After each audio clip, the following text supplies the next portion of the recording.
The story begins with a man swinging his sword, declaring that he was once the hero who saved the world from the underworld lord, a tyrant who had covered half the world in blood. This man is Aiden Alberio, known as the Dragon Slayer King. However, when Aiden defeated the underworld lord, he was cursed. As he lay on the ground, wounded, he was surrounded by people who had betrayed him. Aiden angrily asked if they all knew that those who desire to destroy evil would themselves become evil. The man in front of him, who seemed to be part of the imperial family, explained that the underworld lord was a perpetual being. Those who kill him don't just die. They become the new underworld lord. He told Aiden that it would be a great honor for him, the Dragon Slayer King, to take on this cursed role and sacrifice himself for the country. Another man admitted they had no other options and didn't ask for Aiden's forgiveness. This enraged Aiden, who gritted his teeth in frustration. A woman holding a weapon then smiled and told Aiden he had worked hard and should now rest in peace. Aiden was shocked as he realized she was casting a powerful sealing spell called Claymore. As Aiden slowly disappeared, he thought about how he had considered these people to be his friends and allies, but it was all a lie. He cursed them, saying he would rather die than be trapped forever. They sealed him in an endless abyss, a place where time didn't exist. As he fell into eternal darkness, he vowed to kill them all with his own hands. Suddenly, Aiden spoke, and the two men standing nearby were shocked. One of them called him Master and asked if he was awake. Confused, Aiden wondered what was happening and where he was. Then, a couple appeared, and the woman cried out, asking if he was all right, calling him, "My precious boy." The man confirmed that Aiden was awake. When Aiden opened his eyes, he was shocked and confused. He asked the people around him who they were. A woman, startled, told him that he had been sleeping for 2 days and might still be disoriented. She hugged him tightly and said she was his mother, calling him Aiden Regressed. Aiden was even more confused because she didn't call him Aiden Alberio, his previous identity. From that moment on, Aiden Alberio was reincarnated as Aiden Regressed, the eldest son of a duke. Suddenly, Aiden felt a sharp pain in his head, and his mother asked if he was okay. Then, all of Aiden's memories came flooding back, leaving him confused about why he was remembering the life of Aiden Regressed. He looked at his hand and wondered if this was the 450th year of the imperial calendar, which would be 15 years before he died. He recalled being betrayed by his companions, forced into becoming the new underworld lord, and then left to die. Aiden swore that even if they begged for mercy, he would find them and kill them one by one.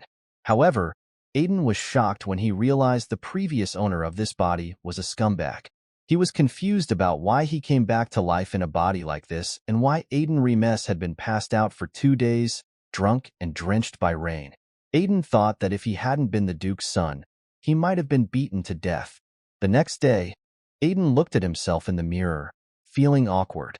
He questioned whether he was truly Aiden Alberio or if he had just dreamed the entire life of someone named Alberio. Suddenly, he decided to check his powers and opened a system menu. It showed that he was of the human race, but all his titles were marked as unavailable. These titles included King of the Mercenaries, Reaper of the Warlocks, and Nemesis of Talos. The system stated that these titles would gradually become available upon qualification.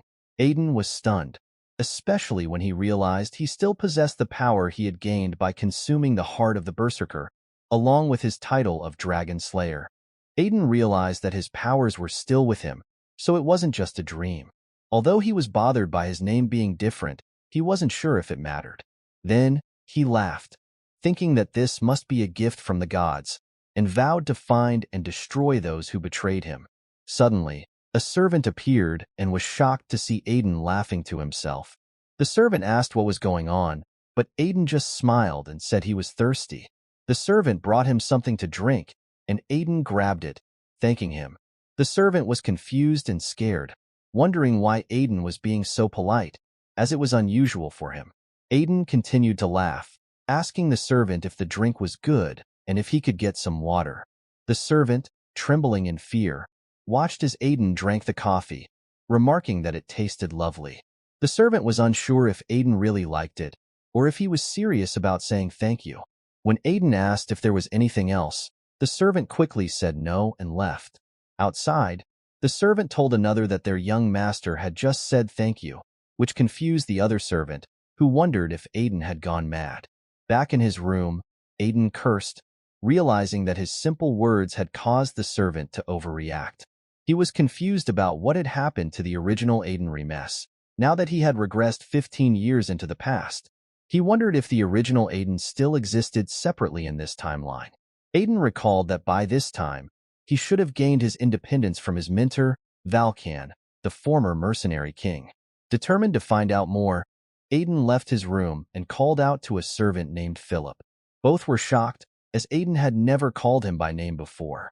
Aiden told Philip he had some questions for him, leaving Philip startled and trembling with fear. Aiden smiled and asked Philip if he was okay. Another servant patted Philip on the shoulder, thanking him and saying he would be remembered, leaving Philip speechless and confused about Aiden's strange behavior. Aiden then asked Philip about the mercenary king, which shocked him. Aiden wanted to know what Philip knew about the mercenary king, who was famous in Aiden's mind as his mentor.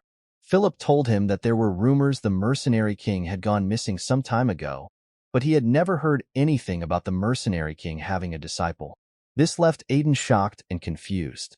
If the mercenary king didn't have disciples, then what had the original him been doing, and where had he gone in Aiden's past life? In a slum, a man wearing a cloak noticed a child in front of him.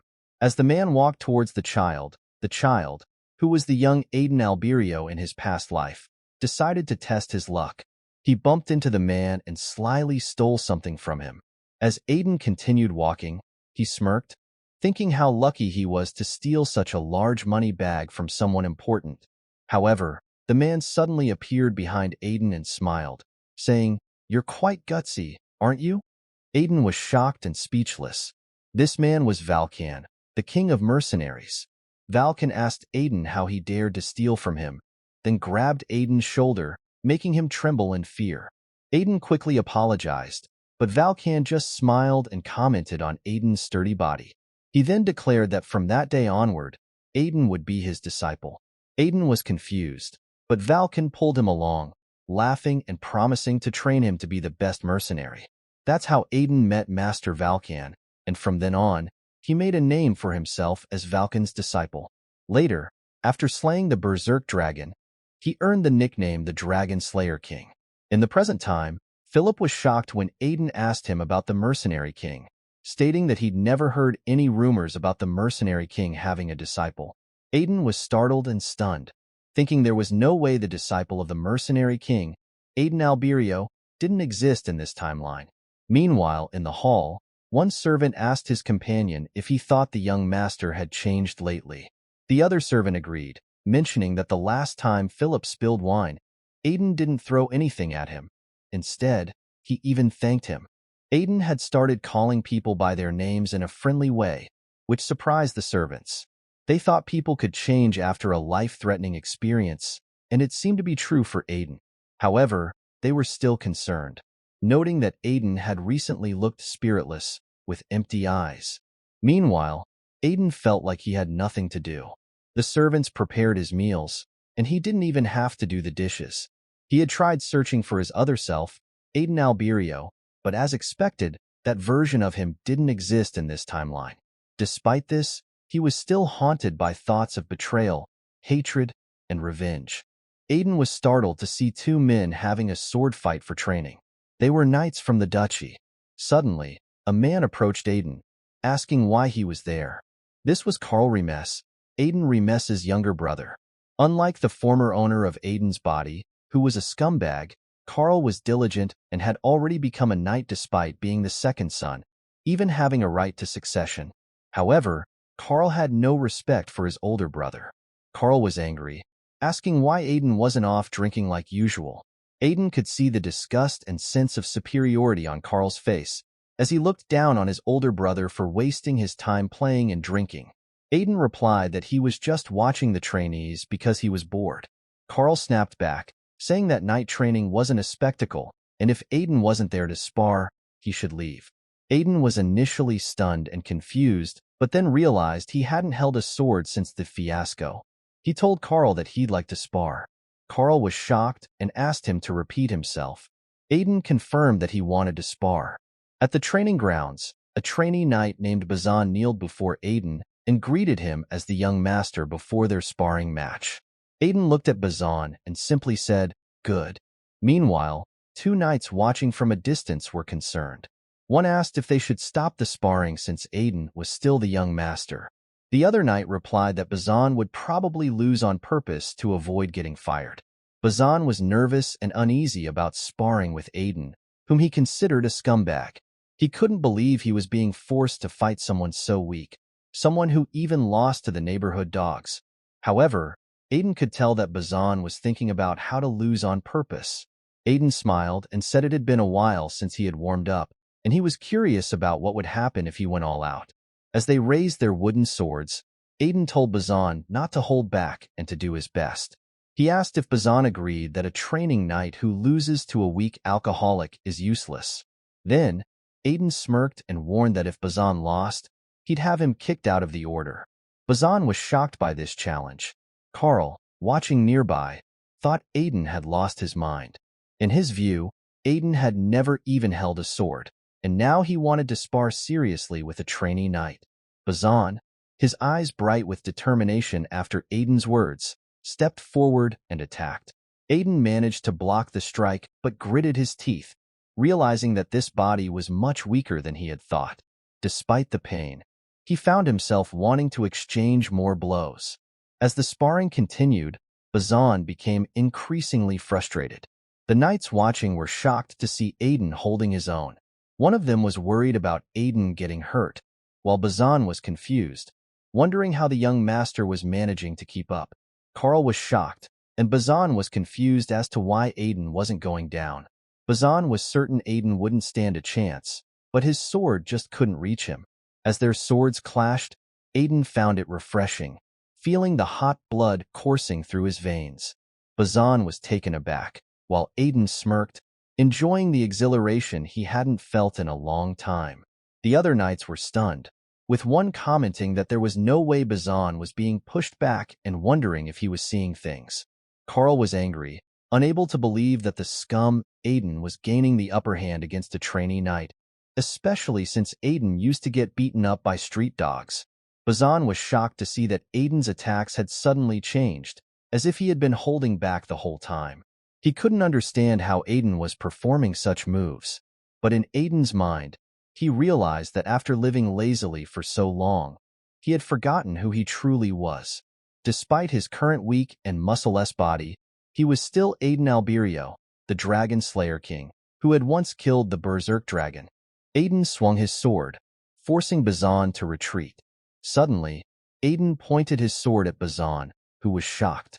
Aiden smiled and asked if Bazan was going to surrender.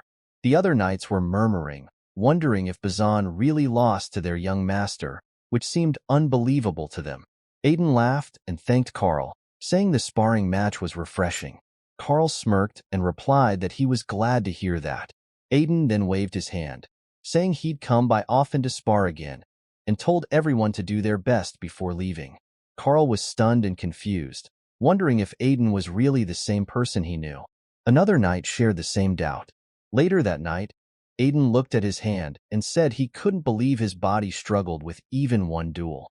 He smirked and lay down in bed, sighing that at least he was able to let out his frustrations. He saw this as a new opportunity, a chance the heavens granted him for revenge.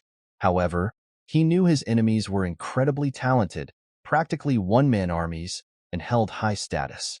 He mentioned the Night King, the heir to the Grand Duchy of Sias, Silbita, the iron-blooded saint chosen by the slaughter cult Spica, the great Archmage Shora, the second in command of the Immortalitarian Empire, and the great alchemist Calcis.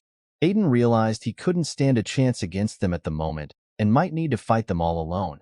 To achieve his revenge, he had to eliminate them before they could join forces. He knew that once they united, the country would struggle, and he had to accomplish this before the coalition to subjugate the dark magicians formed in 5 years. Aiden knew that to achieve his revenge, he needed to start by fixing his weak body. In its current state, he couldn't even defeat a single goblin, let alone his powerful enemies. He thought of a method to help him get stronger. The next morning, Philip came to see Aiden, who gave him a list of items to buy. Philip was shocked and asked if Aiden really wanted to purchase everything on the list. Aiden, puzzled, asked if there was a problem with his request. Philip checked the list and noted that Aiden wanted to buy a top-quality holy potion along with several expensive ingredients. He was even more shocked to see that the list included poisonous plants. Aiden remained silent, knowing that even if he explained why he needed these ingredients, people would likely doubt him. He then tapped Philip's shoulder, wondering if the previous owner of his body had ever done something similar. Smiling, Aiden asked Philip if he was okay with handling something dangerous and whispered that he would find it fun. He joked about revisiting the old days, which made Philip run off, saying he had no objections and would buy the items right away. Aiden, still smiling, thought to himself that he needed to take advantage of his new life. As the son of a wealthy duke, he had resources he never had before. He had once experienced a body that broke through mortal limits as a swordmaster, so he knew he could reach that level faster than anyone else. Though this method was far from normal, it was necessary. 1.5 months later, Aiden had prepared everything. Standing in front of his setup, he sighed and called Philip, asking for the mana potion. Philip quickly handed it to him, and Aiden drank it. He was using the break-then-heal method, where he pushed his body to its limits with intense training and then restored it with mana potions. A single potion cost as much as a month's living expenses for a commoner, but as the son of a rich duke, this method was possible for him. Aiden had a secret weapon for his training. He called for Philip and asked where the things he had ordered were. Philip told him that they were delivered to his room. Though Philip was curious about what Aiden planned to do with those ingredients, he remembered Aiden's recent warning about revisiting the old days and decided not to ask. Aiden went to his room and found the ingredients. He was glad to see that Philip had bought all the poisonous plants he requested, like the flower of despair and the hellflower. Aiden never imagined he'd use this method, but here he was. He remembered the two who betrayed him, Calcis and Shora, who had created the theory.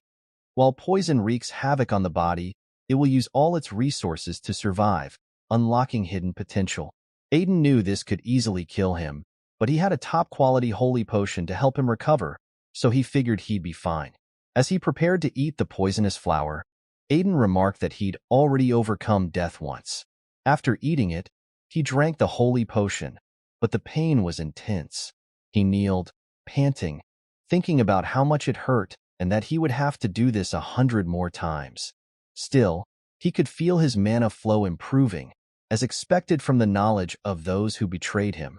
Suddenly, a voice interrupted him, saying, "Is it fun, King of Dragon Slayers?"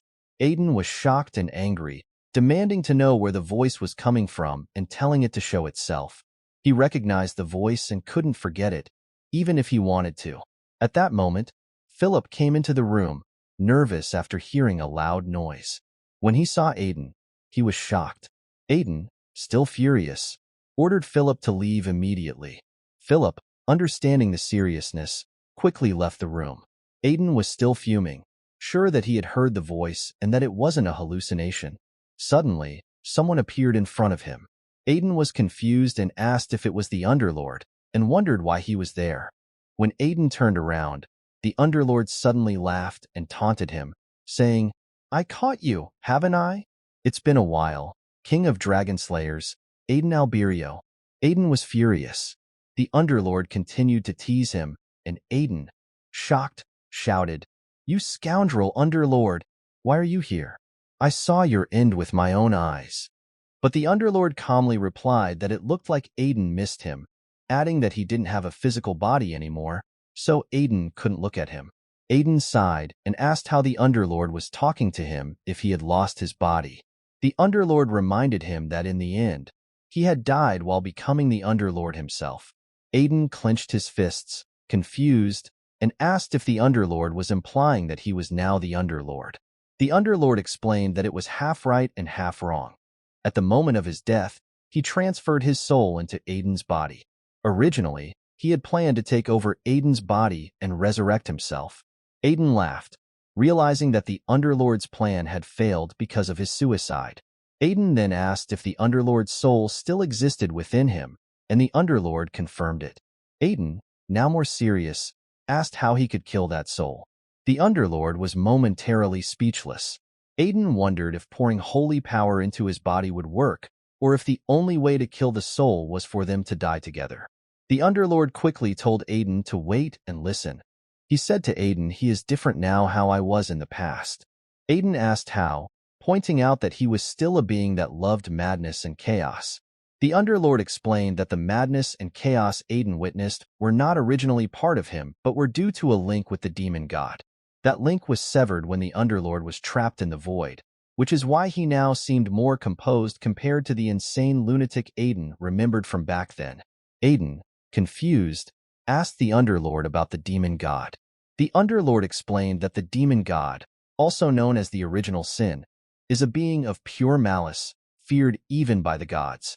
In the past, the Underlord was cursed to carry out the demon god's will. Aiden then asked one last question. Was traveling back 15 years and possessing the body of Aiden Regressed part of the Underlord's plan?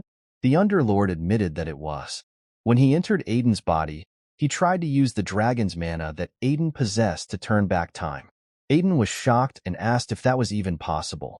The Underlord explained that dragons, as agents of the gods, could interfere with the laws of the world using their power. Turning back time wasn't impossible, but Aiden questioned why the Underlord didn't use that power to escape the void instead. The Underlord simply said he felt tired and needed rest, then suddenly disappeared. Another month passed, during which the Underlord occasionally talked to Aiden. Having him inside his body was unsettling, but also somewhat comforting, as it was nice to have someone who remembered his past. Aiden was startled when he saw his training scarecrow.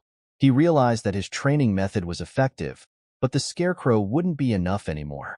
He then noticed the knights practicing and laughed, saying they would be his new practice dolls. The Underlord commented that Aiden suited their side better than the heroes, which annoyed Aiden. He told the Underlord to shut up, holding a holy potion, and asked if he wanted him to gulp down the whole bottle. The Underlord chuckled and remarked that no one could fit the role of a hero better than Aiden. Aiden realized that training with poisonous herbs had helped him, but the holy power and potion were affecting the Underlord since he was a source of evil.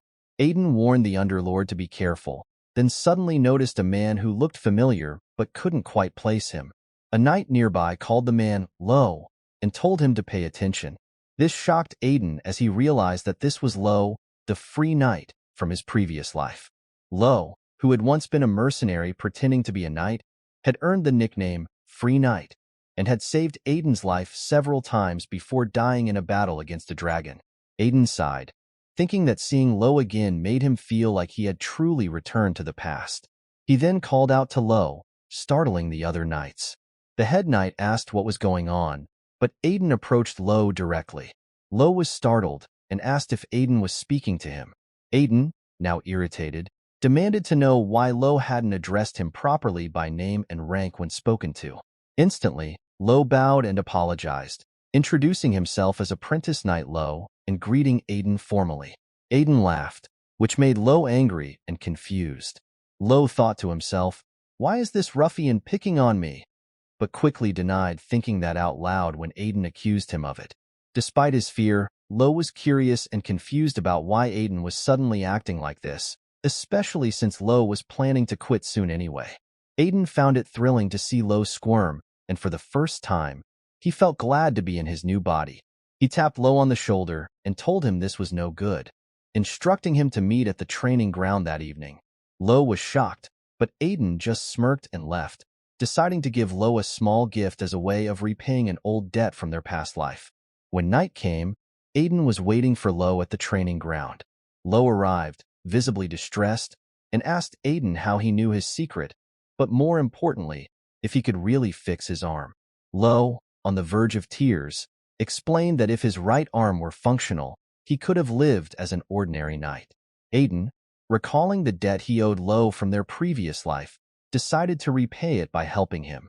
Aiden explained that Lo's arm was afflicted with mana severance syndrome, a condition that causes disabilities in the mana channels. Lo was shocked because he had never told anyone about it.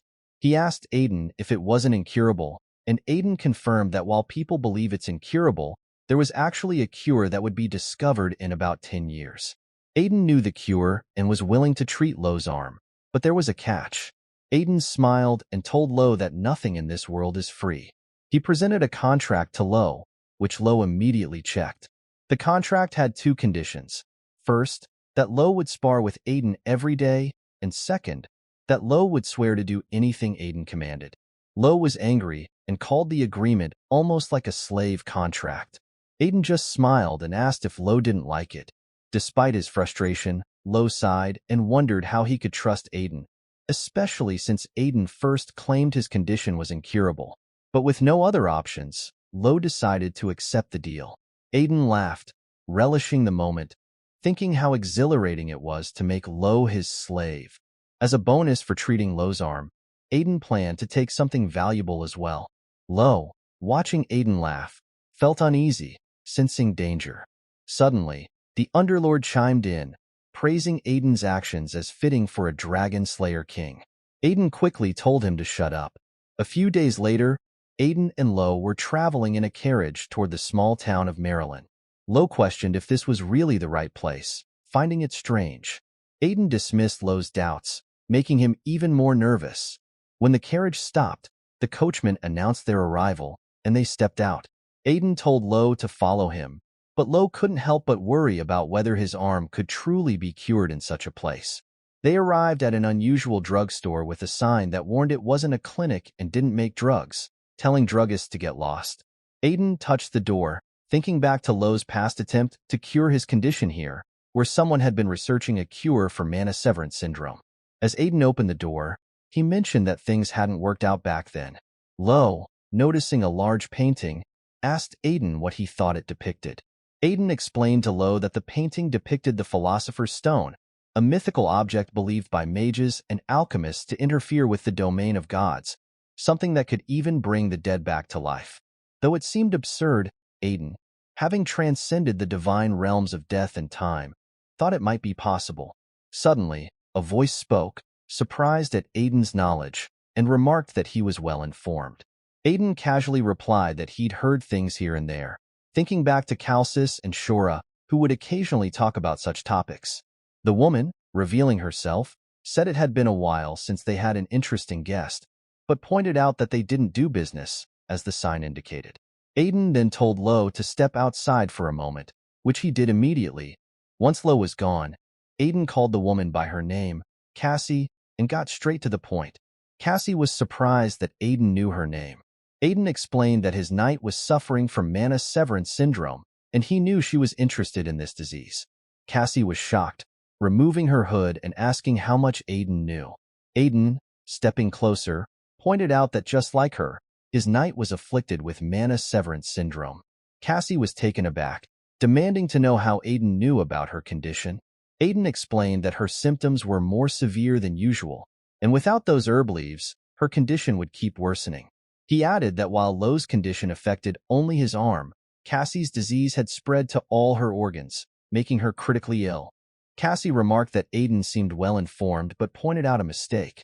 While she was researching a cure, she hadn't yet found a method for mana severance syndrome, meaning she couldn't cure Lo's arm. Aiden proposed a deal. If she cured Lo's arm, he would protect her and support her research within their territory. Cassie was about to respond when Aiden handed her a document, asking her to read it. Cassie was shocked upon reading it. Aiden revealed that it contained the cure for mana severance syndrome, something he had memorized from Calcis's discussions. Although the information was incomplete, he needed someone who could understand it.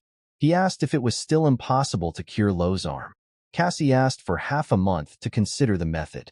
Aiden smirked, noting that obtaining the medicinal ingredients listed would be difficult with her current resources. Cassie, realizing he wanted something in return, asked what it was. Aiden pointed to her ring and asked for it. Cassie, surprised, told him he was being naughty. Aiden insisted, revealing that he knew the true purpose of the ring. Cassie's ring, the Ring of Swiftness, was a valuable artifact that tripled physical speed for 10 seconds, 3 times a day. It was crucial for her, given her physical limitations. Aiden explained that the ring was also important to him because it had helped Lo become an S rank even with one arm.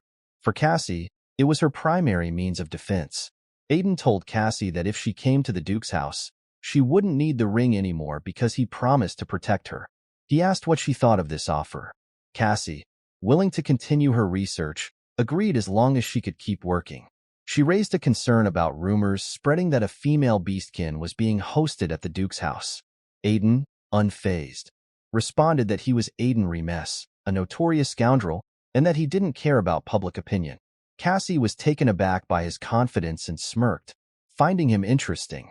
She handed over the Ring of Swiftness, requesting that he take care of her accommodations and food. Aiden assured her that the Duke's house would be a better place than her current situation, but she would need to earn her keep. Back at Duke Regressed's mansion, what initially felt awkward now seemed like home to Aiden. Suddenly, Philip rushed in, looking for him. Aiden inquired about the urgency, and Philip informed him that it was an emergency. Aiden was shocked when Philip told him that young Master Carl had gone missing in Monster Mountain 2 days ago. A report came in about someone disappearing there, so Carl formed a team to investigate but hasn't returned. Aiden was puzzled since Monster Mountain usually only has insignificant monsters. He asked Philip about the search team, and Philip said they were about to depart. Aiden was furious, thinking that if Carl disappeared, he'd have to take on the heir position of the duchy, ruining his plans for revenge. He decided to join the search team and instructed Philip to show Cassie to her room. Philip was shocked, but Aiden told Cassie he had a favor to ask. Aiden then met with his father, who was surprised when Aiden said he wanted to join the search team. His father refused, explaining that Carl and dozens of knights had gone missing, making this more than a simple case, and he couldn't send Aiden into such danger. Suddenly, Aiden cried, insisting Carl was his brother, though in his mind, he feared his plans being ruined. The Underlord called him disgusting, and Aiden angrily told him to shut up. Moved by Aiden's tears, his father hugged him and said he couldn't believe Aiden cared so much for Carl. He reluctantly allowed Aiden to go but warned him to be careful. Aiden secretly laughed, but his father then called Spiel, entrusting him to protect Aiden, as he was the only one he could rely on. Spiel agreed, but Aiden considered it a burden. Meanwhile, at Monster Mountain, Spiel, the vice-captain of the Regressed Knight Order, was leading the search. Walking through the forest, he noted that, as he suspected, they had been attacked since their tracks disappeared at a certain point. Aiden suddenly picked up a sword, noting that it was a weapon used by goblins. He pointed out that something strange was happening. Carl and the knights being overpowered by mere goblins didn't make sense. The only explanation, he said, was the Goblin King, a hobgoblin with intelligence and strength far beyond regular goblins. Aiden told Sir Spiel that hobgoblins were likely involved. Spiel, shocked, said that hobgoblins would be a tough match even for him, suggesting they prepare and come back later. But Aiden insisted there was no time to waste. If they delayed, everyone would be eaten. He ordered Spiel to bring a search dog. Spiel explained that they had already used search dogs, but the scent had been erased. Aiden cut him off, demanding a dog immediately. A dog was quickly brought, and Aiden smiled, calling it a good boy. Aiden then opened a bottle and poured its contents into the dog's mouth. Spiel was shocked and confused by what Aiden was doing. Aiden explained that it was a scent enhancement potion, something he had asked Cassie to get before they left, useful for search missions in his previous life. The search dog began to lead the way, and Aiden told the knights to follow. As night fell, they arrived at the goblin village. Spiel suddenly pointed out Carl and the other knights. They were still alive. Aiden sighed in relief, noting they weren't too late, but Spiel warned that something seemed off, and Aiden agreed. Suddenly, 3 hobgoblins appeared, confusing Aiden. How could there be 3 leaders in one village? Spiel quickly realized the situation was more serious than they had thought and warned everyone to be prepared to give it their all. He explained that hobgoblins were formidable opponents, even for skilled knights. Spiel then instructed Aiden to focus on rescuing the hostages and escaping with them, and Aiden agreed, thinking the knights could handle the hobgoblins without him. As the knights prepared to attack, Spiel charged at the goblins, furious that they had captured Carl. The hostages, seeing Aiden, were shocked and one exclaimed that they were saved. Aiden quickly broke the lock with his dagger and asked if everyone was okay. Carl, startled to see him, watched as Aiden untied their ropes and instructed the villagers to flee, saying the knights would cover them. In his mind, Aiden knew it was time for him to sneak away. Suddenly, Carl tapped Aiden, warning him to be careful of a monster. Aiden asked if it was a monster or a hobgoblin, but Carl urgently shouted, "Behind you, Aiden!" Just then a troll launched an attack, causing an explosion. Aiden narrowly dodged it, realizing he had overlooked something. The reason there were 3 hobgoblins was because there was an even higher-ranking creature, one of the most dangerous human-shaped demons, a troll. Aiden quickly told Carl to take the villagers and run, but Carl, concerned, warned him that it was a troll and that he might die. Aiden simply smiled and reassured Carl that he knew it was a troll, but he wouldn't die. After all, he was the older brother. Carl muttered under his breath, calling Aiden a scoundrel, but Aiden didn't care. He gripped his sword and charged at the troll. The troll slammed its fist into the ground, but Aiden managed to dodge and slashed its leg, causing the beast to kneel in pain. However, Aiden noticed that the troll's wound began to heal almost instantly. Panting, Aiden realized that the troll's regenerative power was incredible, making it impossible to defeat with ordinary strength. Despite this, Aiden smirked, readying himself as the enraged troll prepared to attack again. Suddenly, Aiden jumped forward, and the monster clenched its fist. Spiel shouted at Aiden to let him handle it, and swung his sword. Spiel thought to himself that hobgoblins were already tough, but a troll too? He hoped Aiden could hold on a bit longer. The troll attacked Aiden, but he dodged it. Aiden smirked, saying Cassie had given him something for situations like this. He activated the Ring of Swiftness, which had a 10-second time limit. Aiden knew he hadn't reached a high level of power yet, but with this ring, it was possible. With 8 seconds left, Aiden slashed the troll's hand, enraging the monster. Aiden then attacked the troll all over its body, making it shout in fury. Preparing his sword, Aiden set it aflame and slashed the troll's head, cutting it off. "This is the stage of sword aura," he declared. Spiel said their side was done and ordered the knights to help Aiden. As he watched Aiden, he noticed the blue energy on Aiden's sword and was confused. "No way," he thought. "That's the stage of sword aura, which I haven't even mastered yet. How does Aiden already have it?" The energy faded quickly, and Aiden was thrown against a tree, landing near a bird's nest. Aiden groaned, feeling pain all over his body. He thought, "I barely used sword aura for 10 seconds, and now I can't move." He realized he needed to use the Ring of Swiftness more carefully, but it had been effective. The next day at the Duke's house, Aiden's father remarked, "I see, so many were injured." He instructed Spiel to ensure that the families of the victims and those injured received maximum compensation within his power. Spiel confirmed what the Duke had heard, but the Duke asked him if it was true that Aiden defeated the troll. Spiel replied that yes, he and the knights witnessed it. The Duke remarked that Aiden not only used sword aura, but also defeated a troll, which confused him because this didn't seem like the son he knew. That night, Aiden was meditating, surrounded by flames. He realized that using sword aura had briefly increased his mana capacity. Clenching his fist, he acknowledged that he was still weak and needed to become much stronger to defeat his enemies. Suddenly, a small dragon appeared and complimented Aiden's determination. Aiden was shocked and asked where the dragon came from, recognizing the voice. The dragon laughed and revealed that he was the Underworld Lord, the Underlord. Aiden got angry, but the Underlord told him not to laugh. However, Aiden laughed loudly, mocking the Underlord's appearance.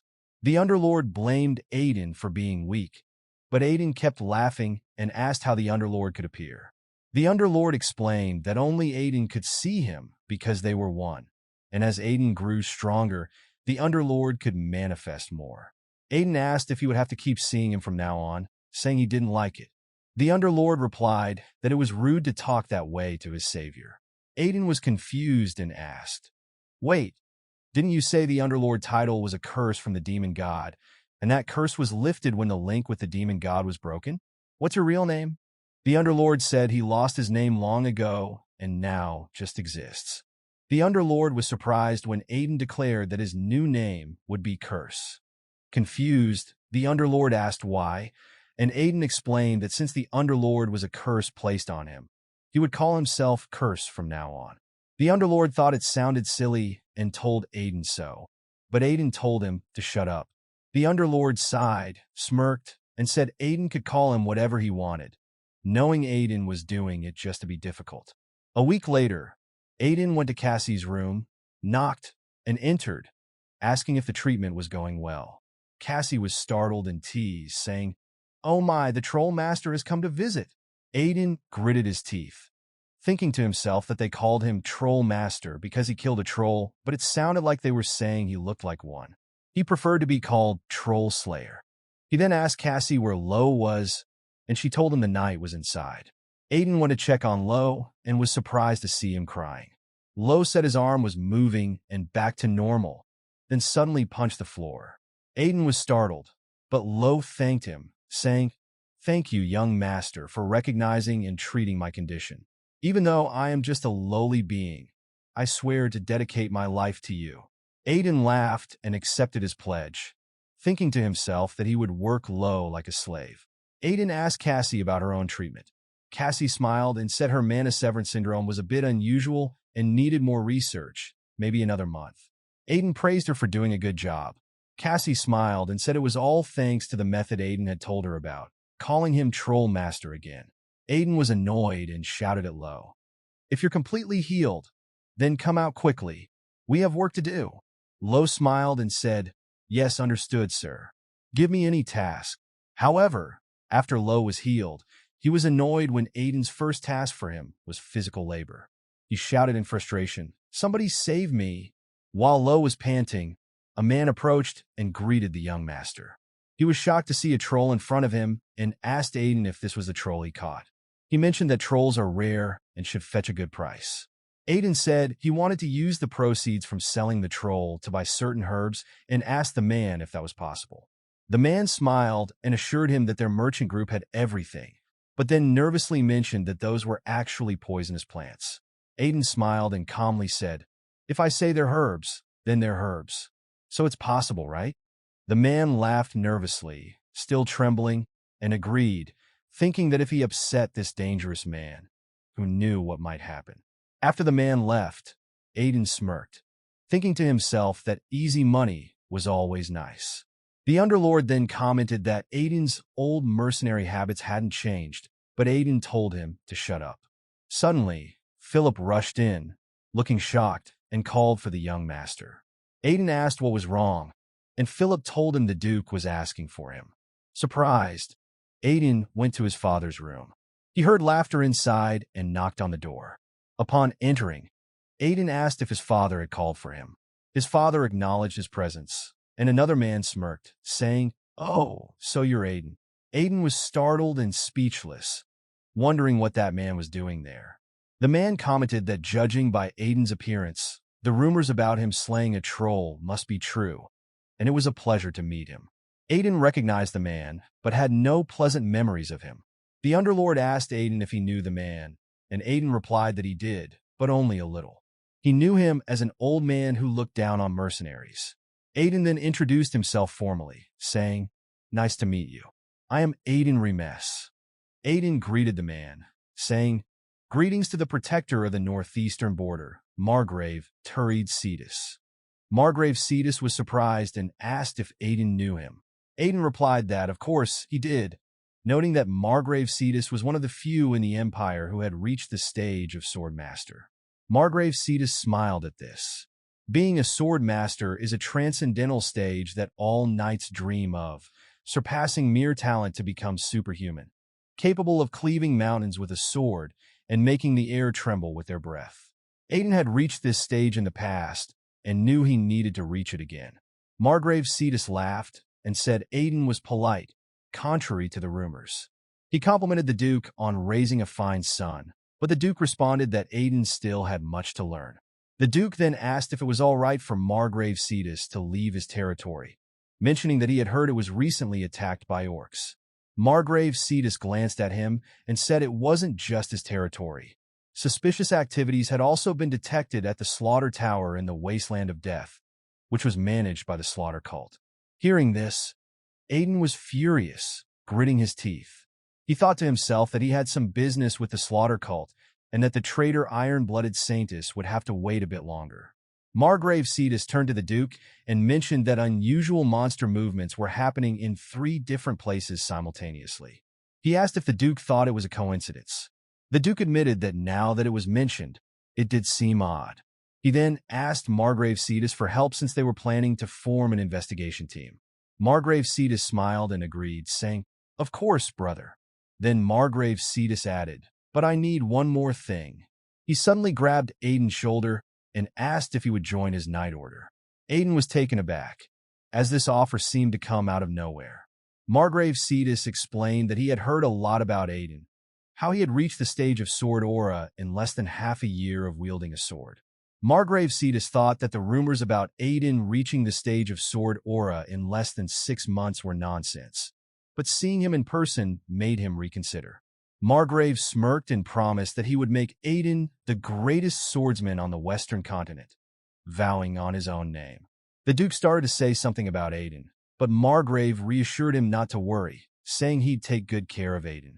Then, Margrave asked Aiden what he thought, since the decision was ultimately his. Aiden was speechless for a moment, but then smirked and declined the offer.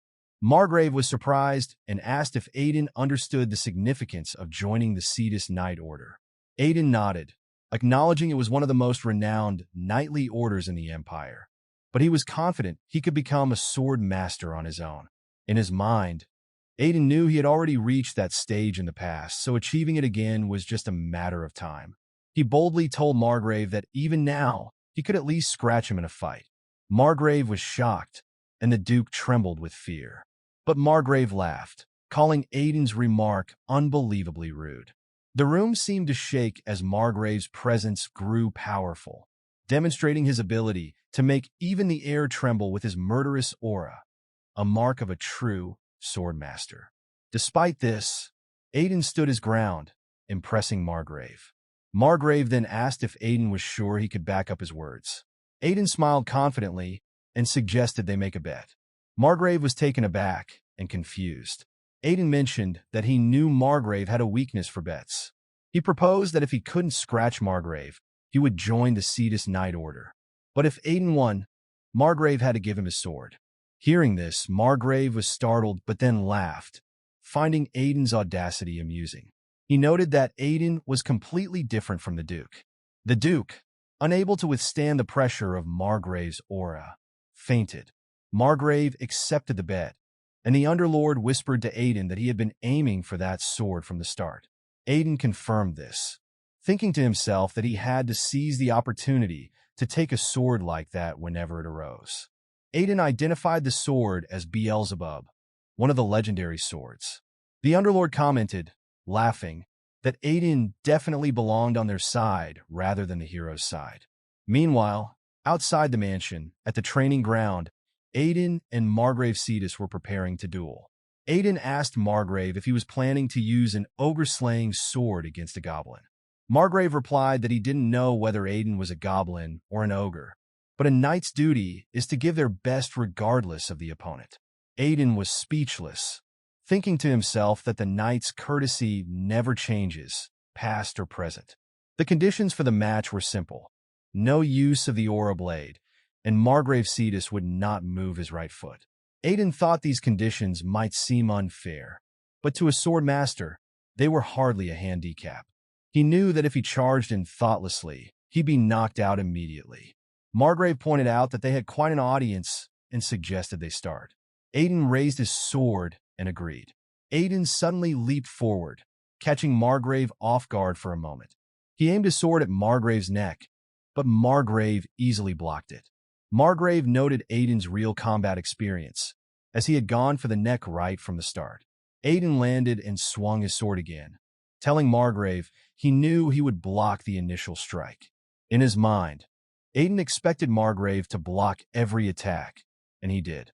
Margrave grew puzzled and remarked that Aiden's swordsmanship was unrefined, like that of ragtag mercenaries, and said they'd have to fix it if Aiden joined their night order. Annoyed, Aiden charged at Margrave, thinking to himself, let's see how he handles this ragtag swordsmanship. Fueled by anger, he rushed toward Margrave, ready to strike. Margrave Cetus smiled, confident he wouldn't lose to a simpleton. However, he was shocked to see Aiden's sword suddenly moving in a different direction, narrowly avoiding a strike. The onlookers were stunned. One man on the right asked if Lord Aiden was actually pushing forward, and another agreed, saying the rumors about Aiden defeating a troll must be true. The Duke watched in disbelief, thinking that even though Margrave had imposed a penalty on himself, he was still a sword master. He wondered if it was reasonable that his son could hold his own against him. Margrave grew enraged as Aiden continued his attacks, which Margrave managed to block. He was baffled by Aiden's chaotic yet precise swordsmanship, which targeted vital points. Gritting his teeth, Margrave thought to himself that he must recruit this talented young man. Aiden was shocked when Margrave swung his sword, nearly hitting him. Aiden managed to dodge, confused as to why Margrave's simple sword swings felt so dangerous. The Underlord warned him that if he had tried to block that attack, he would have been cut in half. Aiden struck again, and Margrave commented on Aiden's interesting sword technique, adding that Aiden wouldn't be able to defeat him with just that. Aiden replied that he was still standing and could continue. Margrave laughed, saying Aiden never disappointed him, and that he had sharp eyes. Smiling, Margrave welcomed Aiden in advance to his knight's order. Aiden smirked back, thanking him in advance as well. Both prepared for another round, raising their swords. Suddenly, Aiden moved at an incredible speed, catching Margrave off guard. Margrave was shocked, realizing Aiden had been hiding his true abilities and had successfully deceived him. Aiden moved past Margrave Cetus, leaving a scratch on his shoulder. Smirking, Aiden remarked that he'd used Margrave's weapon, Beelzebub, effectively. The spectators were confused, wondering if the match was over, but then they erupted in cheers. The Duke stood in shock. Aiden, stunned himself, realized he'd won. Someone in the crowd called out, "Troll Master," in celebration, while another man shouted that he always believed in him. The Underlord asked Aiden if he wasn't bothered about using the ring to win. Aiden looked puzzled. The Underlord suggested that Aiden seemed more suited to the underworld than being a hero or dragon slayer. Aiden teased back, threatening to use the holy potion on him again. The Underlord conceded, calling Aiden a hero who cheats. Aiden shrugged off the comment. Margrave Cetus praised Aiden, acknowledging his skill in hiding his abilities and luring his opponent into complacency. Aiden dismissed it as luck, but the Underlord remarked that Aiden was still cheeky, even when pretending to be humble. Aiden admitted he thought he might lose an arm, but was relieved it was just a scratch. Margrave handed him the Beelzebub sword, saying it was his now. Aiden accepted it gratefully, promising to take good care of it, thinking to himself that this was a jackpot. The Underlord teased Aiden about his crude expression, but Aiden just called him a noisy, cursed one. Back in his room at the Duke's house, Aiden admired the Beelzebub sword, acknowledging its legendary status. The Underlord congratulated him, calling him a dragon slayer.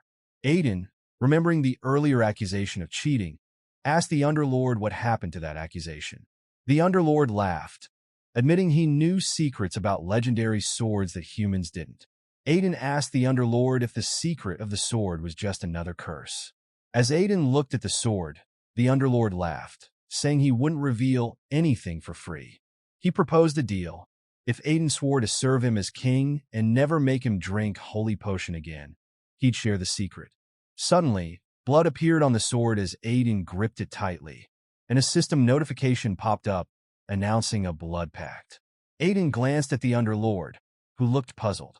Smirking, Aiden asked if the Underlord's subordinates didn't wield dark swords, and if he thought Aiden wouldn't know about it. He explained that Beelzebub was one of the legendary 72 swords, seemingly ordinary blades that were actually crafted from the bodies of corrupt lords who once ruled the ancient underworld. These cursed swords harbored the power of different corrupt lords. Aiden continued, explaining that one of the 3 conditions to awaken their hidden power was to feed them blood and form a blood contract. The Underlord expressed frustration, lamenting that he could have gained the upper hand for once. Aiden, with a crazed smile, declared he wouldn't serve the Underlord as a king since he was already dead, and he threatened to make him drink a holy potion every day. The Underlord quickly apologized. The next day, the Duke was writing in his study when Aiden told him he planned to join Margrave Turid's search party. The Duke was concerned, warning Aiden that the search was far more dangerous than the Demon Mountain, and granting permission would be difficult. Aiden insisted on going, with Margrave Turid reassuring the Duke that he'd ensure Aiden's safety. The Duke sighed, reminding Aiden that this wasn't a casual outing. Aiden agreed, but pointed out that since the investigation was for the safety of their territory, he wanted to be involved. Margrave suddenly grabbed Aiden's shoulder and urged the Duke to allow him to join, asking if it wasn't courageous for a son to step up for his father. The Duke was left speechless and startled by the request. Aiden just smiled, thinking to himself how different he was now compared to his previous life. Before, he had been useless, but now he was proving his worth. The Underlord chimed in, suggesting that Aiden was doing this for the Duke's sake, but Aiden dismissed the idea. He knew the real reason was for Beelzebub's awakening. Aiden revealed that the second condition to awaken the sword was to absorb an enormous amount of life force, which could be done by defeating monsters. Showing his eagerness, Aiden playfully stuck out his tongue, thinking of the thrill of facing monsters. The Underlord remarked that this was the first time he felt sorry for the monsters. Meanwhile, in the Pyron Mountains, something strange was happening in the forest. Wolves and other monsters were running in a frenzy, and amidst the chaos, an ogre was laughing ominously. Upon arriving at the fortress, Aiden was shocked by its state. He thought to himself, "This is the fortress of Attila, built to ward off the demonic beasts of the Pyron Mountains? The facilities and soldiers are all a mess. At this rate, they'd struggle with even a single goblin horde. How are they keeping out the monsters?" A soldier approached and greeted them, introducing himself as Dasvalt Timon, the chief officer of Attila Fortress. He welcomed their distinguished guests, Swordmaster Margrave Turid and the Troll Master, Aiden Remes. Aiden could hear two guards gossiping nearby. One of them asked if Aiden was the notorious ruffian young master, to which his companion replied, "No, not a ruffian scoundrel. He's the Troll Master," before laughing. The first man said he heard that Aiden had slain a troll, hence the nickname. His companion dismissed it, saying Aiden probably got the name because he looked like a troll. Lo, hearing this, grew angry and was about to draw his sword, but Aiden stopped him. The Underlord remarked on how unusual it was for Aiden to stay calm after hearing such insults. Aiden replied that fighting wouldn't do any good, and he had heard the name so many times that it no longer angered him. Margrave, catching on to the tension, commented, "Is it because the air here is so fresh that there are lots of bugs? The bugs are making a lot of noise." He then turned to Dasvalt Timon and asked if he agreed, a subtle hint at the gossiping soldiers. Timon laughed and said that the air was indeed fresh. Aiden smirked, thinking to himself, this man knows how to be an ass. As they walked through the fortress, Dasvalt Timon mentioned that there had been reports of monster attacks in various territories. Aiden, startled, asked if anything had happened at Attila Fortress. Dasvalt reassured him, saying there was no need for the fortress to worry. This response made Aiden mad, trying to stay calm. Margrave, noticing the frustration in Aiden's eyes, asked Dasvalt directly, "With monsters living right in front of the fortress, you're saying there's no danger?" Dasvalt nodded and explained, "Yes, it's because the orcs have settled in the middle of the mountain range. Maybe it's because of the orcs that the other monsters don't come down to the territory." Aiden was confused. Monsters keeping other monsters at bay, he thought. Suddenly, Aiden was startled when the Underlord spoke up in his mind, saying, "Something massive is coming." Aiden immediately looked around, trying to spot any threats. "I don't see anything," Aiden replied, confused. But then his senses sharpened, and he realized something was wrong. His eyes widened as he turned to Dasvalt and said urgently, "Monsters are approaching. We need to close the gates now." Dasvalt laughed, thinking Aiden was joking. "Your jokes have gone too far, young master." Monsters out of nowhere, he said dismissively. However, Margrave Turid, who had remained silent until now, suddenly commanded, "Close the gates." His authoritative voice left no room for argument. Dasvalt's eyes widened in shock. Even the Margrave was telling him to close the gates? Just then, the ground shook violently. Dasvalt felt the tremor beneath his feet and realized something was terribly wrong. Margrave Turid, sensing the urgency, said gravely, "It's a monster wave."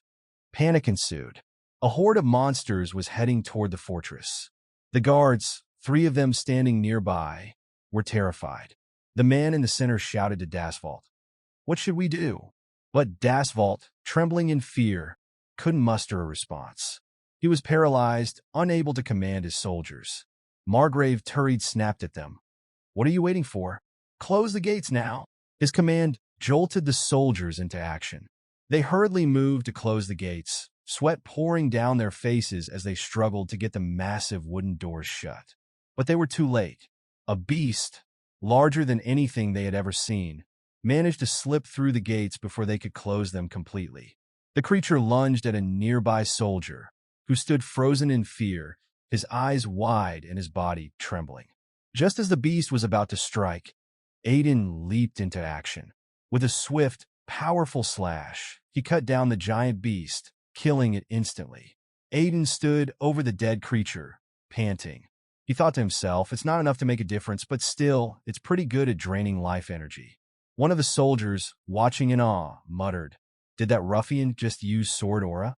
Maybe the rumors about the troll master are true." The Underlord, sensing Aiden's irritation, began teasing him. "Troll master, is it? Quite the reputation you've got there," he mocked. Aiden scowled and snapped back, "Shut up." The Underlord laughed, unfazed. "You're always especially harsh on me, aren't you?" he said, still chuckling. Aiden retorted, "Whatever you say always feels disgusting." The soldier whom Aiden had saved regained his composure and, with a shaky voice, bowed his head. "Thank you for saving me, young master," he said, his voice filled with genuine gratitude. Aiden was startled for a moment, but quickly composed himself. He glanced at the soldier who had thanked him and said, "Instead of thanking me, grab a weapon and defend the wall." The soldier, still shaken, nodded and hurried off to join the others. Suddenly, Lo appeared by Aiden's side. "Are you all right?" Lo asked, concern etched on his face. Aiden was silent for a moment, then motioned toward the gate. "Look at this," he said. Lo's eyes widened in shock as he saw the massive horde of monsters pressing against the gate. "That's a massive number of monsters," Lo whispered. All of a sudden, Aiden began to laugh, a dark, sinister aura swirling around him. "From now on, these guys will be my daily snacks," he declared, his eyes gleaming with a twisted delight. Lo was taken aback, confused and alarmed by Aiden's sudden change in demeanor. Aiden looked down at the Beelzebub sword in his hand, his gaze intense. He spoke to the sword, almost as if it were a living being. "Do you want to devour them?" he asked. But almost immediately, Aiden felt a wave of irritation. "What am I even saying?" he thought to himself. The Underlord, ever present in Aiden's mind, burst into laughter. "I guess even the Dragon Slayer King can't resist," he taunted. "Beelzebub is the sword of gluttony. It draws out the gluttonous instincts of its wielder. I must say, I enjoy listening to your true feelings." Aiden gritted his teeth, clearly annoyed. "I need to be careful," he muttered to himself. But then he smirked, his confidence returning. "But since I'm here to awaken Beelzebub, I'll gratefully devour all this life energy," he said with determination. Just then, Margrave Turid called out to Aiden, his voice calm and composed. "I'll return after doing some cleanup," he said. Aiden was startled. "Wait," he shouted. "I'll handle it. You can take a rest." But before Aiden could say anything more, Margrave Turid leaped into the air, soaring above the monsters. Aiden's eyes widened in shock as he watched the Margrave fly away. "No!" he shouted desperately. As Margrave Turid hovered above the horde, the monsters below gazed up at him, sensing the immense power radiating from him. The Margrave looked down at the sea of monsters, contemplating his next move. "Should I clean them all up at once?" he mused. It's such a hassle. The soldiers on the wall were awestruck by the sight. One of the men on the left said in amazement, "That's the aura blade. Only a sword master can use it." Aiden, still on the ground, was fuming. "No, at least leave me half of them," he shouted, his frustration evident. "No, even a quarter will do. Please." His voice echoed across the fortress, but Margrave Turid, high above, was already preparing to unleash his devastating power on the horde below. Margrave Turid had already begun his assault on the monsters, moving with a speed and grace that belied his massive strength.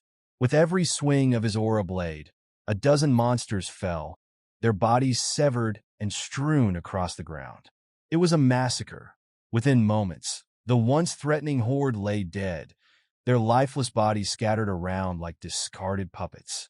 As the dust settled, Margrave Turid descended back to the ground, a broad smile on his face. "It's been a while since I've had to use my strength properly," he said, laughing heartily. "Feels great to stretch my muscles like that." Aiden stood there, wiping away the tears of frustration from his eyes. He couldn't believe it. His chance to harness the life energy of those monsters for Beelzebub was gone, taken away in an instant by Margrave's overwhelming power. Why did he have to come here and ruin everything? Aiden thought bitterly. Dasvalt, the chief officer of the Attila fortress, approached them, bowing gratefully. "Thank you both," he said, his voice filled with relief. "Thanks to Margrave Turid, we repelled the monsters without much damage. We owe you our lives." The Underlord's voice cut through his thoughts. "Aiden," the Underlord called, but Aiden shot back. "Are you here to mock me again?" The Underlord chuckled. "What are you talking about? What I mentioned earlier wasn't about this monster wave." Aiden blinked, suddenly on high alert. "What do you mean?" "Be more specific," he demanded. The Underlord repeated, "The massive thing I sensed wasn't the monster wave." Aiden's eyes widened in shock. "If it's not the monster wave, then what is it?" Aiden's heart skipped a beat as he looked up and saw a massive flame blazing high above them in the sky. The flames illuminated a colossal shadow moving just beyond the fortress walls. Aiden's eyes widened with realization. "Everyone, get out of here quickly," he shouted, his voice cutting through the chaos. The scene erupts into chaos as the fireball explodes, sending a fiery shockwave throughout the fortress of Attila. Soldiers scramble to dodge the blast, barely managing to escape its deadly reach. Amidst the confusion, one of the men on the left stammers, "What in the world is happening?" Aiden and Margrave exchange a look of disbelief, both stunned by the scale of the fire spell. This has to be a powerful mage," Margrave mutters, his eyes scanning the horizon for any sign of the caster. Aiden, however, grits his teeth, his face twisted in a grimace. "No, it's not a mage," he growls. The Underlord's voice cuts through the chaos. "You know what creature that was, don't you?" he inquires, his tone more curious than concerned. "A fire spell from the Pyrenean Mountains?" "It's that creature from my past life," he mutters. Memories flood back to him, recalling how he had barely crawled back from heaven after facing it. How could he have forgotten such a monster? The Underlord raises an eyebrow, puzzled. "Heaven? Are you serious?" he asks skeptically. Aiden waves him off, saying, "Just forget it. I'm talking nonsense." As the soldiers regroup, one of them catches sight of the approaching horde. His eyes widen in terror. "Why are they all together? Orcs and trolls, forming ranks?" he exclaims, pointing towards the massive creatures. Dasvalt nearby hears the remark and furrows his brow in confusion. The trolls of the wasteland and the orcs of the Pyrenean Mountains, weren't they always at each other's throats? How could they join forces now? Margrave turns to Aiden with a determined look. "I'll handle this. Be right back," he announces, preparing to leap into action. But Aiden grabs his arm, stopping him. "It's too much for you to handle alone, Margrave." Margrave looks back at him, a mix of shock and indignation on his face. "What do you mean?" Aiden points towards the back of the horde. "Look," he urges. Both Margrave and Dasvalt squint into the distance, where a massive figure stands, weapon in hand, commanding the creatures. Margrave's face pales. What is that?" he asks, almost in disbelief. "A high troll," Aiden replies, his voice low and tense. A monster with magic power and strength that rivals a swordmaster's. Margrave takes a deep breath, steeling himself. Aiden, Dasvault, evacuate the people. I'll hold them off and buy us some time. But Aiden steps forward. There's still a way to fight this, he insists. Margrave turns to him, eyes narrowing in confusion. How do you plan to handle a creature that even I find challenging, he demands. Aiden turns to Lo, who has been listening intently. Lo, Aiden commands, lead the soldiers. Hold those creatures off as best as you can. Without hesitation, Lo nods and takes off. Margrave glanced at Aiden, a mix of skepticism and concern in his eyes. What are you plotting? He asked. You know a high troll is an equal match for a swordmaster. You can't handle that alone, right? Aiden nodded, his face serious. I know. The moment the high troll created a troll army, the difficulty of subjugating him tripled.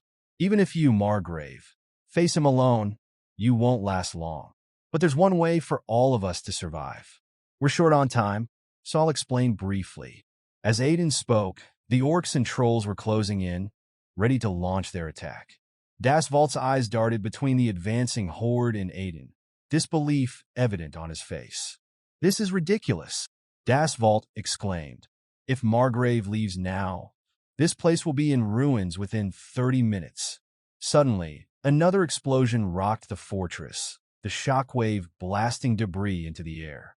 Margrave's expression turned to anger. Do you realize how absurd your plan sounds? He shouted over the chaos. I do, but this is our only way out. We don't have time for anything else. He stepped closer, his voice dropping to a near whisper. Please, Margrave. Trust me. Just this once. Margrave was silent for a moment, his mind flashing back to a time when Aiden, younger and less experienced, had boldly claimed that he could at least scratch Margrave in a spar for the sake of their territory. A faint smile tugged at the corners of Margrave's mouth.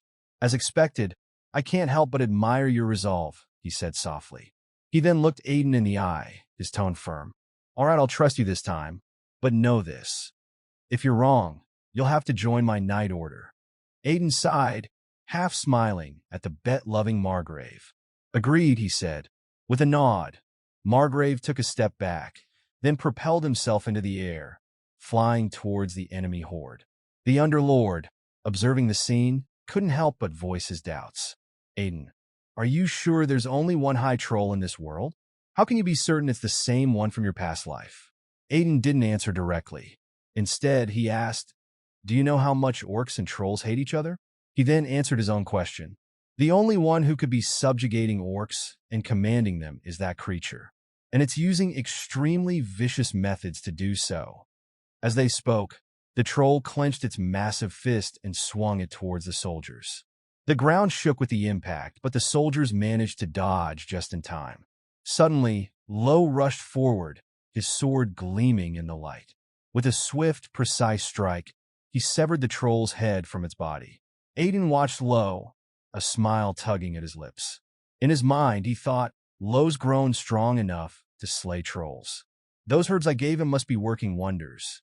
The Underlord observed the scene and remarked, looks like that peculiar method worked. Aiden nodded.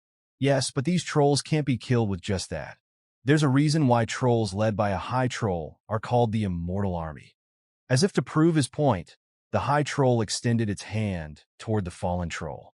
The severed head, now engulfed in flames, began to float and then reattached itself to its owner's body. Two soldiers nearby stood in stunned silence, watching as the revived troll roared in fury. The high troll can continuously revive its minions, Aiden explained. Normally, it would take a swordmaster's aura blade or an archmage spell to annihilate them for good. But I have another method. A strange look crossed Aiden's face, and his voice softened.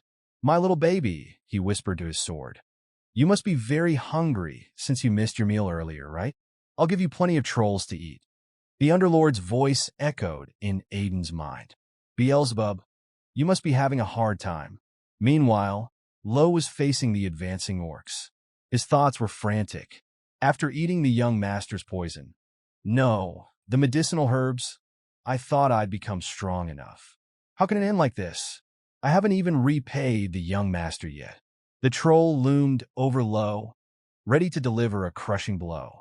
Terrified, Lo closed his eyes, preparing for the end. Young master, I'm sorry, he muttered. But before the troll could strike, Aiden appeared above it, moving with blinding speed. Good job, Lo, Aiden called out, plunging his sword into the troll's head. The troll screamed in agony. Lo, startled, warned, Aiden, be careful. Even if you behead that thing, it won't die. Aiden only smiled, lifting his sword high. Beelzebub, it's meal time, he declared. I might not have the power of a sword master or an archmage, but I have the gluttony authority of Beelzebub. The sword began to glow with a dark energy, its gluttony absorbing the troll's very existence. Once absorbed, the troll's body disintegrated into nothingness. The high troll, watching from a distance, was both furious and horrified. Aiden's laughter filled the battlefield. Trolls are indeed delicious, he mused. Just one of them has a life force equivalent to dozens of wolves. His eyes shifted to the orcs, who had gone mad with rage at the sight of their fallen comrade. I wonder, Aiden said, more to himself than anyone else. Are orcs tasty too? He looked down at his sword. What do you say, Beelzebub? Want to have a taste of them as well? Aiden remarked that even after consuming 4 of them, it wasn't enough. He laughed, commenting on how full of energy these trolls were, and wondered aloud if they were in season, since no matter how much he consumed, his hunger only seemed to grow. The trolls were shocked and puzzled by his words. Suddenly, the troll master raised his weapon, which was now engulfed in flames, and attacked Aiden. Fortunately, Aiden managed to dodge the attack, noting that the troll master looked really angry. The Underlord taunted Aiden, saying, instead of running around like a coward, why don't you face him properly? Aiden replied, in my previous life, I would have done that, but right now, running away is my only option. If I even get grazed by that fire magic, I'll be roasted. I just need to hold out until Margrave arrives. Just then, the troll raised his sword again. The Underlord warned Aiden to look up, and Aiden was startled to see another attack coming his way. He managed to dodge again, frustrated and cursing. These damn orcs are so annoying. The Underlord questioned why Aiden hadn't absorbed the orcs earlier, pointing out that while they might not be as powerful as trolls, they still had considerable life force. Aiden smirked, explaining that he had a use for them. If Margrave arrives on time, not killing the orcs will be more beneficial. Until then, I have to find a way to survive. Suddenly, the high troll began casting fire magic again. The troll master was still conjuring flames, growing angrier as he saw Aiden flying high above and far away. Aiden was exasperated, realizing that the troll was now trying to burn everything, friend or foe alike. Without the ring of swiftness, Aiden knew he would have been char-grilled by now. As he prepared to dodge the fire magic, the Underlord questioned him. If you dodge in midair, how do you plan to avoid the next attack? Aiden was taken aback, realizing the Underlord was right. He shouted, I can't die in a place like this.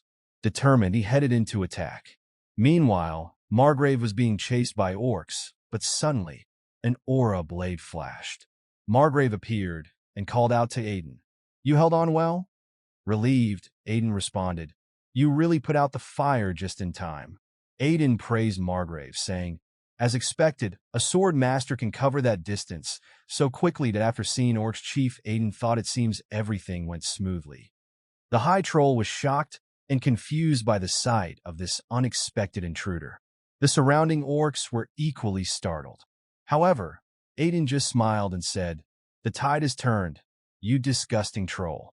Despite his bravado, Aiden was momentarily stunned when the Underlord told him he was falling. Aiden shouted in confusion, but suddenly an orc caught him, helping him land safely on the ground. Thank you, Aiden said to the orc, who was still reeling from the events that had just unfolded. The soldiers nearby were equally surprised. One of them, standing to the left, couldn't believe his eyes. Did the orc just save the young master? He wondered aloud. The orc then spoke, saying, I'm sorry I couldn't protect you, my kin. He extended his hand, clenched his fist, and vowed, we will take revenge on the trolls who humiliated us. At this point, the orcs moved to confront the trolls, catching the trolls completely off guard. The soldiers were baffled. One of them, standing to the right, asked, "What's going on? Why are the orcs attacking the trolls?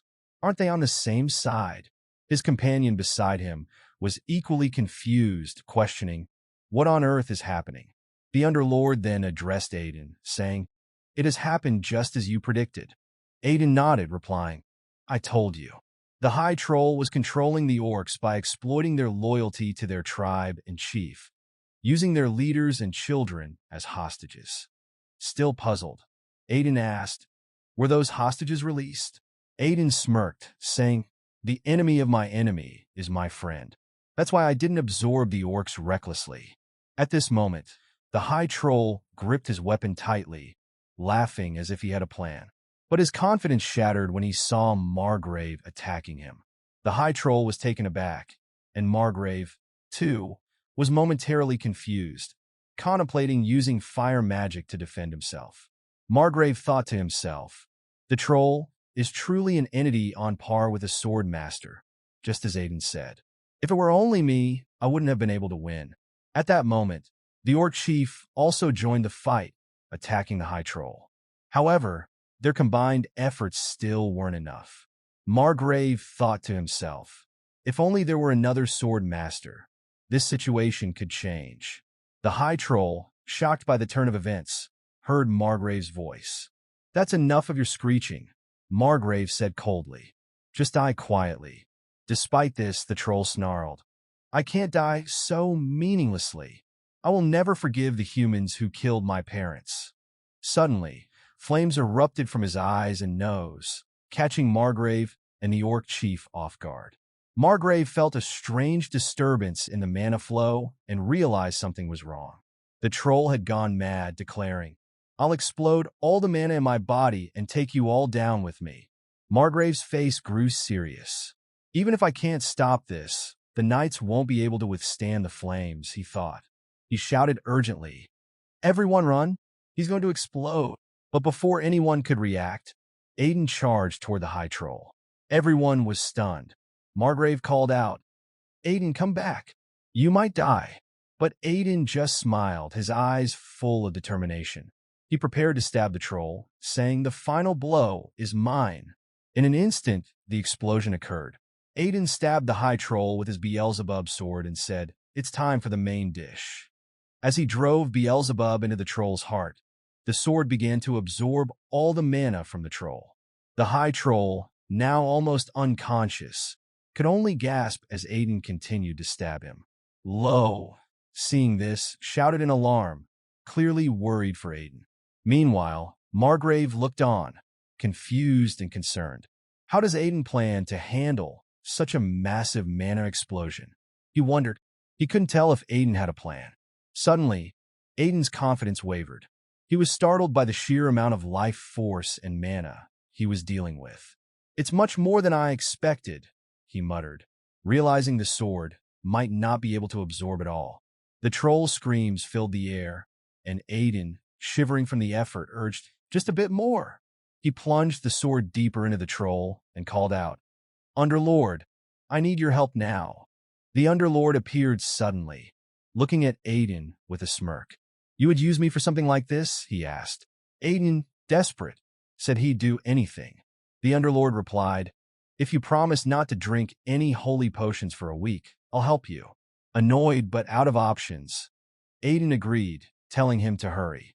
"The sword has absorbed enough life force," Aiden said.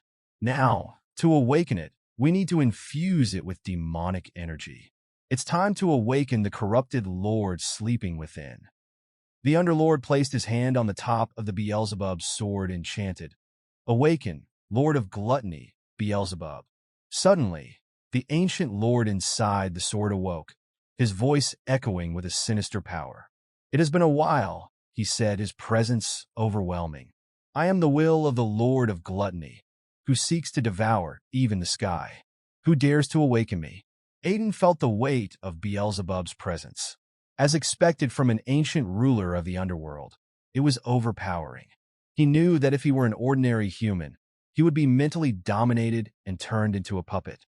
But Aiden had something the Beelzebub feared the most. The Underlord smiled, addressing the awakened Beelzebub.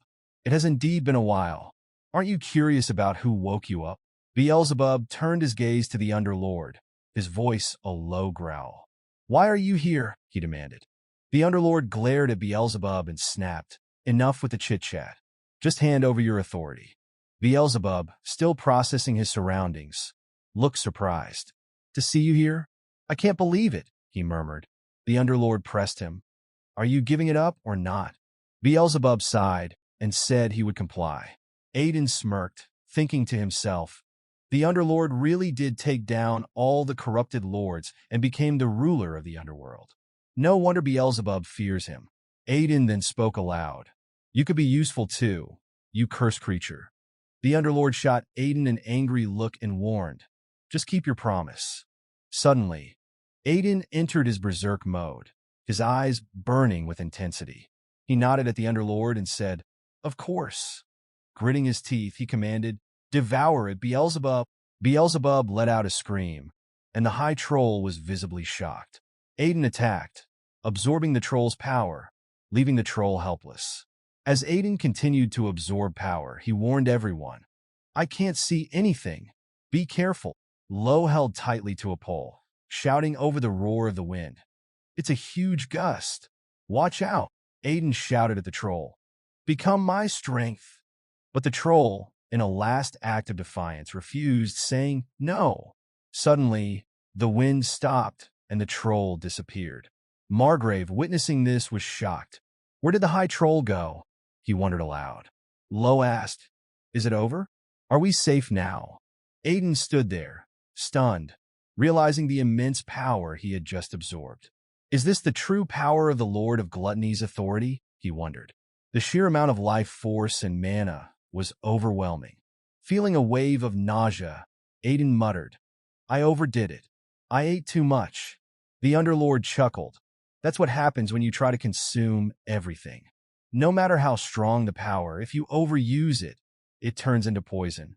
You'll have to let some of it go. But Aiden, defiant, shouted, absolutely not. I'll absorb it all, no matter what. Just then he noticed something below him, a flicker of movement. He was puzzled, asking, what is that? The Underlord looked down and said calmly, it's a phoenix. Aiden's eyes widened in realization. No wonder the High Troll was using fire magic. Aiden quickly checked the source of the movement and saw the phoenix. Curious, he wondered if it had been consumed by the High Troll and had fallen into a comatose state. He mused to himself, a phoenix. This species is as rare as a dragon. How did it end up here? He then laughed and turned to the Underlord, asking, if I eat it, can I use fire magic too? The Underlord raised an eyebrow. Didn't you just say you were about to vomit from eating too much? Aiden shrugged, grinning. That's true, but being able to use fire magic is a different story. The Underlord sighed. Watching you, I realize how reckless human greed can be. Aiden just smiled and said, thanks for the meal. Suddenly, Margrave tapped Aiden on the back. In the end, you pulled it off, he said. Aiden felt a wave of nausea and couldn't hold it back any longer. He vomited. Margrave stepped back, concerned. Are you okay? He asked. The Underlord, smirking, remarked, that serves you right for being too greedy. Margrave noticed the phoenix and, shocked, asked Aiden, that's a phoenix. How did such a rare creature end up here? Aiden, still focused on his own condition, was worried about his mana and life force. I need to eat the phoenix too, he muttered. As he spoke, the phoenix egg cracked open. Aiden stared in disbelief, cursing under his breath. Suddenly, a phoenix emerged right in front of him. The Underlord commented, the phoenix woke up after taking in the mana you expelled. Around them, the other soldiers were stunned. One man exclaimed, that's the legendary phoenix. Another added, seeing a phoenix in person. What a stroke of luck. Aiden, annoyed, grumbled, it's all because of that old man Margrave. I missed a once-in-a-lifetime chance. Just then, something landed on his head. Hey, what's going on? Aiden shouted. A voice nearby said, the phoenix is sitting on the young master's head. Aiden was shocked and confused. Why is it sitting on my head? Suddenly, flames surrounded him. Margrave and Low gasped in alarm. Aiden panicked, thinking, does it know I try to eat it? Is it going to burn me alive? But to his surprise, the flames weren't hot at all. It's not hot. What's happening? He asked. The Underlord replied, it's the Phoenix's blessing. It grants considerable resistance to most flames. Since it was resurrected by absorbing the mana you expelled, it probably sees you as its savior. Aiden smirked, holding the Phoenix feather. This will come in handy against that guy, he said to himself. Suddenly, the Phoenix flew away, leaving Aiden staring at the feather as it drifted into his hand. Margrave, still in shock, asked, Aiden, are you all right? You were just on fire. Aiden smiled and replied, yes, I'm perfectly fine. Margrave shook his head in disbelief. Since I met you, I've experienced one unbelievable thing after another. Aiden laughed. Trust me, I'm just as bewildered as you are. This is my first time experiencing anything like this. As they spoke, an orc approached them. Aiden turned his attention to the orc and asked, are you the orc tribe's chieftain? Why are you still here? Do you want to keep fighting? The orc looked at Aiden solemnly and said, an oath broken will be paid with a price. The price is death. You may take my head. Aiden was confused and asked the orc, what oath are you talking about? The orc explained, long ago, the head of the Regressed family and our chieftain fought a duel over this land. Our chieftain lost and swore to return to the mountains, never to come down again. We settled there, protecting the land ever since. Aiden suddenly remembered Dasvault mentioning that the orcs had settled in the middle of the mountain range. Could it be that the orcs were the reason monsters never came down to the territory? He thought. It made sense now. The orcs were a race that valued their oaths more than their own lives. That was why they stayed up in the mountains. The orc lowered his head and continued, my head should be enough. I beg you, please forgive my clan. Aiden turned away, saying, I don't particularly need your head. Go back. The orc, however, was insistent. The ancestors' oath must be honored. I must pay the price for breaking it, he shouted, raising his sword. Aiden, annoyed, said, you're so noisy. Should I just cut you down? But since you've been protecting this territory, I'll be patient. After a moment, he smiled and said, how about you pay for it with something other than your head? The orc was stunned by his words. The next day, Margrave watched in bewilderment. I'm not sure what I'm looking at right now, he said. Aiden, smirking, replied, is that a compliment? Thank you. Nearby, a soldier was panting, carrying a heavy load of sand, and muttered, why is this so heavy? He watched the orcs carrying similar loads with ease, tossing them as if they were pebbles. Aiden and Margrave observed the scene. Orcs and humans working together, Margrave remarked. Aiden nodded. Normally, this would take months, but with the orcs' help, we can finish in a week. The orcs get to protect their chieftain's life, and we get free labor. Isn't it a win-win situation? Margrave sighed, looking at Aiden. As expected, I can never figure you out. Talking to you is like talking to a dragon that's lived for hundreds of years. Margrave thought to himself that they should leave this matter to the Slaughter Tower. With monsters from the wasteland now appearing, the situation was beyond their control. Aiden nodded and smiled. In his mind, he thought, I've already gotten what I wanted, so it's not my problem anymore. He had come to awaken Beelzebub and had even received the Phoenix's blessing. Now he was wondering if he should just quietly go back and train some more. As Aiden rode his horse, the people cheered for him, thanking him for saving their territory. Long live our troll master, they shouted. One man said, I heard the high troll was defeated by the young master's sword. Another added, I heard our young master can even control phoenixes. A third chimed in, not just phoenixes, they say he can control orcs with just one finger. Aiden, now with a flower crown on his head, was annoyed. Where did all this distortion come from? He thought. He absolutely hated these kinds of superficial welcoming ceremonies. The Underlord teased him, saying, the flower crown suits you well. But they're not being superficial. They genuinely see you as a hero. Aiden shrugged. What's the big deal about that? It's not like being a hero makes money. The Underlord chuckled. There you go, talking about money again. You really are more suited to be a mercenary than a knight. Aiden sighed. A hero? I was really just planning to train quietly this time. Meanwhile, at Cassie's research lab, Aiden asked, "Is there no way to fix it?" Cassie shook her head apologetically. "I'm sorry, Aiden. There's no way to fix it at the moment. Her body's Manhwa vein syndrome is more serious than I thought. We'll need much more delicate medicine than what we use for the cute night." Aiden frowned. "How much would that medicine cost?" "I can pay any amount." Cassie looked at him seriously. "Money isn't the issue. We need an alchemist skilled enough to create the highest grade elixir." Aiden sighed. "An alchemist like that would probably only be found in the Imperial Court." Cassie smiled and said, "Still, I'm grateful to you, Aiden. If I had stayed there, I would have died, spending my life just searching for a cure." Aiden stood up. "Is it possible for us to just get the alchemist?" he asked. Cassie looked puzzled. "Haven't you heard? Such an alchemist is incredibly rare." Aiden turned back to her with a knowing look. "I know someone. Don't worry.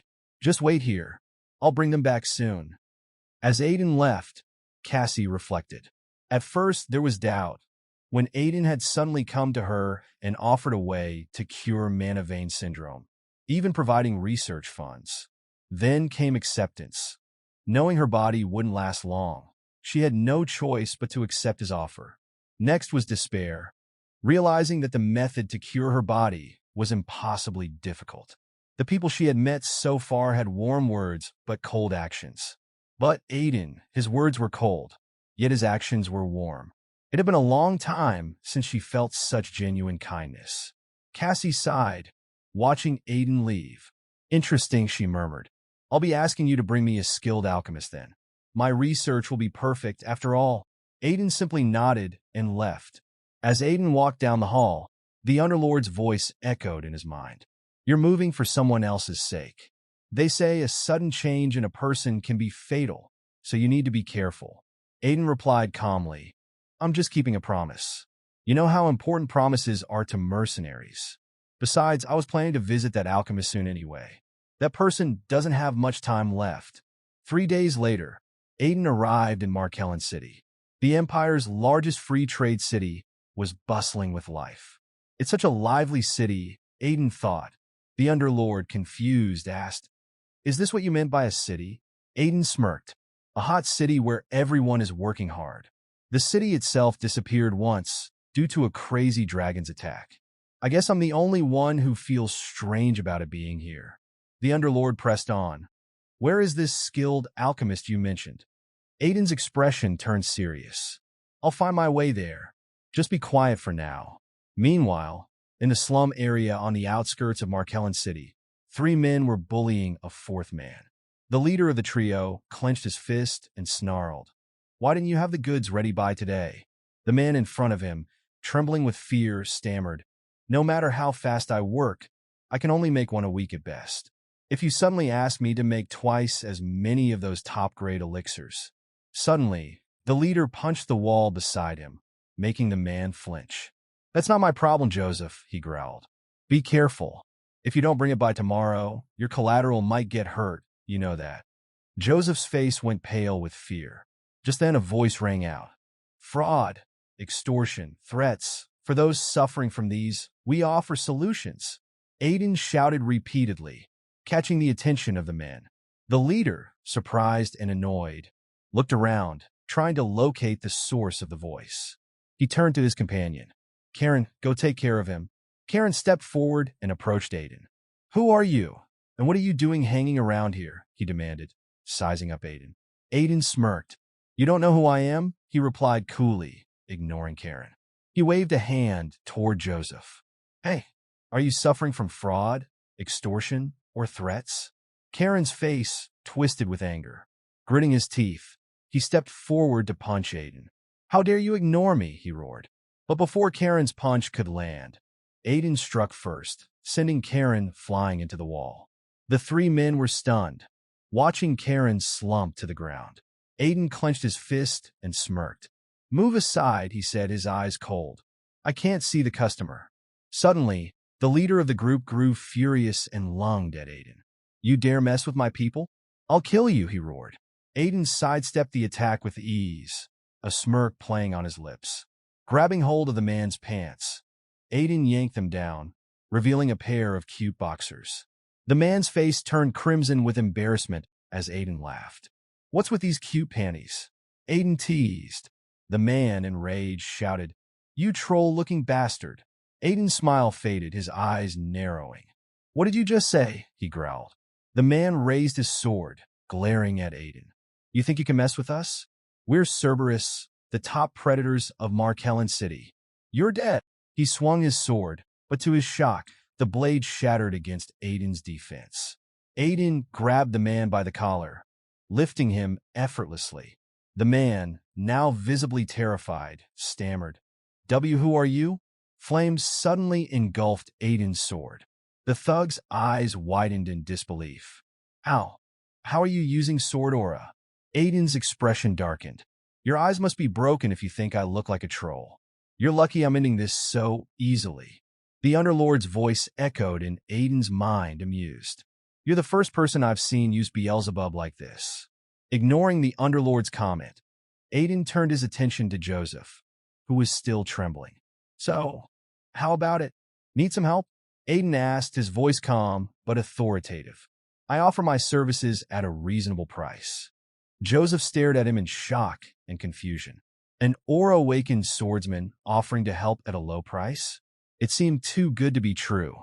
You're not going to ask for something crazy later, are you? Joseph asked, unsure if he could trust Aiden. But with no other options, he reluctantly agreed. Okay, help me.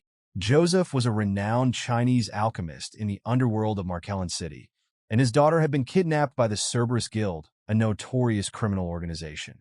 Joseph's mind drifted back to a painful memory. He could still see his daughter, Eldest, being dragged away by members of the Cerberus Guild. Her terrified cries echoed in his ears.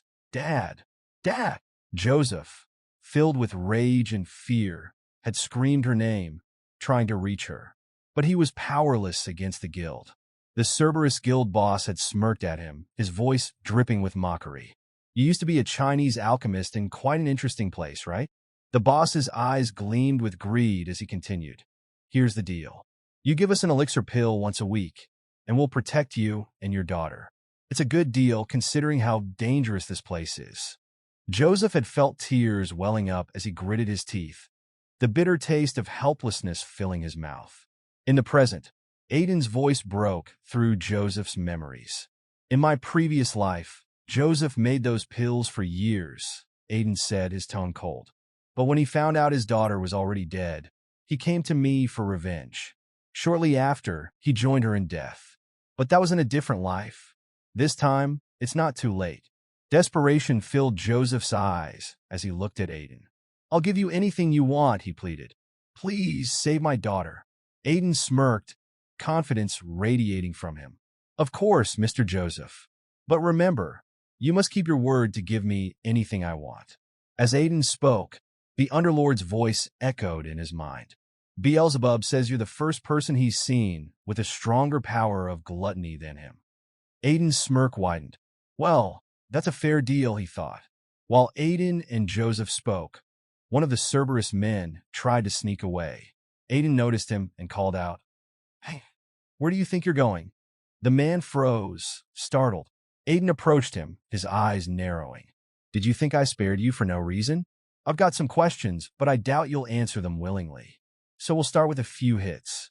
The man quickly stammered, No, I'll answer right away. But Aiden punched him anyway, making sure the man knew he wasn't joking. Meanwhile, at the Cerberus Guild headquarters, the guild leader, a man named Ankle, was laughing in his office. With 2 of Joseph's pills this time, we should make a nice profit, Ankle mused aloud. Maybe I should just take one myself. They're so good for the body. Suddenly, the door burst open, and Ankle looked up, startled. Who dares enter my room without knocking? He demanded. But his anger turned to curiosity as he saw the intruder. Did you bring Joseph's pills? Ankle asked, expecting a positive answer. The Cerberus Guild member stood speechless, his eyes wide with fear. Ankle, the guild leader, noticed his expression and asked, What's with that face? Before the man could answer, Aiden appeared in the doorway, his presence commanding. Found you, Aiden said with a smirk. Ankle was confused and immediately defensive. Who the hell are you? Did you do this to my man's face? He demanded, gesturing to the bruised and battered guild member. Ankle sneered. You must be stupid to walk into a tiger's den like this. I don't know what you're after, but you're not walking out of here alive. He held up a small artifact, a smug look on his face. This is an emergency alarm artifact.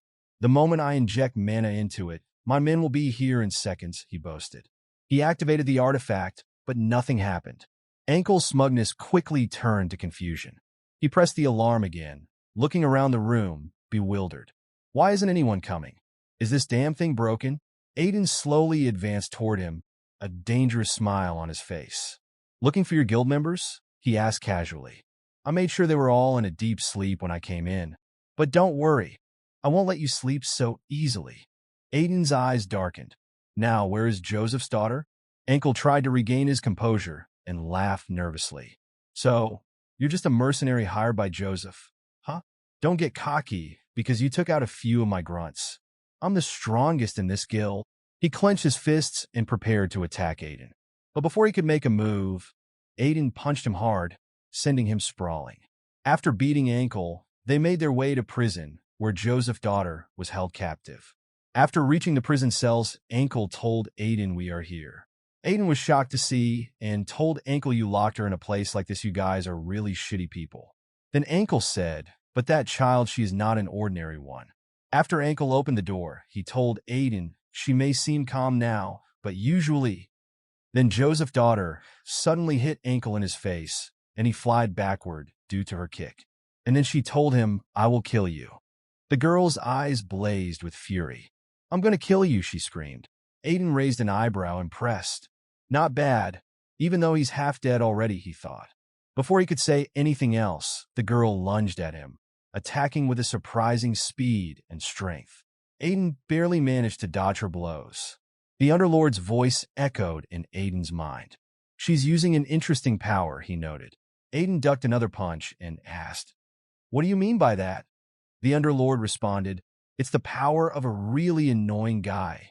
Aiden brushed off the Underlord's comment. "Whatever," he muttered. "None of that is my business. My goal is to save her and bring her back to Joseph." The young girl was still screaming in fear and rage, her eyes wild. "Take me to my dad. I want to go to my dad," she cried. Aiden stepped closer, his voice calm but firm. "We're going to see your dad," he said. His words seemed to reach her, and she stopped struggling. "Your dad asked me to save you," Aiden continued, his tone gentler now. "Let's go home." The girl's eyes filled with hope and disbelief.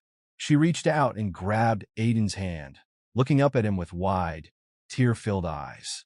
"Really? I can go to my dad?" she asked, her voice trembling. Aiden smiled, nodding. "Of course. Let's go." Suddenly, the child threw herself into Aiden's arms, hugging him tightly. Aiden stiffened, startled by the sudden embrace. She sobbed into his chest, her small body shaking. "I was so scared," she whispered. "I miss my dad so much." Aiden patted her back awkwardly, his voice softening. "It must have been terrifying to be here alone," he said. "But you're okay now. Let's go see your dad." As they made their way out of the dark prison, the Underlord watched them, a thoughtful expression on his face. "I didn't think you'd still have the capacity for empathy in that head of yours," he remarked. Aiden glanced at him, a hint of irritation in his eyes. "What do you take me for? What do you think of me?" The Underlord shrugged. "It just feels a bit different from who you were in your past life," he said. At this point, the girl, Eldest, was very excited. She quickly opened the door and called out for her father. Her father, Joseph, was shocked to see her and called her name, "Eldest." Eldest immediately hugged her father tightly, tears streaming down her face. Joseph was crying too and kept apologizing to her. Meanwhile, Aiden stood nearby, just watching them with a smile on his face. After a while, Eldest fell asleep, and Aiden and Joseph started talking. Joseph thanked Aiden sincerely, showing him deep respect. However, Aiden told him that things were not over yet. With a crazy smile, he said, "Now comes the most important part. It's time to settle up, customer." Joseph smiled and agreed, saying, "Of course I should compensate you. How much do you want?" Aiden smirked and asked Joseph, "How much do you think your daughter's life is worth?" Joseph was taken aback and replied, "Well, my daughter is more precious to me than my own life. If it's money, I would spend my whole life paying you back." But Aiden shook his head, saying he already had plenty of money. Joseph was confused as Aiden continued. "Is there anything else? For example, your alchemy skills?" Joseph hesitated, then asked if Aiden meant his alchemy. Aiden nodded and said, "Yes, what I need right now is an alchemist with skills as meticulous as yours." Joseph realized that Aiden had known about his alchemy skills all along and that now it was time to pay the price for the help he received. Suddenly, Joseph showed Aiden a blue elixir. Aiden recognized it immediately and thought to himself, "That's it. That's what I saw in my previous life." Joseph explained that this was the highest grade elixir he had ever made and offered it to Aiden as part of his repayment, saying he could try it. Aiden was thrilled and eagerly asked if he could drink it. Joseph smiled and confirmed, "Yes, of course. It's part of your repayment." As Aiden lifted the elixir to his lips, the Underlord inside him commented, "Wipe your drool. It's disgusting." Aiden ignored him, drinking the elixir in one gulp. As soon as he drank it, Aiden was suddenly surrounded by flames, which left the Underlord puzzled. Aiden felt a surge of power and thought to himself, "As expected, it's top grade. Just drinking one elixir has doubled my mana capacity." Aiden told Joseph that the elixir was excellent beyond comparison. Joseph laughed and said that, as repayment, he would continue making these elixirs for him. But Aiden smirked and proposed something different. He asked Joseph if he would consider joining their duke's household. If Joseph agreed, they would protect him and his daughter. Joseph was shocked upon hearing this. He asked Aiden, "Who exactly are you?" Aiden apologized for the late introduction and then introduced himself, saying, "I am Aiden Regressed, the eldest son of the Regressed family." Joseph was surprised and asked, "Aren't you the troll prince everyone's been talking about lately?" Aiden felt annoyed at being called the troll prince again and thought to himself, "What the heck?" The Underlord inside him commented that it seemed Aiden had gained quite a notorious reputation. Ignoring the remark, Joseph asked Aiden what a young master of the Duke's household was doing in such a humble place. Aiden explained that there was an urgent matter he needed Joseph's help with. He assured Joseph that if he could help resolve the issue, the Duke's household would protect Joseph's family for life. Aiden then asked, "Isn't that a good offer?" Joseph agreed that it was, but he was still confused. He asked Aiden what the urgent matter was and suggested they start by addressing that. A short time later, at Cassie's research lab, Joseph and Aiden met with Cassie. Joseph took Cassie's hand and examined her, stating, "This is the most severe case of mana vein syndrome I've ever seen. If it weren't for the exceptional strength of the beastkin race, they would have been long dead by now." He added that it might be possible to cure it by making the medicine using the method Aiden had shown him. However, the problem lay in obtaining the necessary ingredients. Aiden assured him that their household could procure the ingredients. But Joseph shook his head and explained, "These aren't just any ingredients. They're nearly impossible to obtain." Checking the notes in front of him, he read, "Mana vein syndrome is a disease where the mana channels freeze up. According to this treatment method, we need extreme fire attribute mana to treat the frozen mana channels." Aiden asked how they could obtain extreme fire attribute mana. Joseph remained silent, so Cassie answered, "You could get it from things like a fire dragon's heart or a phoenix's feather." However, she quickly added, "But how can we find such legendary creatures?" Cassie guessed that it couldn't be helped, but she still appreciated Aiden's willingness to help. Aiden reached into his secret pocket and asked Cassie, "Do you mean something like this?" He then pulled out a phoenix feather, revealing that he had one. Cassie and Joseph were both stunned, staring at the feather in disbelief. They were confused as to why Aiden would have such a rare item. Joseph asked, "How on earth did you get something we've only heard about in legends?" Aiden shrugged and simply said, "The phoenix dropped it." He handed the feather to Joseph, who examined it closely. Joseph nodded and said, "This is enough. With this, it's definitely possible to create the medicine. Give me 2 days." Cassie was still watching them, startled. Tears began to fall from her eyes as she realized the situation might be salvaged. Just then, there was a knock on the door, and Philip entered, asking if young Master Aiden was there. Aiden turned to him and asked, "What's the matter?" Philip informed him that Duke Fried was looking for him. Aiden thought to himself, "That's right, I disappeared without saying anything this time." At Duke Fried's office, the Duke greeted Aiden and mentioned that he had heard Aiden went to Myclon City. Aiden confirmed this, explaining that he had some business to attend to there. He immediately apologized, saying he should have informed his father before leaving. But Duke Fried waved off his apology, saying, "I didn't call you here to scold you." Aiden was surprised and asked, "Then what is the reason for calling me?" Duke Fried smiled and said, "We've received an invitation to the Imperial Banquet to celebrate the Crown Prince's upcoming birthday. I want you to attend this time." Aiden was shocked.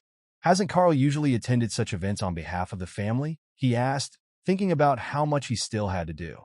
His father nodded, smiling. Yes, but Carl declined, saying he needed to attend to the knights.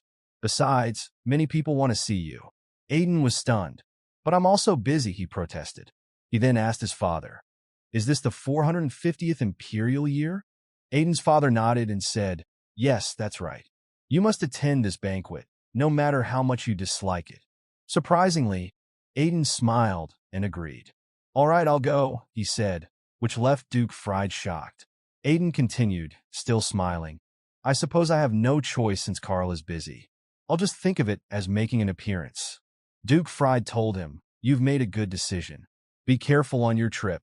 After talking to his father, Aiden was walking down the hall when the Underlord spoke up, saying, "You wouldn't agree to go to such a place without a reason. What's your real motive for suddenly attending the Imperial Banquet?" Aiden replied, "A major event will happen at this year's banquet. The Black Mages will launch an attack, and at the center of it all will be the Queen of the Black Mages, the Silver Witch.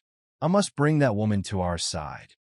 The Underlord was puzzled and asked, "Don't you despise Black Mages? Why are you trying to ally with someone you hate?"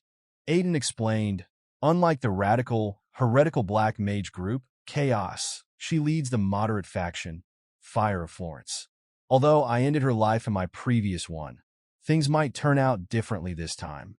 He then recalled a memory from his past life, where he was killing the Silver Witch.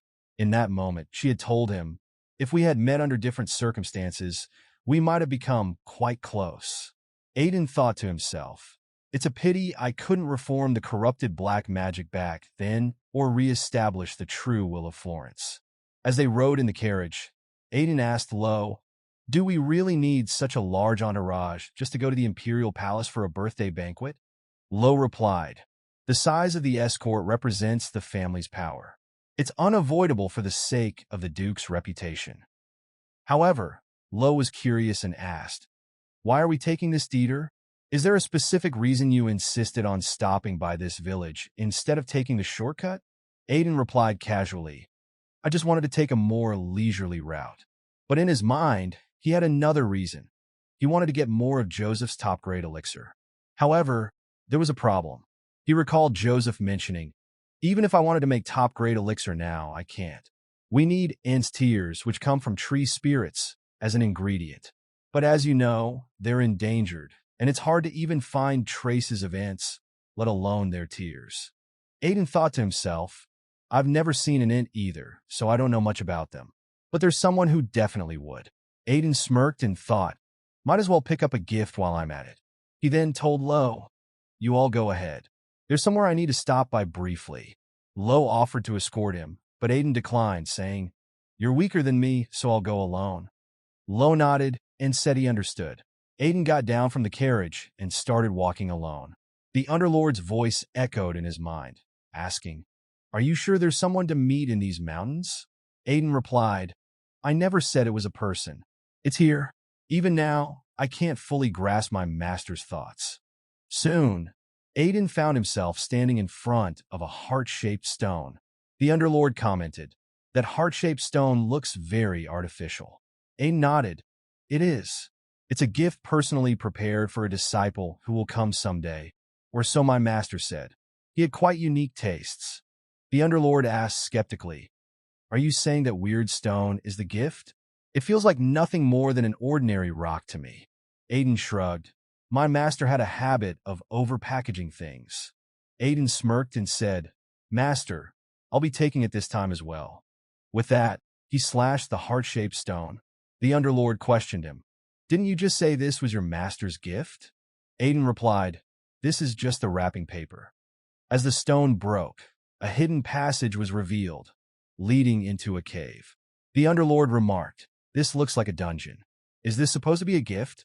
Aiden just smirked and said, My master was always an eccentric person. He often spouted nonsense like, As the mercenary king's disciple, you must learn through pain, or you only get stronger by overcoming near-death experiences. Besides, this dungeon isn't just any dungeon. When Aiden entered the cave, monsters appeared, ready to attack. The Underlord asked, By any chance, did you and your master not get along in your past life? Aiden chuckled and said, I told you, he was an eccentric. In my past life, when I entered here without knowing any better, I really thought my master was trying to kill me. But now, I couldn't be more grateful. As the monsters charged, Aiden noticed a figure standing behind them, exuding an evil aura. The Underlord recognized it immediately, saying, It's a lich, a foolish being created when a black mage turns themselves into an undead. Aiden nodded and said, Liches are one of the trickiest opponents if you don't know how to deal with them. I remember the trouble they gave me in my past life. The lich sneered and spoke. Foolish human, you've stepped into this place without fear. I'll turn you into an undead like these others. Aiden ignored the lich's threats and charged straight at him. The lich was taken aback, clearly shocked. Aiden smirked, thinking, if I take down the lich, the rest of the undead he summoned will disappear. Besides, after taking down so many high-level liches in my past life, this half-baked lich is nothing. Aiden summoned his sword Aura and slashed through the lich. The lich's eyes widened in shock as Aiden's blade cut through him. Gritting his teeth, the lich muttered, To think I'd go without seeing the rebirth of the Black Mage Kingdom. As the dead creatures slowly disappeared, Aiden noticed something left behind by the lich. His eyes widened in shock as he picked up the item, examining it closely. The Underlord asked, Is that the pin your master mentioned as a gift? Aiden shook his head. No, I've never seen this before. But this pattern, it feels strangely familiar. We'll keep it for now. The Underlord then suggested, You should collect the lich's bone dust too. Aiden frowned, looking both confused and annoyed. Collect bone dust? Why? The Underlord explained. Didn't you say you were going to look for ints? Lich bone dust is something ints go crazy for. Aiden sighed. I hate to admit it, but I don't know much about ints either. If you're telling me to collect this for some strange reason, you'd better not be messing with me. Cursed one, trust me for now, the Underlord replied. Aiden started collecting the bone dust, albeit reluctantly.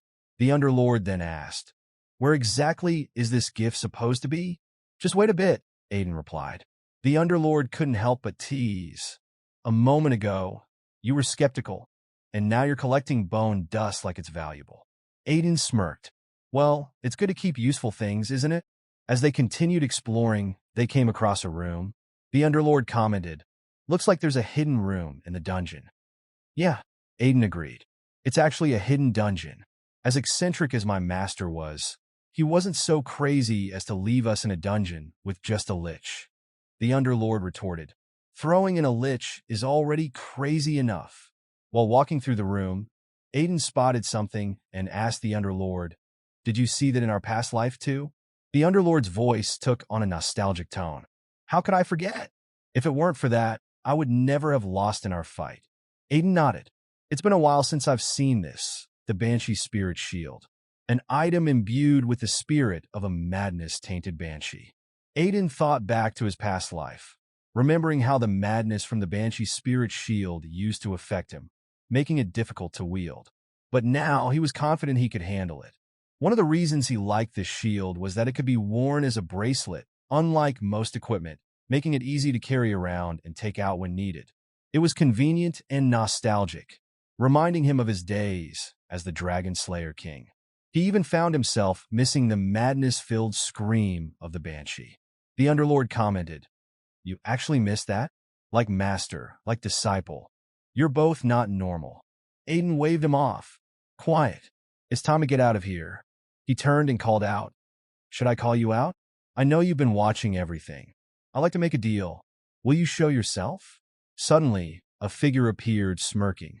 I've been waiting for you to call. Sucker, dear customer. Looks like you need to make a deal. The figure smiled and introduced himself. Nice to meet you.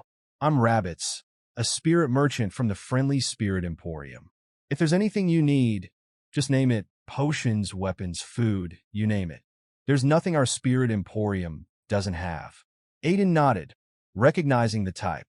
Spirit merchants are spirits of trade with strong monetary desires.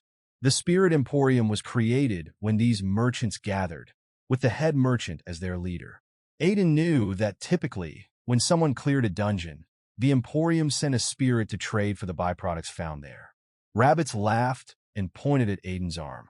You're going to trade that Banshee Spirit Shield, right? What luck! I can buy it from you at a good price. Aiden shook his head. No, I'm not selling this. Rabbit's smile faded, replaced by confusion and disappointment. What kind of deal do you want then? I want information, Aiden replied. I need to know the location of end dwellings on this western continent. Rabbits perked up, considering the request. You want to buy information on end dwellings? Interesting. That's not your usual request. But the Spirit Emporium deals in all kinds of goods, including information. Let's see what we can work out. Rabbits considered the request and said, the information about end dwellings is quite expensive. Even at a discount, the location of a small village would cost you 2,000 gold. Aiden shook his head. No, the price is 4,000 gold. Rabbit's eyes widened in surprise. For 1,000 gold? Are you serious? The Underlord, watching the exchange, couldn't help but interject. Are you crazy? Why are you doubling the price? Do you owe this spirit something from your past life? Aiden grinned. I do owe him, but this is just part of what my master taught me. The Underlord was puzzled. And what exactly did he teach you? Aiden smirked. The art of milking spirit merchants. My master was very skilled at it, and I learned from the best. I milked him like this in my past life, and I'll do it again. He turned back to Rabbits. Here's the deal. You give me the location of the end dwellings and 4,000 gold. Rabbits looked annoyed, his ears twitching in frustration. Wait a minute. Are you saying you're not using 4,000 gold to buy the information, but you're asking for 4,000 gold and the information? Have you lost your mind after fighting all those monsters? Aiden just smirked. No, I'm proposing a trade. I'll sell you what's behind me. He gestured to the area behind him, his smile never wavering. What do you think? Rabbit's eyes widened in shock as he realized what Aiden was referring to. How did a human like you?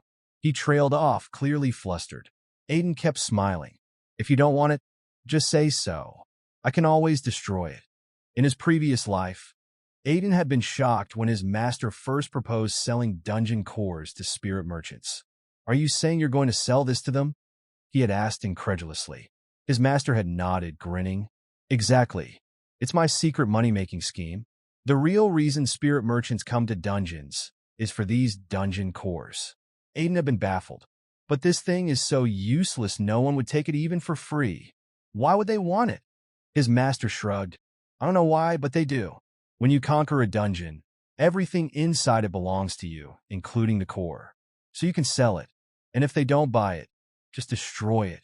Back in the present, Aiden was smirking. So, will you buy it, or should I just smash it? Make up your mind. I don't have all day. Rabbits, the spirit merchant, looked shocked and speechless. He couldn't believe this human knew about dungeon cores. Everyone else left them behind because they didn't know their value. If he told his seniors he bought a dungeon core, he might get insulted, but if he didn't retrieve it, the hat merchants would fire him. Seeing Rabbit's hesitation, Aiden started to draw his sword. All right then, I'll just smash it. Rabbits panicked. Wait a minute. He sighed, defeated. Fine, I'll buy it. Aiden laughed. You should have said so earlier. He received a pouch of platinum coins. These are definitely worth 4,000 gold. It was a good deal. As Aiden turned to leave, he glanced back at Rabbits. I'm sure we'll meet again soon. Rabbits muttered under his breath. I hope we never meet again. Then, louder, he added, "You think you can get away with swindling a spirit merchant? Just try to find the Int's village. No human has ever returned from there." Aiden laughed, clutching the platinum coins. The scene shifts to Lo, who had been waiting anxiously for his young master. "It's been half a day since he left," Lo muttered to himself, torn between waiting and going to look for him. Suddenly, he was startled to see Aiden approaching. "Young master, I was worried because you were gone so long," he exclaimed, relieved. Aiden frowned slightly. "Stop it, Lo. That's creepy." Inwardly, he remembered how Lo had treated him in his past life. Sometimes he wished Lo would go back to his old ways. This new demeanor was unsettling, and Aiden couldn't get used to it. Shaking off the thought, Aiden barked, "Anyway, have you rested enough? We're leaving for the Imperial capital right away." Meanwhile, that night, at the entrance of the Banshee Spirit Dungeon, the Silver Witch arrived. "I finally found it," she murmured, but her expression quickly turned to confusion. The area was deserted. Panic flashed across her face when she realized something was missing. "It's gone," she whispered, her voice tinged with disbelief. "It should have been right here." The next day, Aiden and his entourage arrived at the Imperial capital. The carriage came to a halt, and Aiden stepped down, greeted by the Imperial Palace butler. "Welcome to the Imperial capital, young master," the butler said, bowing deeply. "I'll escort you to your guest room in the Imperial Palace." Meanwhile, the party at the Imperial Palace was in full swing. Nobles and dignitaries mingled, exchanging pleasantries, when suddenly, Aiden made his entrance. A wave of shock rippled through the crowd. Murmurs of confusion spread as some recognized him. "Isn't that the delinquent prince?" someone whispered. "I heard he caught a troll once, but he probably stole someone else's achievement," another sneered. Aiden could hear the whispers, but they didn't faze him. "It's been a while since I've been treated like this," he mused. "People are the same, be they mercenaries or nobles. No matter, I have no business with them. There are 3 people I need to see." As Aiden scanned the room, a man's boisterous voice caught his attention. "The taste of alcohol in the Imperial Palace is truly the best. If only we could import this kind of alcohol to our Magic Tower country," the man declared. Aiden's eyes narrowed as he recognized the voice. "Magician Gustav Dora, it's an honor to meet you," Aiden said, stepping forward.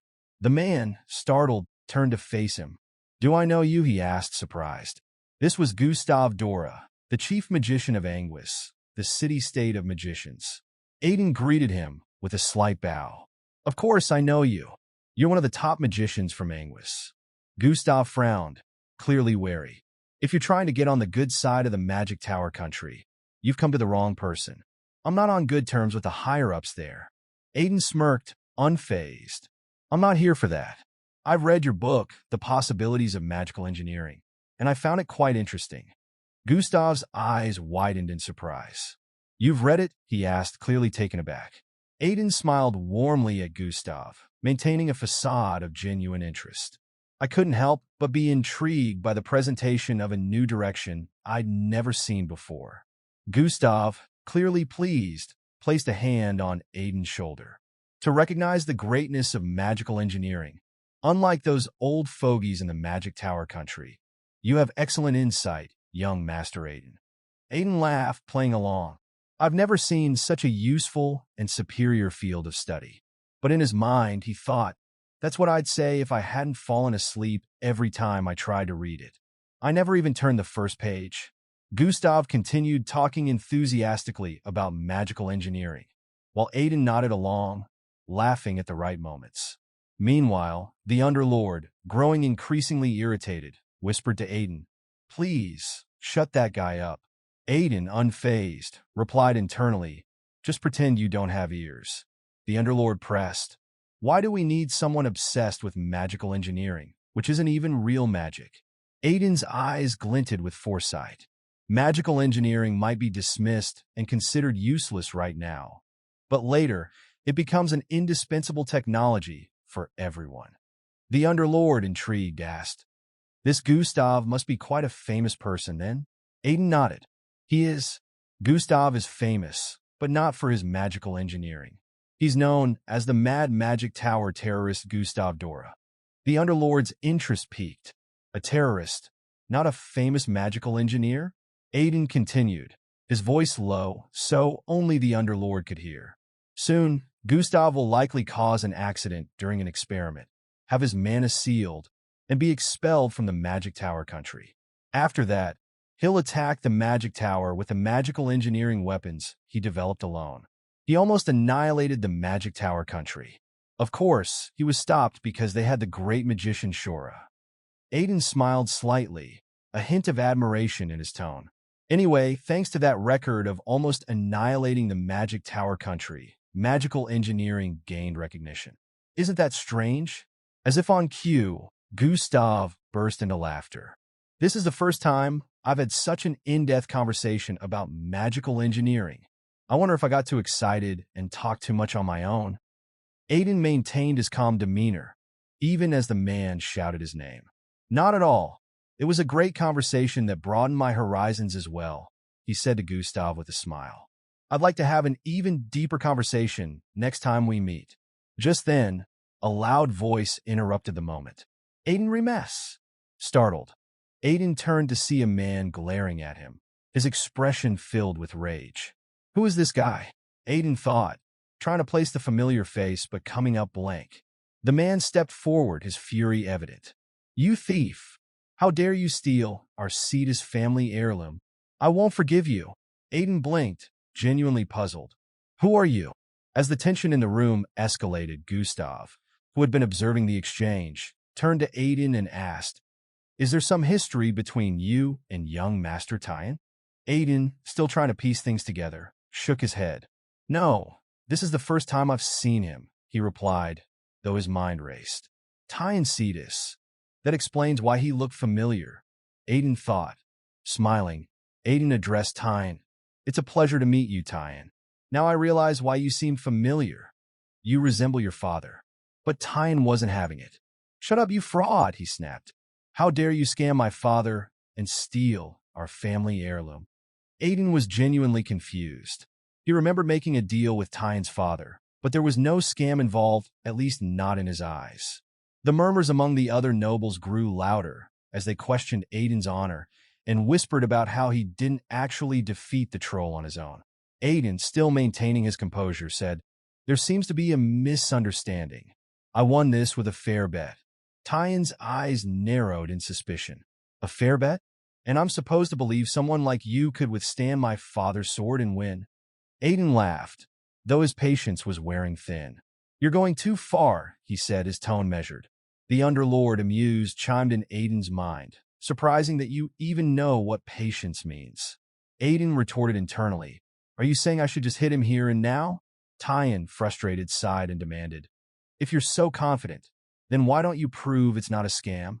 I challenge you to a duel. If you win, I'll kneel and apologize. But if you lose, you return the heirloom and kneel to apologize. Aiden couldn't help but notice how Tyan was becoming increasingly disrespectful. In his mind, Tyan was just as stubborn and pig-headed as his father. Aiden laughed, shaking his head. A duel at the Crown Prince's birthday banquet? How appropriate. Just then, the atmosphere in the room shifted as a new voice entered the fray. How amusing, a duel at my birthday feast. Aiden and Tyan both turned, their expressions turning to shock as they saw the Crown Prince himself standing there, a curious smile on his face.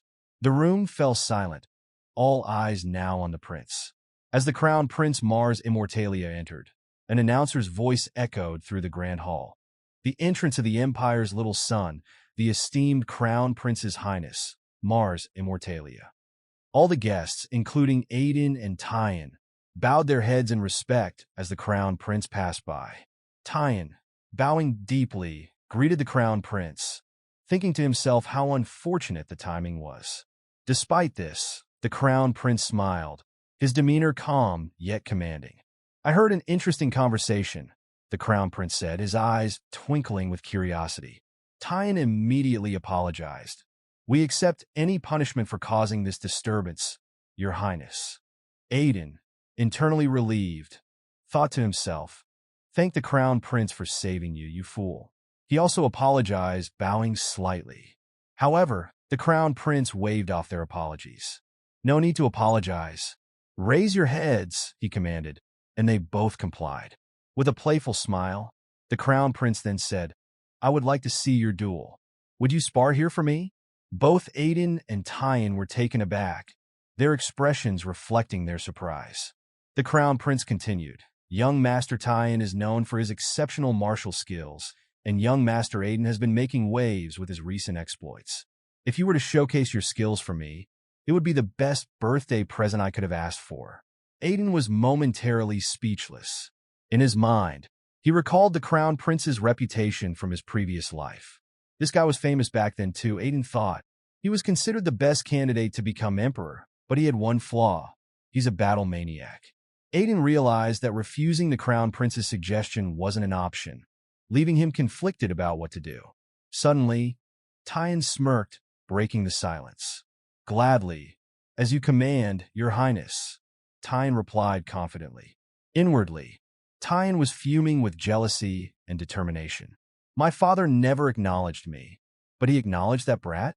I don't know what trick Aiden used on my father, but I'll expose him, reclaim our heirloom, and earn the recognition I deserve, Tyan vowed silently.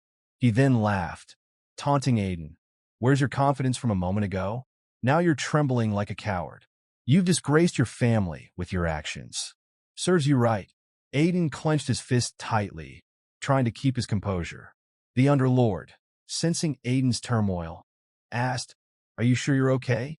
Aiden responded with a calm, controlled voice. Your Highness, I don't particularly enjoy fighting, but since you've commanded it, how could I possibly refuse? His words were respectful, but his eyes held a steely resolve. In his mind, Aiden felt a twinge of sympathy for Margrave Cetus, but he knew he had no choice but to accept the duel. I'll use this chance to teach him some manners, Aiden thought determinedly. The Underlord, sensing Aiden's internal conflict, quipped, You really don't seem all right fighting a kid like this. Are you even human? As the duel began, both Aiden and Tyan stood ready, swords in hand. The Crown Prince, overseeing the event, announced, For safety, the use of sword aura and artifacts is prohibited. I'm looking forward to seeing what kind of duel you both will show. Tyan, trying to maintain his composure, assured the Crown Prince, I promise an honorable duel, Your Highness. But inwardly, he was determined to prove that all the rumors about Aiden were nonsense. Aiden, however, laughed lightly, taunting Tyan, Have we started yet? This provocation made Tyan grit his teeth in anger. Your trap was the problem, Tyan snapped, before launching a swift attack on Aiden. In his mind, Tyan dismissed Aiden as an amateur, someone who couldn't possibly have defeated his father. He mentally apologized to the Crown Prince, expecting this duel to end quickly and without incident. But Tyan's expectations were shattered when Aiden's sword unexpectedly struck his forehead, causing him to stagger. The Crown Prince, surprised, exclaimed, Oh ho! A murmur spread through the crowd, with one observer noting, Tyan lost so easily. Aiden, feigning surprise, chuckled, I slipped and it just so happened that I was right there. I guess I got lucky. He added with a grin, It's hard to judge someone's skills from a coincidence created by mistakes on both sides. Let's call this round invalid. The Crown Prince, still smiling, agreed, Very well, let's call it invalid. Both of you should focus a bit more next time. Tyan, trying to hide his frustration, agreed with the Crown Prince, but inside, he was seething. I let my guard down, even against a ruffian like him. But in the end, a knight is a knight, and he must know how to wield a sword. Confused and angry, Tyan thought, What was that? And what's with that disgusting look on his face? Determined not to be humiliated again, Tyan declared, This time, I'll go all out. Aiden, now visibly annoyed, replied nonchalantly, Sure, you can come at me, or go away, whatever. Tyan, enraged by Aiden's dismissive attitude, vowed, He might have fooled me once, but never twice. Tyan gripped his sword tightly, and with a fierce determination, swung it at Aiden. But Aiden deftly dodged the attack, momentarily stunned by the speed and strength behind Tyan's strike. As expected of the Margrave's son, Aiden thought. His sword is honest and upright, just like his father. Blocking Tyen's next attack, Aiden couldn't help but comment, compared to the Margrave, your sword feels too light. Tyen's anger flared. What did you say? My sword is light, he demanded. Aiden nodded, his tone calm yet provoking. The Margrave's sword was heavy and precise. But your sword right now, young Master Tyen, looks like it's merely imitating his. The remark enraged Tyen even more. Imitating? He echoed in disbelief. Seeing the effect his words had, Aiden continued. You were so curious about the sword that fought the Margrave, weren't you? Well, I'll show it to you. With that, Aiden swiftly moved to attack. Tyen was momentarily shocked by Aiden's speed, but he quickly regained his composure. It's not like I can't block this, Tyen thought, confident in his ability. To think my father was defeated by such a sword. That's ridiculous. But as Aiden's sword approached, it bent in an unexpected manner, slipping past Tyen's defense and striking him on the forehead once again. Tyen staggered, disbelief written all over his face. Impossible. I blocked it, but how? The Underlord, observing the duel, remarked, I thought you'd go easy because of your ties with the Margrave. But you're taking this more seriously than I expected. Aiden smirked. A stubborn knight like him won't stop unless he's knocked out. If I don't make him faint, I bet he'll keep coming at me until he's dead. As Aiden's strike landed, Tyen felt himself beginning to collapse backward. I'm falling. To such unheard-of swordsmanship, impossible. But with sheer willpower, he gripped the ground tightly with his feet and forced himself to move forward. I am Tyen Cetus, the eldest son destined to lead the Cetus family. Tyen roared, rallying himself for one final attack. He attempted to use the mercenary king's swordsmanship, a technique known for its brutal efficiency. But Aiden, with practiced ease, avoided the attack and delivered a swift blow to Tyen's back. The force of the hit caused Tyen to drop his sword and faint, his body falling toward the ground. Just before Tyen hit the ground, a man appeared, catching him effortlessly. The man's voice was calm, but carried a hint of disapproval. It seems my friend has been causing trouble in my absence. Aiden, feeling the lingering tension in his muscles, thought to himself, it's fine, I was feeling a bit stiff anyway.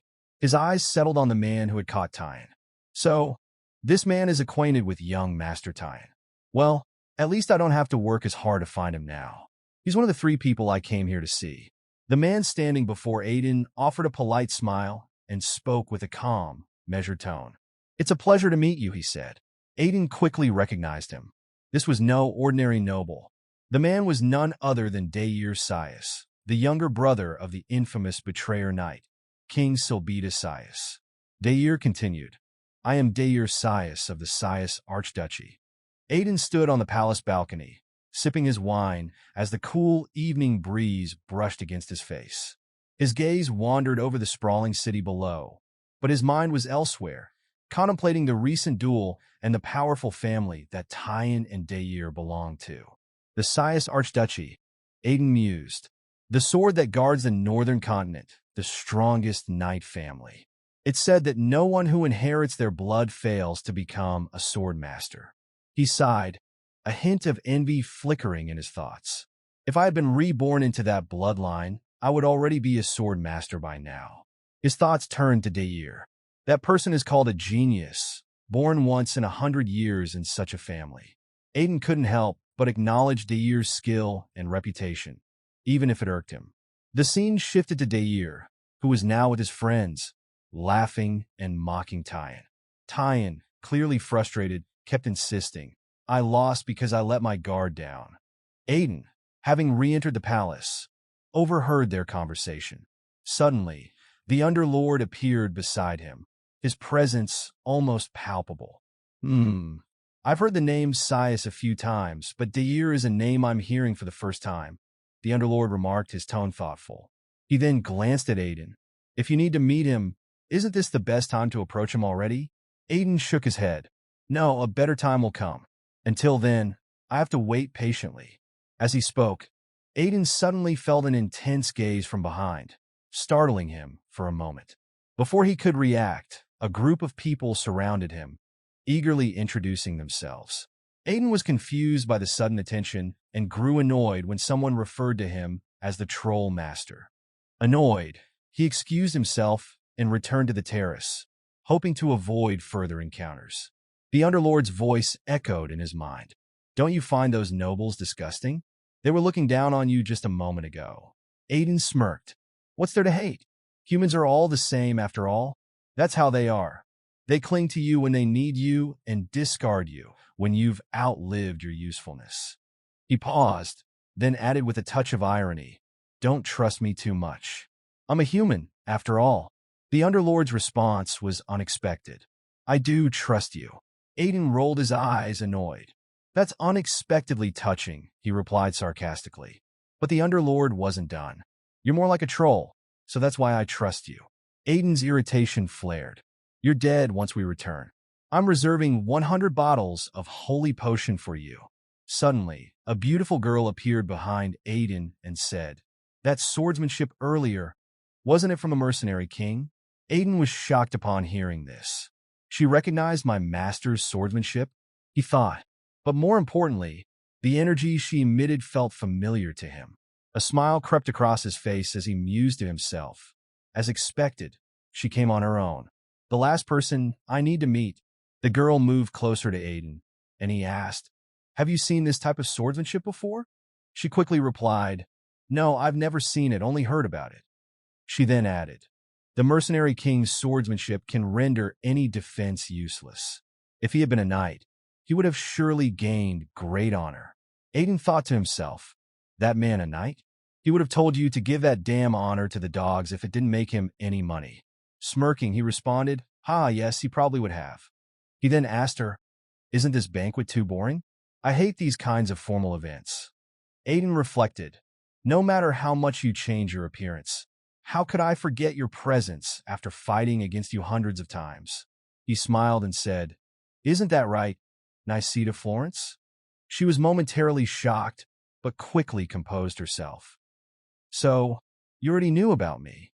Let me ask you a question, she said. How did you awaken that sword?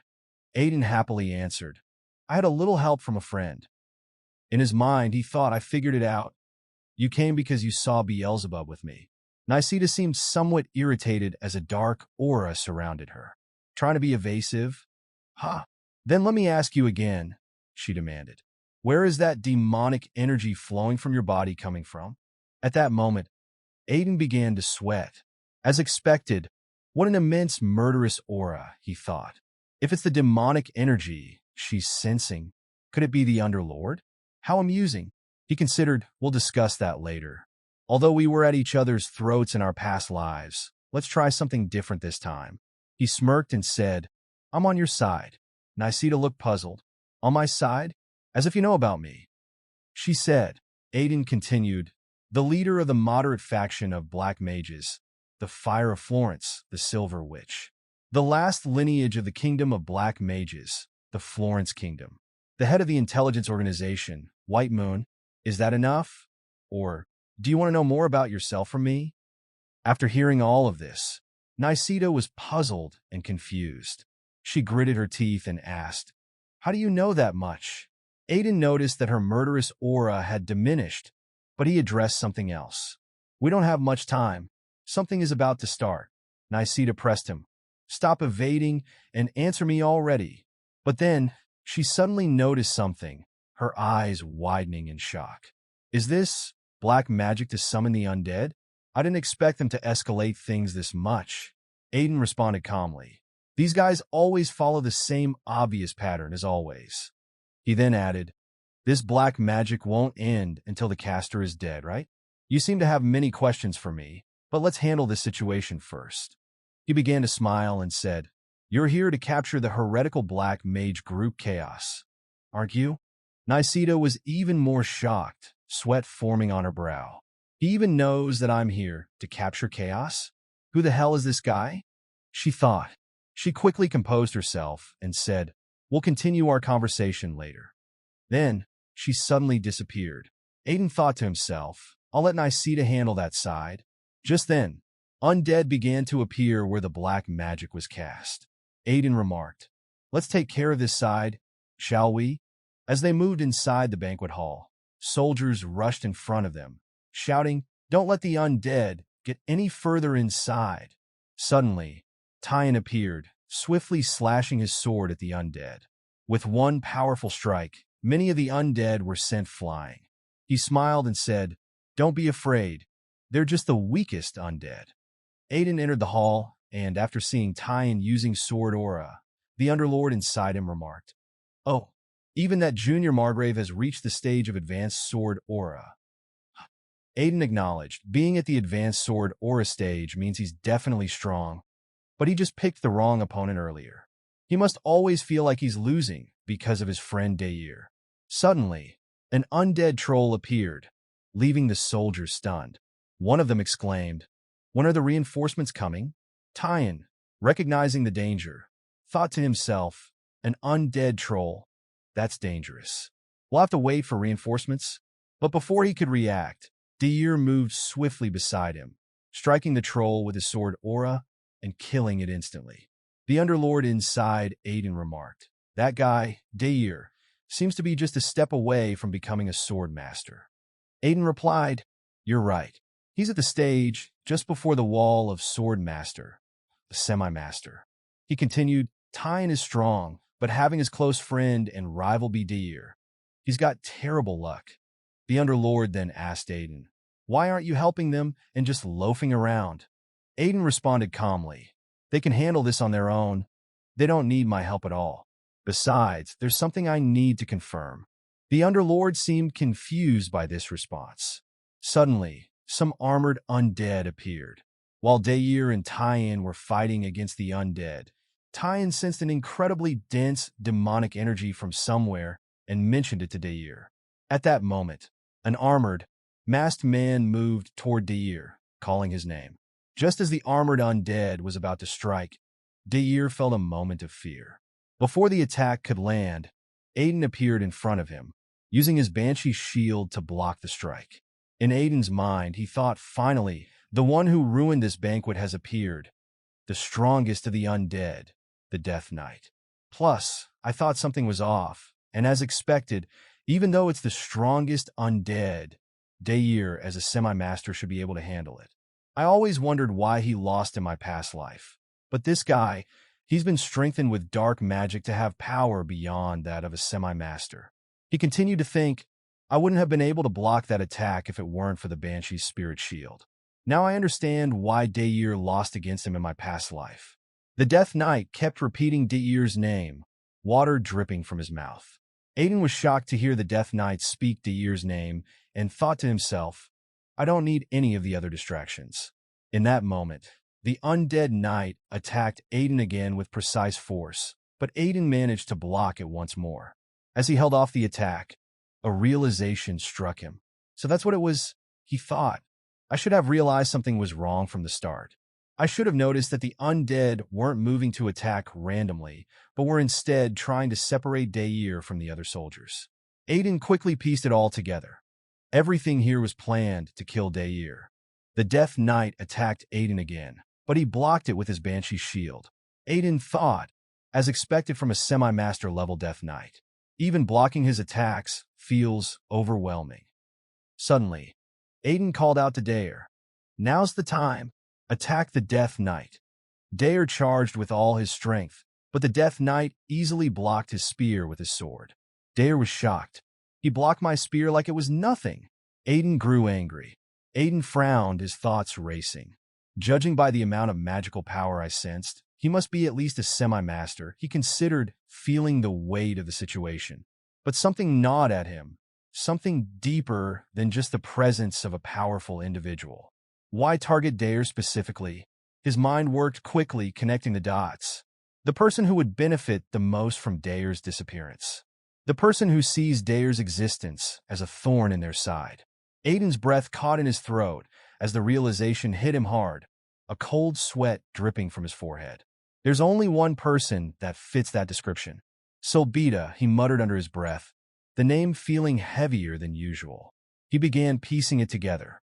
Solbita, the eldest son of the family, overshadowed by his younger brother Dair, who had been hailed as a historical genius, a once-in-a-lifetime talent.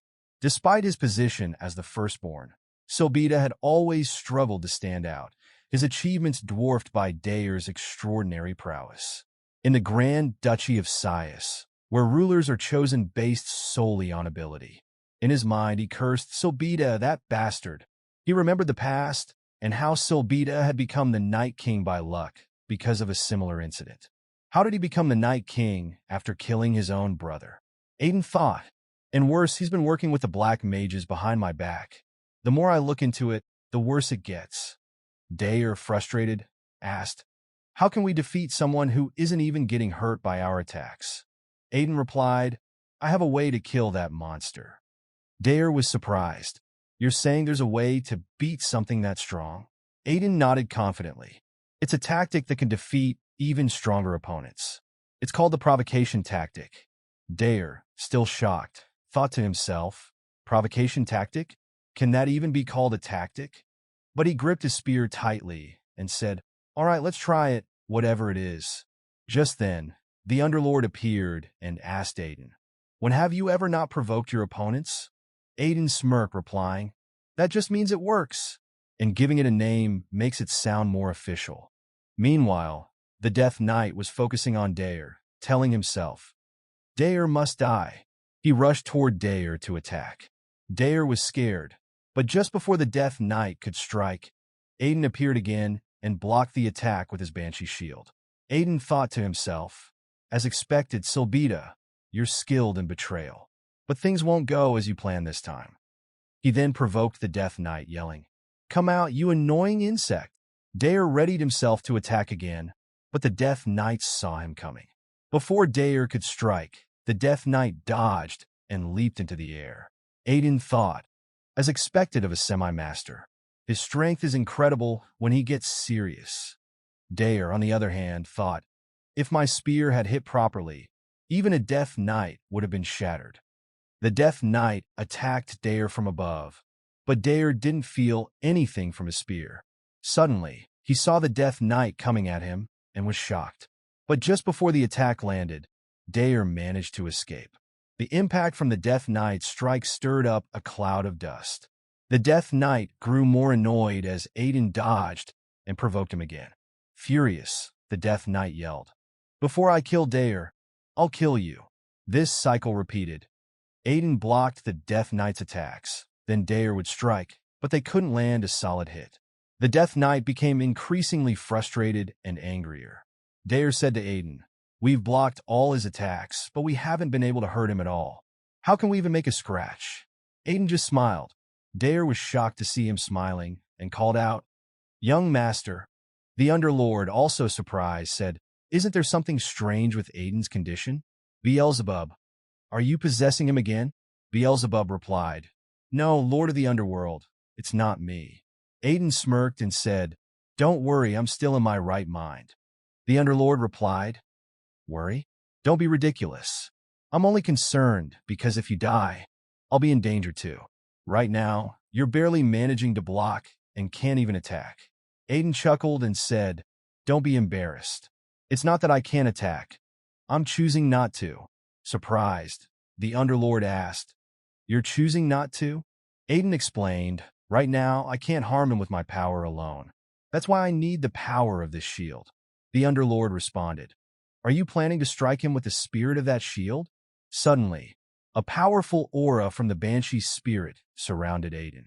Aiden said, "The Banshee's spirit shield is filled with a spirit tainted by madness. The more I use it, the more madness fills the shield, making me stronger as I'm infected by it." Then, with a wild smile on his face, Aiden flew up and attacked the Death Knight. He thought, "I can fight at the level of a semi-master now." Daer, watching, felt frustrated. What is this? Has he been hiding his strength all along, he thought. I knew Aiden was strong from our fight, but I never imagined he had reached the level of a semi-master like me. Sweat dripped from Daer as he continued thinking, "No, he's more than just a semi-master. Young Master Aiden is strong enough to overwhelm even that Death Knight." Aiden's attack finally injured the Death Knight, who gritted his teeth in frustration. Despite this, Aiden kept that wild smile on his face, thinking, That madness made me a bit off target. The Underlord, surprised, commented, "It seems like all your equipment, starting with Beelzebub, is far from ordinary." Aiden replied, "The better the item, the more flaws it has." The Underlord retorted, "What nonsense is that? They say items resemble their owners." Suddenly, the madness surrounding Aiden grew more intense. Aiden said, "It's been a while, and this madness is getting harder to control. It's time to end this." Activating his ring of swiftness, Aiden moved just as the Death Knight was about to attack him. The Death Knight, furious, yelled, "Die, you damn insect!" But he was shocked to realize that Aiden was already in the air above him, moving too fast to be seen. At that moment, Aiden launched another attack, striking the Death Knight on the other side. The Death Knight, now bleeding, gritted his teeth in anger. "I can't see him. Where are you, insect?"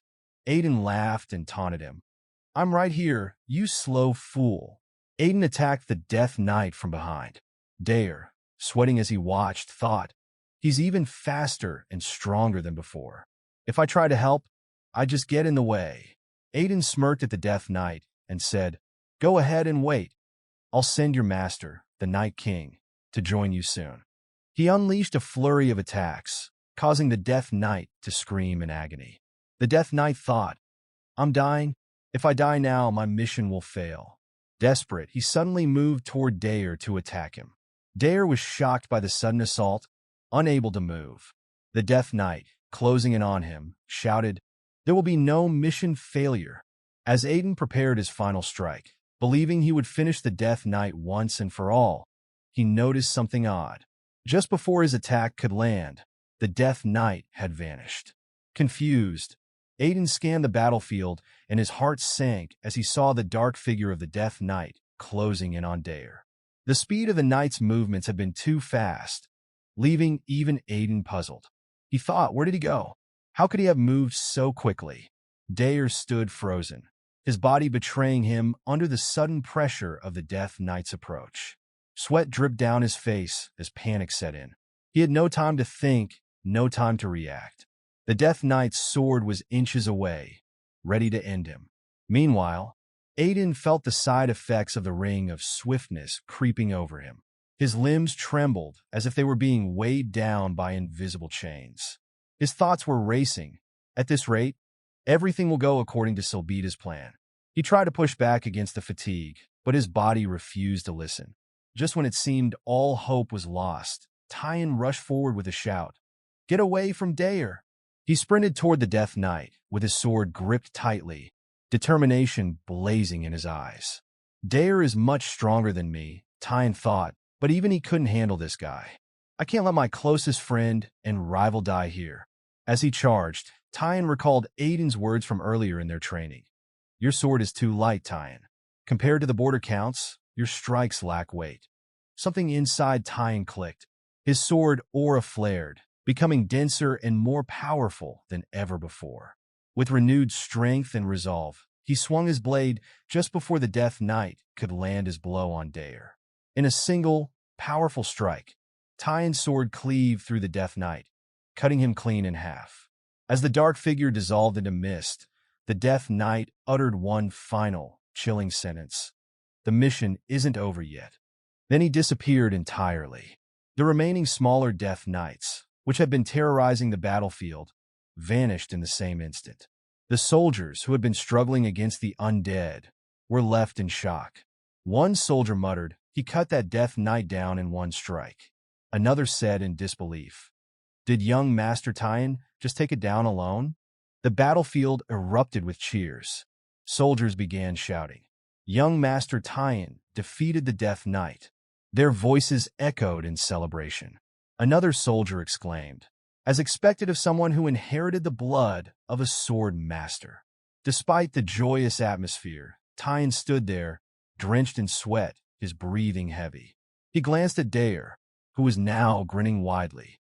"You've done it," Dare said, his voice filled with pride. "You've become a semi-master, Tyan." His eyes gleamed with gratitude and respect. "You've finally become a semi-master, and now, you've even saved my life," Dare said, smiling proudly. With a firm shake, he added, "You're truly my rival, Tyan. I'll repay this debt one day, mark my words." Tyan, still drenched in sweat, nodded casually, "Yeah, sure," but his mind was elsewhere, caught in a whirlwind of confusion. Did I really take down that Death Knight in one strike? The memory of the slash replayed in his mind, but something felt off. The sensation lingered, unfamiliar and unsettling. As the soldiers gathered around them, celebrating their victory, Dare turned toward where Aiden had been. "Above all, we can't forget to mention," he paused mid-sentence, blinking in surprise. "Huh? Where did he go?" Aiden had vanished, leaving Dare puzzled. Meanwhile, Aiden, struggling under the effects of the ring of swiftness, was barely able to walk. His legs trembled, and he felt his strength waning. "Forcibly raising my power is taking too much of a toll," he thought. "Now that the job's done, I need to get home and rest." Out of nowhere, Underlord appeared beside him. "Shouldn't you enjoy the victory a little?" he asked, his voice dripping with dark amusement. Aiden, sweating and nearly collapsing, responded, "If I don't rest now, I might rest forever. There's no joy in this. It's far too early to feel victory." His eyes narrowed. "This is just the first step of my revenge." His mind wandered back to the revelation, and he muttered, "But to think that straight-laced Night King Silbita was in cahoots with black mages. Who knows what the rest of his colleagues were up to behind my back in the past." As Aiden slowly made his way toward the exit, Underlord chimed in again. At least the timing worked out well. It almost played perfectly into the Night King's plan. Aiden smirked. "Yeah, I told you the Silver Witch could handle the Chaos followers, and she did. The Silver Witch is really strong." He then added, "Thanks to her dealing with them in time, the summoning spell was broken, and the Death Knight disappeared. It could have been much worse otherwise." Suddenly, Lo came running toward him, shouting, "Young Master! Young Master!" Aiden, still trembling and barely able to stand, turned to see Lo, who looked like he had been through a rough battle himself. Lo, panting heavily, asked, "Are you all right?" The undead suddenly attacked outside. Aiden, barely able to hold himself up, responded dryly, "Do I look okay to you?" He then added with a strained voice, "Where were you until now?" Lo, his face battered and bruised, looked down in shame. "I'm sorry, young master. I was dealing with the undead inside the palace." Aiden, despite his condition, managed a faint smile. "No, you did great, Lo. Now let's get out of here and rest." Aiden found himself in the Imperial Palace guest room, waking up suddenly from a deep sleep. He blinked in confusion, rubbing his eyes. "I passed out as soon as I got here yesterday. I wonder how many hours I slept." Just as he was about to sit up, a voice startled him. "You sure can sleep for a while." Aiden jumped in shock, shouting as he realized Nisida was standing behind him. She gazed at him with a calm, almost amused expression. "No one's coming, no matter how loud you scream," she said. "I've already put up a sound-blocking barrier around this area." Sweating nervously, Aiden replied, "Oh, is that so?" His mind raced. "I knew this was coming, but I didn't expect her to show up the very next day." Gathering his composure, he asked, "How did you manage to get in here?" Nisida, walking slowly toward him, smirked. "Getting into a place like this is easier than wringing a goblin's neck," she said, her tone turning serious. "Now it's your turn to answer me." Her aura shifted, becoming menacing as she emitted a powerful, dangerous energy. "How do you know about me?" she demanded, her killing intent filling the room. Aiden's heart raced as he thought, "Ugh, killing intent right after waking up?" She added coldly, "If you try any tricks, I'll kill you right away." Aiden, still seated on the bed, raised his hands defensively and said with a forced smile, "I just want to maintain an amicable relationship with Lady Nisida." He then continued, "Because we both have the same goal." Nisida's eyes narrowed in suspicion. "You, a noble of the Empire, have the same goal as me? How is that possible?"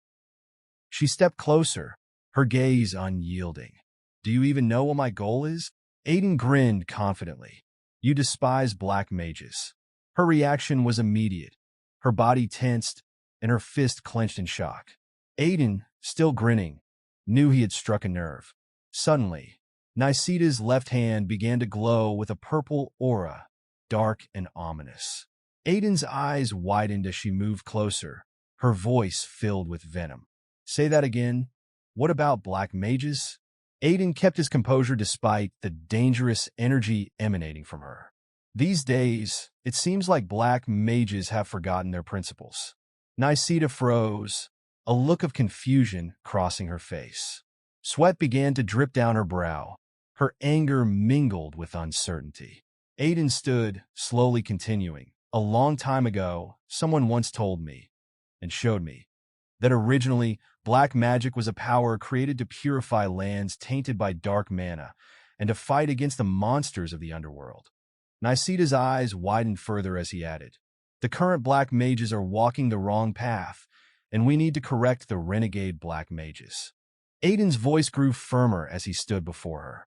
I, too, dislike these renegade black mages, especially those chaos bastards who attacked the Imperial Palace yesterday. Aiden extended his hand toward Nisida, smiling confidently. Isn't that enough to maintain a friendly relationship? He asked, his eyes gleaming with a mix of sincerity and calculated charm. Nisida, still radiating power, hesitated, her mind racing. Not only does an imperial noble know the essence of black magic, but he even acknowledges black mages. Sweat dripped from her face as she tried to comprehend the situation. Is this really true? Or is this just a ploy to save himself from me killing him? Before she could form a response, Aiden grinned even wider. You can take your time thinking it over, he said lightly. In exchange, I'll give you some useful information. Nisida raised an eyebrow, skeptical. Do you think there's something I don't know, being part of the intelligence organization? Aiden nodded confidently. Of course, because only I know about this. He leaned closer, lowering his voice to a whisper, his lips almost brushing her ear. Because this is something that will happen in the future. Before he could finish, the door burst open with a loud thud. Lo entered in a rush, shouting, Young master, you have a visitor. Beside him stood Tyan, looking very serious and focused. Aiden, I need to talk to you. Tyan's voice trailed off, his expression shifting to surprise as he saw Aiden standing incredibly close to Nisida. Sweat began to form on Tyan's brow, his face turning red as he realized the scene before him. Pardon me? Tyan stammered, quickly backing out of the room and slamming the door shut behind him before Aiden could explain. Aiden blinked, flustered, and muttered, It's a misunderstanding, but Tyan was already gone. Aiden tried his best to brush off the misunderstanding, but Tyan's serious expression showed no signs of fading. Sweat trickled down Aiden's face as he thought to himself, Tyan is seriously misunderstanding things here. He shifted nervously, his mind racing, grateful that at least he had managed to convey the essential information to Nisida before she left. He had warned her about the upcoming drought in Barkan territory, which would strike soon. A few minutes prior, Nisida had expressed disbelief. Her eyes narrowed in suspicion. Do you expect me to believe that? She had asked, her tone sharp. A drought in Barkan territory, known as the Land of Plenty? That's an agricultural region that hasn't had a single drought since the founding of the empire. And now you're saying a drought will suddenly hit such a place. Aiden had felt the pressure building. He had shouted in response, Just believe me for now. There will be a drought within 3 months. He had pointed towards the door and added urgently, More importantly, we need to hurry up and catch Tyan. It might not matter to you, but if this continues, I'll be caught up in another strange misunderstanding. Nisida had been unimpressed by his plea. Is there anything left to misunderstand? She had asked with a smirk. You're already famous for being a delinquent. Exasperated, Aiden had shouted back, Just trust me for now, and we'll talk later. Nisida's eyes had widened slightly, but she finally relented. This better not be a lie, she had warned, or I'll know how to find you, even if you run away. Now back in the present, Aiden was still sweating and shaking slightly. The drought will definitely come, he thought nervously. When it does, Nisida will have to believe me. He tried to distract himself by addressing Tyan. By the way, what brings you to my quarters? Tyan hesitated, gripping his hands tightly. Well, he started, but Aiden cut him off. asking, "Did you come for another duel?" Tyan clenched his fists, his face flushed with frustration. "It's very frustrating for me," he admitted, "but you're the rightful owner of the Beelzebub sword. And as my father said, you deserve to have that sword." Aiden blinked, surprised. What's with this all of a sudden? He thought to himself, stating the obvious. Tyan's unexpected words left him curious, wondering if there was more beneath the surface of this encounter. Aiden watched as Tyan bowed his head, clearly surprised. Is this really the same stubborn mini-border count from yesterday? Aiden thought, baffled by the sudden show of gratitude. Tyan continued, "If it weren't for you, I would have lost my closest friend. I'm truly grateful." His voice grew more somber as he added, "People say I cut down the Death Knight and protected the Imperial family, but you've probably already noticed. It disappeared before I cut it. But in that moment, I saw it clearly, the way to break through the Sword Master's wall, just like you taught me." Aiden grinned internally, thinking, I thought he had the same bull-headed personality as his father, but perhaps not. That last attack did resemble his father's, though. Before he could respond, Tyan placed a hand on Aiden's shoulder, smiling brightly. "Therefore, young Master Aiden," Tyan said with pride, "I acknowledge you as my rival." Aiden's eyes widened in surprise. Tyan went on, "You're the second person I've ever acknowledged as my rival after Dair. You should be proud of that." Then, Tyan declared, "Someday, I'll defeat you and reclaim the family heirloom. So don't let your guard down. Like father, like son." Aiden thought wryly. He's just as driven as his old man. After a while, the two talked as if they had been friends for years. Their initial tensions seemed to dissolve, and Tyan suggested, "Should we start speaking more casually while we're at it?" Aiden laughed, replying, "Ahaha, I think we're already speaking pretty casually." A few days later, Aiden was in a white carriage, heading back to the Regressed territory. He gazed out the window, watching the changing landscape pass by.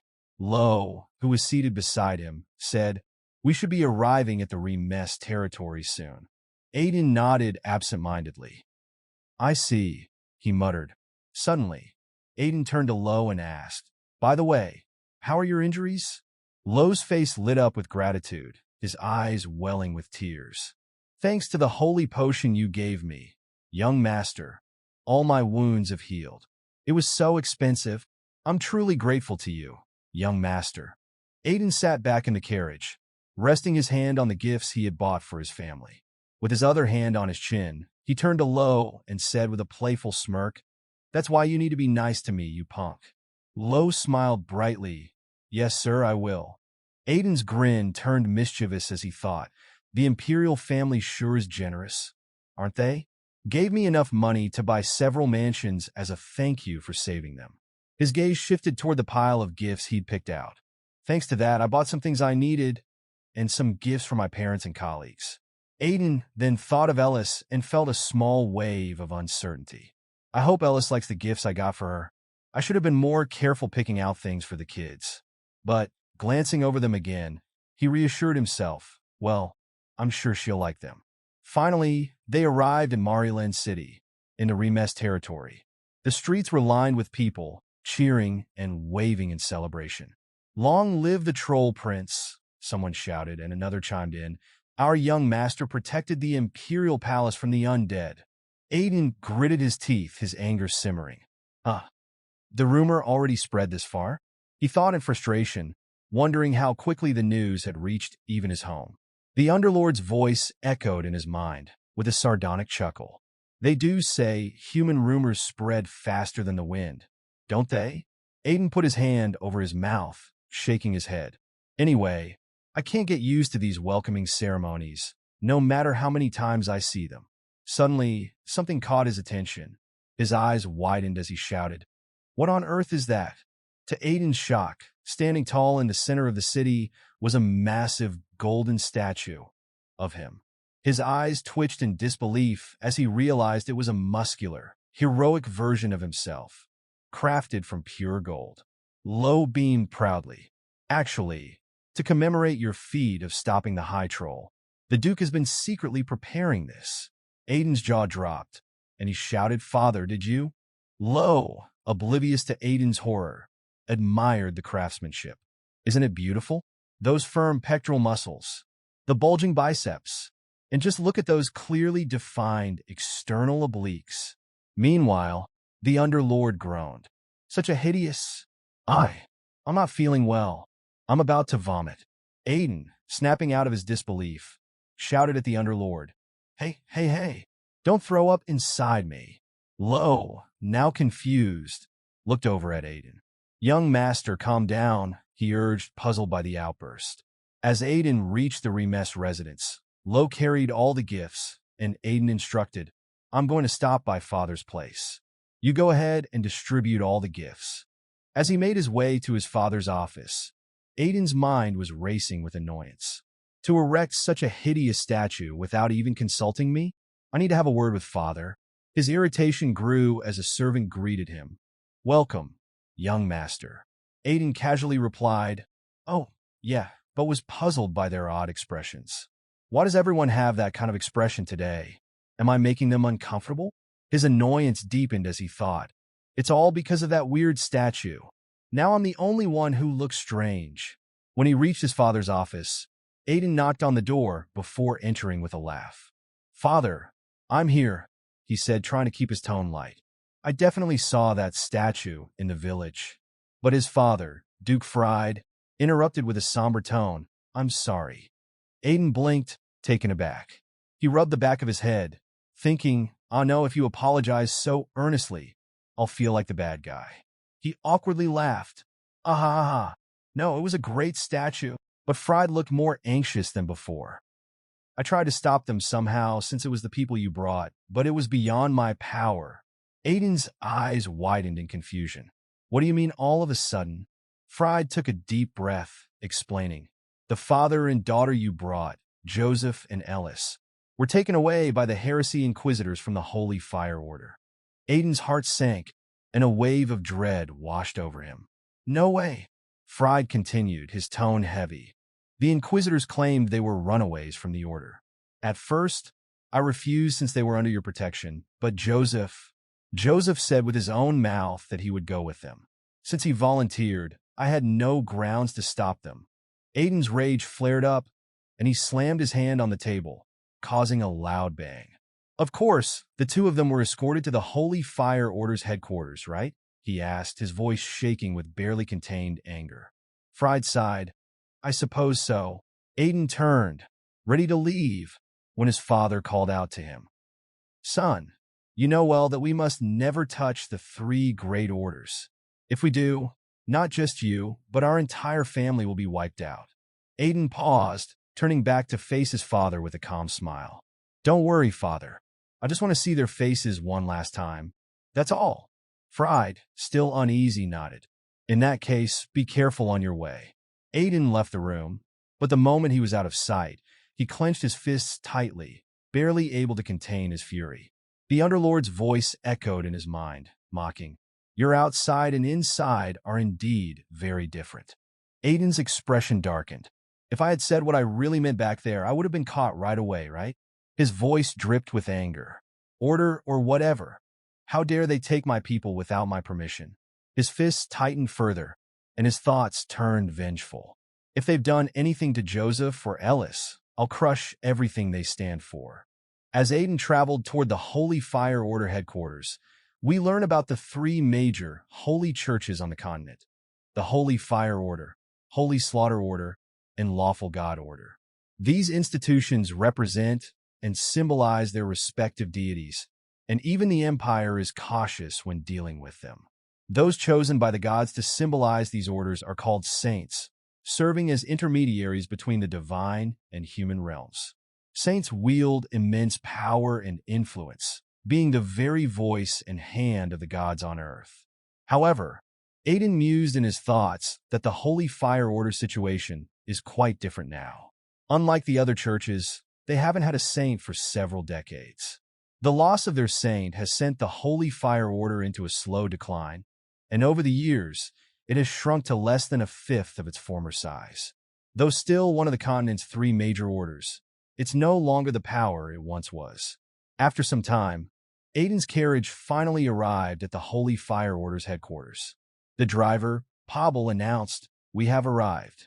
Aiden stepped out, stretching his arms. At the same time, Lo, who had clearly been struggling with the journey, began vomiting beside him. Aiden thought to himself, back in my mercenary days, I always rode in carriages like this. It brings back good memories. Grinning, Aiden turned to Pobble and said, "Thanks to you, we arrived here very quickly." Pobble nodded respectfully, replying, "As one of our valued customers, this is nothing." Aiden thought back to his past dealings with the trading company and reflected, indeed, using the shortcuts known to merchants has gotten us here much faster. That's why I continued to use this trading company ever since I sold that troll to them. Meanwhile, Lo was still hunched over, vomiting. Aiden, now annoyed, said, "At this rate, you might throw up everything you've eaten since yesterday morning, Lo." Lo, between bouts of vomiting, managed to say, "Please don't worry about me." Aiden sighed, "Just rest here." As he looked up at the Holy Fire Order's grand building, Aiden thought to himself, even though it's weakened, it's still one of the 3 major churches. It's as imposing as ever. Pobble stood beside him, and Aiden glanced over, saying, "By the way, you were right." Pobble smiled knowingly. "Didn't I tell you? The Holy Fire Order is currently in a closed state. You won't be able to enter. But since you insisted on coming, I brought you here." In front of the massive gates, 2 guards stood watch, blocking entry. Nearby, a desperate man pleaded with them, trying to enter the church to have his sick son healed. One of the guards, with a stern expression, stopped him and said, "The church is closed. Please try another church." Aiden stood before the entrance of the Holy Fire Order sanctuary, his mind racing with thoughts. Around this time, the main sanctuary should be bustling with people receiving treatment, he thought. But instead, recalling the battle priests blocking the way, the very same priests who were likely involved in the capture of Joseph and his daughter. The order to close the sanctuary around the same time they were taken couldn't be a coincidence. Pobble, standing behind Aiden, nervously asked, "How are you planning to get inside the church?" Aiden smirked, a mischievous glint in his eye. He placed a hand on his head casually and said, "I have my ways. Don't worry about it." Sweat dripped down Pobble's face. He knew from Aiden's tone that something reckless was coming, and he thought to himself, what kind of trouble is he planning now? Aiden approached the gatekeepers, his posture confident. "I am Aiden Remes of the house of Duke Remes. I have business inside and wish to enter." The guard, glaring at Aiden, responded angrily, "I'm sorry, but the sanctuary is closed to outsiders. No matter who you are, you cannot enter." Aiden's demeanor became more serious. "I need to go inside," the guard repeated. "You cannot enter." Tension grew between them. Aiden's patience was wearing thin. He gripped his fist tightly and growled, "I will enter." The guard, growing angrier, placed his hand on Aiden's shoulder and gritted his teeth. "Hey, I said you can't go in. Why can't you understand?" In a flash, Aiden grabbed the guard by the neck and slammed him to the ground effortlessly. The other guard, witnessing this, shouted, "How dare you attack a priest of the order? Even if you're from a duke's family, you won't get away with this." Without hesitation, Aiden knocked him down with a swift strike to the neck. Both guards collapsed, unconscious. Pobble, wide-eyed and stunned, watched everything unfold in disbelief. They say you can't teach an old dog new tricks, he thought. But Aiden clearly never needed any. Before stepping into the sanctuary, Aiden spoke to the Underlord in his mind. "Be careful." The Underlord replied, confused, "Why are you suddenly worried about me?" Aiden smirked and said, "Because this place is full of holy energy." The Underlord shuddered. "I see. A very unpleasant place." As Aiden stepped into the church, the 2 battle priests inside turned to see him. One of them asked in confusion, "Is it already shift change?" The other priest shook his head, realizing who Aiden was, and asked with surprise and anger, "Who are you?" "We told them not to let anyone enter." But Aiden wasn't listening. His eyes widened as he took in the breathtaking beauty of the sanctuary's vast interior. The stained glass windows, golden statues, and shimmering lights were awe-inspiring. Underlord's voice echoed in his mind. "By the way, Do you even know where Joseph and his daughter are? Aiden, still admiring the grandeur around him, smirked. No, how would I know? Underlord, growing more irritated, asked. Then how do you plan to find them if you don't know? Aiden grinned slyly. I have a way.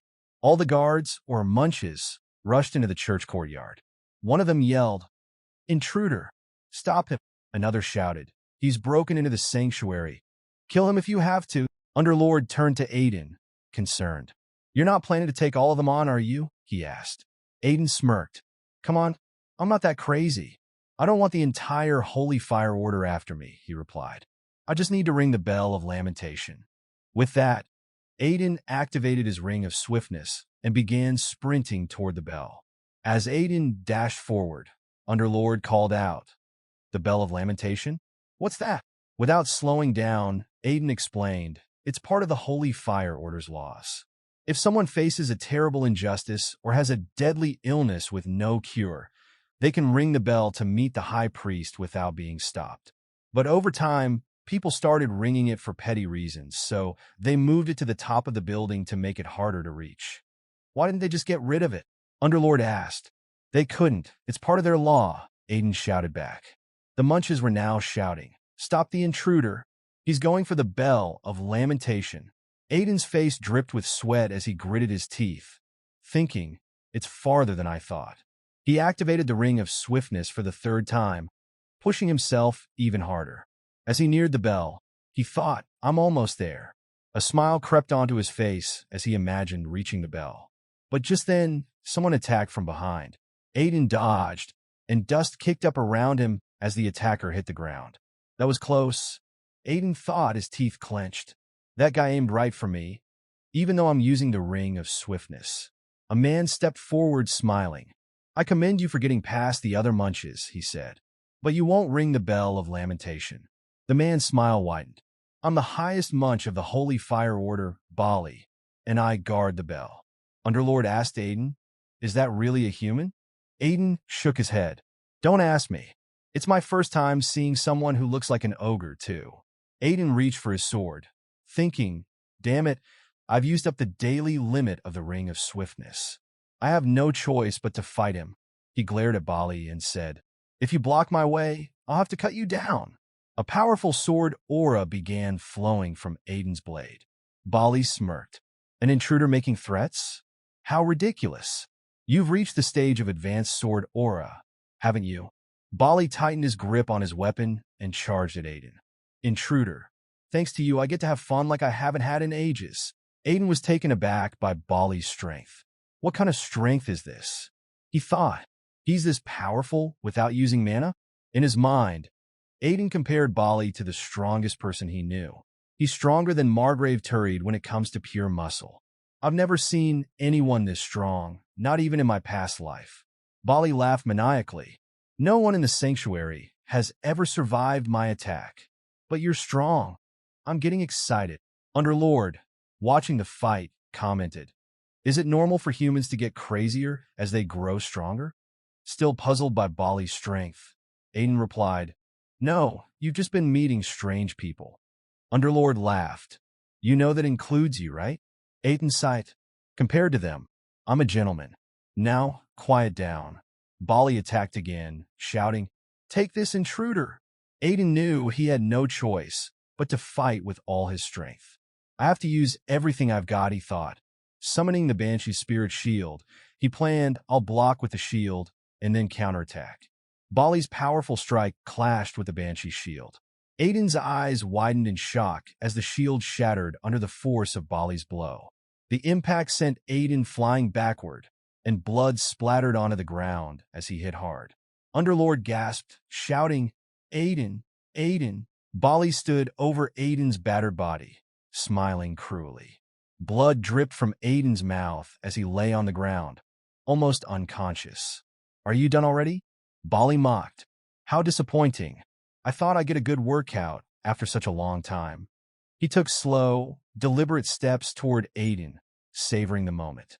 Well, it was a fun fight, but now it's time to send you to the gods. Just as Bali was about to strike, he was shocked to see Aiden moving. After taking my strongest attack, he can still move? Bali thought, eyes narrowing. Aiden, hidden in the smoke, suddenly launched his counterattack, throwing a sword imbued with his aura straight at Bali. The sword whistled through the air, narrowly missing Bali's face.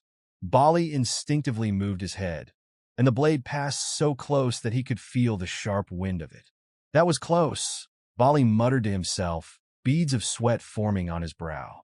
If I had moved even slightly wrong, I'd be in serious danger. He turned to Aiden, shaking his head. That was a nice move, but how unfortunate for you. A knight without a sword is only left with death. Bali raised his weapon to strike, but then noticed something strange. Aiden was smiling, crazily, wildly. Bali paused, puzzled. Why is he smiling? Has he gone mad before his death? Then, suddenly, Bali's eyes widened in realization. Wait, that sword. His gaze followed the sword's trajectory. The bell began to ring ominously. I see, Bali muttered. Your real target was the bell of lamentation from the start. Aiden, blood and sweat dripping down his face, barely conscious, smiled as he rasped.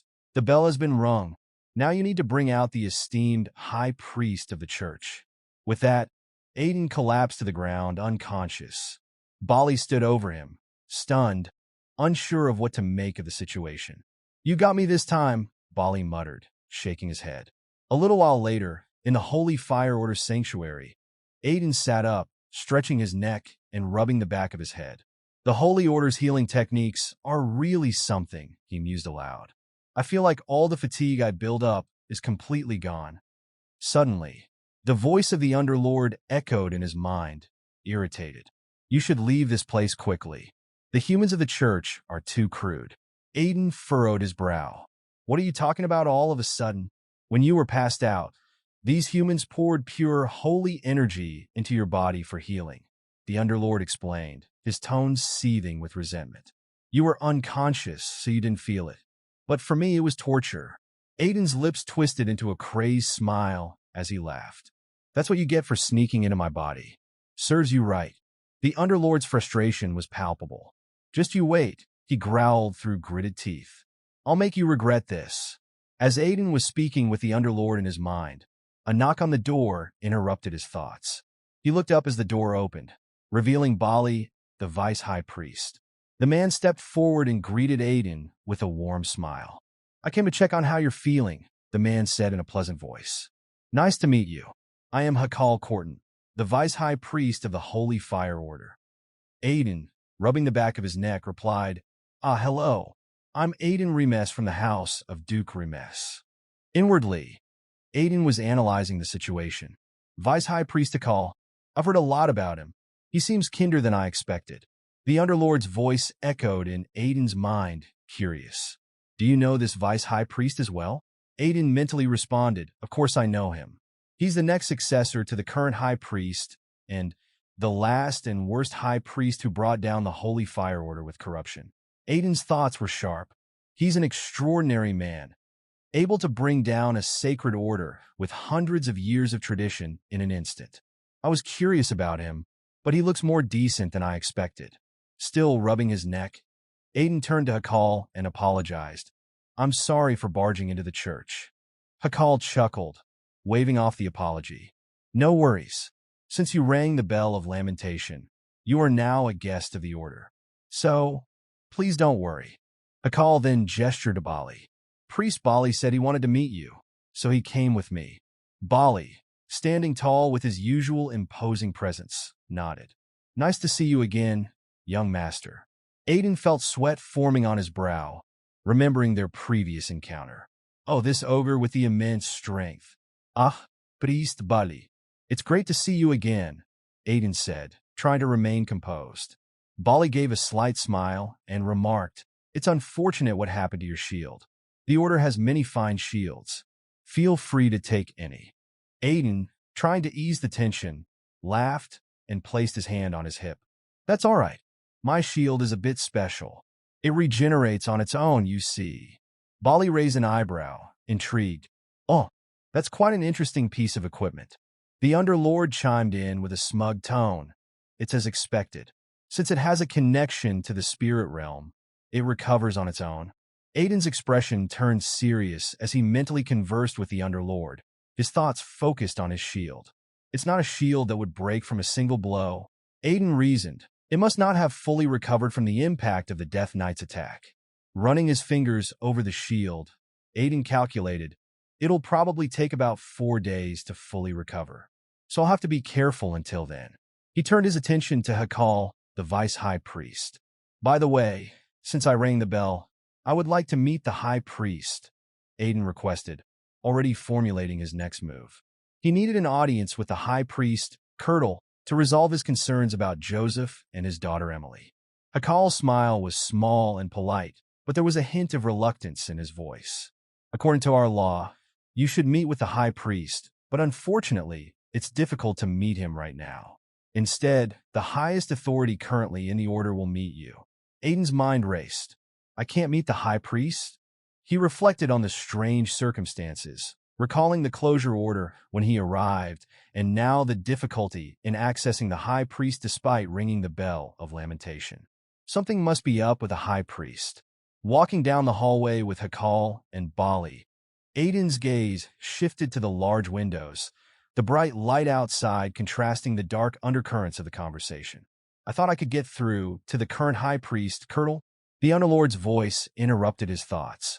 Do you have a connection with this Kirtle? Aiden replied mentally, well, in my past life, I owed him a big one when my life was in grave danger. And he's also a person with a mindset I can't quite understand. Aiden recalled the time Kirtle saved him, saying, why would we need something in return for saving a life? We help those who need the touch of the holy fire. Aiden's inner dialogue continued. If it were me, I'd have mooched off him as much as I could before saving them. The Underlord scoffed. The more I see you, the more you resemble Talos, the monster of the Underlord. Aiden's temper flared. Just you wait, he mentally retorted, his voice dripping with mock anger. Soon, I'll shower you with holy potions. The Underlord gasped in horror. How can you threaten me in a church? As Aiden, Hakal, and Bali approached the guarded door, Aiden's anticipation heightened. 2 monks stood by the entrance, their presence adding to the gravity of the moment. Hakal gestured toward the door. Here is the highest authority of our order. Aiden nodded, keeping his outward demeanor calm. But internally, he was a whirlpool of questions. Who could this be? He wondered. The High Priest's proxy, someone higher than the Vice High Priest? He clenched his fists, determined. Whoever it is, I will take Joseph and his daughter with me, no matter what. The large doors creaked open, and Aiden walked in, his resolve hardening with every step. He glanced around the room, his gaze falling on someone casually eating biscuits at a table. Sweat formed on his brow as he realized who it was. Joseph. Joseph, equally startled, looked up in shock. Young master, why are you here? Before Aiden could respond, Emily shot up from her seat, her excitement evident. Aiden, she called out with enthusiasm. Aiden's confusion only deepened. Joseph, Emily, what are you both doing here? Suddenly, Bali fell to his knees, bowing deeply as he addressed Emily. Greetings to the holy being of our order, maiden of the holy fire, God's representative, Saint Eldest. Aiden's eyes widened in disbelief. What a saintess, he exclaimed, his voice a mix of shock and disbelief.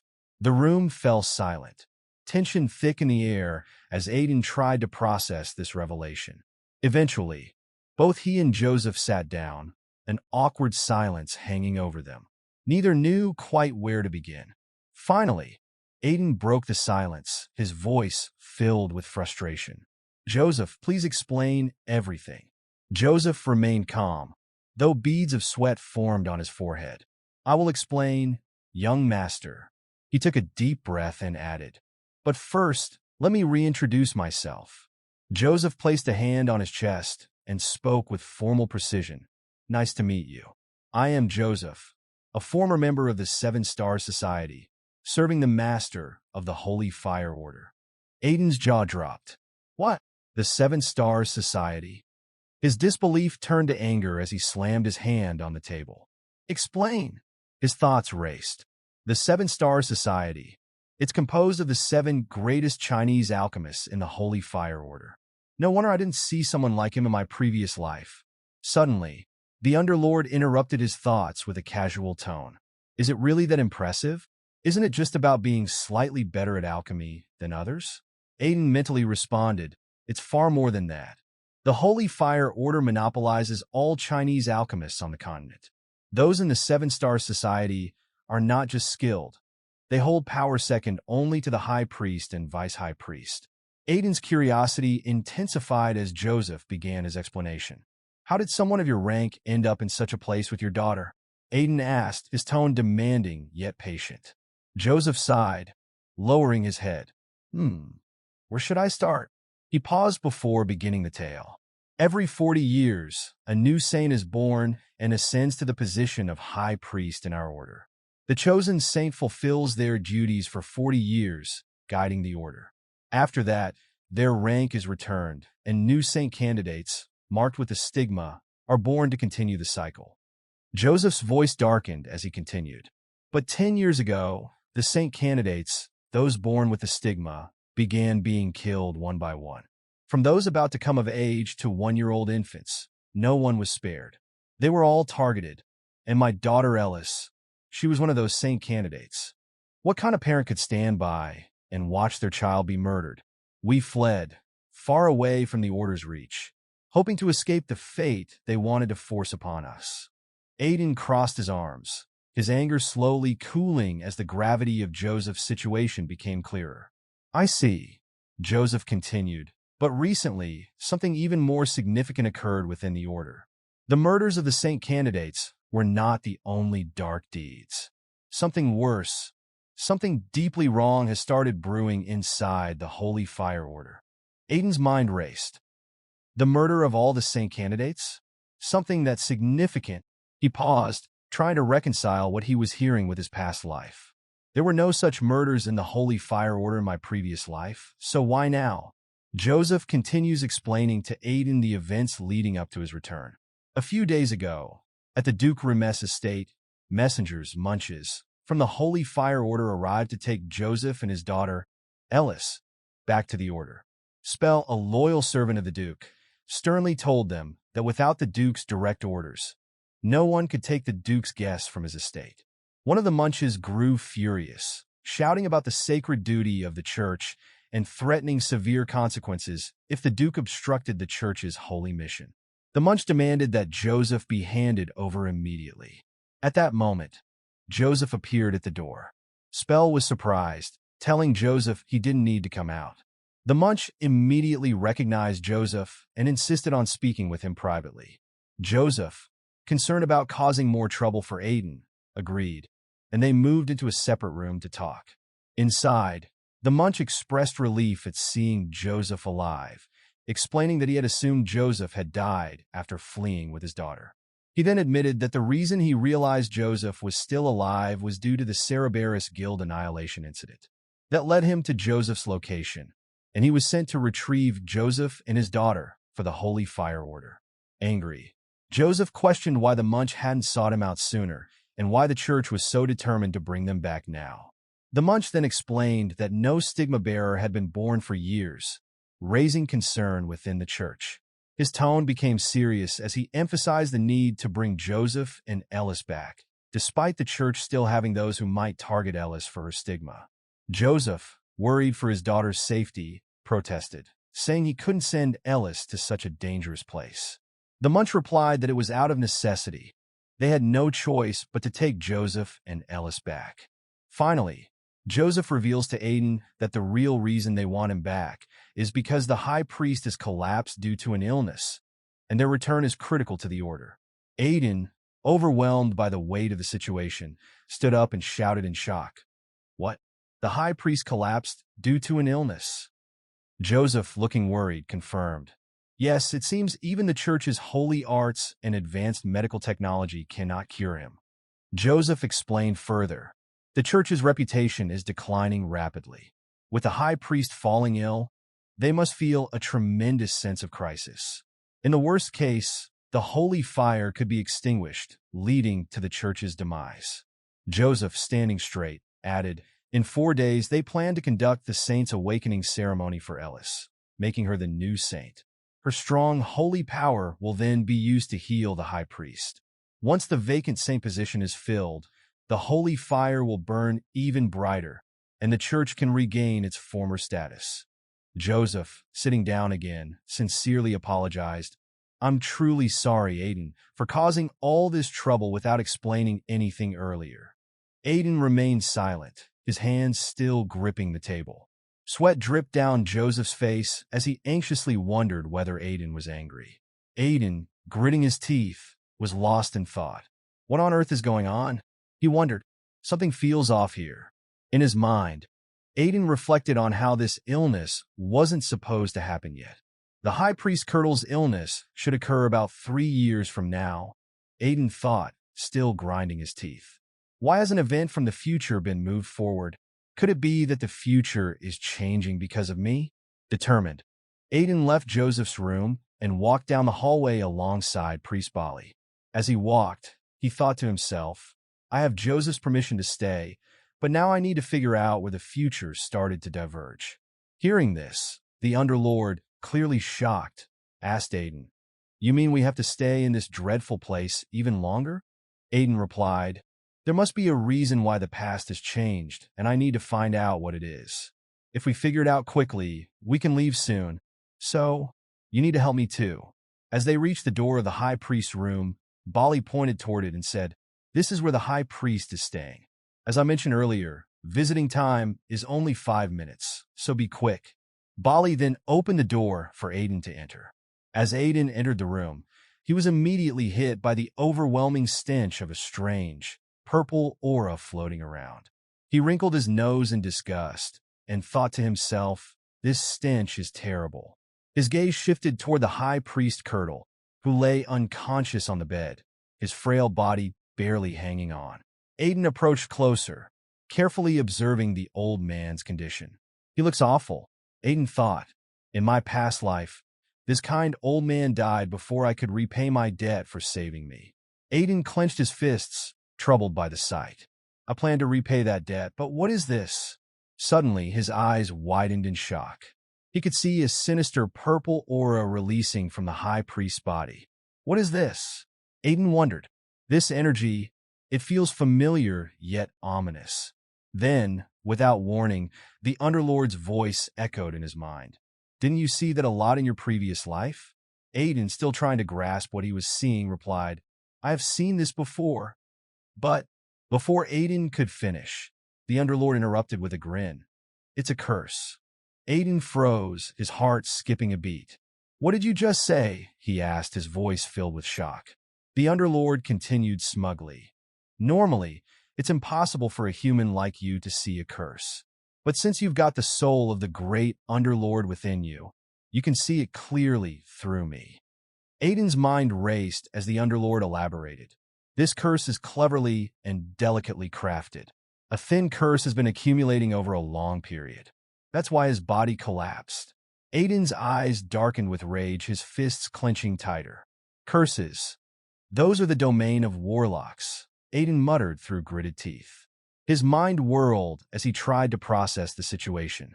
If this curse has been accumulating for so long, then that means the high priest faced an assassination attempt by a warlock hiding within the church. Aiden's blood boiled at the realization. So even in my past life, that wasn't a disease. His anger escalated, and the veins in his neck tightened as his eyes glowed red with fury. How can we break this curse? He demanded, his voice trembling with barely contained rage. The Underlord, still grinning, replied, This curse has almost become one with his body. A curse this deeply integrated is nearly impossible to break. Even the caster would have difficulty undoing it. Aiden's jaw tightened, but then the Underlord added, However, if there's a solution, it would require either a warlock who knows the structure of the curse perfectly, or, he paused dramatically, as Joseph mentioned, injecting an immense amount of holy power all at once. Aiden, after thinking about the curse on the high priest, realized the terrifying implications. If Eldest succeeds in the saint's awakening ceremony, she'll become a major threat to the caster of the curse. If the high priest is healed, all the efforts to curse him will be undone. A bead of sweat formed on Aiden's brow as he thought. That means Ellis is in grave danger. The caster may target her next. Suddenly, a loud scream broke through his thoughts. He immediately recognized Ellis's voice. Panic surged through him. Did they already move to kill Ellis?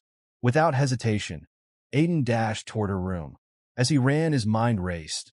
I have to get there in time. Ellis can't die. When he arrived at Ellis's room, he saw several monks standing outside, looking confused. Inside, a worried maid stood frozen. Aiden pushed past one of the monks, his heart pounding, and asked urgently, Ellis, are you all right? As he entered the room, his eyes scanned for signs of an intruder, but everything seemed calm. No attackers, no visible threats. Joseph, who was already by Ellis's side, was asking her the same question. Are you all right, Ellis? Aiden quickly approached the maid and demanded, What happened? The maid, clearly shaken, stammered as she explained, I didn't do anything strange. I just turned off the candles to replace them, but she screamed the moment the lights went out. Aiden's gaze shifted toward Ellis, who was crying and trembling in fear. He recalled something from their time at the Duke's mansion. She always slept with the lights on. It suddenly clicked. She's still traumatized from being trapped underground by the Cerberus Guild. Turning to Joseph, Aiden asked softly, Could you clear the room for a moment? I need to talk to her. Joseph, worried about his daughter, hesitated for a moment before nodding. Okay. He instructed everyone to leave, and the room fell silent as the door shut behind them. As the room grew darker, Ellis's panic deepened. Her cries became more desperate, and she sobbed, It's dark. I'm scared. Help me. I don't want to die. Aiden knelt beside her, his voice steady and calming. No one can hurt you now, Ellis, he said gently. His voice seemed to cut through her fear, and she looked up at him, her tear-filled eyes locking onto his. Aiden extended his hand toward her, his expression filled with unwavering determination. No one will lay a finger on my people, not even the Underlord. Don't worry, Ellis, Aiden continued, his words firm and comforting. I'll protect you. Always. Ellis, still trembling, slowly reached out and hugged Aiden tightly, her tears soaking into his clothes. As the candles were relit, their warm glow filled the room, bringing light and comfort. After some time, the two of them sat together on the bed. Aiden asked, his voice soft, Are you feeling better now, Ellis? Ellis nodded, though worry still lingered in her eyes. Yes, but Aiden tilted his head, sensing she had something more to say. What is it? You can tell me. She gripped her skirt nervously, her face pale, as she hesitated. Then, with a shaky voice, she asked, Aiden, is it really okay for me to become a saint? As Ellis voiced her worries, she looked at Aiden with tearful eyes. All the saintesses I read about in the fairy tale books are strong, brave, and wonderful. How could someone like me, a coward, really be a saintess? I'm not nice or special. She wiped her tears and added, I just want to go back to your house and play. Aiden, with a playful smirk, flicked her on the forehead. Ow! Ellis yelped, holding her head, still sniffling from her tears. He chuckled lightly and said, You're overthinking things, Ellis. There's so much you don't know about being a saintess. Ellis, still holding her forehead, asked, Then, do you know what it's like to be a saintess? Aiden laughed.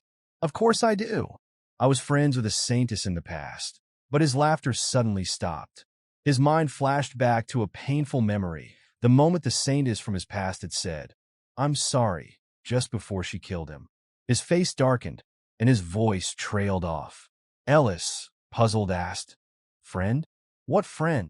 Aiden snapped out of it, placing his hand on Ellis's head gently. She jumped slightly at the touch, startled by his sudden shift in mood.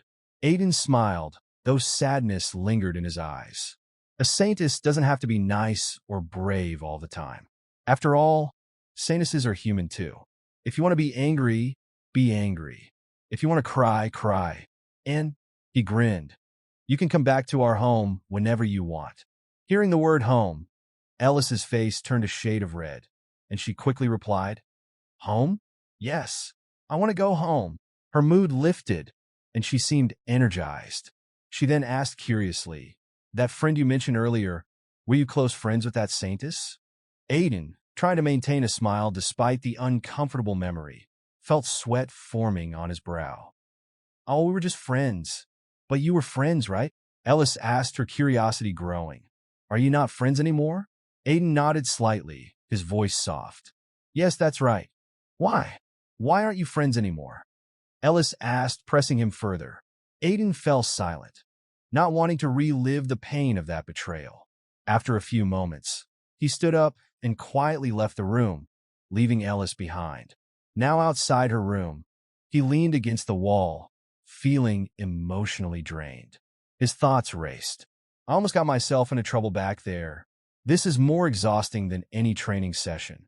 The Underlord, who had been observing the conversation, quipped, just listening to that makes me feel like I've been forced to drink a whole bottle of holy potion. Exhausting. As Aiden stood outside Ellis's room, the vice priest and Joseph approached. Joseph, looking worried, asked, Is Ellis okay right now? Aiden, still lost in his thoughts, nodded. Ah, yes. You can go in and stand by her side. Joseph gave a grateful nod. Thanks, Aiden. I'll go in first. He entered the room, disappearing from sight. Aiden's gaze shifted toward the vice priest, who was grinning in a way that made him uneasy. Why are you here? Aiden asked cautiously. The vice priest, maintaining his smile, replied, I heard there was a small problem, and I also heard you were handling it quite well. He extended his hand toward Aiden, adding, You've saved the Saintess, the future of our order. For that, I must thank you personally. Aiden, feeling a strange tension in the air, reached out to shake the vice priest's hand. Ah, it's nothing, Aiden said awkwardly, trying to force a smile. As their hands clasped, something unsettling surged through Aiden. Suddenly, the Underlord's voice echoed in his mind. Aiden. Alburo. Aiden's heart skipped a beat. What? Why is he calling my name all of a sudden? He wondered. The Underlord's voice cut through his confusion. That human is a dark wizard. Aiden's eyes widened in shock, though he tried to keep his face neutral. What? His mind raced as he continued shaking hands with the vice priest. He's a dark wizard? Later, in the secret underground base of the Holy Fire Order, the vice priest stood, his expression twisted with anger. He slammed his fist onto the table, trembling with fury. That damn kid, he muttered, barely containing his rage. I can't believe he's ruining everything. I should have hunted down and finished off the one who escaped with the holy mark. One of his subordinates, sensing the rising tension, cautiously said, Please calm down, Your Holiness. The vice priest whipped around, shouting in his subordinate's face. How can I calm down now? The denomination must be mine. No one else can take it from me. Grinding his teeth, he demanded, When will the saints arrive? His subordinate bowed slightly, replying, They said they'll be here soon. I'll inform you as soon as they do. The vice priest began to grin, his face twisted with malice. It doesn't matter when the saintess arrives. We'll kill her anyway. His voice dripped with cruelty. The saintess will be assassinated during the awakening ceremony 2 days from now. With a maniacal gleam in his eyes, he raised his hand toward the sky, shouting, And I will become the leader of the Holy Fire Order. As Aiden hid behind the walls, listening intently, he couldn't believe what he was hearing. I expected there might be dark wizards within the Holy Fire Order, he thought, but I never imagined the vice priest would be one of them. And he has colleagues? In Aiden's mind, the Underlord chimed in, lounging comfortably on a chair in Aiden's subconscious. As soon as you shook hands, I could sense the dark magic, the Underlord said gleefully. It's quite potent too. Aiden frowned, replying to the Underlord, These disgusting dark wizards. There might be more of them within the order besides these two. But something is off. The Underlord, intrigued, asked, Something strange? What do you mean? I still don't understand why the High Priest condition is worsening faster than it did in my previous life. Could it be because I saved Ellis? Aiden pondered aloud. Then, Aiden's expression hardened as he said, But first, I need to find out who those saints were that the vice priest was talking about. The scene shifted to a remote village near the Holy Fire Order. A man wearing a cloak moved stealthily through the narrow alleys, muttering, I don't know where you are, but I'll guide you inside. In the shadows, another man lay in wait, clearly frustrated. He gritted his teeth and hissed, I can't believe I'm facing setbacks at such a critical time.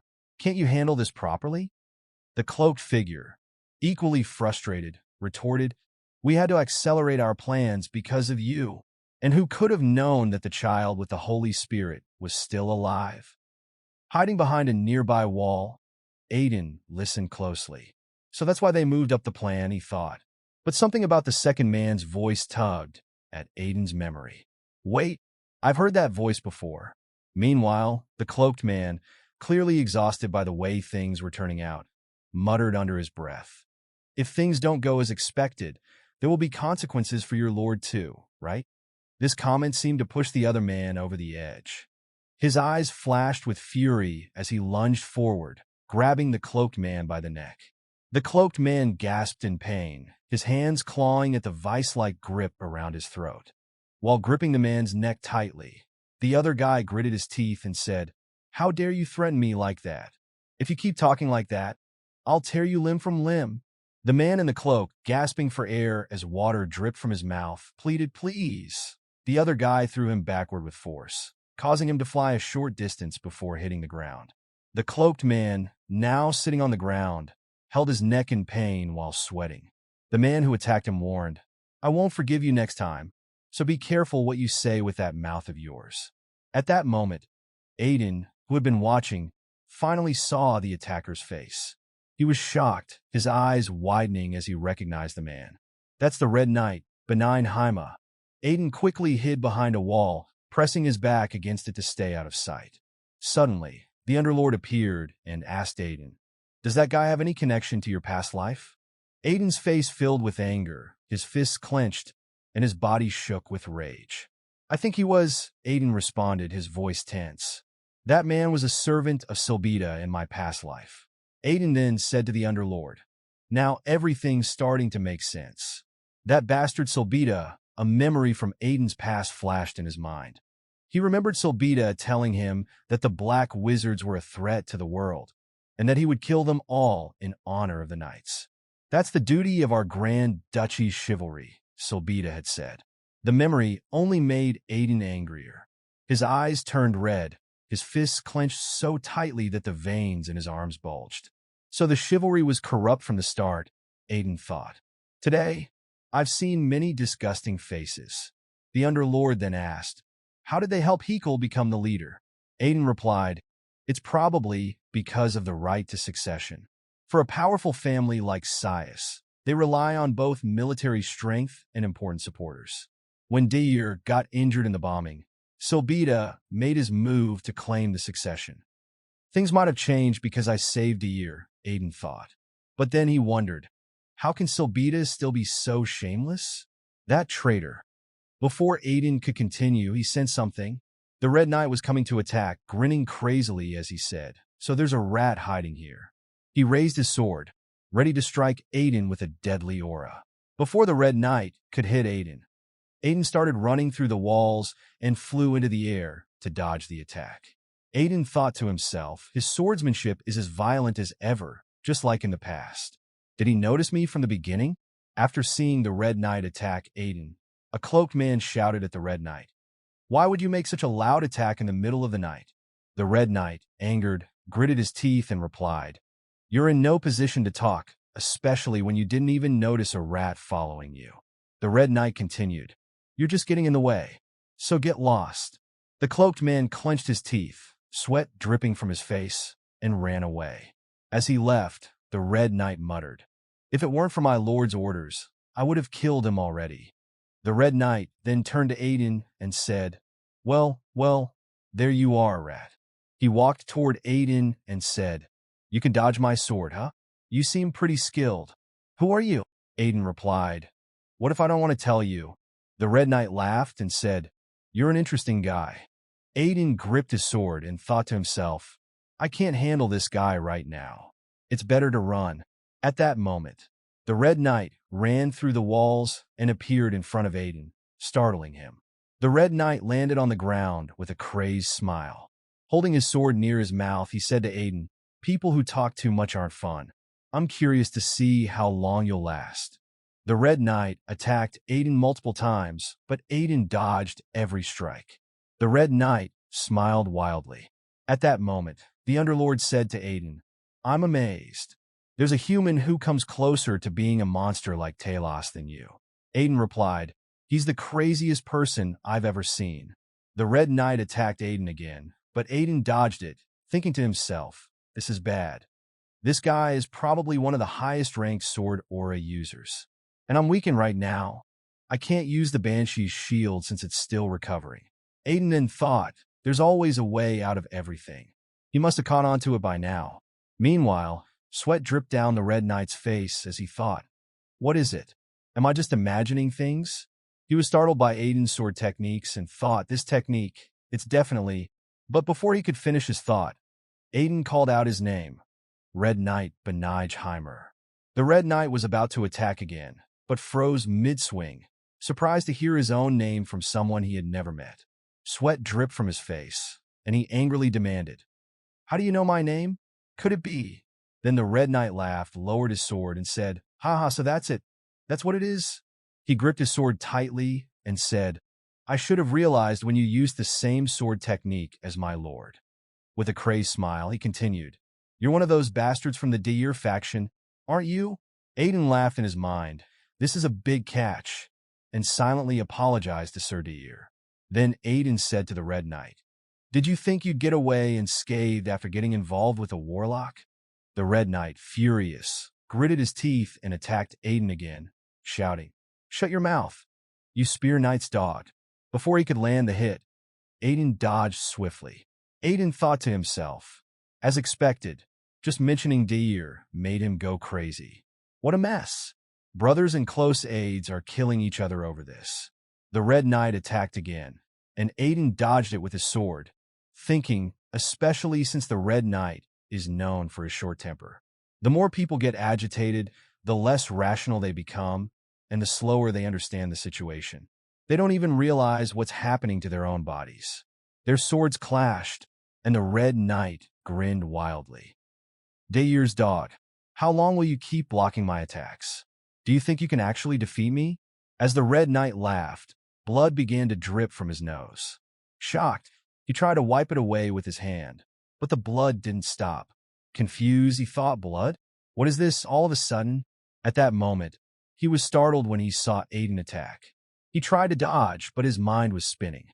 What kind of dirty trick did he pull? He wondered. Aiden held his sword in front of his face and smiled, thinking, my original sword technique, resonance. Even if he realizes it now, it's already too late. He thought to himself, every time our swords clash, it creates a mana wave that disrupts the opponent's mana flow.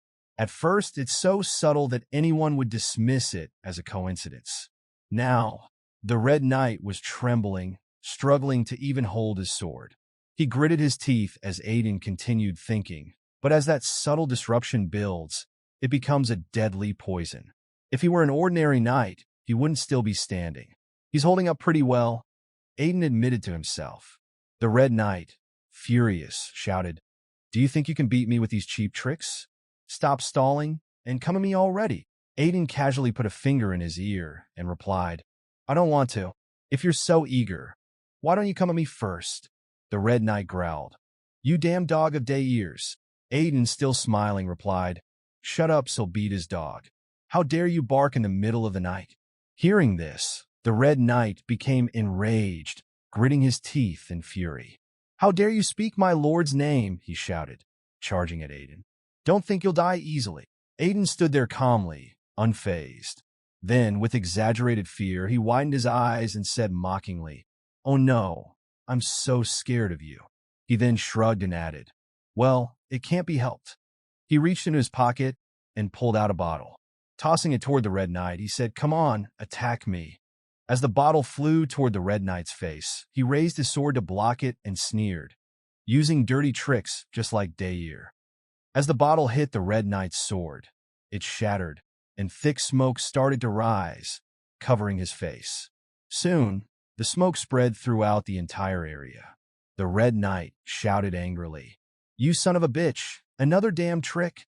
Come at me, and I'll tear you to pieces." He looked around, but couldn't find Aiden anywhere. Puzzled, he gritted his teeth and muttered, "Don't tell me." Then he shouted, "Did he run away like a coward? You damn dog of day ear." At that moment, Aiden was already running across the rooftops. The Underlord asked, "Are you running away without finishing him off?" Aiden replied, "It's nearly impossible for me to defeat a highest rank sword or a knight without the Banshee's spirit shield. The best thing I can do is stop him from chasing us using resonance." He added, "By the way, it was a good idea to ask Cassie for that special smoke bomb. Although I had to put up with her complaints about always asking for weird stuff." Aiden started running faster and said, "And I can't let that warlock who ran away earlier escape." Meanwhile, the warlock was running frantically, drenched in sweat from fear. He thought, "I need to hurry back and inform the vice priest. I must tell him that someone in the church knows about us." Just then, Aiden appeared overhead, ready to attack from the air. As he attacked, he said, "You guys are always causing chaos." The warlock's eyes widened in shock, and he started crying as Aiden closed in on him. The scene shifts to the next morning in an underground cave beneath the church. Hakal stood with his arms on a table, shouting in frustration, "What the hell happened? The guy I sent to bring the Knight of Sias hasn't returned, and the knight never showed up either." Trembling with anger, he thought, "Did they betray me? Or did someone else get to them? Whatever the reason, I must stop the Saintus awakening ceremony today, no matter what," he resolved. Then a crazy smile spread across Hakal's face as he thought, "There's no time and no other way. That's right, there's a perfect pawn to take the blame." Hakal chuckled and said, "Let's use him." The scene shifts to the entrance of the altar of the Holy Fire Order on the day of the Saintus awakening ceremony. 4 monks stood there, along with Aiden and Vice Priest Hakal. Eldest was hugging Joseph, who was crying. Joseph, tears streaming down his face, said, "My daughter is the young saint." "Oh my." Eldest, feeling embarrassed, said, "Stop crying, Dad. It's embarrassing." Aiden smiled at Eldest and said, "Eldest, you remember what I told you, right?" Eldest nodded and replied, "Of course." She then repeated what Aiden had told her. "Rip off as much as possible from those so-called gods who made us suffer. As much as possible." Joseph, confused by what Eldest said, turned to Aiden and asked, "What are you teaching my daughter?" Aiden chuckled, rubbing the back of his head, and said, "Isn't it just a way of not living with losses? Anyway, let's get on with the ritual already." One of the monks said to Eldest, "You may go inside now, Saintus." Meanwhile, Joseph reached out his hand toward Eldest, but another monk stopped him, saying, "Joseph, you can't enter no matter what. Please stay here calmly." Joseph began crying even harder, shouting to Eldest, "Please be healthy and don't get sick." Aiden, standing behind Joseph, was puzzled. He thought anyone watching him now would think he's going to lose her forever. Aiden was startled when Hakal called his name. "Lord Aiden, please come with me for a moment." Aiden replied, "Yes," and followed Hakal to a quiet, dark area of the church where no one else was around. Casually, Aiden asked, "Is there any reason you called me here?" Hakal was holding a wooden box and replied, "It's nothing special. I just wanted to give you this. I know it's not much for all your efforts, but please accept it." Hakal grinned as he opened the box and showed Aiden. "This is one of the few remaining top-grade potions from our order. It's now a very precious item, difficult to make." He continued, "If I gave it to you officially, the other priests would make a fuss over it. That's why I wanted to give it to you secretly and asked you to meet me here briefly." Aiden happily reached for the box and said to Hakal, "Is it really all right for me to accept such a precious item?" Hakal smiled and replied, "Of course. You protected the Saintus, the future of our order. You deserve it." Aiden picked up the item inside the box and saw that it was a blue crystal ball. He said, "I know this is shameless." And then, unexpectedly, he tried to eat it. As he swallowed, his eyes turned purple and confusion washed over his face. The veins on his skin became clearly visible. Hakal grinned wickedly, thinking to himself, "Stupid bastard, take that." His eyes gleamed with malice as he explained, "That potion contains a mental obedience and brainwashing spell. Now, even a sword master like you will obey me." Aiden stood there, motionless, like an empty shell. Hakal placed a hand on Aiden's shoulder, a crazed smile on his face, and said, "Lord Remes, this is an order." Aiden, in a robotic tone, responded, "Yes, master." Hakal moved his face close to Aiden's, their eyes both glowing purple. He then gave his command, "Eliminate the child undergoing the Saintess awakening ceremony." The scene shifted to Ellis, who was walking towards the bright altar where she would awaken her saint powers. She stared in awe at the altar and said, "Whoa." As she neared the altar, she saw flames surrounding the entrance. A bead of sweat rolled down her face as she remembered what the priest had told her. "You must walk through the fire to meet God." "It won't be hot," he said. But Ellis thought, "What if it is hot when I go in? I'm really scared." She then recalled Aiden's words. "God is the one who should be scared, not you. After all the suffering you've endured, God owes you. So get a huge compensation for the damages." With renewed courage, Ellis walked towards the fire, thinking to herself, "There's no reason for me to be scared." She reached out her hand toward the flames and shouted, "God, hurry up and pay off your debt." Ellis then stepped into the fire. Meanwhile, Aiden stood in the shadows watching her. The scene shifts to the entrance of the Holy Fire Order, where Joseph sat crying uncontrollably, saying, "Oh, my Ellis." Hakal stood behind him, hands clasped behind his back, watching with a slight smile. In his mind, Hakal thought, "An intruder who recklessly attacked the church has even killed the saintess." He grinned and thought further, "It's the perfect story, no matter how I look at it. Finally, I'll become the true owner of this order."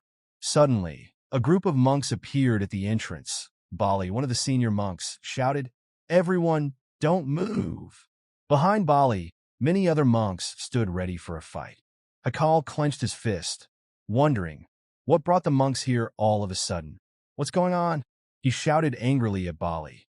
"Priest Bali, don't you know the sacred ceremony is in progress? How can you interrupt in such a disrespectful way?" Bali, clearly upset, replied, "We know the ceremony is happening, but I came because there is something more important to address." He put one hand on his hip and shouted, "Among the people here, there's a heretic who has dabbled in the darkness. That's why I, Inquisitor Bali, am here." Hakal was shocked by Bali's words, thinking, what did he just say? How could he know? One of the girls standing nearby was also shocked and whispered, "If he's talking about darkness, does that mean dark magic?" A man next to her, sweating, added, "How could there be a warlock in our order?" Joseph, standing behind them, heard everything but remained silent. Hakal's anger boiled over as he pointed his finger at Bali and shouted, "What kind of insulting nonsense is this? None of us have touched the darkness. Who ordered you to spread these lies?" At that moment, the high priest Kirtle appeared behind the monks and said, "I'm the one who called him." Hearing Kirtle's voice, Hakal was stunned. His eyes widened and sweat dripped from his face. That voice! How can it be him? Everyone else was also shocked to see Kirtle, who walked closer to Bali, looking perfectly fine. Hakal, still sweating, thought to himself, how did he break the curse? Was there someone other than the Saintess with divine power? Or is there a traitor among the warlocks? The high priest Kirtle spoke firmly. "It's over now, Vice High Priest." But he paused and then corrected himself. "No, Warlock Hakal." Hearing this, Hakal's eyes widened in fury, his teeth clenched. He trembled with anger, clenching his fists as whispers spread among the people. "No way. He's been lying to us all this time?" Fuming, Hakal thought to himself, how dare he ruin my plans? But then, a sinister smile crept across his face as he realized, however, I still have a way out. Hakal quickly said, "Are you accusing me of being a warlock? It seems your mind is still unclear, High Priest. I've been the one taking care of you ever since you collapsed." He then raised his voice. "This must be a misunderstanding. The real warlock is Lord Remes. I overheard him plotting to kill the Saintess before the ceremony. We must stop him at once." At that moment, Aiden appeared, walking out from the altar. Hakal immediately pointed and shouted, "There he is! Lord Remes! I can't believe you're here. What have you done to the Saintess?" Aiden, with a casual tone, asked the Saintess. He rested his sword on his shoulder and, with a playful gesture, moved his hand to his ear as if listening.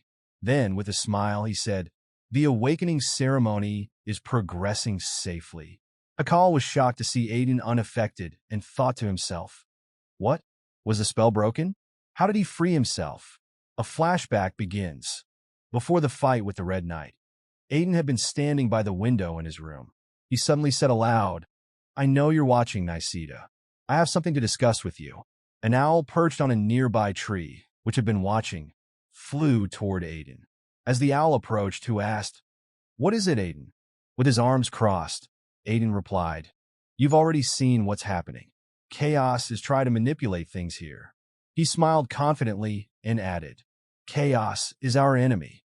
So, I'll handle chaos. But could you lend me some help?" Nisida asked, "What kind of help?" Aiden extended his hand toward her and asked, "Please, lend me that thing."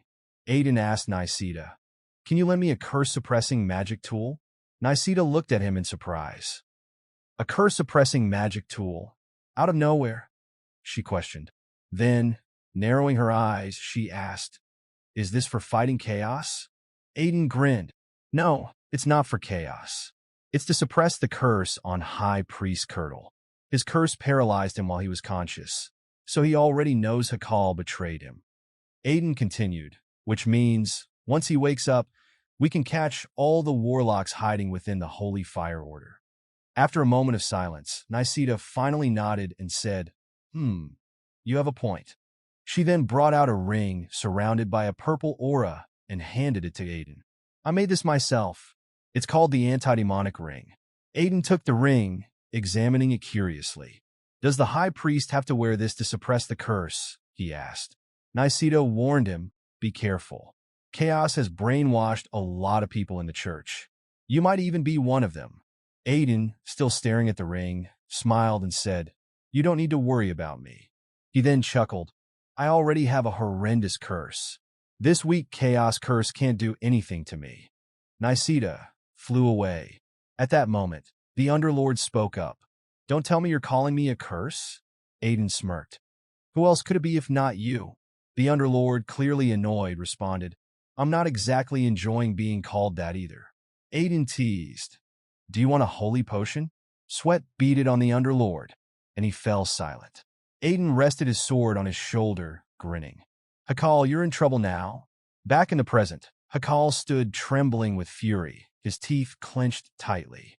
The crowd around him began to murmur, "Is Vice Priest Hakal really a warlock?" Someone else demanded, "Vice Priest Hakal, give us an explanation."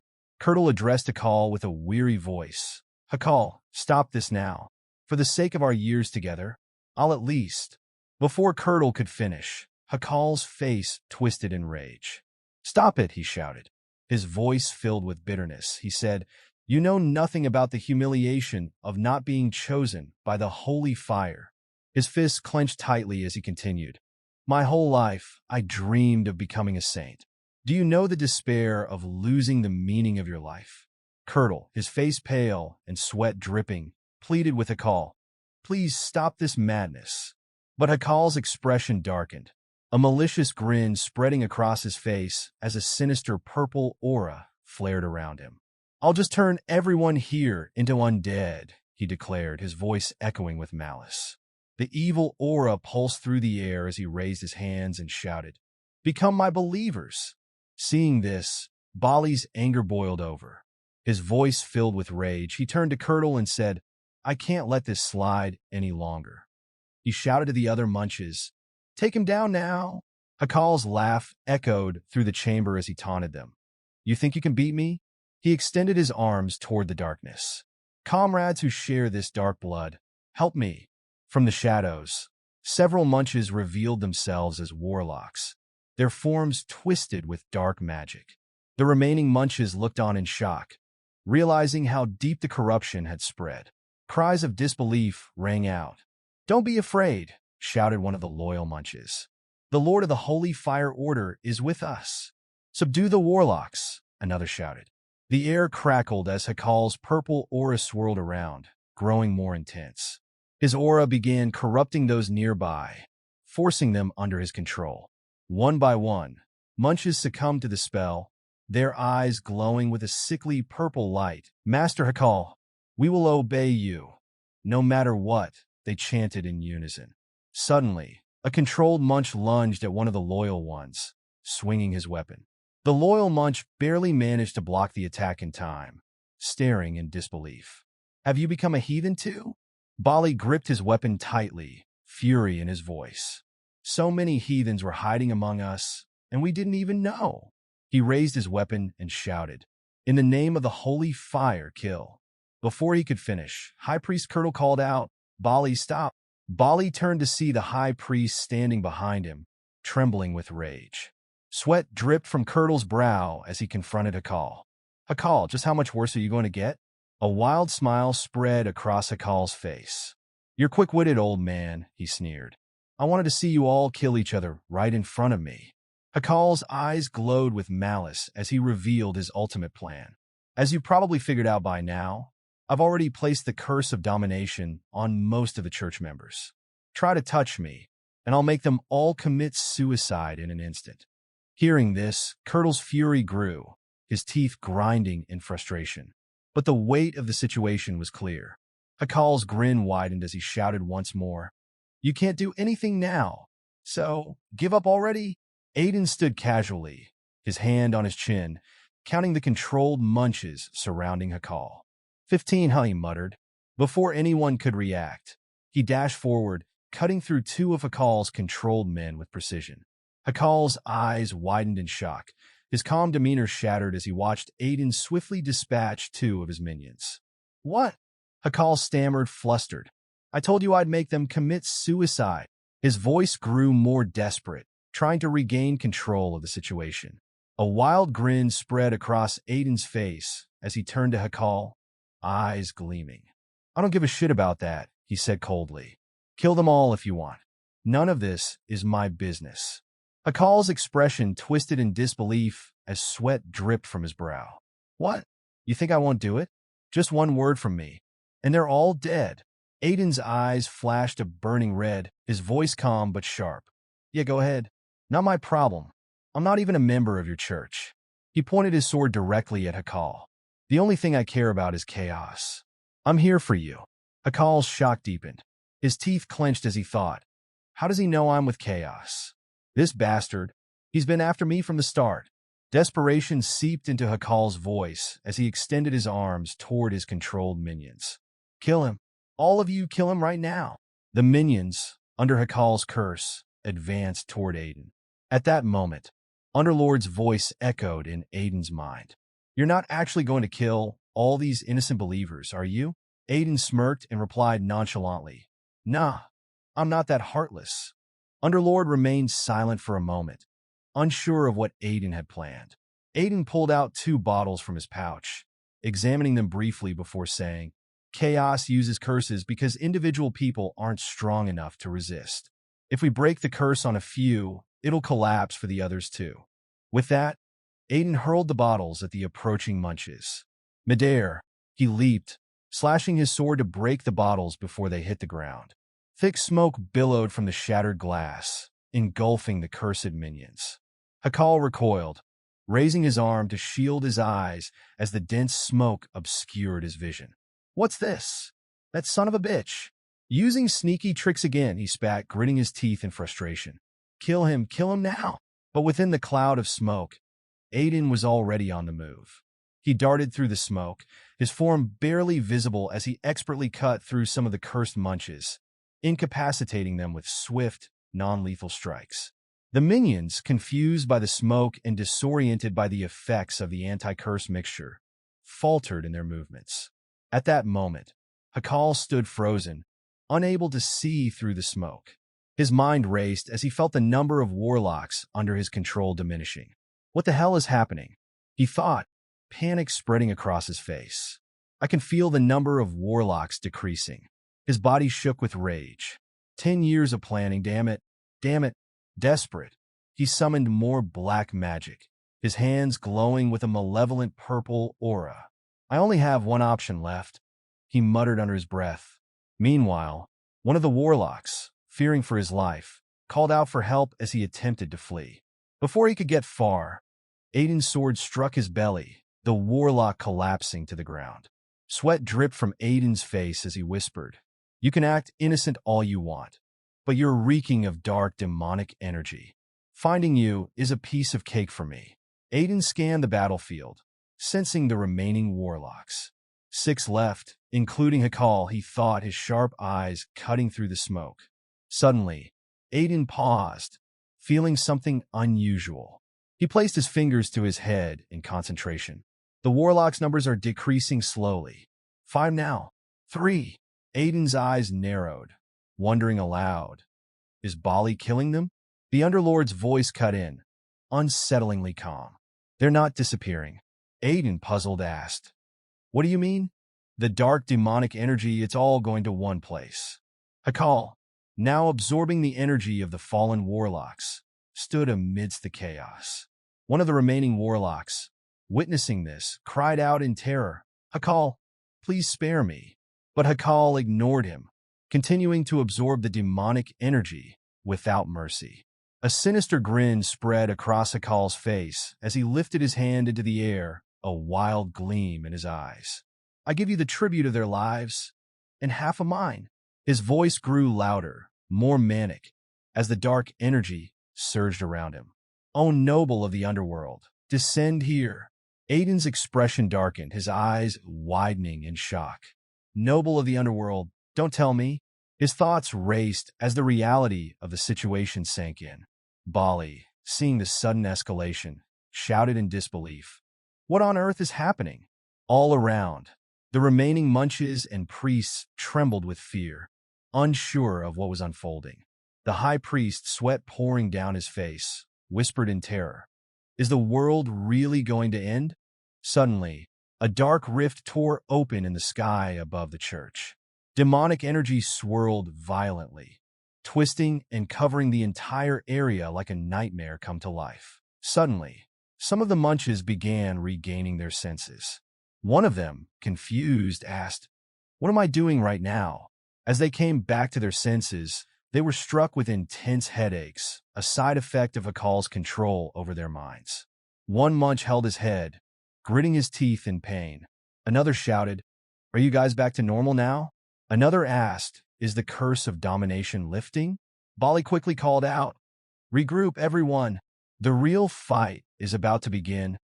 He then looked up at the clouds, seeing a red aura swirling within them, and said, "I've never felt such wicked energy before." Suddenly, something emerged from the clouds and crashed into the earth. Shocked, Bali exclaimed, "What on earth is that?" The impact shattered the ground, killing some of the minions instantly. Sweat dripped down Bali's face as he gritted his teeth and shielded his eyes. He called out for Aiden, who was standing in front of him, while High Priest Kirtle struggled to keep his balance. Aiden, also sweating and gritting his teeth, told Bali, "Evacuate everyone to safety immediately. Get them as far away as possible." And out of the church, in front of them, through the dust and shattered ground, an evil, dragon-like figure emerged, Talos from the underworld. Talos inhaled deeply, smelling the air of the earthly realm, and said, "What a beautiful, dreamlike world. I'm shocked that such weak, pathetic creatures can survive here." Seeing Talos, Aiden thought to himself, "Damn it. Damn a call. He brought something unbelievable." Even the Underlord beside him remarked, "I never thought I'd see him here. This is unexpected." Talos, smiling, asked, "Who summoned me here?" At that moment, Hakal stepped forward, clenching his fists, and happily said, "I summoned you here. I'm your master, and I gave up half of my life force to call you." Hearing this, Talos gritted his teeth. Hakal continued, "Now you have to obey me and kill all these people." But before he could finish, Talos pointed a finger at him and killed him instantly. With a crazed smile, Talos said, "I thought my summoner would have a delicious soul, but you're filthy. I don't want my first meal to be your soul." Aiden thought to himself, "Talos, the Underlord demon who brought destruction upon the world in my past life. He's intelligent, so he must be a high-ranking Talos." He continued thinking, Even most sword masters would struggle to fight him. In my previous life, I could take him down in one go, but not now. Suddenly, something caught Aiden's attention. When he turned, he saw that all the minions, even the high priest and Bali, had collapsed to the ground, unconscious. What the hell is happening? He wondered. A blue-purple aura was swirling all around. The Underlord explained. Talos has a special skill called elusive fog. It drains the life force of those who breathe it in, trapping them in a nightmare. But of course, it won't work on you because you have me. Aiden, still gritting his teeth and sweating, thought, I think I knew this Talos. But who is he really? The Underlord then revealed. This Talos is Mephisto, the Talos of deceit and cunning. He even had the audacity to scam me in the previous life. But in the end, I enslaved his soul. Hearing this, a small smile crept onto Aiden's face as he thought, he tried to scam the Underlord? He must be out of his mind. Suddenly, Mephisto appeared much closer to Aiden and said, What a fascinating human you are. Aiden was startled and thought, when did he get this close to me? Mephisto continued, You can move just fine, even in my fog. I wonder what your soul is like. Sweat dripped from Aiden's face as he thought, as expected, he's a high-ranking Talos. Just standing in front of him puts me under extreme pressure. At that moment, the Underlord reassured Aiden, Don't be afraid. Mephisto isn't complete right now. Hakal's summoning ceremony was unstable, so Mephisto doesn't even have half of his original power. Aiden, relieved, replied, Really? Then I can manage against him. Mephisto sneered at Aiden, saying, My poor, weak prey. Aiden smirked and replied, Yap, yap, yap. You talk too much, Mephisto. Hearing his name from Aiden's mouth, Mephisto was shocked, his eyes widening as he asked, How do you know my name? Aiden gripped his sword tightly and said, Your name is famous even on Earth. Then, mocking him further, Aiden added, You're the pet Talos that the Underlord dragged around like a dog. If you need tips on how to trick him, I can help. Enraged, Mephisto shouted, Pet Talos? Tips? How dare you? I am a noble among Talos. Furious, he prepared to attack Aiden, saying, Ignorant human, how dare you say that in front of me? At that moment, Aiden quickly dodged and leapt backward into the air, narrowly avoiding Mephisto's attack. The ground shattered where Mephisto's strike hit. Mephisto snarled, I'll show you what it feels like to have your soul ripped apart for the rest of your life. Just like me. Hearing this, Aiden was shocked and thought, Like him? What's that supposed to mean? He then asked the Underlord, Did you hide something from me? The Underlord calmly replied, Not exactly hide. I just used him for an experiment on Talos souls. I wanted to see if he could stay conscious while his soul was ripped apart and put back together over and over, and how to inflict pain on souls.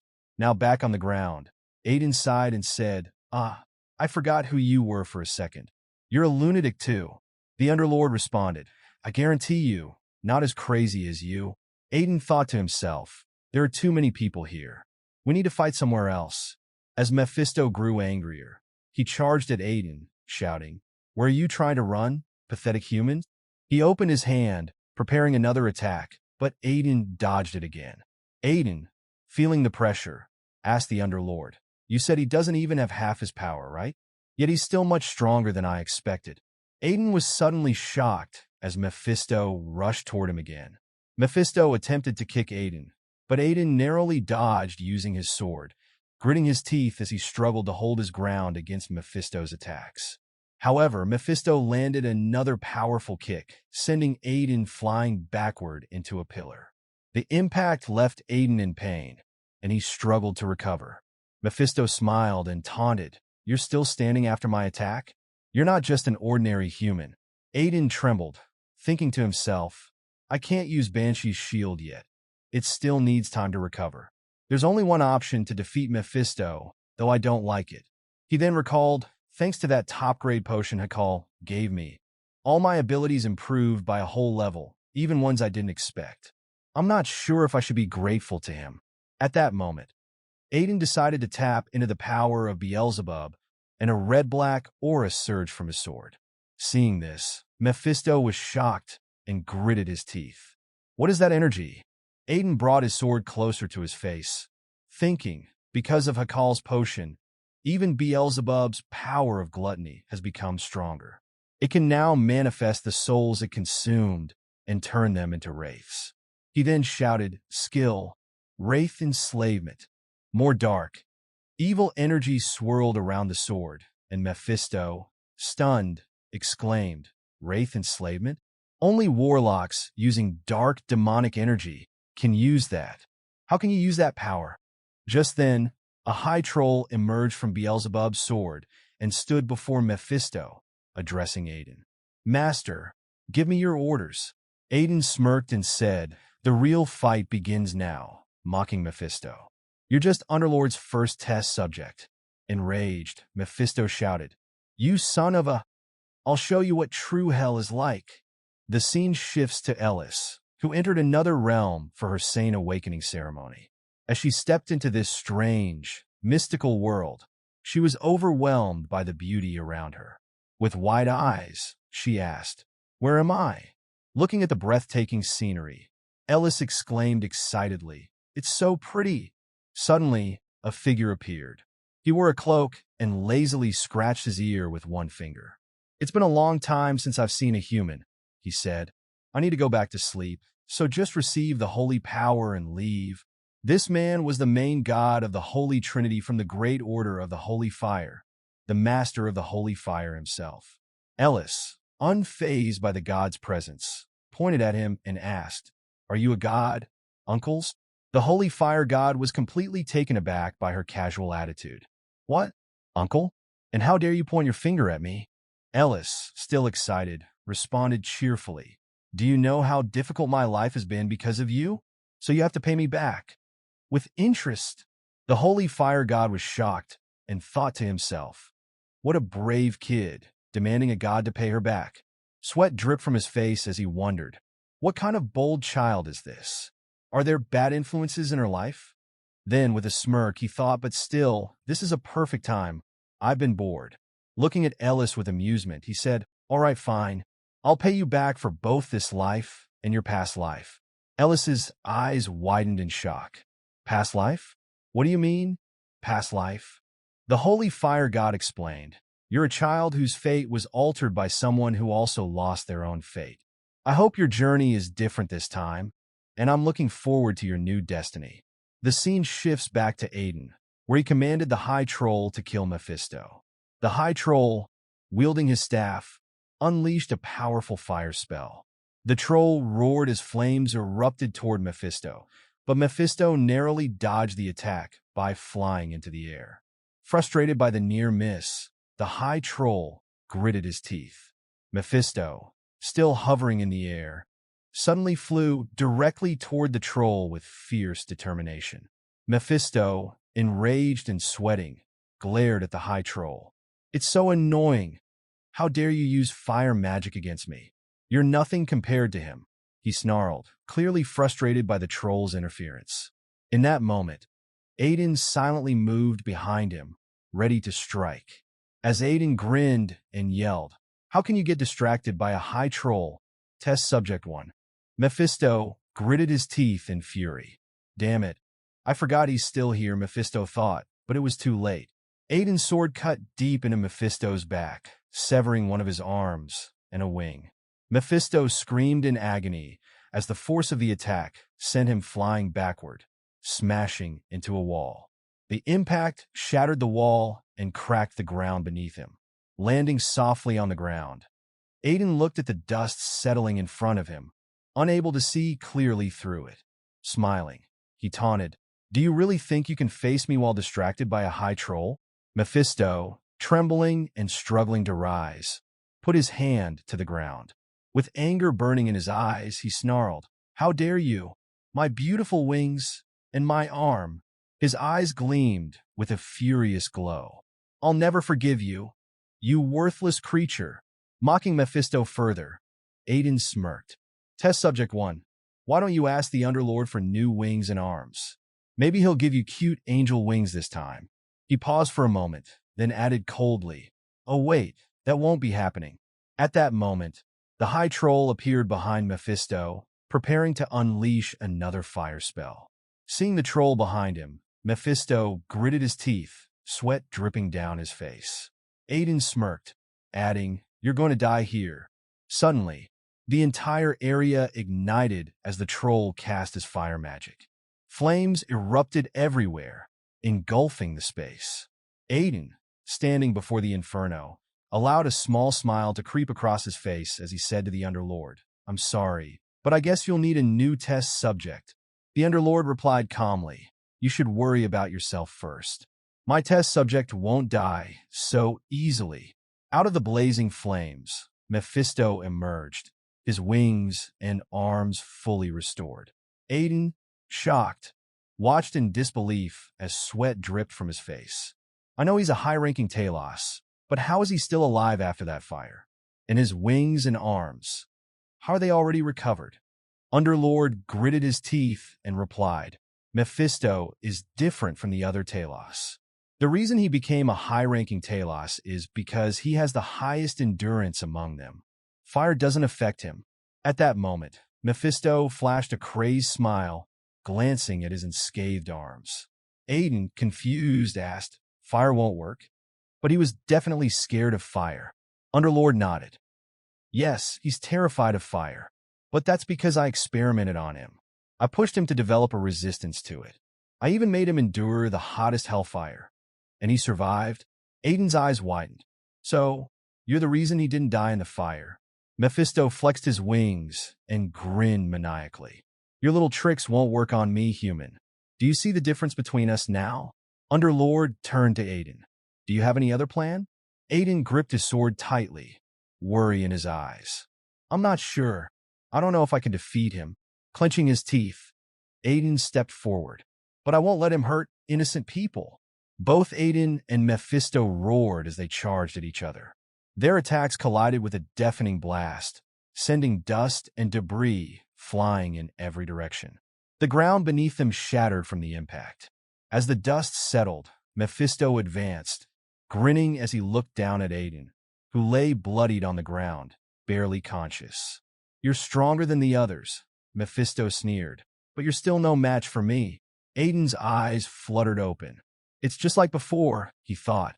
"I've lost my powers. I'm falling asleep again." His mind drifted back to his past life, to his colleagues, and he wondered, is this the end of my second life already? But then his thoughts turned to the friends he had made in this life, to the people he still needed to protect. He thought about his parents, his brother. Who will protect them if I'm gone? I have to be stronger than I was before, stronger than ever. As Mephisto prepared to strike Aiden again, he sneered, "It's an honor for you to die by my hands." Seeing the attack coming, Aiden thought, "I'm going to die again." He closed his eyes, resigning himself to his fate.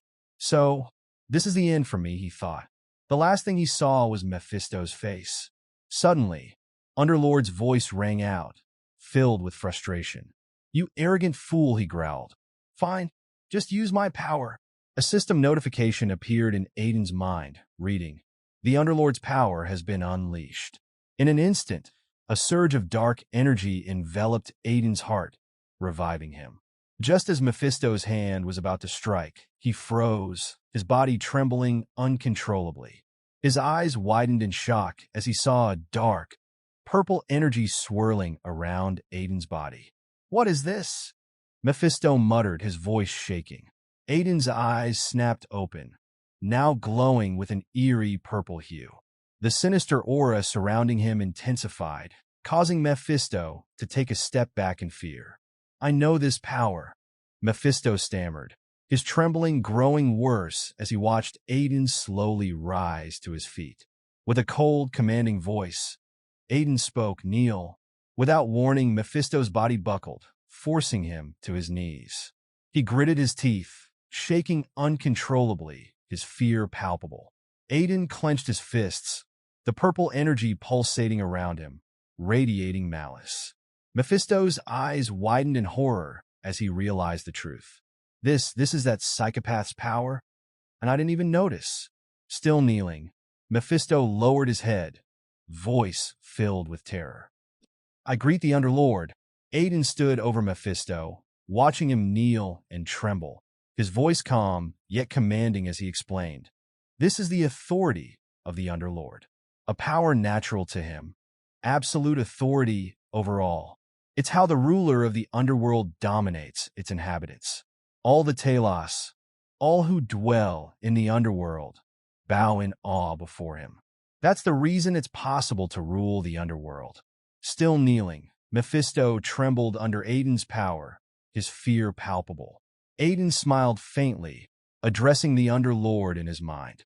This authority, it's even more powerful than I imagined. The Underlord chuckled, his tone filled with pride. Ah, so you've finally realized the greatness of the mighty me. I am the one everyone in the underworld revered endlessly. And now, to see what's become of me, a hint of sadness crept into the Underlord's voice. Aiden, smirking playfully, raised his hands and gave a thumbs up, spinning theatrically. No one asked you to enter my body, you know? But hey, I'll be magnanimous here. You're truly amazing. But only in the underworld, great lord of the underworld. The Underlord burst into laughter. Go on, ramble all you want. Serves you right. Grinning wildly, Aiden bent down, laughing crazily.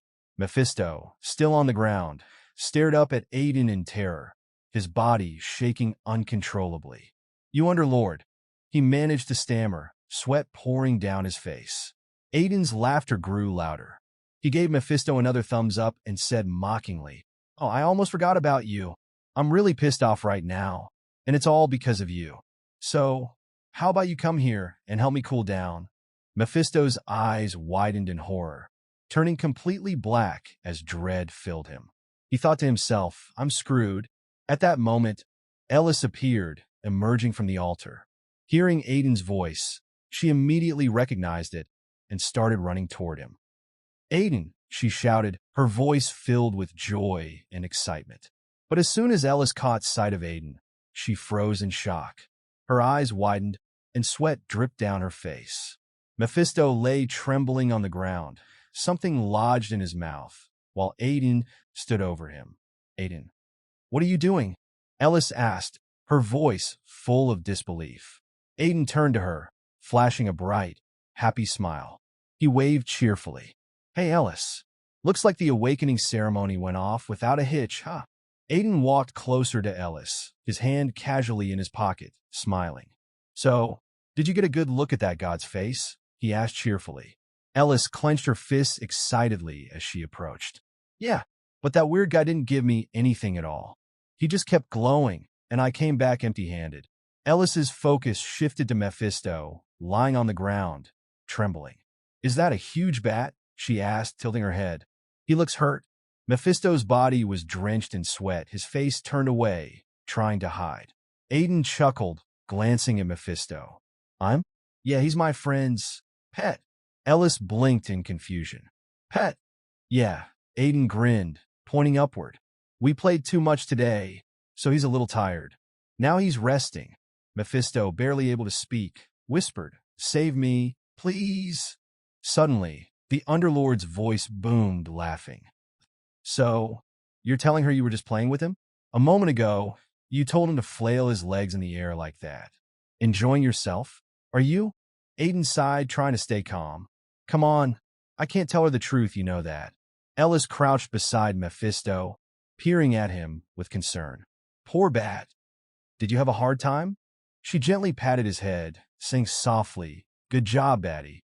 As soon as her hand touched Mephisto, flames suddenly erupted all over his body. Eldest gasped, pulling her hand back in shock. Mephisto screamed, clutching his head. Please, stop the fire resistance test. I'm sorry for everything. Aiden's eyes widened, both confused and surprised. Those flames, they're divine powers, he thought. Eldest, she's really awakened. She's become a saint. Aiden grabbed his sword, his expression serious as he called out, Eldest, close your eyes. Mephisto, now completely engulfed in flames, writhed in agony as Aiden stood in front of him, preparing to end it. The Beelzebub sword glowed with a dark, ominous energy. Goodbye, Mephisto, Aiden whispered, as a swirling red-black aura poured from the sword. Beelzebub, devour him. Seeing the Beelzebub sword, Mephisto's eyes widened in terror. No, no way. Even Beelzebub, the monarch of gluttony, is here too? In mere seconds, the sword's dark power consumed Mephisto, his body vanishing into the void. Ellis, still standing behind Aiden with her hands covering her eyes, remained unaware of what had just transpired. Aiden, drenched in sweat, let out a long breath. "It's finally over," he muttered, but before he could finish, his vision blurred, and he collapsed to the ground, his body completely drained. A few days later, at the Holy Church, Aiden stood among the devout, recounting the aftermath of the Hakal incident. After the events with Mephisto, the Church of Holy Fire began hunting down hidden heretics, Aiden explained. Countless heretics were caught during their search, leading to a large-scale purge within the church. The priests who had been trapped in Mephisto's fog of dreams were told that I assisted Ellis, the awakened saintess, in defeating the black magician. In the courtyard, Ellis was surrounded by excited priests, their voices rising in unison. "Long live the saintess," they cheered. Ellis blushed, her face flushed with a mix of embarrassment and happiness as the priests praised her. The scene shifted to Aiden, standing by the window of his room, deep in thought. Staring out, his mind churned. "This incident made me realize just how weak I still am," he mused. He put a hand on his chin, his eyes narrowing. "Those who betrayed me in my past life would have easily defeated Mephisto if they encountered him now. But I wasn't even close to stopping him. I need to become stronger if I'm going to achieve my goal in this life." A voice interrupted his thoughts. "What are you thinking about so seriously?" Aiden turned, recognizing the voice. High Priest Kirtle stood behind him, looking fully recovered, a result of Ellis's divine power. "Kirtle," Aiden said, a bit surprised. "How are you here?" "He seems completely healed," Aiden thought to himself. "All thanks to Ellis." Kirtle approached, leaning on his staff. "Thanks to you, Aiden, we were able to swiftly cleanse the heretics hiding within the church." Aiden chuckled, a faint smile crossing his face. "I'm glad I could help." With a playful tone, he added, "I have a really good dark mana detector, you see." In his mind, Underlord growled, annoyed. "Maybe I should have let you die back then. I'm really starting to regret saving you." Kirtle chuckled at Aiden's lighthearted comment, but quickly turned serious. "I apologize for being late. With all the chaos in the church, it took me some time to come here." Then Kirtle bowed his head, his tone humble and sincere. "On behalf of the entire church, I want to express my deepest gratitude. Without your help, I wouldn't be alive today, nor would we have found the lost saintess. The church itself might have fallen into ruin. You are, without question, the savior of our church." Aiden stood silently, taken aback by Kirtle's words. For a moment, he couldn't find the right response. Then, a small smile crept onto his face. He placed one hand on the window and said quietly, "Well, I owed someone from the church a big favor. I've just settled my debt, that's all." Kirtle raised an eyebrow, curious. "You owe someone from the church? Who might that be?" Aiden's mind wandered back to his past life, to Kirtle in his younger days. "A certain someone," he thought, "a pretty nosy guy who once told me, 'You don't need a reason to help others.'" Hearing this, Kirtle laughed, his eyes gleaming with warmth. "I'm glad one of our church members had such a noble mindset." Aiden smirked, thinking to himself, "With this, I've repaid you for your kindness in my past life, old man. And with interest, too. Now we're even." Kirtle turned to Aiden, a more serious expression on his face. "Aiden, there's another matter I need to discuss with you." Aiden looked at him curiously, noticing the concern in Kirtle's eyes. "I've heard from the church members why you originally came here," Kirtle said. "The saintess, Ellis, is the future of our church. According to our traditions, she must stay here to receive the proper education, something she hasn't had the chance to do until now." Kirtle's tone grew somber as he continued. "But considering the killings of the stigma holders 10 years ago, and the recent incident with Mephisto, it's clear our church has already failed in its duties to protect her and uphold our credibility. I don't think it's right for us to obsess over the church's future at the expense of the saintess. We shouldn't hold her back." Aiden furrowed his brow, somewhat confused but intrigued by Kirtle's words. What are you suggesting? Curdle smiled gently, sensing Aiden's uncertainty. After much discussion, we've come to a decision. We're going to set up a branch of the Holy Church in Remez territory. That way, Ellis can receive her training there while remaining in Remez, under your family's protection. Aiden blinked in surprise, but quickly realized the weight of Curdle's offer. A branch of the church in Remez? He echoed, thinking aloud. That's a huge deal. The church only establishes branches in regions of power and influence. A branch in Remez would symbolize the growing strength of the Remez family. Curdle nodded. Yes, it's an honor for your family and a symbol of trust. You'll be able to ensure Ellis receives the education she needs while keeping her safe. The scene shifted to a secluded area deep within the forest, where two men stood by a misty lake. One man crossed his arms in front of him, his gaze fixed on the water. The other stood behind him, arms folded behind his back. I had a feeling the Crimson Knight would mess up our plans, the first man said, his tone cold and irritated. He's always so emotional and clumsy with his work. We can't afford any more slip-ups. We need to be extremely cautious. We can't afford another failure. The first man's eyes narrowed, a glint of malice in them as he turned slightly. We need to ensure that Lord Sylvetta becomes the next Archduke. Nothing can get in our way. A few days later, Aiden and Lo sat inside a carriage, the sound of the wheels clattering beneath them as they traveled down a winding road. Lo looked exhausted, gripping his sword with both hands to keep himself upright, using the blade to support his weight. His face was pale, sweat dripping down his forehead. Seeing this, Aiden's frustration boiled over. He crossed his arms, glaring at Lo. Why do you look like you're having a harder time than I am? Lo flinched, visibly scared of Aiden's annoyed tone. And not at all. Why would I be having a hard time? He stammered, beads of sweat forming faster. Aiden shook his head, watching Lo struggle. I told this rascal to hide and scout the number of Chaos members. But instead, he got himself cursed with some aging spell or something ridiculous like that. Thank God, we caught all of them. Aiden's expression darkened, and Lo had to go begging Ellis for help. Turning to the road ahead, Aiden sighed, his patience thinning. I'll have to make your training tougher once we get back. Lo's eyes widened in shock, shouting, "What?" as panic set in. Trying to shift the conversation, Lo quickly asked, "By the way, where did you store the rewards the church gave you? I'm pretty sure there was a lot."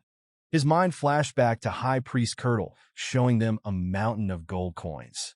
He remembered how Aiden's eyes sparkled, drool practically forming at the sight of the treasure. Aiden pulled out a small pouch from his side. "All the rewards are in here."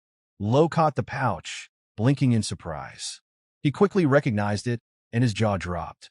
"Isn't this a subspace pocket?" he exclaimed. "That's a rare item. It prevents things from spoiling or rusting once they're stored inside." Did the High Priest really reward you with something this precious? Aiden chuckled, clearly enjoying the moment. "Well, being one of the top 3 churches does have its perks," he said as he reached into the pouch. Lo's curiosity piqued as Aiden pulled out several items, one after another. "We got plenty of other stuff too, like fairy silk," Aiden continued, inspecting each item as he went through them. "But something strange happened while I was packing and getting ready to leave." Lo watched as Aiden carefully pulled out an object emitting a faint purple aura. It was an egg, larger than a typical one, with an eerie glow swirling around it. "What kind of egg do you think this is?" Aiden asked, holding it up with a curious frown. Lo stared at the egg, puzzled. He reached out, placing a hand on it, and immediately sensed the unsettling mana radiating from it. "It's about the size of an ostrich egg," Lo muttered, still confused. "But with this weird mana, I doubt it's anything normal." Aiden nodded, equally perplexed. "Exactly. I found it in a suspicious room inside the church, along with an old book. So, I took it with me, but I still can't figure it out." Lo's eyes widened with interest. "There was a book with it? Then maybe there's something in that book that explains what this egg is." Aiden looked at the egg again, his curiosity deepening. "That's what I'm hoping. Whatever it is, it can't be ordinary." Aiden's mind wandered as he recalled entering that suspicious room. He tried to read the old book he found there, but quickly gave up. I tried reading that book, Aiden said to Lo, but I couldn't make sense of it. It's written in a language I couldn't understand. Suddenly, Lo's expression changed, beads of sweat forming on his forehead as a realization hit him. Wait a minute, he began, his voice shaky. You said you found the egg in a suspicious room, along with a book. You didn't just find it, did you? You stole it from the church. Aiden's face turned to the side as he tried to avoid Lo's gaze, sweat forming on his brow. I didn't exactly steal it. Aiden's memory flashed back to the moment he discovered the room, licking his lips with excitement when he saw the strange, untouched space radiating with eerie mana. It's just, that room looked like no one had entered it for decades, Aiden explained, and it was giving off this strange energy, so I thought. Lo shot to his feet, his voice loud and panicked. Young master, you can't just steal something from the church, even if you're their savior. They won't let this slide. We need to return that egg immediately. Aiden quickly moved the egg behind his back, clutching it protectively. But what if this egg hatches into a goose that lays golden eggs? He quipped, trying to lighten the mood. Ignoring the joke, Lo's anxiety grew as they neared their destination. The temperature had dropped dramatically, and snow began to cover the trees. As they stepped out of the carriage, both of them shivered in the biting cold. Ugh, it's freezing, Aiden groaned, rubbing his arms for warmth. The wind howled through the frozen landscape as they stood before the city gates of Hammerth, the capital of the Cetus territory. Lo looked confused. Weren't we heading home? Aiden's expression was serious as he turned to Lo. I never said we were going back to our territory. Hearing that, Lo's face flushed red, despite the icy temperature. But you said you'd make me train harder when we got back. Sweat formed on his face, a surprising sight in the frigid air. Aiden smirked, trying to suppress a laugh. Oh, you were looking forward to hellish training that much? Lo lowered his head, a tear forming in his eye. No, I wasn't, he muttered, wiping it away quickly. As they continued walking, Lo gathered the courage to ask, so, why are we here? Are we meeting with Margrave Cetus? Aiden's pace quickened, his tone calm, but purposeful. Yes, I'm going to meet him, but that's not the main reason I came. Lo furrowed his brow, his curiosity piqued. Then what's the real reason? Aiden glanced toward the distant forest, its dark, towering trees ominously swaying in the wind. I have some business in the Forest of Death, which lies within the Cetus territory. Lo gulped, feeling a chill that wasn't just from the cold. The Forest of Death? What kind of business could you possibly have in a place like that? Aiden thought back to his conversation with the hat merchant Joseph, who told him that ants, ancient tree spirits, were rumored to live in the Forest of Death. Joseph had mentioned needing ants' tears to create a high-grade elixir. Aiden turned to Lo, explaining, I'm going to need ants to make the highest grade elixir. They had just arrived at the Cetus fortress, when two guards stationed at the gate crossed their spears, blocking their way. One guard eyed Aiden with suspicion and said gruffly, Stop right there. This is Cetus territory. The Lord is currently away, and no outsiders are allowed unless you have a prior appointment. Come back another time. Before Aiden could respond, Lo burst out angrily. Do you even know who you're talking to? This is Aiden Remez, eldest son of the Remez Duchy. He's here to see Margrave Turid, so step aside. The guard's eyes widened in shock at the name, but instead of relaxing, their expressions turned even more hostile. Aiden, puzzled, wondered why they were suddenly even angrier. The Underlord's voice rumbled in Aiden's mind. Are you seriously asking because you don't know? He sneered. From their perspective, you're the devil who stole their family's treasure, the Beelzebub sword. Not to mention, you're the trash who beat up their lord's son at the royal banquet. Aiden smirked. All right, I'd almost forgotten about that, he said nonchalantly. So, that's why they're so upset. His grin turned devilish. Maybe I can use that to get in. As Aiden slowly unsheathed the Beelzebub sword, the Underlord's voice came again, sounding uneasy this time. What are you plotting now? You're making me nervous. Holding the sword up for the guards to see, Aiden's smile widened. Will you let me in if I show you this sword? he asked coolly. I hear someone important in your territory used to own this. Both guards' faces turned red with rage as they recognized the Beelzebub sword. One of them tightened his grip on his spear, gritting his teeth. We have verified your identity, young Master Aiden, he said through clenched teeth. But as I mentioned, our lord is away. You'll need to come back another time. Aiden slid the sword back into its sheath, his mind churning with ideas. Did that method fail? He muttered to himself. I guess I only have one method left. He glanced at the guards again, his eyes narrowing. Really? He said slyly. Then, what about tie-ins? The guard's angry expression deepened. Young Master Tie-in is also very busy. If you don't have an appointment, leave quickly. If you continue to cause trouble, we'll have no choice but to use force. Lo, furious, took a step forward, his hand already on his sword. How dare you speak to our young master like that, he growled. But before Lo could escalate the situation further, Aiden raised a hand, signaling him to stop. Lo gritted his teeth, but held back, fuming. Aiden's eyes flickered with amusement. I see, he said, pretending to consider his options, all while formulating his next move. As Aiden turned away and started to leave the gate, he said casually, I guess there's nothing we can do then. The guards, relieved, allowed themselves to smile. One of them muttered, You should have just left to begin with, you damn scammer. Aiden walked just a few steps before he stopped, turning back toward the gate with a smirk on his face. Lo, confused, asked, What are you trying to do now? Aiden grinned mischievously and said, If I need an appointment to get in, then I'll just make one right now. Suddenly, Aiden's face puffed up like a balloon, as if preparing for something big. One of the guards looked at him in confusion. What's he doing? The other guard chuckled. Looks like he's trying to make a scene because we didn't let him in.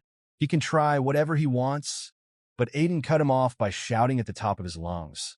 How's your head after I beat the crap out of you, Tyan?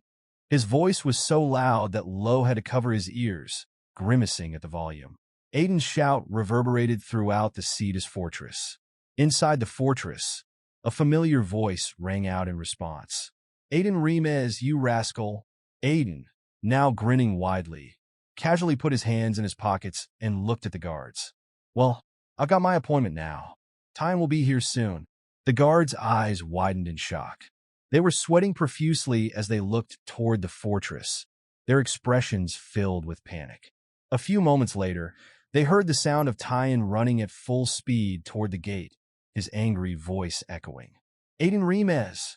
When Tyan reached the gate, he wasted no time. He grabbed Aiden by the collar, his face red with fury. How dare you say something so humiliating in our territory? What were you thinking? Aiden, still calm and smiling, tried to defuse the situation. Tyan, long time no see, he said with a grin. Aiden pointed toward the guards.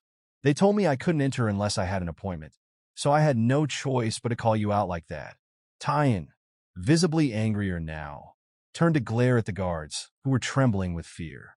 Sweat dripped down their faces, and one of them stammered. It was just a misunderstanding. Aiden, cheerful as ever, suggested, Should we go talk inside then? Tyan, still clutching Aiden by the collar and shaking with anger, didn't respond immediately, but his frustration was palpable. The scene then shifted to the Cetus family's reception room. Aiden was comfortably lounging on a luxurious leather sofa, relaxed and at ease, while Tyan sat across from him, still visibly fuming. Aiden ran his hand along the sofa, admiring it. Oh, this leather is really nice. Very comfortable, he said nonchalantly, as if nothing had just happened.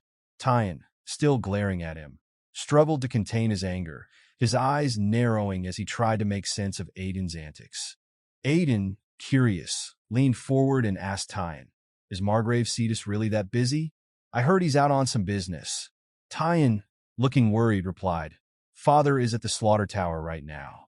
Something unusual seems to have happened in the Wasteland of Death, which is also managed by the slaughter tower. They suspect the high troll that appeared in your territory came from there. Aiden, hearing this, started thinking, Slaughter tower, right? Strange incidents are starting to happen now. Soon, calamity-level monsters, including that crazy dragon, will start showing up. In my previous life, I was so busy dealing with these sudden events that I had no time to find out what caused them. But now I know everything. I just need to get stronger quickly and find the source. I have to prevent it before it happens. Breaking Aiden's internal thoughts, Tyne asked, "So, why have you come to our territory?" Aiden responded immediately, "I want to go to the Forest of Death." Tyne's eyes widened in shock as he considered the danger of the place. "What? Do you even know what kind of place that is?" "The entire forest is covered in poison, crawling with undead, poisonous plants and monsters." Aiden smirked and rested his hand under his chin. "That's exactly why I want to go there. I need to gather rare poisonous herbs that only grow in that forest."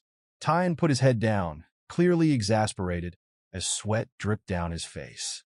"I knew you weren't normal, but that's a peculiar hobby," he muttered. Lifting his head with a more serious expression, Tyne warned, "You ran out of your luck with your timing, Aiden Remes. You can't go to the Forest of Death right now." Tyne began to explain. The Forest of Death, as its name suggests, is a place filled with death, located within the Cetus Margraviate. It's home to powerful, ravenous monsters and overrun with deadly poisonous herbs. Yet even in such a place where life seems impossible, humans have managed to survive. Criminals, and those so poor they can't even pay taxes, end up seeking refuge here. They live in slash-and-burn farming villages, doing whatever they can to survive. Tyne paused, lowering his head and placing a hand under his chin, visibly concerned. Recently, bandits have appeared in the Forest of Death, and they've started looting the villages within it. He looked up at Aiden, his expression serious. "What's more disturbing is that ever since these bandits showed up, we've been receiving continuous reports of people going missing across the Margraviate. We suspect the two might be connected." He raised his head, locking eyes with Aiden. "That's why we're planning to lead the Night Order into the Forest of Death to subjugate the bandits. Even though it's a slash-and-burn farming village, those people are still part of our territory. We can't just stand by and let the bandits hurt them."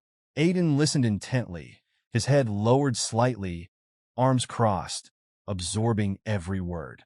Tyne continued, "If you want to go into the Forest of Death, you'll have to wait until we start the subjugation.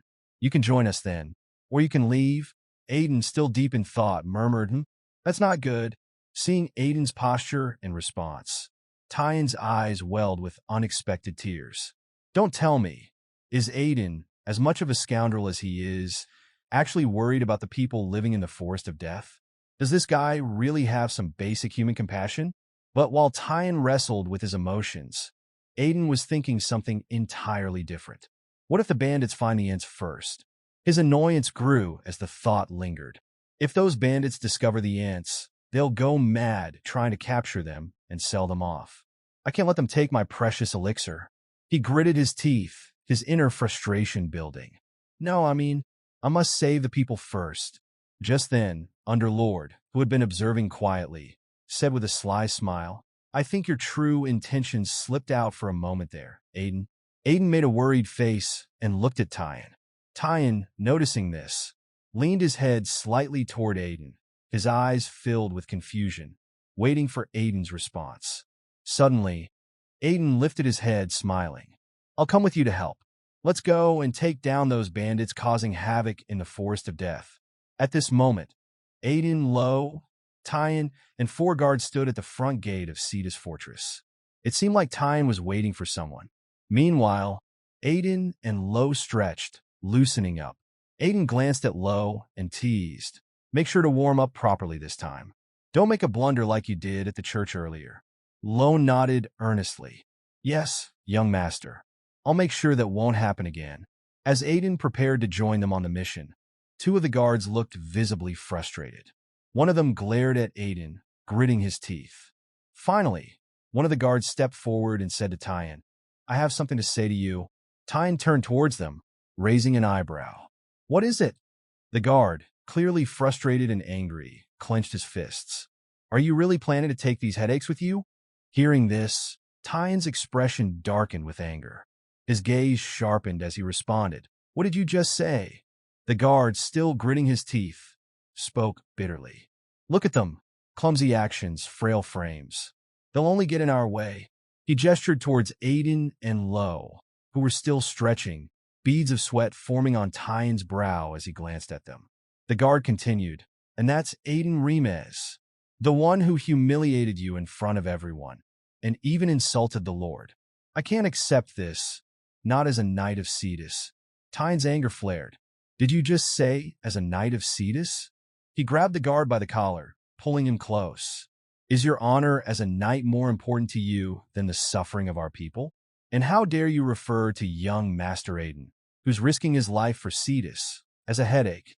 The guard fell silent as Tyen's words hit him hard. Tyen, still furious, continued, "Right now, it's your reckless words that are tarnishing Cetus' name." Looking over at Aiden, Tyen added, "I assure you, both my father and I have already acknowledged his strength. He's that powerful." At that moment, Aiden, rather than focusing on the tension around him, was daydreaming about the high-grade elixir he planned to make from the Ent's tears. He absent-mindedly drooled, placing one hand under his chin, lost in thought.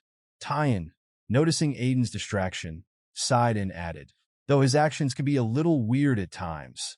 Tyen moved towards Aiden and said, "Thanks. This mission is going to be dangerous." Aiden shrugged and replied, "It's fine. I enjoy helping others." Rubbing his chin thoughtfully, he asked, "Do you think this group will be enough?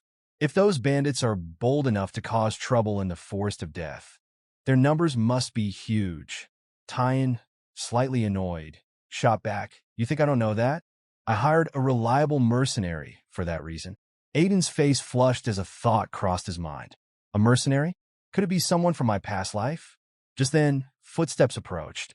A voice called out, "You're all here already?" Tyen recognized the voice instantly. "Here she comes," he muttered. Aiden's eyes widened in shock as the mercenary came into view, beads of sweat forming on his brow. Underlord noticed and asked, "Why are you so surprised? Do you know her from your past life?" Aiden quickly composed himself and replied, "No, it's my first time seeing her, but I can sense her origin." Turning to Underlord, he added, "Can't you feel it?" At that moment, the mercenary woman smiled brightly and approached the group. "Sorry for being late, everyone," she said warmly. "Nice to meet you all. I'm Lunia, a servant of the great god of carnage." Hearing this, Lo gasped. A servant of the great god of carnage? Did Tyen hire a priestess of the cult of divine carnage? Aiden smirked and turned to Tyen. "You brought a mercenary from a very interesting place." Tyen, studying Lunia, replied, "But she seems different from what the rumors say. I've heard that priests from the cult of divine carnage are supposed to be crazed with madness, but she just looks like a sweet, gentle girl." Aiden quickly interrupted. "I thought the same thing at first, too." Confused, Lo asked, "What do you mean?" Aiden replied cryptically, "You'll understand soon enough." Lunia then walked closer to Aiden and asked, "Aren't you Duke Remez's son?" "I've heard of you." Aiden smiled. "Yes, it's a pleasure to meet you. I'm Aiden Remez." He then added, "It's been a long time since I teamed up with a priest from the cult of divine carnage." Lunia's excitement grew. "Oh, so you fought alongside my brothers and sisters before?" Aiden, now slightly irritated, responded, "Yeah, a long time ago." His expression darkened as a memory surfaced. The image of a priestess who had betrayed him. Aiden finished. "She was quite a reserved person." Lunia explained, "Most priests in our cult work as mercenaries while on pilgrimage. So I'm sure you must have run into us a few times before." Her excitement grew, and she raised her hands to the sky, exclaiming, "This must be fate. Feel free to call me Lunia. Now, let's all do our best to punish the wicked." Hearing this, Aiden thought to himself, the cult of divine carnage, one of the three great religions with divine power specialized in combat. As a priestess from this cult, she shouldn't have any trouble handling bandits. Tyen then turned toward the Forest of Death, his fist clenched in determination. "All right, let's set off for the Forest of Death," he shouted. They entered the forest, with Aiden quietly observing his surroundings. "This forest looks far more ordinary than what I'd imagined," Aiden said to Tyen. Tyen nodded. "That's because this path was cleared by the villagers so they could gather supplies." Suddenly, Aiden felt something unsettling and whispered to Underlord, "I sense a strange aura. Do you feel it?" Underlord nodded quickly. Yes, I noticed it when we first entered. There's a purplish haze in the air. It's as if some sinister energy is rising from the ground, like in the underworld. He paused before adding, "It's been a while since I've felt something like this." This forest lives up to its name. Aiden stopped walking, deep in thought. A forest where poison and evil energies seep from the ground. It makes you wonder just how resilient the people who live here must be. His mood soured as a memory surfaced, and he thought angrily, that rabbit. Did he send me here on purpose, knowing how dangerous it is? Clenching his fist, Aiden muttered to himself, "I'll teach him a lesson the next time I see him." Turning to Tyan, Aiden asked, "Are you sure this will be okay?" Tyan looked confused. "What do you mean?" Aiden explained, "Your father, the Margrave, he can't stand mercenaries. He hates them. Lunia may be a pilgrim from the cult of divine carnage, but she's still a mercenary. Are you sure it's wise to hire her? What if your father finds out and scolds you later?" Tyan's face tightened with anger, his teeth gritting slightly.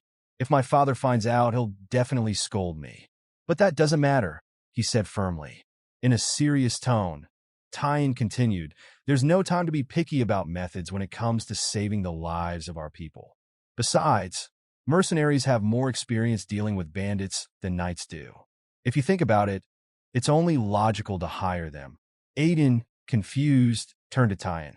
"Oh, you're pretty smart." In his mind, Aiden thought he's different from his father. Tyan, with a triumphant grin, shouted, "Of course I am. You're the foolish one for not recognizing my true worth until now." Aiden rolled his eyes. "I guess you still lack a bit of humility." As they continued walking along the path the villagers had cleared, Tyan suddenly pointed ahead. "Look, I think that's the first village." But as they drew closer, Tyan stopped in shock. The guards and Lo also froze, stunned by what lay before them. The village was in ruins, devastated by fire. No one was left. Lunia, seeing the destruction, clasped her hands together and began to pray softly. "Oh my, God of carnage." Aiden, taking in the sight of the charred remains of the village, muttered, "Damn, we were too late." Aiden explains that there were 5 slash-and-burn farming villages in the Forest of Death. "Aiden, the first village we reached was completely destroyed. It was a massacre. No survivors, no buildings left standing. We were terrified, so we hurried to the second village, only to find it in the same condition. The third village, the same, wiped out." They moved with growing despair toward the fourth village. Tyan, standing before the devastation, shook with fury. Tyan, angrily, "This is the fourth one. And the last 3 villages, they weren't any different from this." The guards began searching for survivors, but they found none. Aiden and Tyan also searched, with Aiden's thoughts racing. Aiden, thinking, did no one survive here either? Even a farming village like this should have had some defense. How did such a one-sided massacre happen? These can't be ordinary bandits. Who on earth are these people? Suddenly, one of the guards called out, his voice filled with urgency. Guards shouting, "Survivors! There are survivors here." Hearing this, Tyan's face showed deep regret. He had failed to protect his people. 2 children, a boy and a girl, were found trembling in fear. One of the guards gritted his teeth as he lifted a piece of debris that had shielded them from the fire. Guard beside Tyan. It looks like they dodged the flames by hiding under the debris. Tyan knelt before the children, extending a hand gently. Tyan softly, "We're the Knights of Cetus. We've come to protect you. You're safe now." The children, faces red with tears, cried harder at his words. The boy, in disbelief, asked, "Boy," tearfully, "the Knights of Cetus, are you really here to protect us?" Suddenly the girl leaped forward and hugging Tyan tightly. Tyan, momentarily flustered, gently patted the little girl's back. Tyan, apologetically, "I'm sorry we were late." The boy then fell to his knees, tears streaming down his face. Boy pleading, "If you're really knights, then please save our parents too." Tyan's heart sank. He looked at the boy, sorrow in his eyes. Tyan, softly, with regret, "I'm sorry, but I'm sure your parents have gone to a very peaceful place." The boy suddenly shouted, his voice filled with desperation. Boys shouting no. The attackers dragged our parents and everyone else to another place. Our parents are definitely still alive. Hearing this, Tyan became furious, clenching his fists tightly as his teeth ground together. Tyan, angrily, what? They took everyone alive? Tyan stormed out of the fourth village, seething with rage. Aiden, walking beside him, was confused, his thoughts racing. Aiden, thinking, why would they take all the villagers instead of killing them? What could they possibly want? We don't have enough information, but maybe we'll find some clues in the last village. As they made their way toward the fifth village, Aiden suddenly heard something. He called out urgently. Aiden whispering, Tyan, someone's here. Tyan's anger flared even hotter. His eyes turned red with fury as he unsheathed his sword. Tyan growling, is it those scum? Great. I'll make sure they pay for their sins right now. Just then, Tyan saw something that made him freeze in place. Several figures appeared, preparing to attack. The knights, along with Lo, readied their weapons. But before they could engage, Tyan shouted. Tyan, shouting, everyone stop. Both Aiden and Lena turned to Tyan, shocked by his command. Tyan's expression softened, and a small smile crept onto his face. Tyan, calming, it's not the bandits. As they lowered their weapons, a man from the opposing group gave a similar order. Opposing leader, stand down. It was the head of the fifth village, Marcus. He stepped forward, addressing Tyan with concern. Marcus, worried. Tyan, why are you here? Are you here to help us? Aiden, still confused, turned to Tyan. Aiden, curious, do you know him? Tyan, with a mix of happiness and sorrow, nodded. Tyan softly, he used to be a knight in the Cetus Order about 10 years ago. I heard he left after a serious injury, but I never expected to find him here. Tyan approached Marcus, his sword still in hand. He smirked, though his voice carried an edge of nostalgia. Tyan teasing Marcus, that's a pretty cold greeting. Marcus, his fists clenched, looked down apologetically. Marcus, regretful, I'm sorry. Bandits have been showing up more and more lately, so I couldn't afford to greet you casually. He glanced at Tyan and managed a faint smile. Marcus, smiling, you've improved quite a bit since I last saw you. I almost didn't recognize you. Tyan suddenly placed a hand on Marcus's shoulder. He lowered his head, his voice soft but filled with relief. Tyan, grateful. Thank God you're okay. Marcus, startled by Tyan's words, looked at him in shock. His expression changed quickly as dread filled his eyes. Marcus, fearful, don't tell me, the other villages, they've already been? Tyan's face tightened with worry as he turned to Marcus. The other villages, they've been ambushed. There are barely any survivors. It's a relief, at least, that your village is still standing. Tyan raised his head, but Marcus looked at him sharply. Fine, you say? It's late. I'll take you to my village first. As they entered Marcus' village, a man lay on the ground, clutching his belly, writhing in excruciating pain. Purple energy pulsed from his wound. Beside him, another villager knelt, his voice trembling. Why won't the potion work? How can I treat him? Aiden stepped forward, assessing the situation with a calm, sharp gaze. You won't be able to heal that with a regular potion. He reached into his pack and handed over a glowing vial. Here, take this. It's a holy potion. The man who received it gasped, astonished. Are you really giving us this? A holy potion? It's priceless. He bowed his head in gratitude, murmuring his thanks. Aiden's face hardened as he stood tall and shouted to the crowd, listen up. Anyone whose wounds are emitting dark light has been struck by black demonic energy. Regular potions won't work on them. Come to me for holy potions. It's the only way to treat those wounds. Aiden moved quickly, distributing the potions one by one. Inwardly, he sighed in relief, thinking to himself, good thing I packed a ton of holy potions in my subspace pocket. Underlord smirked. I thought you cared more about money than saving lives. This is a surprise. Aiden's jaw tightened. Anger flashed in his eyes as he gritted his teeth. What do you take me for? Of course, it's not free. Tyan's going to pay me back with interest. And besides, I can't let those chaos bastards have their way. Underlord chuckled. As expected of you. Suddenly, a man approached, holding a child tightly in his arms. Can you help him too? He pleaded.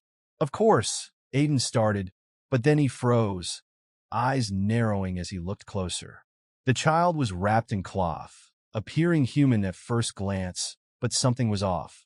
As Aiden inspected more carefully, he realized with shock that this was no human.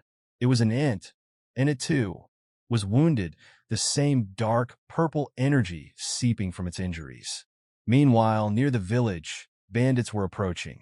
One of them sneered. Those losers we kicked out of the city. They fought back hard, but it wasn't enough. Another bandit grinned darkly. That one-armed old man is mine. Don't mess with him. As the bandits marched toward the village, they weren't alone. A dark mage, cloaked in ominous robes, walked among them. One of the bandits glanced at the mage and sneered. You couldn't use your powers last time. This time, give it everything you've got, all right? After all, that's how we help each other out, right? We get all the food and money from these villages, and you get the people. That's the deal, isn't it? The black mage turned, his expression cold and disdainful. Ignorant fools. All you have is brute strength, and yet you never stop talking. Just move the captives to the place I told you about. The bandit, irritated, muttered under his breath, damn black mages. Meanwhile, the black mage's thoughts were far darker. Once we're finished here, I'll use these bandits too, he mused, a sinister smile creeping onto his face.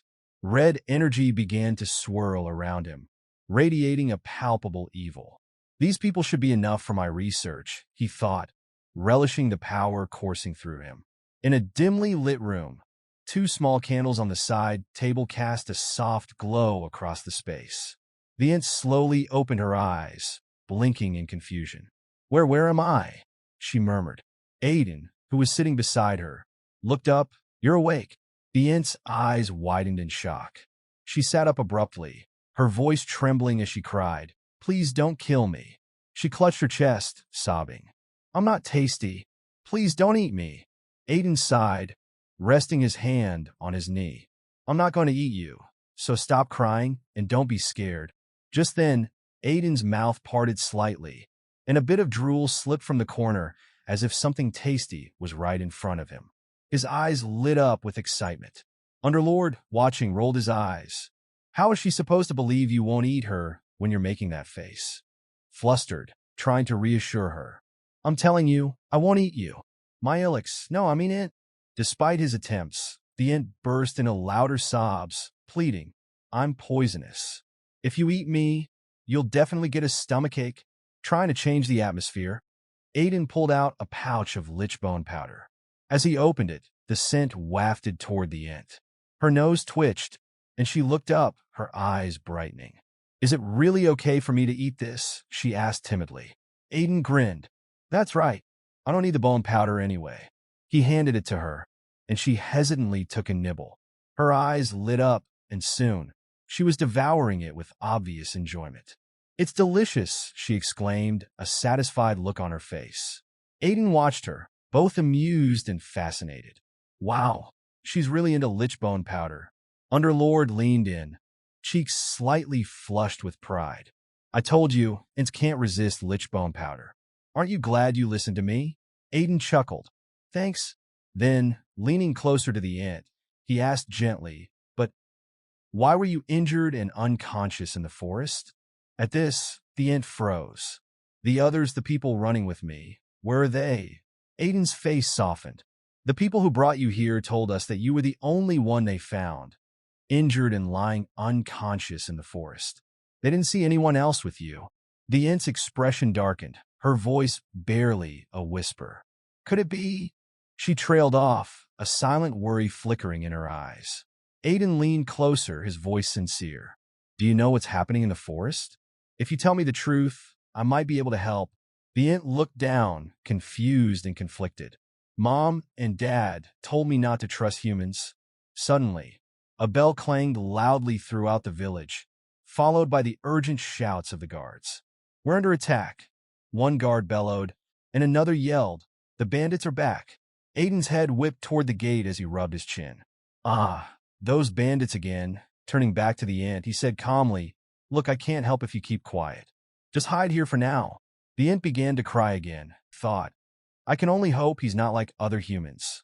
Then, almost in a whisper, he called after Aiden. Wait, can you really help our forest? Are you different from the others? Aiden paused, visibly startled for a moment, as he looked back at the ant. Outside, the bandits charged toward the village with wild shouts. Let's wipe them out completely, one bellowed. Not a single one of these rats gets away, roared another. The Cetus Knights quickly moved forward to meet the assault, their voices steady and resolute. Protect the village. Stand firm and don't fear these bandits. The knights lined up, forming ranks, shields raised in anticipation. But then, behind the charging bandits, the black mage raised his hand, dark magic crackling with purple energy. His eyes glinted as he muttered to himself, I don't recognize these men. Knights of this territory? Well, more sacrifices for my offering. That's not so bad. Then he called out in a chilling voice, Rise, dead ones. Moments later, corpses emerged from the ground, clawing their way back to life. The knights closest to the undead recoiled, teeth gritted in horror. The undead, what? One of them gasped. Another groaned, Ugh, I've never fought the undead before. Just then, Priestess Luna strode forward, her gaze unwavering. She looked toward the black mage with disdain. So, you're the sinner behind this wickedness. A knight turned to her, alarmed. Priestess Luina, it's dangerous. Let us handle the bandits. You take care of the undead, he called. Tyne stepped up behind the knights, his voice calm. Just let Luina do her thing. The knights exchanged uneasy glances, tension written across their faces. One muttered, But there are so many of them.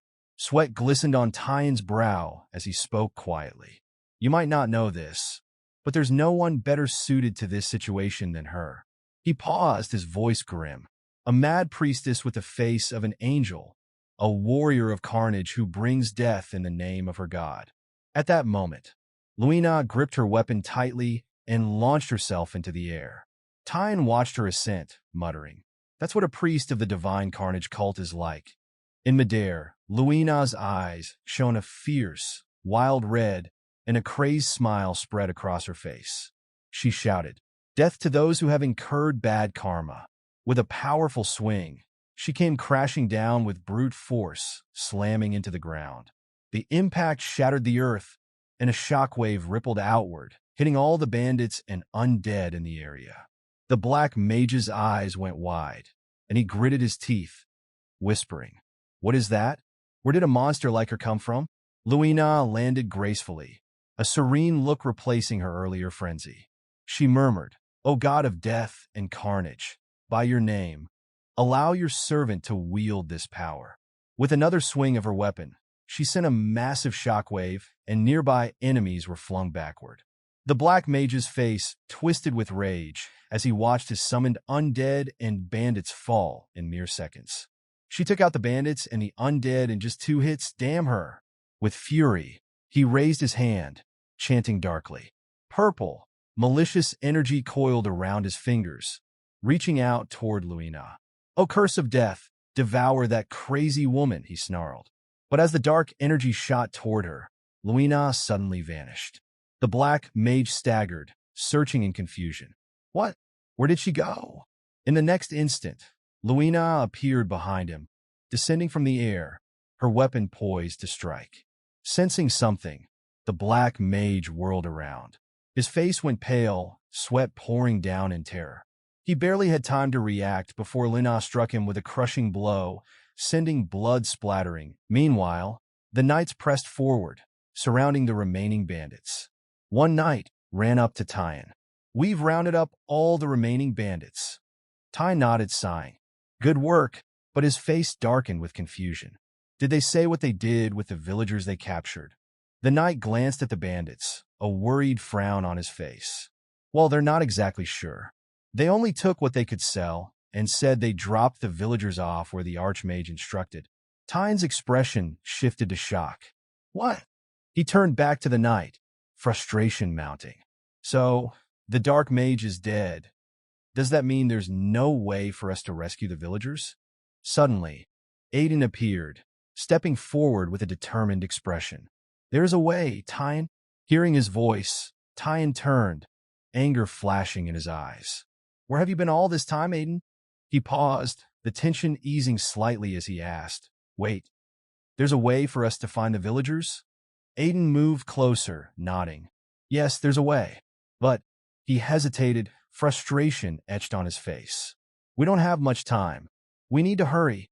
Earlier, the inn had revealed to Aiden that the dark mages had taken many other ints, and Aiden had been shaken by the news. "What? Seriously?" he'd asked, barely containing his shock. The int nodded, explaining, "Yes, they captured me too and locked me up, but I managed to escape. And it's not just ints, they've taken many humans as well." Aiden had clenched his jaw, placing a hand under his chin as he considered the dark mage's motives. Gathering humans and ints together. Could they be preparing a massive summoning ritual? Or turning them into undead? His thoughts darkened, and his eyes flickered with red rage. "I won't tolerate this. How dare they mess with my precious elixir?" Underlord had watched, unimpressed. "What kind of person are you?" Now, back in the present, Aiden relayed all of this to Tyan. Tyan's fist clenched, his teeth grinding. "Filthy bastards. What on earth are they planning?" Aiden shook his head. "I don't know for sure, but someone who escaped told me where they're hiding. I'm planning on going there to spy on them and gather more information." Tyan straightened, his eyes determined. "Leave that to us. It happened in our territory, so it's only right for us to handle it." Aiden placed a firm hand on Tyan's shoulder. "No, I can't leave after you came to help. I'm not pushing the dangerous part onto you alone. I'm going too." In that moment, Tyan saw Aiden bathed in a bright yellow light, his expression sincere and resolute. Tears welled up in Tyan's eyes, and his face turned red. "I can't believe it. You're such a great guy, Aiden." I misjudged you." Aiden looked back at him, confusion playing on his face as a bead of sweat trickled down his temple. Why is he crying? How cringy can he get? Aiden thought, holding back a sigh. Then he steeled himself, a deeper concern clouding his mind. If what the int said is true, chaos isn't the only problem. At the same time, within the dense and shadowy forest of death, nestled in the crater of an extinct volcano, a lone knight walked with a serious expression on his face. This knight eventually arrived in a dimly lit chamber where a black mage was deeply engrossed in his work. The knight approached, his tone tense as he asked, "How far along are you?" Startled, but quickly recognized the knight. "I've finished the basic framework," he replied, calming himself. "Now I just need to melt the essence of the sacrifices and let it absorb into the frame to complete it." Turning his gaze towards the knight, he asked, "The team from the 5th village, have they returned with the sacrifices yet?" The knight, named Dares Kleiman, replied, "They haven't returned yet, but they'll be here soon. Don't worry." The black mage grinned darkly. "Good. That's excellent. Once they're back with the hostages, I'll be able to complete this." In his hands, he held a partially formed red jewel, ominous and pulsing with a faint glow. He continued, "Once this jewel is finished, your lord will be one step closer to his goal." Dares nodded solemnly. "Of course he will. Otherwise, why would we be doing all this?" Dares Kleiman was a loyal subordinate of Sylvetta, and in his mind, he pledged silently, "Lord, please wait just a little longer. I will make sure you become the Archduke of the Sire's Grand Duchy." Elsewhere, back in the forest, Aiden stood still, sweat trickling down his face as a disturbing thought crossed his mind. Did the dark mage really take over the hidden village of the Ints inside this volcano crater? Underlord whispered to him. "Surprising, isn't it? Who'd have guessed the mastermind behind all this was that Night King again?" Aiden remembered a conversation with an Int who had told him, "The one who locked us up? I think his name was Clemming or Clade, something like that." Aiden's eyes widened as he spoke the name in realization. "Don't tell me. It was Dares Kleiman?" Hearing this, the Int had shouted, "Yes, that's right. That man and the dark mages attacked our village, cut down our guardian tree, and locked us up." Back in the present, Aiden's mind raced, piecing it all together. Dares Kleiman, one of the infamous 3 hounds of Sylvetta, known as the Dark Knight. had joined forces with the Crimson Knight and the Dark Mages. To verify if it was truly the Dark Knight, as the inn had suggested, Aiden planned to quietly bring the inn along for reconnaissance. But his patience was running thin. This stubborn inn had insisted on tagging along, claiming it was his territory and his responsibility. Annoyed, Aiden gritted his teeth, muttering to himself, "This tactless rascal." And to make things worse, why on earth did Luina have to come along too? Just then, a group of large spiders emerged, ready to attack. Seeing them, Luina's eyes lit up in excitement. "So we have spiders here too," she said, taking them out with a single blow. The ant, terrified, ducked behind Aiden. Watching this scene, Aiden rolled his eyes, thinking she must have tagged along because she was bored. Turning to Tyan, who stood beside him, Aiden asked, "You said Priestess Luna took care of all the dark mages and bandits, right?" Tyan, sweating slightly, nodded. "Yes, that's right. She's incredible." Aiden furrowed his brows, thinking this feels off somehow. "Doesn't it seem strange to you too?" Underlord replied dryly, "You don't have to think so hard to see that it's clearly strange. Who wouldn't find someone as crazy as her strange?" At that moment, Luina sent two of the spiders flying into the air with one powerful hit. Aiden watched, half impressed and half disturbed, thinking aloud, "The priestess is way too obedient. She actually listens to what we say." Underlord coughed, questioning, "Are you in your right mind? Where exactly do you see her obedience?" Luina, now finished with the spiders, stood with purple blood splattered across her face, smiling with exhilaration. Aiden turned to Underlord, explaining, "You don't understand. Priests from the Divine Carnage cult are lunatics who live for senseless violence. And on top of that, she's far too powerful to be an average priestess." From where he stood, Aiden observed Luina from behind. Not only had she single-handedly handled all the dark mages and bandits who destroyed the 4 villages, but she had also effortlessly taken down monsters infused with demonic energy. Around her lay the mangled bodies of the spider monsters, evidence of her unmatched strength. Aiden, even more shocked, turned to Underlord. At her level, she must be a high-ranking priest. Or no, even beyond that, he murmured, feeling increasingly uneasy. Recalling his colleague who had betrayed him, he thought Priestess Luna, she should already be known, like the iron-blooded saintess. Aiden made a mental note to keep a close eye on her. Meanwhile, Luina wiped monster fluid from her mouth with her hand, turning back to the group. "Let's keep moving forward," she said calmly. Finally, they reached the cliff overlooking the crater where the Ent village lay within the extinct volcano. They stood on the high ground, gazing down at the scene below. The Ent's expression darkened as he looked at his village, anger and trembling overtaking him.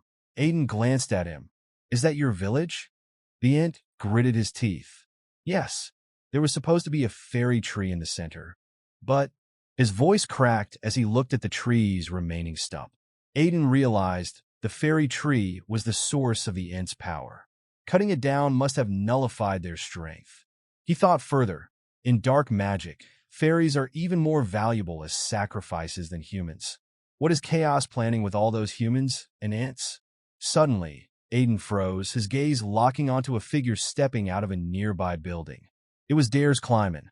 "I was worried the Ent might be wrong," he thought, "but thank God. Nice to see you, you damn Dark Knight." Tyan noticed Dares too, and his face twisted with anger as he reached for his sword. "So he's the mastermind behind all this, right? I'm going to kill him," he growled. Aiden quickly placed a hand on Tyan's arm. "Wait," he urged. Tyan glared at him, his eyes turning red as he gritted his teeth. "Why? He attacked my territory and took my people as sacrifices. And you want me to just let that slide? He doesn't even look that strong. With Priestess Luina's help, we can take him down easily." Aiden, his expression serious, replied, "Calm down and look around." They scanned the village, realizing that numerous dark mages were stationed throughout the area. Aiden continued, "Dares isn't alone. There are too many dark mages with him. The 3 of us can't take them on right now." Aiden glanced down at the village below, then turned to Tyan. "Besides, that Dark Knight isn't just any opponent, so let's hold off for now." As he observed Dares, his mind raced. "I know all too well that he's as skilled as Sylvetta. maybe even on the level of a semi-master by now. He's incredibly skilled. Just by his abilities, he's leagues above any knight I've faced so far in this life. Even with the three of us, there's no guarantee we'd win. And if the villagers get involved, we'll suffer heavy losses. Aiden felt a chill as he considered the risks, a drop of sweat trickling down his face.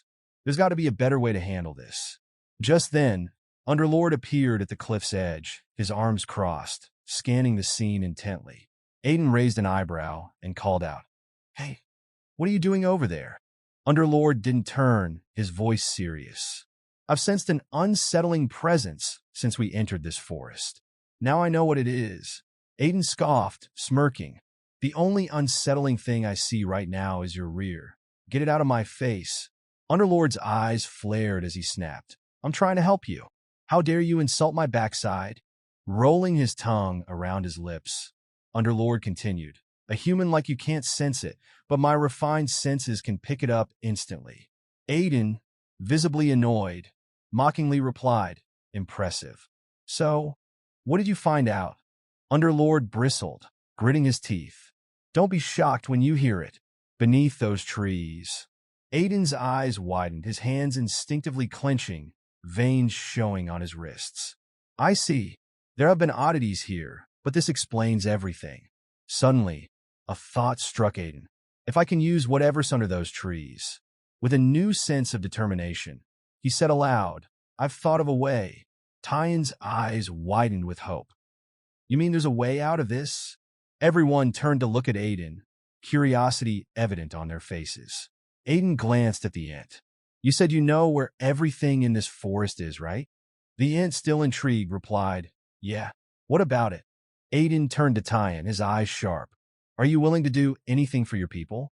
Tyen's face hardened, his teeth clenched. "Of course I am," he spat out, his voice fierce. "For my people, I'd fight to the death." Aiden's lips curled into a wild smile. "Really? There's no taking that back, you know." His tone made Tyen falter, a flicker of unease passing over his face as beads of sweat formed on his brow.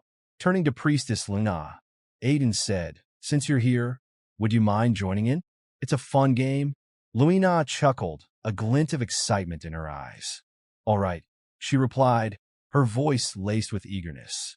Moments later, on the left side of the crater, the ground shook violently, as though an earthquake had hit. A loud commotion filled the air as Tyen tore through the forest, sprinting at full speed. Behind him, a swarm of massive spider monsters followed, closing in on him. "Aiden Remez, you damn bastard!" Tyen yelled, glancing over his shoulder with terror. "Are you trying to get me killed?" On the right side of the crater, a group of ogres bolted away in panic. Their leader shouted frantically, "Run faster!" Behind them, Luina chased with a maniacal laugh, calling out, "This is the best game of tag I've ever played." She launched herself into the air, shouting at the ogres below, "Don't let me catch you, or you're dead." The ogres, terrified, picked up speed, trying desperately to escape her. Watching the chaos unfold, the Ent looked over at Aiden, bewildered. "Are you trying to start a monster wave to scare off the dark mages?" Aiden, his arms crossed as he watched the scene, smirked. "You're half right," he replied coolly. "I'm using these monsters to wake up a real beast, one that'll fight for us. After all, that snake down there must be starving after hundreds of years without a meal." As if on cue, a massive form stirred beneath the trees. Ancient scales shifted as the giant snake slowly opened its eyes, blinking for the first time in centuries. Aiden turned to look at the Ent and noticed him trembling. A small smirk crossed Aiden's face as he asked, "Are you scared?" The Ent, still shaking, quickly replied, "No, I'm not," though sweat trickled down his face. "I just feel angry and ashamed. If we were as strong as you, they wouldn't dare to harm us." Aiden slowly unsheathed his sword, an ominous red energy radiating from the blade. "Don't worry," he said, his voice low and steady. "They'll pay for everything you've been through. They owe me something too." Aiden grinned and glanced back at the Ent. "By the way, I don't think I ever caught your name. What should I call you?" With a determined expression, the Ent replied, "Izzy." "My name is Easy." The red and black aura around Aiden intensified as he gripped his sword. All right, easy. He looked at him with a sharp glint in his eye and asked, "Remember what I said back in the 5th village? When I asked you what you'd give me for putting myself in danger to help you?"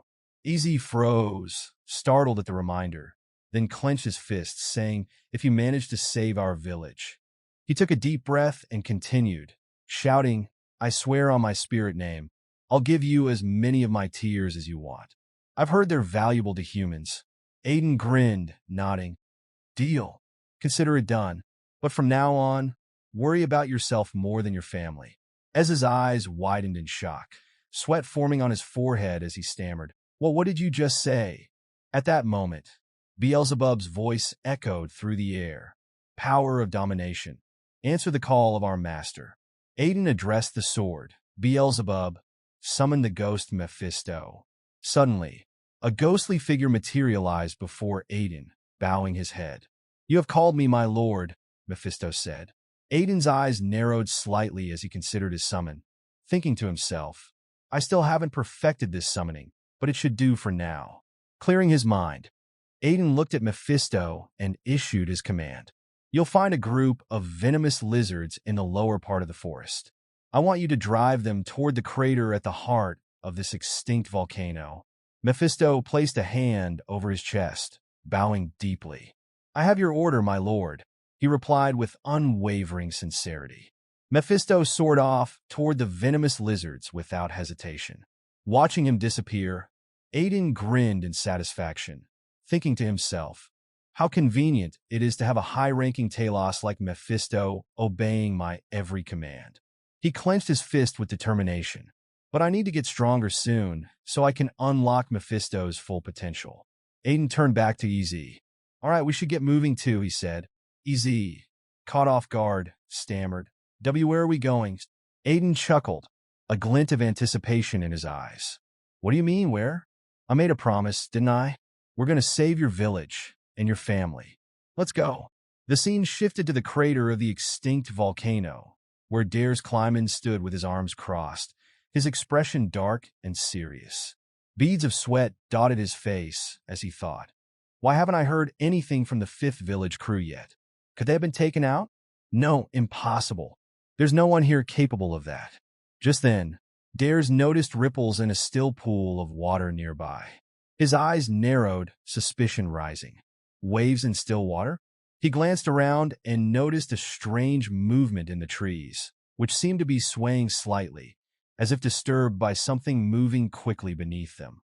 His hand instinctively moved to the hilt of his sword, ready to draw. In the distance, he caught sight of someone running straight toward him. "What's this?" he muttered. "A band of thieves?"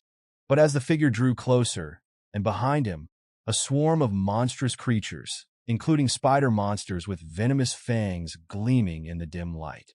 Dares scowled, shouting to his men, "Monsters! Defend the lab immediately!" Tyan, sprinting as fast as he could with a mix of terror and determination, shouted at the top of his lungs, "Aiden Remez, I'll kill you for this." Dares glared at the wave of spiders approaching, his jaw clenched. "They may be coming in large numbers, but we can handle them." His thoughts were interrupted as he saw yet another wave of creatures emerge from the opposite side. A horde of poison ogres charging with ferocity, with Priestess La grinning maniacally behind them. Dare's face went pale. Poison ogres? What in the world are they doing here? He quickly scanned his surroundings, realizing the creatures had moved from the forest depths toward the volcano's crater. And now what? From yet another direction, a group of lizard monsters came charging forward, herded by Mephisto, who grinned wickedly and taunted them. "I'll tear you apart when I catch you." The creatures advanced toward the crater, creating a monstrous convergence around the dark mage's base. Aiden crouched behind one of the hideouts, observing the dark mages and knights scrambling to stop the oncoming monster wave. Nearby, a knight barked orders. "Hey, focus on stopping that monster wave too." Aiden turned to EZ, who looked terrified but determined, and nodded. "Let's go in, EZ." They slipped inside a room where Ez's tribe members were being held. Ez's face lit up with relief as he saw his people. "EZ, are you all right?" one asked, dropping to his knees in front of him. Another added, "Did you come here to save us?" Ez's voice softened with a proud smile. "Didn't I say I would?" But as he looked around, his smile faded. "Why are you the only ones here? Where are the others?" One of the ants, eyes heavy with sorrow, whispered, "We're all that's left, Ez. They took the others as sacrifices." Ez's face fell, and he clenched his fists, whispering, "I was too late." Aiden put a reassuring hand on Ez's shoulder. "This isn't your fault, Ez. It just shows how vile these people are." He then asked Ez to step back, unsheathing his sword. "Everyone, please step back from the bars." In two powerful swings, Aiden shattered the iron bars imprisoning the ants, who stared in awe. Aiden sheathed his sword and addressed them. "I know you must be confused, but I need to know one thing." He paused, then asked, "Do you know where they took the others?"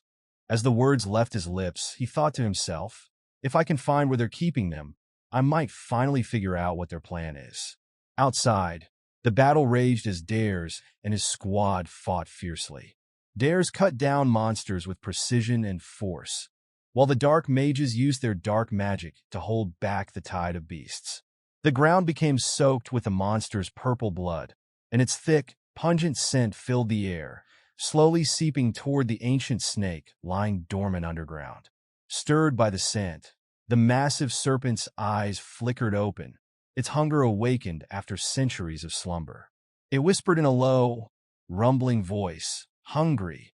In an instant, the basilisk began slithering up through the earth, a powerful, ancient force propelling it closer to the surface.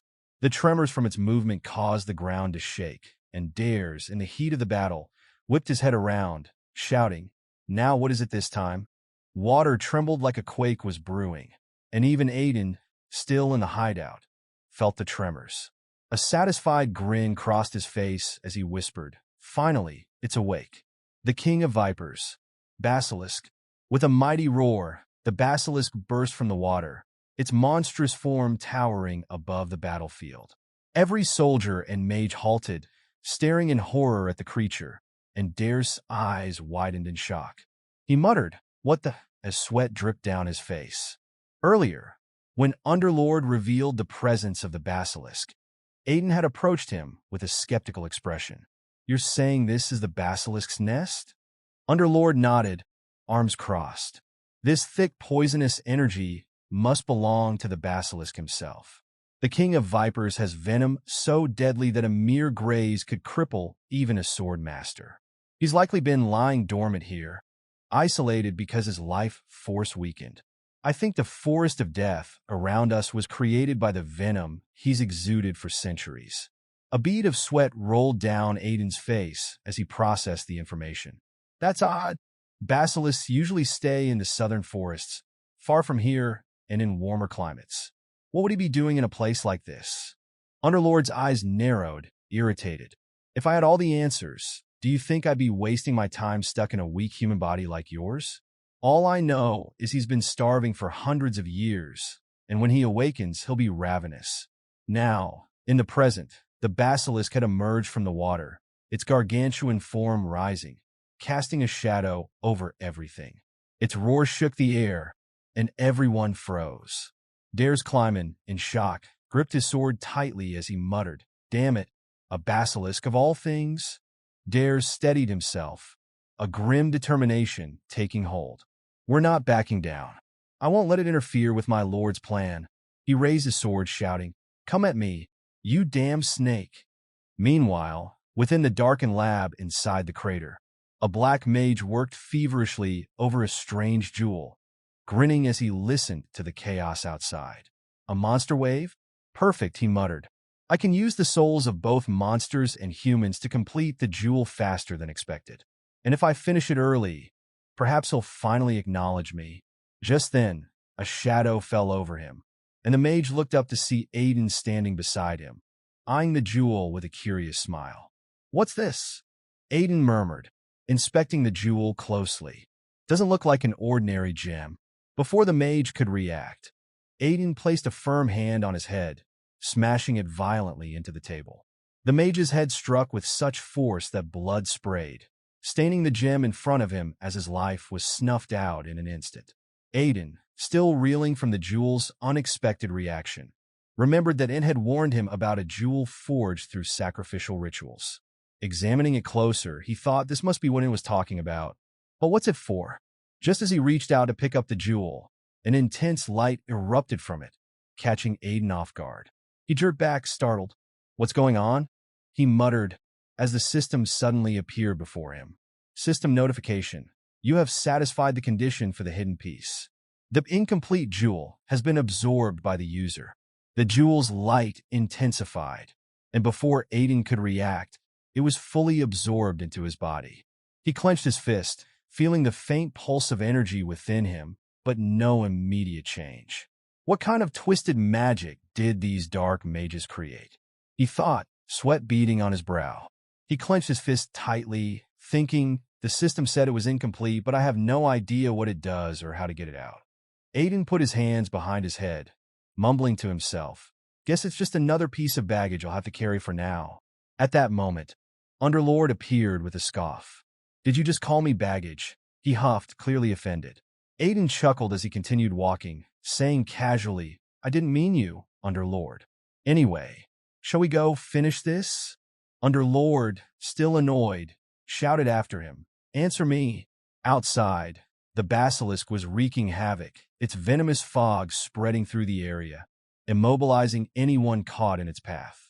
Dares, trembling and barely able to stand, as he struggled against the overwhelming venom. This poison, I can't move at all. Desperation set in, and he thought if only my lord were here, he could take this monster down in one strike. Suddenly, the basilisk slithered closer, towering over him. Gritting his teeth in defiance, Dares raised his sword, bringing it before his face as he struggled to draw power. If I could just once copy my lord's sword technique. With a surge of determination, his sword began to emit a blood-red aura. Dares tightened his grip, channeling every ounce of his strength, and swung at the basilisk with all his might, the red aura blazing around his blade as he struck. Dares landed a powerful, final blow against the basilisk's head, his sword crackling with a blood-red aura. The basilisk let out a thunderous cry of pain, its life extinguished in an instant. Exhausted, Dares staggered, using his sword as a crutch to support his weight, a faint smirk on his face as he murmured to himself, I did it. Am I closer to wielding the sword like my lord now? Suddenly, a cold, unfamiliar voice rang out behind him. Congratulations on becoming a sword master, Dark Knight. And goodbye. Dares looked up, startled. Just as he turned, Aiden struck and blood splattered from the wound. Aiden's eyes gleamed with a white-hot fury. Wait in hell, he said to Dares, and I'll be sending your lord to join you soon enough. Dares locked eyes with Aiden, confusion and shock in his fading gaze. Who are you? He managed to gasp. Aiden's face twisted with anger. Me? He growled. I'm someone your lord once called a comrade. Turning to his sword, Aiden commanded, Beelzebub, devour him. As Beelzebub's dark energy engulfed Dares, he cried out in agony, eyes wide with desperation. I need to tell my lord, I finally was able to be of use. But Beelzebub consumed him completely, leaving only his sword behind. Aiden, sheathing his own weapon, muttered, loyal to the end? Dares? Sylvetta Shure found himself a devoted dog. He glanced over at the basilisk's enormous corpse, its mouth wide open. Aiden walked toward it thoughtfully. Didn't expect him to actually take down the basilisk. Just goes to show how strong Sylvetta's soldiers are. Shrugging, he smirked. Well, it all worked out. Time to put this snake to good use. Aiden stepped into the basilisk's mouth, scanning its massive fangs and thick hide. Just then, Underlord appeared beside him, eyeing him suspiciously. What in the world are you doing inside a dead basilisk's mouth? Aiden, eyes gleaming with excitement and a wild grin on his face, replied, Since we're here, might as well take everything of value. The fangs can be forged into deadly weapons, and the leather will make excellent armor. Most importantly, Aiden took out a bottle, carefully collecting the basilisk's venom. This venom is incredibly potent. With it, I can create a brew that will make us immune to poisons. After gathering every valuable piece he could, Aiden capped the bottle of venom and straightened up, a satisfied grin on his face. Now that I've taken everything worthwhile, let's go check on the ints. Underlord called out to Aiden with an unusual seriousness, snapping him from his task. Aiden shot him a confused look. What is it? He asked, noting the stern expression on Underlord's face. Underlord pointed toward the basilisk's mouth. Look at the roof of its mouth, he said, eyes narrowed. There's something there that a snake like this shouldn't possess. Curious, Aiden walked over, hands on his hips as he examined the area Underlord had indicated. What gives you the right to call it lowly? He murmured. But as he squinted at the object, a flash of recognition crossed his face. Is this the demonic spirit stone? He picked up the dark, glimmering stone, holding it up to the light. As he examined it, he thought a demonic spirit stone, a vessel that contains concentrated dark magic energy. So that's why the monsters in this forest are so unnaturally strong. But why was it hidden here, inside the basilisk's mouth? Suddenly, the stone pulsed with a dark aura that seemed to draw on Aiden's energy. Startled, he felt a strange vibration from his subspace pocket, as though something inside was reacting to the stone. With a sharp pop, a pendant sprang out of his subspace pocket, hanging in midair. Aiden froze. He remembered this pendant. It was something he'd picked up in the Lich's dungeon, a gift his former master had left for him. Could the demonic spirit stone be reacting to it? Without warning, the stone floated from his hand and affixed itself onto the pendant, fusing as though it had always belonged there.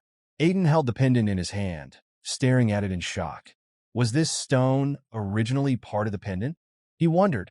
A glowing screen suddenly appeared before him, displaying Barak's pendant.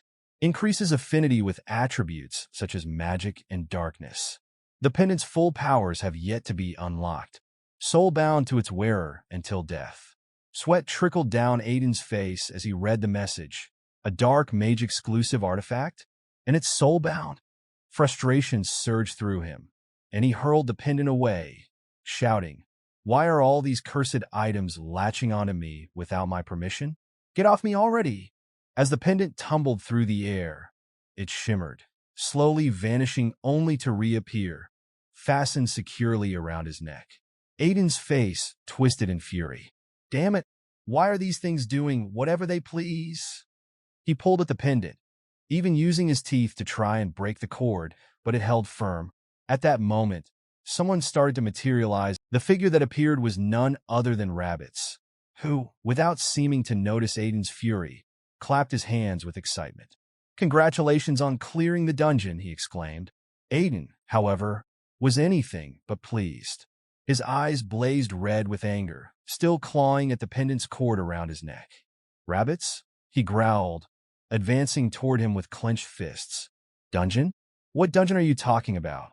Rabbits froze, his excitement turning into pure terror as he saw Aiden's rage up close. He began trembling, trying to hold back a nervous laugh. It seems I may have made a small mistake." He looked away, barely able to meet Aiden's furious gaze.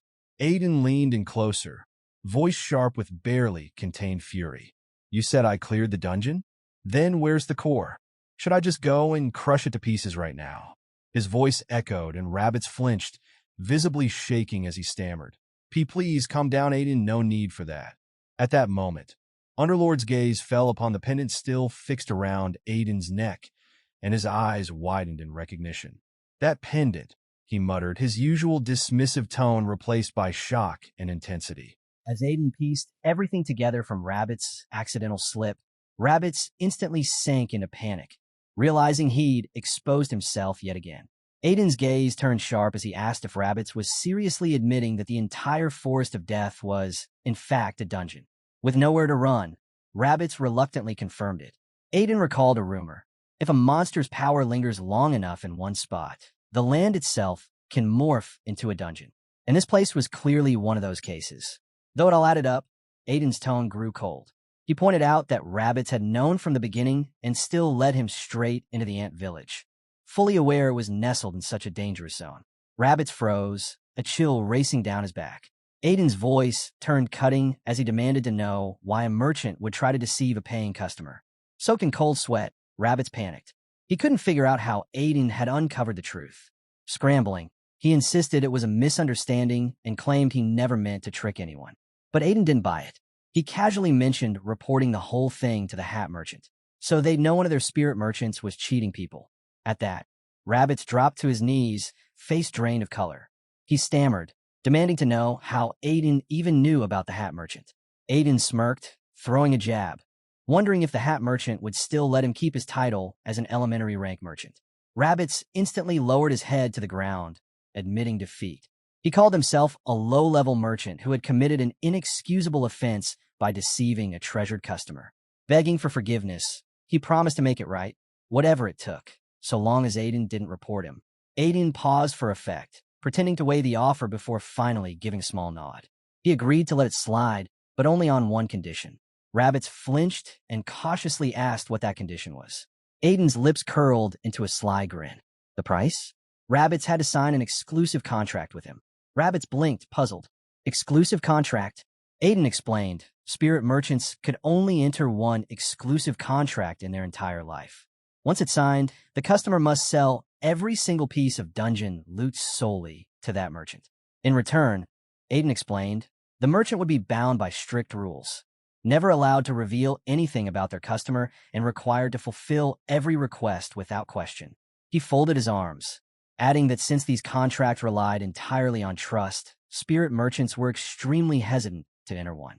Rabbits clenched his jaw as he listened. The nerve of this guy, he thought. Like I'd ever sign something that's serious with a con artist like him.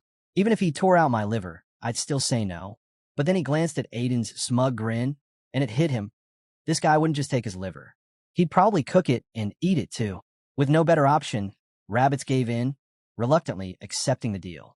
Not long after, Aiden strolled along with a spring in his step, clearly enjoying himself. His curse chimed in, asking if he was that thrilled. Aiden didn't even try to hide it. Of course he was. Finally, he got in payback for being dragged into that deadly mess. Now, he planned to milk every ounce of value out of Rabbits for as long as he could. Meanwhile, Rabbits trudged behind him, drained and miserable. So much for my career. I'm finished, he muttered. Just then, a voice yelled out Aiden's name. He turned and instantly recognized who it was. Tyan, charging toward him, looking absolutely furious. Thinking fast, Aiden tried to lighten the mood. He complimented Tyan, telling him to take it easy. But his curse immediately cut in, pointing out that it was kind of hard to stay calm after getting tossed into a dungeon full of monsters. Before Aiden could say a word, Tyan walked up and smacked him. Then, to Aiden's surprise, he thanked him. Tyan explained that without Aiden's twisted, over-the-top strategy, he wouldn't have been able to save his people. They could have even lost their knights. Aiden wasn't sure if that was a compliment or a veiled insult. Before he could figure it out, Tyan handed him something. Aiden raised an eyebrow. What's this? Tyan told him it was a promise token from House Sieges, something that granted Aiden the right to call upon their strength once, whenever he needed it. As Aiden took it in hand, he felt the weight behind it. With this, he had the authority to summon Tyan, even command Margrave's sieges if he wanted. He blinked. Had Tyan really just handed him something this important, just like that? Still unsure, Aiden asked if he was serious. Wasn't Margrave's sieges going to lose it over this? Tyan simply shrugged. You saved us. That's all that matters. Aiden chuckled and called Tyan reckless, then smoothly shifted the subject to the ants. Both of them turned to look at the strange, insect-like beings. Tyan frowned and said they weren't his people, so there was nothing more he could do. He left the matter in Aiden's hands. Then his gaze moved again, this time to the small figure trailing behind Aiden. He pointed out that the kid was also an ant. Aiden blinked, caught off guard. You noticed? Tyan smirked. You two have been glued together since the start. How could I not? Aiden sighed and told him not to worry. He'd take care of it. Leaving that behind, he made his way over to the ants and approached Ez, the little elf. You all right? Why is everyone just standing around? Ez looked up and quietly explained. They were guarding what remained of the fairy tree, a sacred tree born from a branch of the world tree, planted long ago by their ancestors. It carried the very soul of their history. His voice softened. The fairy tree had always protected them, watched over their village. It was more than a guardian. It was their friend. They just wanted to be with it a little longer before it faded away. Aiden stood there, silent, hand resting on the bark. He couldn't help but scoff. Even a tree managed to have friends that stuck around until the end. That's when he heard it. A voice, faint but clear, asking for help. His eyes widened. Was the tree speaking to him? Before he could ask the ants, the voice returned, telling him it was speaking only to him. Confused, Aiden tried to understand. Why him? Then it clicked. It was because of the small, slumbering fairy nestled in his left hand. He looked down at Banshee's shield, a glowing, ethereal form. No ordinary object, but a spirit. The tree's voice began to weaken. It said it would soon fall into a deep sleep like all living things, but it didn't want to leave its friends burdened with sorrow. It begged Aiden to help them. Aiden froze. He was just a mercenary. He never did anything unless there was a reward. The only reason he even came this far was because a desperate little fairy had begged him to. But after a moment, he let out a slow breath. It's okay. You can rest now. The tree responded with what felt like warmth and peace, offering a final blessing to the savior of fairies. Then it dissolved into soft light. A sudden rush of energy burst around Aiden, catching the attention of the ants. They gasped, staring in disbelief. He had just been blessed by the fairy tree. Aiden stood frozen, trying to make sense of it all. A glowing light shimmered in his hands, and he stared down at it. What is this? One of the ants stepped forward and answered. They were seeds of the fairy tree. With them, the tree could be reborn. Their powers, their history, it could all return. Aiden wasn't thrilled. In fact, he was irritated, not just because they dumped this responsibility on him, but because of the way they looked at him. Eyes wide, sparkling, overflowing with hope as they gazed at the seeds. Then EZ explained it plainly. Anyone blessed by the fairy tree automatically became the new tribal chief of the ants. Before Aiden could even respond, the cheering started. Tribal Chief Aiden. Voices rang out all around him. One after another, the ants shouted his name, welcoming him as their leader, telling him they'd be in his care from now on. Aiden clenched his fists. This tree seriously threw me under the bus, he muttered. That blessing should have been worth 10 times more than the deal he made with EZ. Grumbling in frustration, he raised his voice to the sky. Hey, get back here and give me something better, you oversized houseplant. But the ants ignored his protest, still chanting his name like it was a festival. That's when his curse quietly realized something. Aiden really might be the right one to inherit the will sealed within his pendant. A few days later, back at the Remez Duchy mansion, Remez welcomed Aiden with a smile, glad to see him return in one piece. Aiden laughed and introduced the ants trailing behind him. Remez raised an eyebrow at the growing crowd. Ever since he got back, the place has been feeling a little packed. Aiden scratched his head, a bit stiff.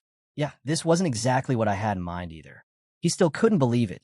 Somehow, he'd been tricked into becoming the chief of a whole tribe. Inwardly, he cursed the fairy tree for dragging him into this. Now the ants had moved in, turning Remez territory into their new home. But even though he felt duped, there was no denying it. Having a stable supply of ants' tears was basically hitting the jackpot. Still deep in thought, something suddenly caught his eye. At first glance, it looked like a massive calf, but as he squinted, Aiden realized it was a dog. A huge one, and it was currently barreling after EZ, who was yelling for help while a little girl giggled behind them, encouraging the chase. Remez calmly commented that their search dog had been getting bigger lately. Aiden blinked. Search dog? Remez nodded. Yeah, a few months back, this dog became a bit of a sensation. It followed orders perfectly and ate anything we gave it. So we kept feeding it. Then we noticed it could track Ellis's scent no matter how faint. They decided to let it roam, and somehow it just kept growing. Aiden stared at the monstrous dog in disbelief. There's no way that's normal. That's when his curse jumped in. Actually, this might be your fault. Aiden turned, confused, and the curse continued. Back when he attacked the goblin village to save his brother, he'd given a search dog a smell awakening potion. That dog? This was it. And over time, it probably sniffed out and devoured loads of herbs. That combined with awakened mana had transformed it into what they were seeing now. Aiden let out a sigh, overwhelmed, as EZ continued his panicked laps around the yard. Later, finally back in his room, Aiden stretched out with a deep breath. It had been forever since he'd felt this relaxed. But just as he started to sink into the comfort, he suddenly bolted upright. He couldn't relax. Not yet. There was still too much he needed to do. His curse raised an eyebrow. What are you even talking about now? Aiden didn't answer. Instead, he grabbed a pouch, pulled out a vial, and stared at the liquid inside, basilisk poison. His goal was simple: drink it and push his body until it became completely immune to all poisons. The curse groaned in pure disgust. At this rate, you're going to drop dead one day, it muttered. But Aiden didn't waver. He'd been training his body for this, taking poisons, chewing on herbs. This was just the final hurdle. Without flinching, he downed the vial in one gulp. Stuff like this, you just swallow and get it over with, he muttered. Right then, the door slammed open. His brother walked in and said a guest had come to see him. But the moment he saw the bottle in Aiden's hand, his face darkened. What the hell are you drinking? The liquid inside was an eerie shade, definitely nothing he recognized. Aiden replied casually, basilisk poison. His brother froze, absolutely stunned. Then, in the next instant, he dove at Aiden, gripping his face. Are you out of your mind? Life's not that bad. Spit it out, Aiden. Aiden fought him off. I'm not dying. Stop it. But his brother wasn't having it. Meanwhile, the poison had already kicked in. His brother's voice rose in panic. You're turning purple. Purple. Spit it out right now. Suddenly, a notification flickered into view. Basilisk poison is adapting to the body. Full poison immunity forming. Aiden, looking a little rough around the edges, broke into a victorious grin. It had worked. Even if I had 1,000,000% chance of dying, I still wouldn't spit it out, he said through gritted teeth. Before his brother could scream again, another voice cut in. What a heartwarming sibling moment. Both froze. Aiden turned to see a woman walking into the room. Nikita Florence. Immediately, the scuffle ended. Aiden sat up straight, eyes narrowed, watching her closely. She smiled politely. I came to offer a proper greeting. Aiden arched a brow. That's all. But something didn't add up. She called him Mr. Aiden. That wasn't right. In his previous life, Nikita hated him. She wouldn't have even said his name, let alone added Mr. So what was this? A trap? A fake goodbye before she tried to kill him? His mind raced. In a panic, he blurted out, If I did something wrong, I'm sorry, okay? I don't even know what it was. But instead of attacking, she simply bowed and introduced herself. My name is Nikita Florence. Once he realized Nikita wasn't here to kill him, at least not right away, Aiden eased up a bit. Nikita continued, her tone composed. She revealed that she was the leader of Florence Fire, the Dark Mage Force, and also the head of White Moon, the Information Guild.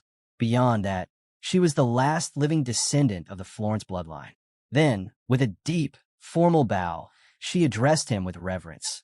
The one who walks the path of darkness, the Lord of the Underworld. Aiden stiffened. Lord of the Underworld? What was she even saying? Was she talking about his curse? Before he could voice his confusion, Nikita pressed on. She said she already knew the truth. There was no need for him to keep pretending. Aiden still couldn't wrap his head around it. That's when she laid it all out. Back at the Holy Fire Church, when Talos was summoned, it had referred to Aiden as the Lord of the Underworld. She'd seen it happen with her own eyes. He opened his mouth to ask something, but she cut him off, pointing straight at his pendant. His gaze dropped to it, following her lead. Nikita told him it wasn't just a trinket. Its true name was Barak, a long-lost heirloom of the Florence royal line, a divine relic that only recognized those with Florence blood. As if on cue, the pendant lit up with a glow. She calmly added, anyone without Florence blood wouldn't even be able to wear it. And in that moment, it all clicked. The Florence family, known for their mastery of dark magic, were direct descendants of the Underlord. And because of the curse bound to him, Aiden had once been the Underlord himself, which meant the pendant was his. As the full picture settled in, Aiden's expression shifted, and then came the explosion. He turned furiously to his curse and demanded why it had never told him any of this. The curse answered flatly, You never asked. Aiden stood there, completely dumbfounded. Nikita, on the other hand, looked on in awe. Her earlier attitude shifted into total reverence. She was now convinced she'd been addressing a great being without realizing it. With unwavering resolve, she knelt once more. I don't know why someone as powerful as you has taken on this form in our world, but surely you've come with a purpose. Please, give me your command. I, Nikita Florence, vow to obey, no matter what it is. Aiden almost choked. This is getting out of hand. Although, to be fair, it wasn't all wrong.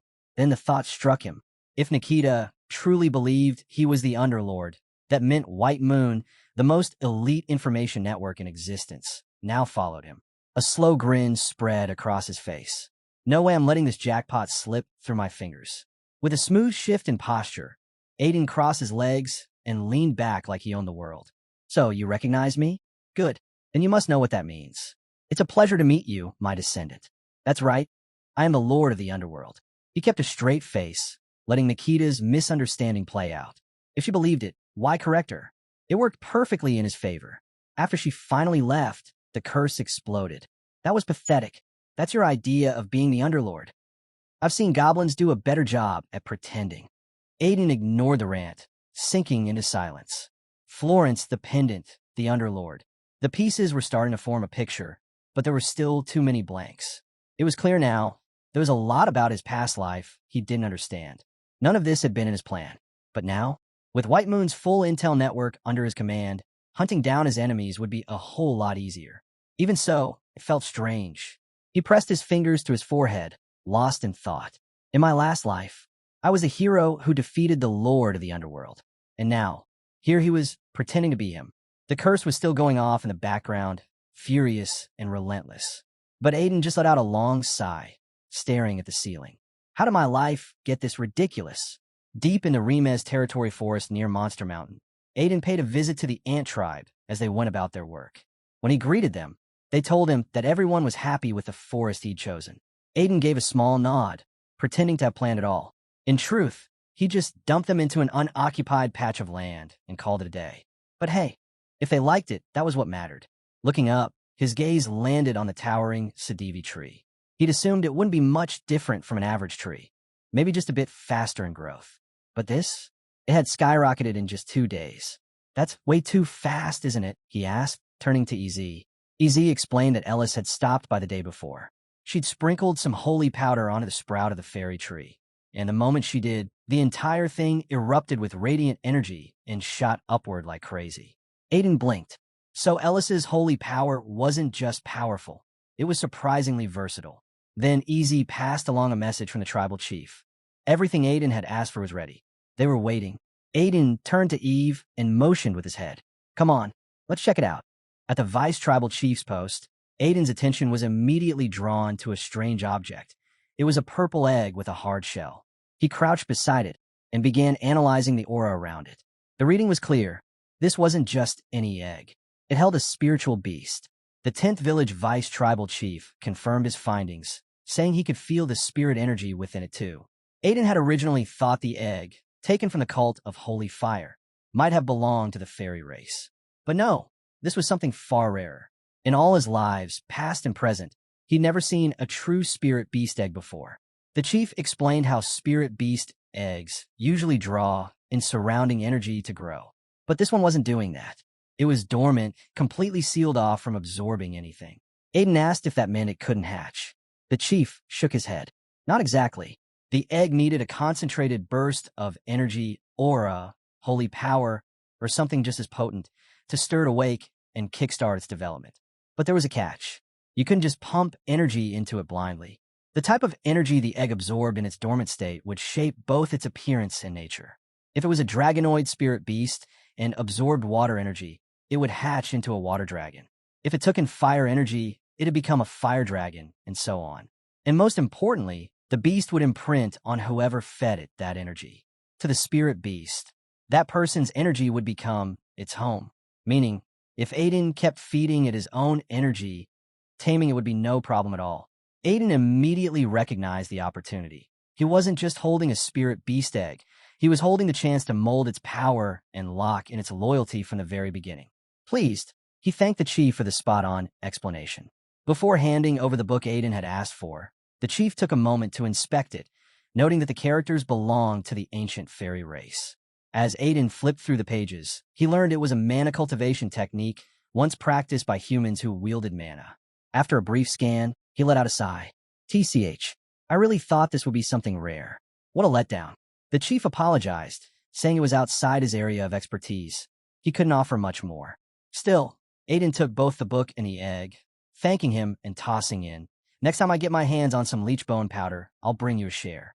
Later, while reading the scripture, Aiden found himself sweating, brow furrowed in frustration. The terminology was foreign, hard to follow. He began to wonder if the author had come from another continent. Maybe the East? It would make sense. After all, The cult of the holy fire supposedly originated from somewhere far beyond. His curse scoffed. Why are you wasting time? You already have a solid cultivation technique. Aiden shrugged. Just curious. It's from another continent. I want to see how it compares. At first, it seemed like a dead end. The book was confusing and didn't appear to hold much weight. Until something clicked. His curse noticed a shift. What is it? Aiden didn't answer. Quiet. As he read deeper, the strange terminology began to make sense. The more he unraveled, the more familiar it felt. This technique wasn't just similar to his, it refined it. It built upon the very same method taught to him by the king of mercenaries. The technique he'd trained with all his life. This book filled in the gaps, patched the weaker spots, and sharpened the core mechanics. Now, he had a new question. Who exactly had written this? But it didn't matter. Not now. What mattered was using this newfound knowledge to become stronger. Wasting no time, Aiden made his way to his private training ground. The scripture broke down mana manipulation with clear fundamentals, describing the Danteon as the central core and outlining the precise way it should be controlled. He closed his eyes and began. As he followed the method step by step, blue energy began to swirl around him, slowly thickening in the air. The mana grew heavier, denser, until sweat poured from his face. Suddenly, smoke began to rise from his skin. His curse deadpanned. Are you dead? Aiden cracked a grin. No, this is incredible. It's beyond anything I expected.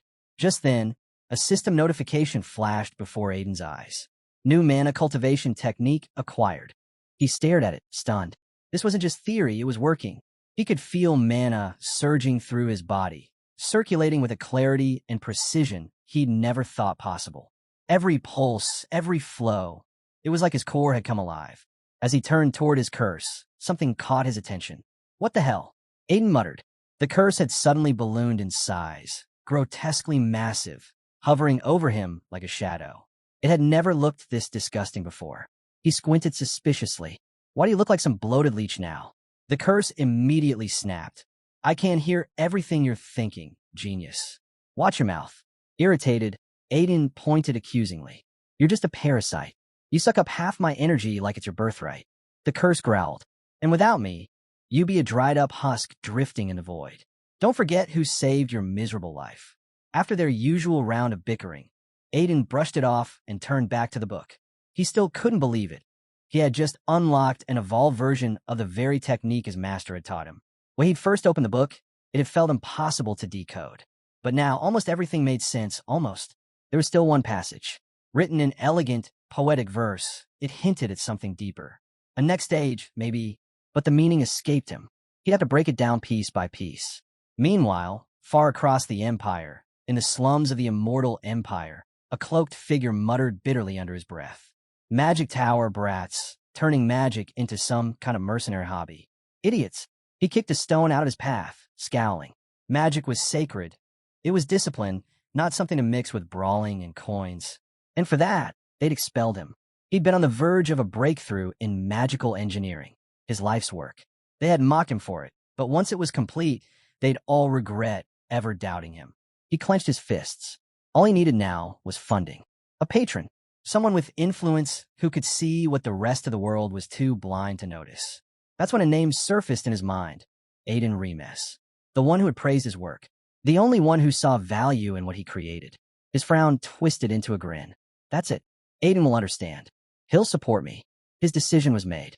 No matter what it took, he would find Aiden and make him the key to his revenge-fueled rise. At the Remes Knights training ground, Lo gritted his teeth, swinging his sword again and again. Fully geared, soaked in sweat, he pushed his body beyond exhaustion. Aiden's voice echoed in his mind, telling him to stay behind because he'd only be a burden. The words stung more than any blade. He had vowed to protect Aiden with everything he had, but here he was still not strong enough.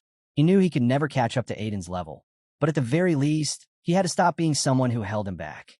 Meanwhile, in Aiden's office, he sat across from Ellis's father, who had come bearing news.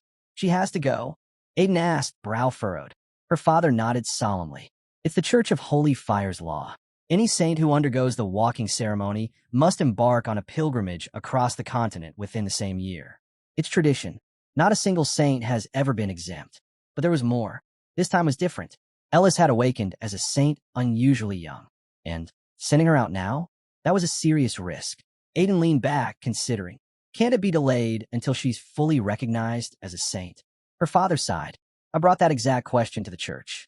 They said the choice is hers. And when I asked her, she said she wanted to go. He had warned her about the dangers, about how brutal the world could be.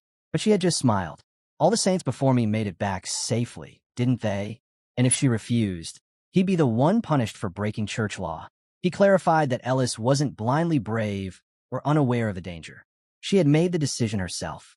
But even so, the Archpriest cartel had added one final condition. She would need to be accompanied by the strongest member of the Remez family, her guardian. Aiden's eyes narrowed. There was no question who they met. Right on cue, his curse popped up with an all-too-pleased grin, clearly enjoying the situation. Aiden scoffed and muttered under his breath. Archpriest cartel really knows how to pull strings. Ellis's father quickly added that he wasn't trying to pressure Aiden or waste his time. If Aiden wasn't willing, he'd try to find another way. But Aiden leaned back in his chair, eyes narrowing in thought. Truth was, this might actually be convenient. It gave him the perfect excuse to move around the continent freely, and he was already planning to leave. The time had come to settle things with the Night King, Sylvetta. His curse grinned, catching on immediately. So, you're finally moving, but why start with Sylvetta instead of the other traitors? Aiden didn't answer right away. The second prince, Calcis, was probably holed up somewhere studying alchemy, preparing to take control of Oboro's tower. Shala, the youngest archmage, was still a terrifying genius. And Spica, she was likely under the cult of Divine Carnage's protection, just like Ellis as the next saintess. Compared to them, Sylvetta made the most sense. The curse let out a scoff. So you're saying the Night King's just the easiest one to cross off? But Aiden wasn't underestimating her. Sylvetta hadn't earned the title of Night King for nothing. Even if his current mana cultivation surpassed the new tower leaders, taking her down would require careful preparation. Just as he was sorting through his thoughts, Philip entered the room and gave a respectful nod. Excuse me, sir. There's a beggar outside demanding to meet with you. He's causing a bit of a scene. Claims he used to be the chief mage of the Anguis Magic Tower Nation. Says you'll recognize him if you see him. Aiden raised a brow.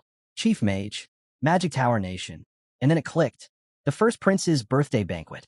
A name surfaced in his memory. Moments later, Aiden sat across from a man who looked like he hadn't eaten in days. Gustav Dora devoured his food like he hadn't seen a proper meal in months. You can slow down, Mage Gustav Dora, Aiden said dryly. The man froze mid-bite, flustered. Sorry, I must look terrible right now. He sighed, clearly aware of how far he'd fallen. I was pretty well put together when we last met, wasn't I? Back at the banquet, but well, things happened. As he spoke, he continued chewing awkwardly, making the whole scene feel more surreal by the second. Aiden pressed a hand to his lips, fighting back laughter. The sight was just too ridiculous. The former chief mage of Anguis Magic Tower, now sitting across from him like a half-starved stray. And Gustav, completely unaware, still rambling and scarfing down food, making it even harder for Aiden to keep a straight face. Eventually, Aiden couldn't hold it in any longer. He turned away and burst into laughter, his entire body shaking from how ridiculous the scene had become.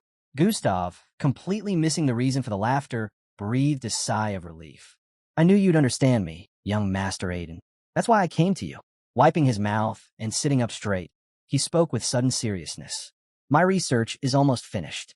I just need some support to continue my experiments. Could you fund me, let's say 1,000 gold? His eyes sparkled with hope. Once I commercialize it, I swear, you'll be rich. Aiden raised a brow. 1,000 gold? That's not a small amount. Gustav quickly backpedaled. Okay, 500 gold. Even that would help.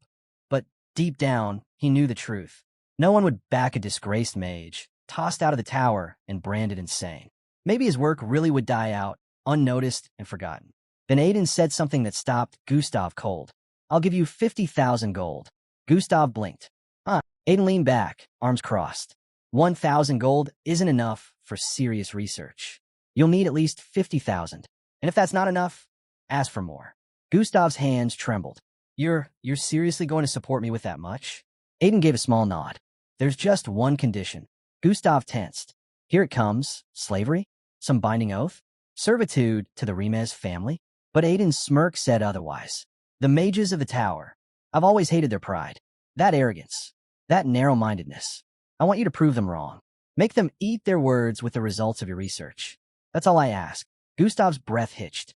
That's the only condition? Aiden confirmed it, then added, and if you agree, I'll grant you the title of Baron, along with Hyde, the territory the tower took from you. Gustav sat frozen, trying to process what he'd just heard. Not only funding, he was being offered status, land, and a seat within the Remez household. His voice cracked. Why would you go this far for someone like me? Aiden gave a small smile. Call a hunch. Something tells me you're about to create something the world's never seen. Gustav's eyes welled with tears. After years of rejection and ridicule, someone was finally acknowledging him. Not just his work, but him. Clenching his fists, he swore silently that he wouldn't let Aiden down. He'd bring his vision to life. Something groundbreaking. Something the tower would never forget. As Gustav radiated with blazing determination, Aiden turned away again, doing everything he could to hold back another round of laughter. The guy's tear-streaked face, dripping nose, and overly serious declaration of loyalty, combined with his messy eating, completely shattered the moment's gravity. Meanwhile, Gustav wiped at his eyes, utterly overwhelmed by Aiden's support. In that moment, he made a silent vow.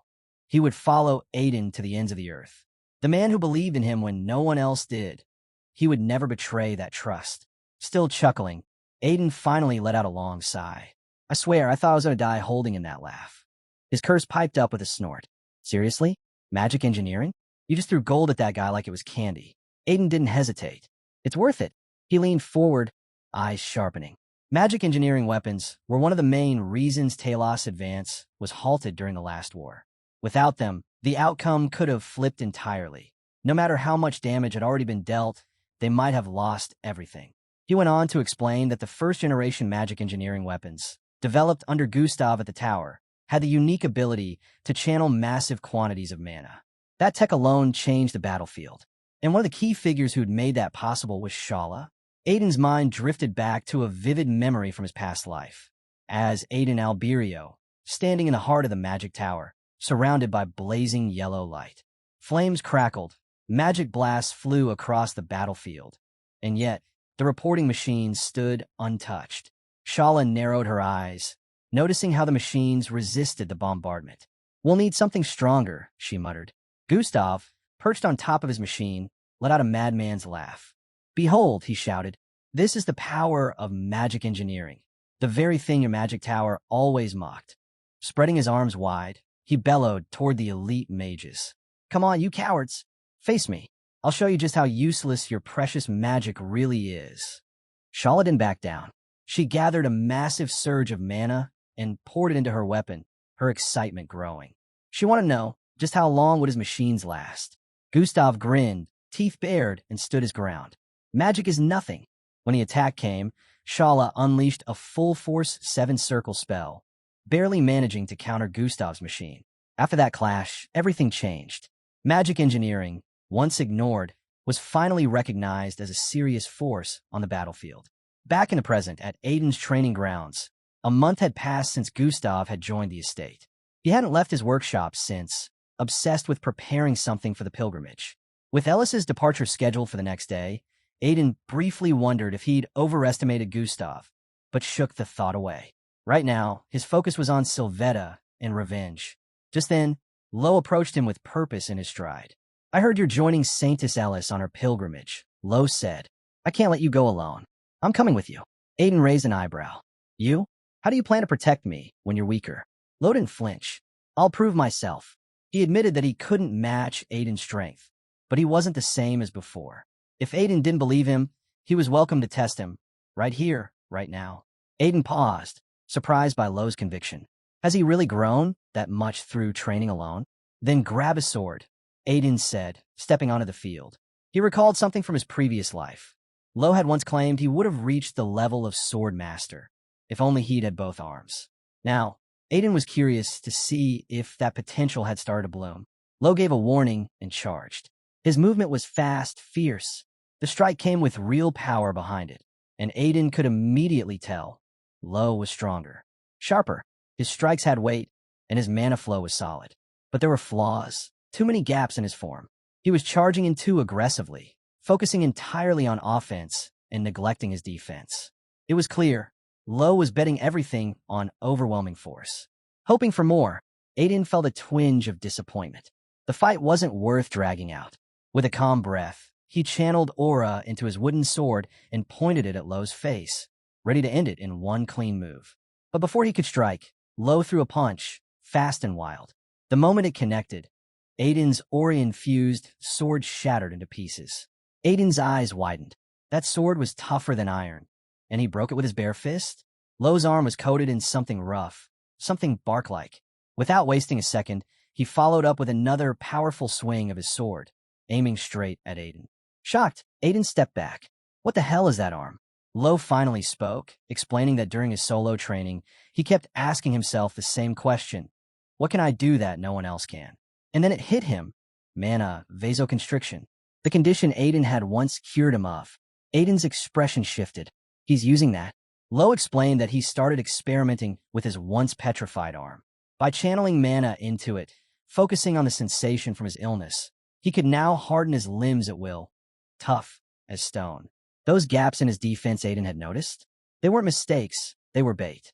Aiden's curse whistled. I've seen a lot of things, but turning a disease into a combat technique? That's a first. Lo gave a humble shrug. He knew it was nothing compared to Aiden's skill, but he had pushed himself relentlessly. Anything to close the gap, even by an inch. All he wanted was a chance. Please, Lo said. Let me come with you. Aiden said nothing. He walked past him in silence. Lo froze. Doubt crept in again. Was it still not enough? Then Aiden called out over his shoulder. Why are you just standing there? We leave tomorrow. Pack your bags, Lo. Lo's eyes lit up. Wait, you're taking me with you? Aiden smirked. Can't hurt to bring a decent shield. Lo bowed, overwhelmed with gratitude. And Aiden thought to himself, this guy was a genius, then and now. Maybe he really is everything he claimed to be. The next morning, the long-awaited departure arrived.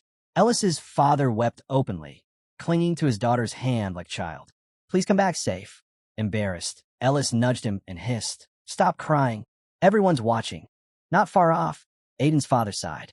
I can't compete with that level of drama. But Aiden didn't bother responding. His eyes were locked on something else. A strange, bulky, bizarre-looking carriage sat nearby. Don't tell me you arranged that? He asked his father. The Duke glanced over. Me? I've never seen that thing in my life. Before they could question it further, a hatch burst open, and Gustav's voice rang out. I was waiting for you to ask that. Young Master Aiden. Aiden nearly jumped out of his skin, heart hammering in his chest. He genuinely thought a ghost had popped out of the carriage.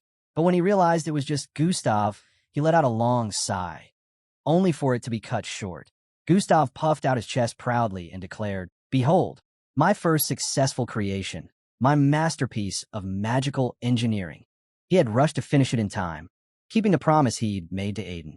Then came the technical details, and more details, and more. Gustav excitedly launched into a long-winded breakdown of every mechanism and function the carriage possessed.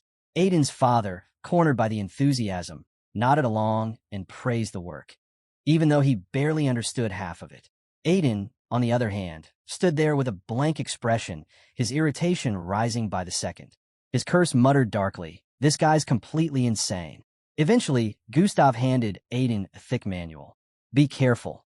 Only use the special function if you're in real danger. If you activate it too early, you'll be in deep trouble. Aiden frowned, thumbing through the manual. What the hell did you build into this thing? Shaking his head, he turned to Kathy. Are you planning to come with us? Kathy grinned. Of course. What if you get sick on the road? Who's going to heal you if I'm not there? Besides, I've been cooped up in that mansion too long. I need fresh air. While they talked, a heavy pressure settled over Aiden like a shadow. He turned slowly and came face to face with a bald, towering mountain of a man. We'll be traveling together for a while, the man said plainly. Aiden's eye twitched. Of course. Priest Bali had somehow weaseled his way into the group. Naturally, the cult of Holy Fire would assign their strongest priest to protect their precious saintess. And of course it had to be this guy. Aiden exhaled sharply. Just imagining being stuck next to this gorilla of a man for days on end was already draining his energy. Still, there was no use complaining now. Everyone was here. The team was assembled. With a sharp glance around, Aiden gave the command. Let's move out. And so began their journey. The road to revenge had officially begun. The sky burns a deep crimson, And in the middle of it all, a lone sword juts from the earth. Aiden stands there, overcome, his voice breaking as he yells, "Why are you doing this to me?" Names swirl in his head: Sylvetta, Spica, Shala, Kelsey's. But Kelsey's image looms the strongest, a sinister grin lit by a glowing aura. His voice cuts through the silence. "Rest in peace, Aiden." Grinding his teeth, Aiden shouts back, fury spilling out. "I'll never forgive you, never." Then, he jerks awake, drenched in sweat. Curse looks over and asks if it was another nightmare. Still trying to catch his breath, Aiden sits up. Ellis appears, greeting him casually. He checks in on her sleep, but quickly shifts focus to the one thing bugging him, his dog. He's clearly annoyed, but since Ellis insisted, he had to bring the beast. Thankfully, the spiritual creature had the sense to shrink itself for the trip. Ellis says she was just chatting with her father and asks if Aiden wants to say hello too. Her father, already tearing up, acts like it's been years, despite it only being a few days. Aiden sighs, once again baffled by how emotional the man gets over his daughter. His gaze lands on the guardian bracelet, the one the Int Chief gave him. Crafted from fairy tree bark and imbued with wind spirit blessings, it's still a mystery to him. But looking at Ellis's bright smile, he remembers its real purpose, keeping them connected, no matter the distance. Still, that nightmare clings to the edges of his mind. A lingering doubt festers. Can he truly rely on the people around him? But before he can sink deeper into thought, the priest's voice breaks through. They're nearing Carton City. He steels himself. There's no time to dwell on the past. What matters now is moving forward and trusting those walking with him. As their vehicle rolls into the city, they're greeted by packed streets filled with hardened warriors and mercenaries. Ellis is wide-eyed at the crowd. Aiden explains that this is Carton, also called the City of Mercenaries, but more commonly, Dungeon City Carton, with 80 dungeons packed around it. This place draws fighters from across the continent. The Mercenary Guild runs the city, making it a hub for those chasing fortune and danger. He relays all this like he knows it firsthand, but truth is, he's never been here before. Nearly slips up but catches himself just in time. Kathy, ever impressed, praises his knowledge. No surprise there, from someone as sharp as you, young master. Low scowls at the crowds, clearly irritated by the swarm of mercenaries. "This place is a mess," he mutters. But before he can keep whining, Aiden abruptly throws a punch, landing it square on Lowe's face and knocking him down. Stunned, Lowe scrambles up, demanding to know what that was for, but Aiden doesn't answer. He just walks off in silence. The priest watches the scene, confused. "Was what you said earlier really true?" he asks. Aiden nods. He's convinced the same group that attacked the cult of Holy Fire is active here, too.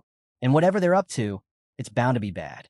While cleaning out the chaos-battered labs in the Forest of Death, he found fragments of research, enough to suggest that the organization had been operating in Carton as well. The notes were vague, but the signs were there. "Damn chaos bastards," Aiden mutters. "If they're going to leave documents behind, at least make them readable." Still, that vague lead is enough. Right now, their top priority is digging up more info on chaos. The priest's hands curl into fists, his voice burning with resolve. "Perfect. I've been fuming ever since that attack. I couldn't lift a finger while I was unconscious. Now it's payback time." He asks what the plan is. Aiden's already ahead of him. Mercenaries are wanderers by trade. They collect stories from every corner of the continent. That makes Carton a gold mine of information. Their first stop? One of the two major guilds running the city, the Maydella Guild. It's the best place to start gathering real intel on what's going on. Curse raises a point. Isn't there another guild, too? Shouldn't we hit both? Aiden shakes his head. He's well aware of the Umbra Guild's existence, but unlike Maydella, Umbra has a reputation for operating in the shadows. He doubts they'll get anything trustworthy from them. Still, Curse offers another route. If you're not sold on either, why not use the White Moon Network? Nikita Florence runs it, and you've got a line to her. Aiden's thought about it, but for now, he'd rather rely on the locals. The people of Carton know their city best, and that insight might be more valuable than anything an outside intel network can offer. Besides, if he's going to meet the Maydella Guild Master, he needs to become someone worth the man's attention. With that, they head straight for the guild. Inside, the place buzzes with noise. Mercenaries swap tales of dungeon conquests and argue over who's stronger. The air reeks of sweat and old wood. Oddly enough, it feels familiar to Aiden. The noise, the smell, the bravado, it all brings back memories of a life he once knew. At the entrance, a secretary welcomes them with a professional smile. Aiden steps forward and lets her know they're there to register as a mercenary group. She hands over the necessary forms and asks if they've ever been affiliated with any other guilds. Aiden confirms it's their first. In that case, fill these out, she replies, handing them the paperwork. Once everything's done, the group receives their E-rank bronze tokens. Aiden turns the token over in his hand, a quiet moment washing over him. It reminds him of when he first began this path. Ellis, watching curiously, asks, "Can't you just go straight to the guild master? Why go through all this?" Aiden knows exactly why. Marcus Maydella, also known as the Swiftblade, is no ordinary guild master. An S-rank mercenary and a man known for his caution, he doesn't grant meetings on a whim. But if a fresh mercenary starts rising through the ranks unusually fast, even someone like Marcus won't be able to turn a blind eye. As they head out, the secretary offers a polite good luck and wishes them success. Soon, they dive into their first target, a rabbit den dungeon. The priest admits he's a bit uneasy. It's his first dungeon crawl. Aiden reassures him. It's the lowest tier, but it's still a dungeon. Stay alert. He'd left Kathy and Coco behind at the inn, just in case. Curse isn't convinced. Is this really the only way? But Aiden stands firm. Ellis needs to experience real combat, and this kind of low-tier dungeon is perfect for that. Nearby, the kid tagging along mutters under his breath, griping about how his former master once dumped him in a hidden dungeon full of liches and vanished. At least this guy knows how to train people. Just then, something massive lumbers into view. Ellis spots it and lights up. "A rabbit," she calls out, running toward it, until she notices it's not alone. A horde of monsters rushes out behind it. Aiden turns to the beast at their side and give the order, "Wipe them out, but leave one." The creature grins and launches forward.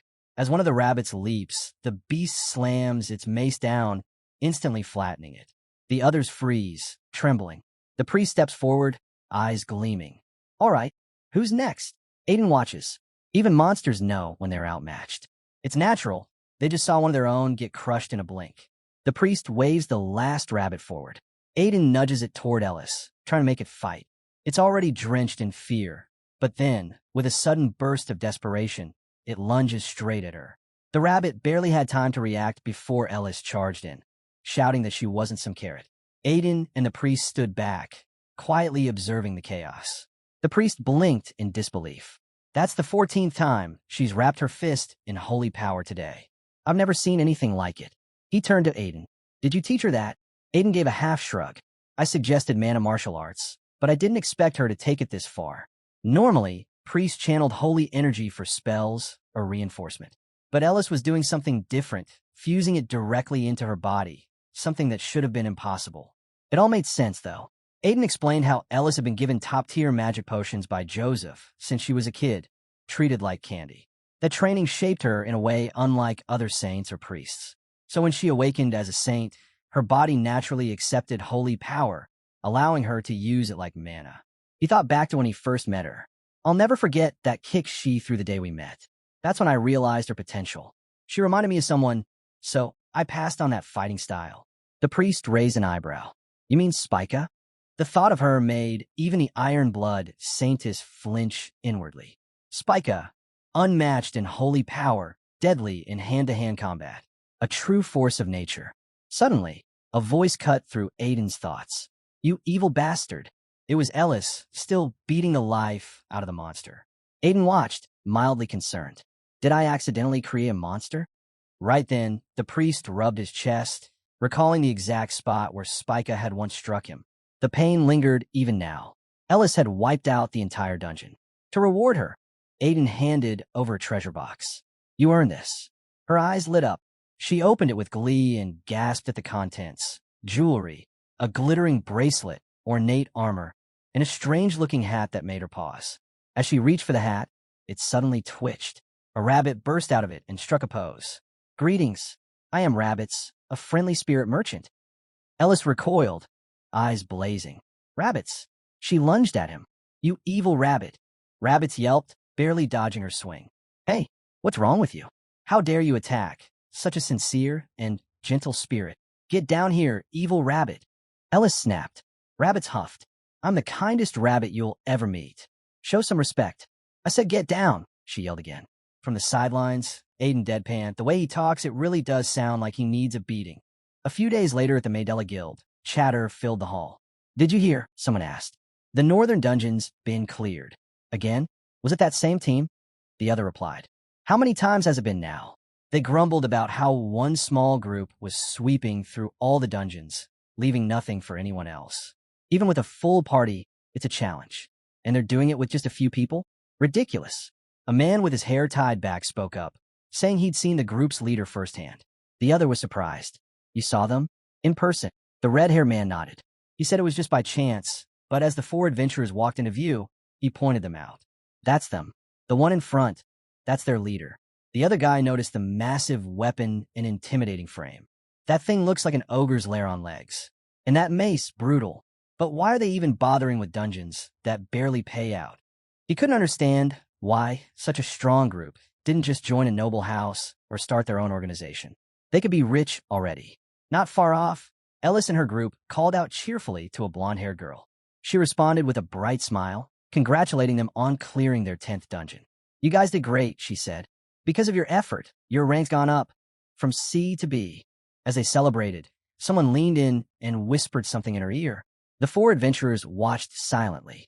After hearing the message, she turned back to them. Come with me. Aiden blinked. Is something wrong? She shook her head. Guildmaster Marcus wants to speak with you.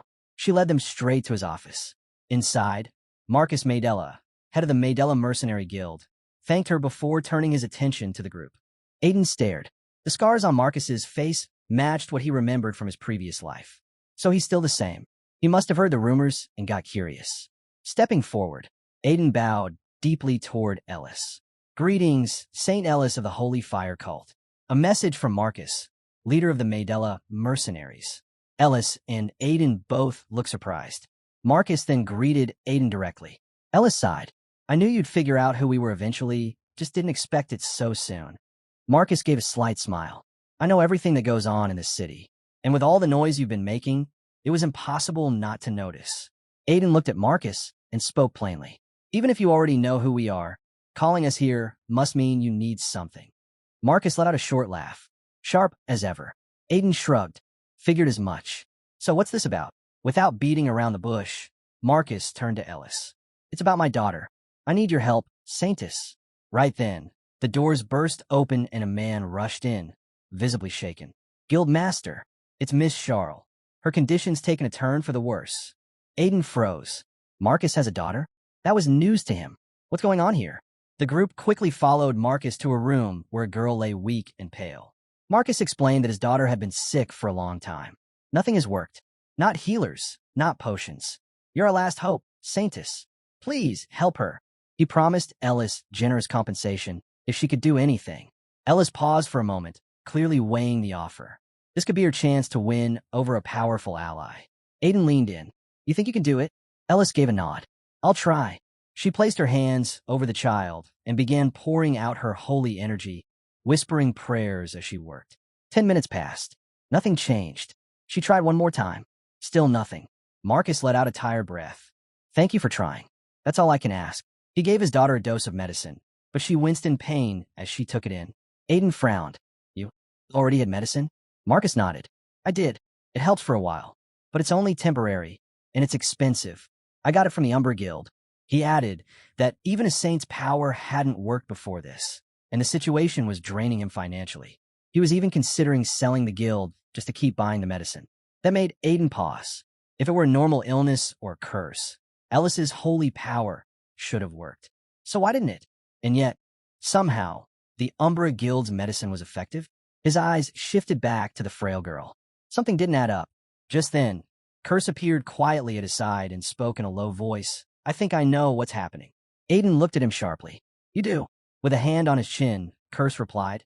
It's the summon, Banshee's shield. Aiden's eyes narrowed. Wait, what does that mean? Curse continued. The Banshee shield isn't just a defense. It lets you see into things no human eye can. Summon the Banshee's shield. Curse instructed, his voice steady. It'll let you see what the eye can't. Aiden hesitated. That's a thing? He'd never heard of such a feature.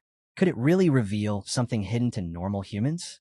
Narrowing his eyes, Aiden gave Curse a cold warning. If you're lying, Ellis will burn you with holy power.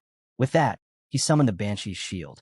A pale, ghostly light spread outward, and then the air around them shifted.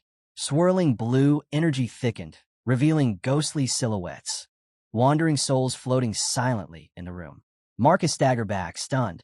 What? Were those? They're the dead, Aiden answered grimly. Lost souls. Ellis instinctively moved closer to him, disturbed by the ghostly figures. Aiden's voice hardened. They're parasites. They latch onto people, feed on their life, and stay hidden. He stared at the shield, stunned. I didn't know it could do this. But the more he thought about it, the more it added up. The Banshee, an undead creature, must have poured a part of its own soul into forming this shield. Of course, it could reveal the spiritual realm. Still, there's something wrong here. Normally, you might find 1 or 2 spirits attached to someone. But this was unnatural. Aiden had never seen so many spirits swarming a single person. Just then, Curse gave a knowing grin. It's because that girl's spiritual affinity is off the charts. Aiden blinked. Spiritual affinity? You mean she's more connected to the spirit world? Exactly, Curse said. It's a trait. The higher the affinity, the easier it is to attract spirits. If trained, someone like her could even form contracts with them, become a spirit sorcerer. His voice dropped lower, darker. But that kind of power draws the bad ones, too. This girl is on a whole other level. Spirits are drawn to her like moths to a flame. If this keeps up, they'll suck the life right out of her. Aiden clenched the shield tighter. So that's why Ellis's holy power didn't work. The spirits just kept coming back. Too many. Too fast. Ellis stayed pressed to his side, clearly rattled. The dead were all around them, and she could feel it. Fed up, Aiden muttered under his breath, "We're ending this." "Relax," Curse said, ever casual. "It's nothing I can't handle." Without wasting another second, they moved swiftly, working together to cleanse the room and destroy the swarm of lingering souls. As the final ghostly wisp faded from the air, Marcus exhaled deeply. He looked down at Charles, now resting peacefully, her breathing steady. For the first time in days, her face wasn't twisted in pain. Relief swept over him like a crashing wave. Turning to Aiden, Marcus asked, "Did you get rid of them?" Aiden, leaning against the wall with arms loosely crossed, gave a casual shrug. "Yeah, nothing major." Still, despite his easygoing tone, Aiden rubbed his chin, thinking, "This won't last. It's just a patch. We need something that actually solves the problem." That's when Curse popped up beside him again, voice low. "Something's off." Aiden raised a brow. "What now?" "It's strange," Curse said, scanning the air around them. "Someone with this much spiritual energy should have a powerful guardian spirit. But all I see are ghosts." Aiden frowned. "So, she never formed a contract?" "Nope." Curse shook his head. "If she didn't have a contracted spirit, those things would have already eaten her alive." Aiden's gaze darkened. "Then, her spirit, the one meant to protect her, it's gone. Missing." "Exactly." Curse gave a low laugh. "But dead?" "Nah. Spirits don't just vanish. If one falls, another takes its place." Crossing his arms, Aiden muttered, "Then we need to find it. Somehow." Curse smirked. "Easy. Ask another spirit. They're all connected, remember." Glancing down at the bracelet glowing faintly on his wrist, Aiden narrowed his eyes. "Ez, you there? Can you talk?" In a flicker of light, Ez appeared, flashing his usual playful grin. "Hey, long time no see. How was the—" "No time for small talk." Aiden cut in, voice firm. "I need you to track down a spirit. One that's supposed to be protecting a girl in Carton City." Ez tilted his head. I might not be able to find it, but Sylphia might." "Who's Sylphia?" Aiden asked, already moving toward the door. "My wind spirit partner," Ez replied. "If anyone can track down a missing spirit, it's her." "Good. Hurry." Ez disappeared instantly. Moments later, he returned, brighter than before. "Found one. Matches what you're looking for." Ellis's eyes lit up with hope. "Are you sure?" she asked, almost breathless. Aiden's expression darkened as Ez gave a firm nod. "Yeah, the spirit's name is Plague, the spirit of epidemic." Aiden froze. Plague. The name alone sent a chill down his spine. Ez explained, "One of his spirit buddies told me Plague shared some high-grade spirit stones with him. But about a month ago, he vanished. No one's seen him since, and now the others are worried." Aiden's thoughts swirled. Spirit stones. They were the spiritual equivalent of bone powder to Ents, powerful and precious. For Plague to give them away willingly? That didn't make sense. "And there's more," Ez added, voice a little lower. Plague's been through hell. Humans started calling him the ominous spirit. He's terrified of people now. You'll need to tread carefully. Plague, Aiden muttered. Even the name's terrifying, he let out a breath. Thanks, EZ. That's a big lead. Turning to Marcus, Aiden asked, so what's her story? Marcus gently held his daughter's arm as he explained. My wife's grandfather was a spirit sorcerer. We think Charles inherited his gift. When her spirit vanished, she became vulnerable. Aiden placed a steady hand on Marcus's shoulder. Don't blame yourself. Right now, we need to figure out where her spirit went. Let's start digging for answers.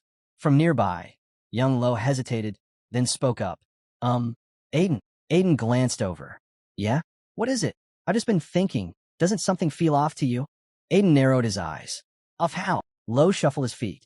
I mean, she was definitely sick because of the lost souls, yeah. But that Umbra medicine, it worked way too fast. That thought hit like a spark. Moments later, Marcus was in the guild's lab. A red-haired girl sat at a desk, a bottle of chemicals in her hand, studying it carefully. His gaze hardened. I don't trust the Umbra Guild, but the pill worked. That's what worries me. What's in it? The girl looked up slowly, her voice barely above a whisper. Poison. Marcus's face went pale. What? She explained. It messes with her mana, tricks the ghosts into thinking she's already dead. But in reality, it's killing her. Marcus's hands clenched into fists. His face burned with fury. They'll pay for this. The Umbra bastards are dead. He turned, ready to storm out, but Aiden stepped in, grabbing his arm. Don't, Aiden said firmly. If you rush in now, they'll deny everything. You won't get justice. You'll just be played. Marcus's jaw tightened. Calm down, Aiden continued. Let me handle this. I've got a plan. Marcus and Aiden headed straight to the guild's office, their pace brisk and silent. Once inside, they began sifting through stacks of old files, records, and books, searching for anything that could give them leverage against the Umbra Guild. As the pages turned, Curse popped into view, floating lazily beside them. Need a hand? He asked, grinning. Only if you're actually useful, Aiden muttered without looking up. Curse chuckled. You wound me. They flipped through a thick, dusty volume, and then both of them froze. A picture stared back at them from the page. The name below it stopped them cold. Armand. Aiden narrowed his eyes. This guy. A devilish grin curled across Curse's face. Now, this is getting interesting. A group of loud, drunken Umbra Guild members swaggered through the tavern, laughing and slamming drinks, drawing the disgusted glances of nearby patrons. Two onlookers leaned toward each other, whispering their distaste. Why are those Umbra thugs even here? Before they could finish, a scar-covered man with a broad, muscular frame marched over. He slammed a heavy hand down on one of their shoulders. Got a problem with my boss enjoying himself? The man's face paled. He shook his head quickly. And no, not at all. From across the room, an old man with a frothy glass raised his voice. Quit lurking over there. Come drink, the booze is damn good tonight. The Umbra Guild members perked up and rushed over. Sir Armand, grinning ear to ear, the old man, Armand, raised his glass. Life's strange, isn't it? He leaned back in his chair, voice growing reflective. Used to go by Ankle. Back then, I ran the Caraberos Guild. Never tasted failure, never feared anything. His smile twisted. But then that mad mercenary came, wrecked everything. My guild crumbled, my men scattered. And to top it off, Joseph's little girl. She became the saintess of the cult of holy fire. He snorted. If they find out I'm alive, I'm dead. No trial, no mercy. His expression hardened. So I changed everything. My name, my face, my life. Started over with the Umbra Guild. Even the three great cults wouldn't think to look for me here. But just as he raised his drink, a voice rang out, cold and clear. Found you, Armand. The entire table fell silent. The Umbra Guild members shot up, spinning toward the voice. Who the hell do you think you are? Calling our boss by that name? You got a death wish? One snarled. Armand's face flushed red, his expression shifting to fury. His voice cracked with rage. Who dares ruin my night? How did you find me? From the shadows, Aiden stepped into view, calm and unfazed, a wicked grin playing on his lips. Relax, Ankle. I mean Armand, he said, dragging out the names with deliberate mockery. Let's take this outside. Armand stiffened. How? How did you find me? Before he could get an answer, several of his men lunged at Aiden, only to be sent crashing to the floor in seconds. One by one, they collapsed, groaning in pain as the tavern fell into stunned silence. still wearing that devilish grin. Aiden eyed Armand from head to toe. "You've changed so much," he said smoothly. "Almost didn't recognize you." Armand scoffed, though his voice wavered. "What an honor to be recognized by you." But inside, his mind spiraled. How? How did this lunatic find me? Is he planning to hand me over to the cult of holy fire? Is this how it ends? Fear clawed at his gut, but he forced it down jaw tight. No, there was still one way out. Without warning, he dropped to his knees. His voice cracked as he bowed his head. "Please don't kill me. I'll do anything. Anything you want. I'll talk. I'll spill everything." Aiden's eyes narrowed, a dark amusement flickering behind them. He'd intended to beat Armand into submission before dragging him out, but this? Watching the once feared guild master kneel and beg? Much more satisfying. Aiden's grin widened. This works even better. Meanwhile, back in the Maydella guild master's office, Marcus sat in silence, deep in thought. He finally spoke. "Is the Umbra Guild running human experiments?" Across from him, Armin flicked his finger, lips curling into a faint smile. "They are." He went on to explain that Caradan City, being a dungeon hotspot, made people vanish all the time. It was the perfect cover. No one questioned disappearances here. The ideal hunting ground for test subjects. Aiden's thoughts kicked into overdrive. Human experiments? That sounded like the kind of thing only one group would dare. Chow's eyes. He turned sharply to Armand. "Where?" Armand kept his eyes low. "I don't know the exact location. Just heard rumors. It's happening inside a dungeon. One close to the city." Aiden's brows drew together. "They're using a dungeon for this?" His curse snorted with a mocking tone. "Why the surprise, oh mighty dragon slayer king?"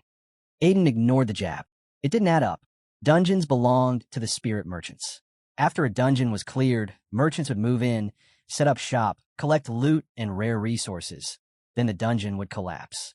Anyone lingering after the cleanup? They'd be marked as intruders. And spirit merchants didn't play games with intruders.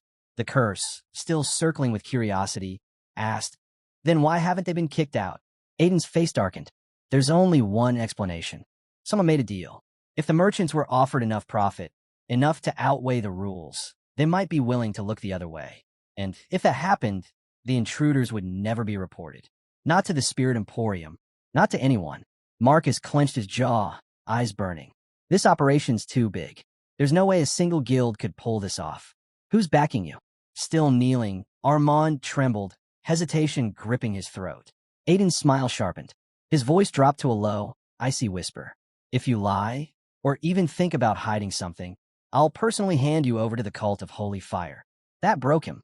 Tears welled in Armin's eyes as fear shattered the last of his pride. "It's the Sire's Grand Duchy." Marcus's expression twisted with disbelief and rage. The Sires. What would the northern military beast, the House of Scythe, want with trash like Umbra? Armin's voice quivered. "It's not just them. Other organizations, they're in on it too." Aiden's fists curled tight. "Sylvetta. I knew it. That witch is playing her games with Chow's filth again." Marcus let out a slow, bitter breath. "The Grand Duchy has a transcendent-level Grandmaster. Even if you're strong, Aiden, they hurt your daughter." Aiden cut in, voice like steel. "And you're gonna let them walk away?" The words hit Marcus like a hammer. His face hardened, rage boiling beneath the surface. "You have to crush them," Aiden said, eyes gleaming. "They crossed the line. I'll stand with you. Let's take down Umbra and the Sires." From behind, Curse snickered. "Aren't you the one dying to tear them apart?" Marcus blinked, caught off guard as emotions swelled in his chest. For all his ruthlessness, Aiden's eyes burned with something unexpected, compassion. And beneath that warmth, a storm of fury. "I've got an idea," Aiden said suddenly. Marcus turned to him fast. "What is it?" Aiden's grin returned, sharp, wicked. "Scum like them? Taking them out is my specialty." His voice dropped lower, almost himself. "I'm actually looking forward to whatever move you make next, Sylvetta." Far away, in rabbit territory, a rabbit sat quietly in the spirit trading company, hands cupped around a glowing orb of light. A dungeon core, its bright energy pulsing steadily. He stared at it, deep in thought. Humans didn't realize it was actually a mana stone, packed with raw power. The lifeblood of spirit merchants, and their biggest trade secret. He let out a long sigh. "Ever since I met that lunatic, I've been footing the bill for his disasters." Muttering under his breath, he shook his head. "Unbelievable. Why am I the one cleaning up his messes?" His ears twitched with irritation as he exhaled again, resigned to the chaos. Without warning, a sharp voice rang out. "Is the beginner merchant rabbit here?" A shadow moved at the door. It was a rat, but not just any rat. This was Pest, an intermediate spirit merchant, and one with a nasty reputation. At the sound of his voice, the rabbit flinched, his paws tightening around the glowing core. He forced a shaky smile. "Oh, Lord Best, what brings you to this run-down place?" Pest sneered. "What brings me? Your pathetic numbers, that's what." He crossed his arms. "Your merchants are a disgrace. Do you even realize how embarrassing it is for me to be associated with you?" The rabbit looked down, scratching the back of his head. "I am sorry. It's my fault. I've been incompetent." His voice was humble, but bitterness simmered beneath every word. Pest's eyes gleamed cruelly. "You? Advanced past beginner level? You're too dumb for that." He laughed coldly, shaking his head. The rabbit clenched his teeth, holding back the rage rising in his chest. Thank you for your wisdom, Lord Best," he said through a forced smile. The rat ignored the fake gratitude, flicking a paw dismissively. "Next time, I want actual results. Don't disappoint me again." The rabbit blinked, still stunned. Why is he pressing me so hard lately? Before the thought could take form, Pest's glare turned sharp. His voice dropped to a growl. "What's wrong? You thinking of rebelling, little beginner?" The rabbit stiffened. "And no, I wouldn't dare," he said quickly, reaching into his cloak and pulling out a small pouch. Pest snatched it, tore it open, and popped a few pieces into his mouth. He chewed with an irritated sigh. TCH used up nearly everything seducing that damn spirit. What a pain. Licking his claws clean, he tossed the empty bag aside and scoffed. "You better have something decent next week, rabbit." Still bowing, the rabbit forced a response. "Why, yes, I'll do better." Once Pest left, the room fell into silence. The rabbit slowly lifted his head, his jaw clenched, ears twitching, his paws curled into fists. That filthy rat, one day he'll pay. His voice trembled with fury, but behind the trembling was a steady burn. And that fire wasn't going out anytime soon. Dressed in a long black and red robe, embroidered with the image of a monstrous beast wielding a sword, Aiden approached the back entrance of the Umbra Guild. Towering beside him was a massive creature with glowing pink eyes, radiating menace. Two guards stepped in front of the door, arms crossed. "State your business," one barked. "You're not getting in. Step aside." The monster next to Aiden sneered. "Move it, lowlifes." The insult hit fast. The guard's expressions twisted with rage. "What did you just say? You two have a death wish. Get lost." Aiden's tone snapped like a whip. "Do you even know who you're speaking to?" He pointed to the heavy black armor he wore beneath the robe, then to the enormous sword strapped across his back. "Recognize this? Look closely. You sure you want to keep talking?" The guards exchanged uneasy glances. One tilted his head. "Wait, what is he talking about?" The second guard's posture stiffened. He grabbed his partner's arm. "No way. That build, that armor, that sword. Is he from there?" The monster resting the massive blade on his shoulder let out a low chuckle. "Took you long enough. I am your third lord, Sylvetta, the Dark Knight. Go tell your little guild master." Earlier that day, hovering lazily above Aiden's head, the curse eyed him suspiciously. "So, what's your brilliant plan this time? Going in fists first again?" Aiden grinned wide, holding up the robe. "Nah, not reckless. We're still barging in, sure, but with style." The curse narrowed its eyes. "Wait, are you saying we're barging in politely now?" Aiden laughed. "Exactly. You really do know me." Red eyes glowing, the curse growled. "Are you mocking me right now?" Still smirking, Aiden shrugged. "Come on, think it through. The Umbra Guild's backed by the Sire's Grand Duchy, right? So, we show up as knights from their side, and they'll have to let us in." Aiden's smirk faded slightly as a shadow passed over his expression. His thoughts drifted to a certain moment from the past. "The Sire's Knight that got trapped in Beelzebub," he muttered. "We'll use his authority." At the Umbra Guildmaster's office, Talon Umbra greeted them with a polished bow. An honor to welcome the Dark Knight. Aiden said nothing, his sharp eyes scanning the room. They must have no idea the real Dark Knight's dead, he thought. Not surprising. No one would dare admit they lost someone that high-ranking. Still bowing, Talon added smoothly, "My guards failed to recognize your arrival. I apologize for their ignorance." He then glanced curiously at the massive creature beside Aiden. "And this is—" "Don't mind him," Aiden replied, brushing it off. "He's my subordinate." Talon nodded without further question, still all smiles. "I take it this is a surprise inspection?" The giant monster beside Aiden narrowed his glowing pink eyes, analyzing Talon's behavior. He knows more than he lets on, he thought, then aloud, just making sure everything's running smoothly. Aiden didn't waste another second. Take me to the dungeon. Talon didn't hesitate. He turned and led them through a hidden passage tucked behind a bookshelf. They descended deep into the earth, until finally a concealed underground jungle sprawled out before them.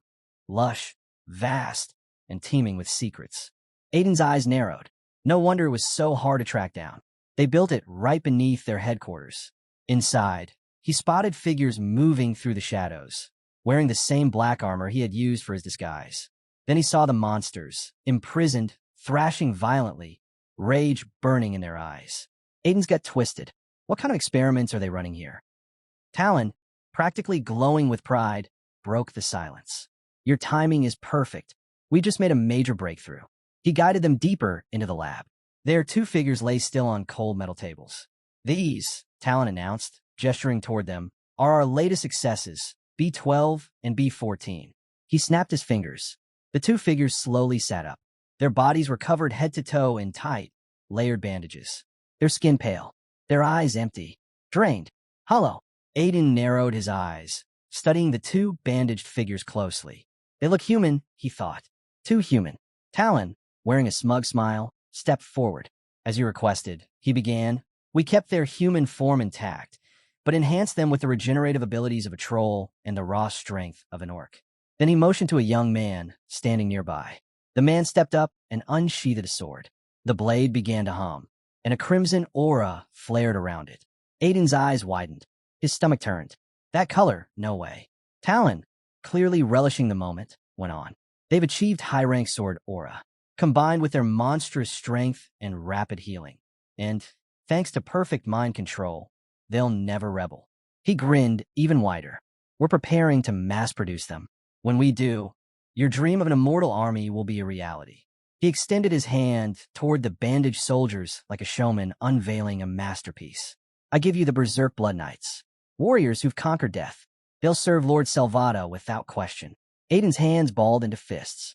Blood Knights. Curse appeared at his side, voice dripping with sarcasm. What's wrong? Feel like you've seen them before? Maybe in another life. Aiden's mind darkened. The Blood Knights.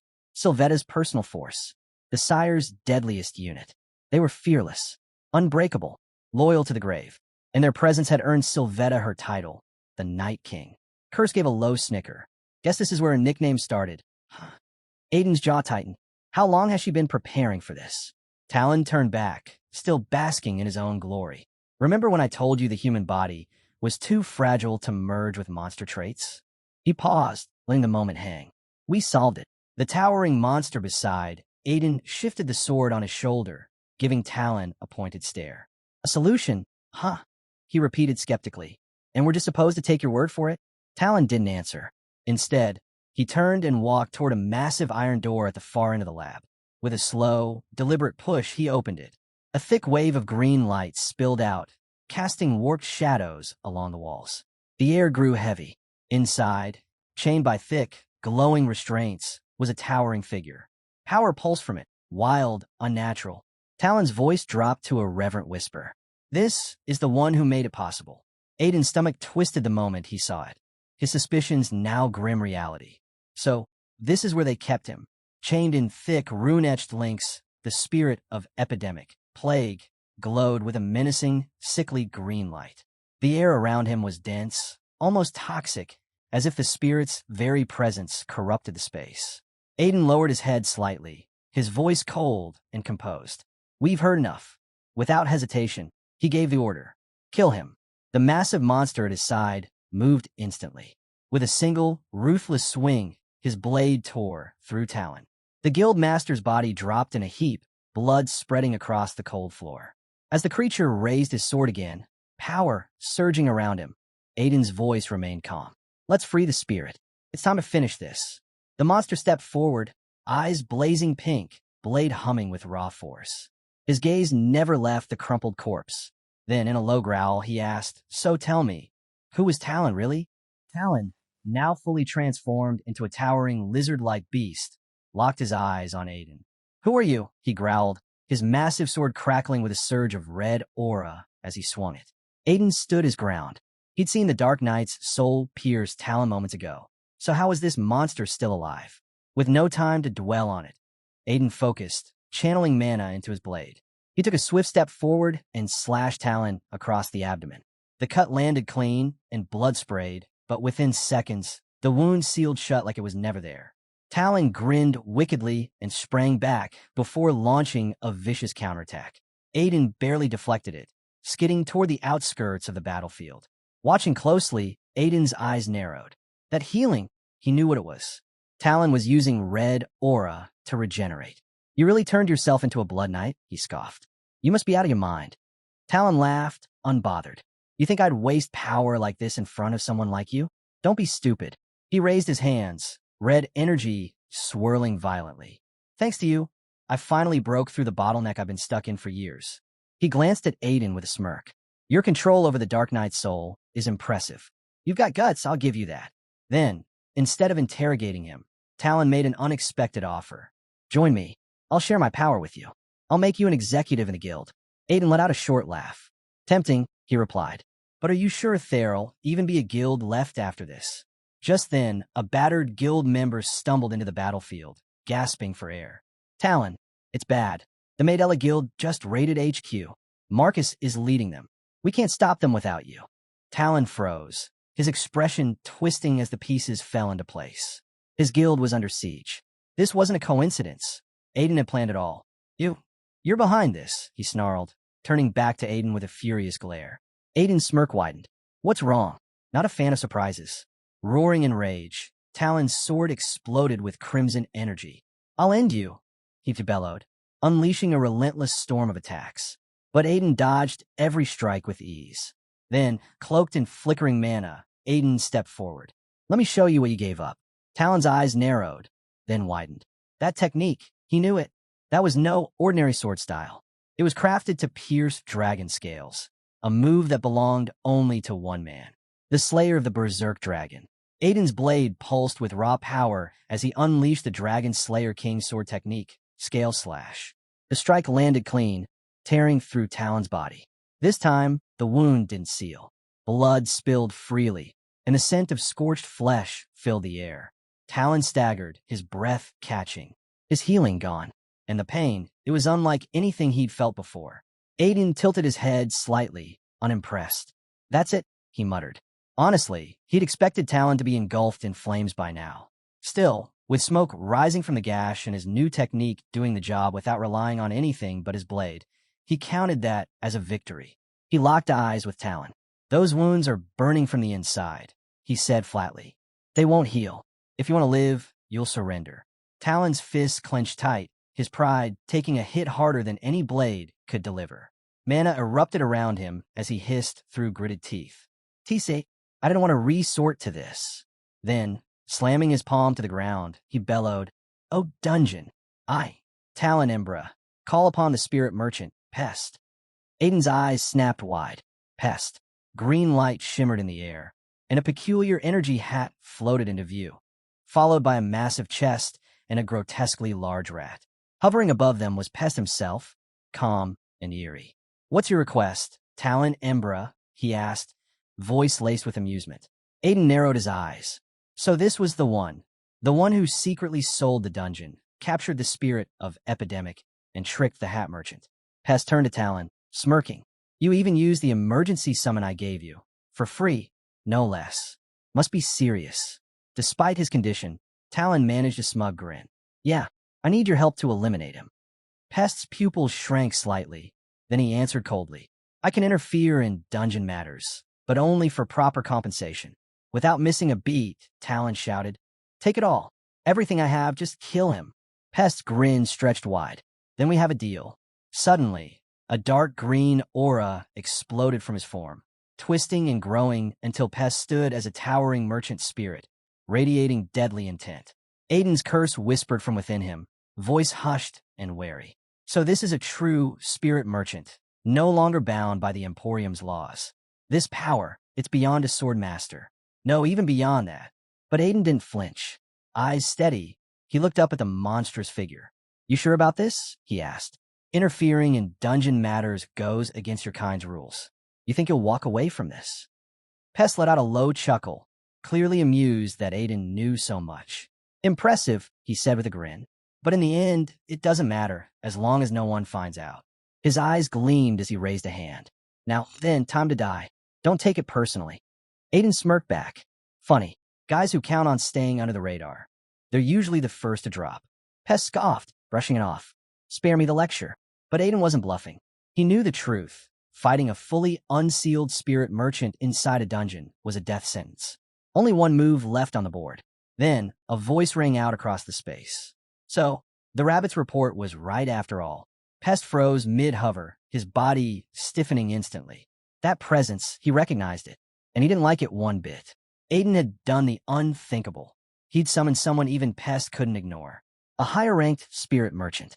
A calm figure materialized, stepping out like he'd just arrived for a casual visit.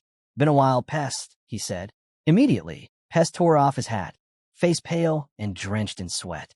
President, because standing before him, smiling with unsettling calm, was none other than the president of the Spirit Emporium. And all he said was, "Looks like we need to talk." In the thick of battle, everything paused for a moment as a new presence descended, effortlessly commanding the space. It was her, the president of the Spirit Emporium, known as the Hat Merchant. Though beings like the Spirit King and Hat Merchant technically had no gender, most simply refer to her as she for ease. And when she appeared, every spirit merchant owed not just respect, but a reward. There were only two reasons she'd personally cross into the human realm: to deliver warnings about serious disruptions in time Gonez, or to handle a situation involving wayward spirit merchants. Flashback to earlier that day. Rabbits was pacing, visibly irritated. "I was supposed to call the President Hat Merchant," he snapped, pointing at himself. Aiden, unfazed, explained it calmly. "Ankle told me a spirit was dealing with the Umber Guild. That breaks the Emporium's rules. And since we can't beat a spirit merchant inside a time gone, I needed you to bring her in." Rabbits threw up his hands. "Do you have any idea how busy she is?" The two bickered back and forth until Rabbits finally groaned and muttered under his breath, "I'm scared of her too, okay?" Even with the fear hanging over him, Rabbits made the call. When she arrived, he kept close behind her, definitely not eager to stand in her spotlight. The Hat Merchant gave him a polite nod. "Thank you, Rabbits." He straightened up and quickly answered, "No problem." Back in the present, when the Hat Merchant stepped into the fight, Aiden shot Rabbits a quick thumbs up. Nice timing. Nearby, Tire Master, mid-transformation into something monstrous, froze at the sight of her. "Who is that?" he asked, clearly spooked. Merchant Rat, already panicking, sputtered in disbelief. "H, how did the president get here?" It's all a misunderstanding." Hovering calmly, the Hat Merchant responded without so much as a blink. "There's no misunderstanding. I've known about your little scam for a while now." Merchant Rat's eyes darted around. "I can explain." "Fired," she said coolly. A burst of golden light flashed between them.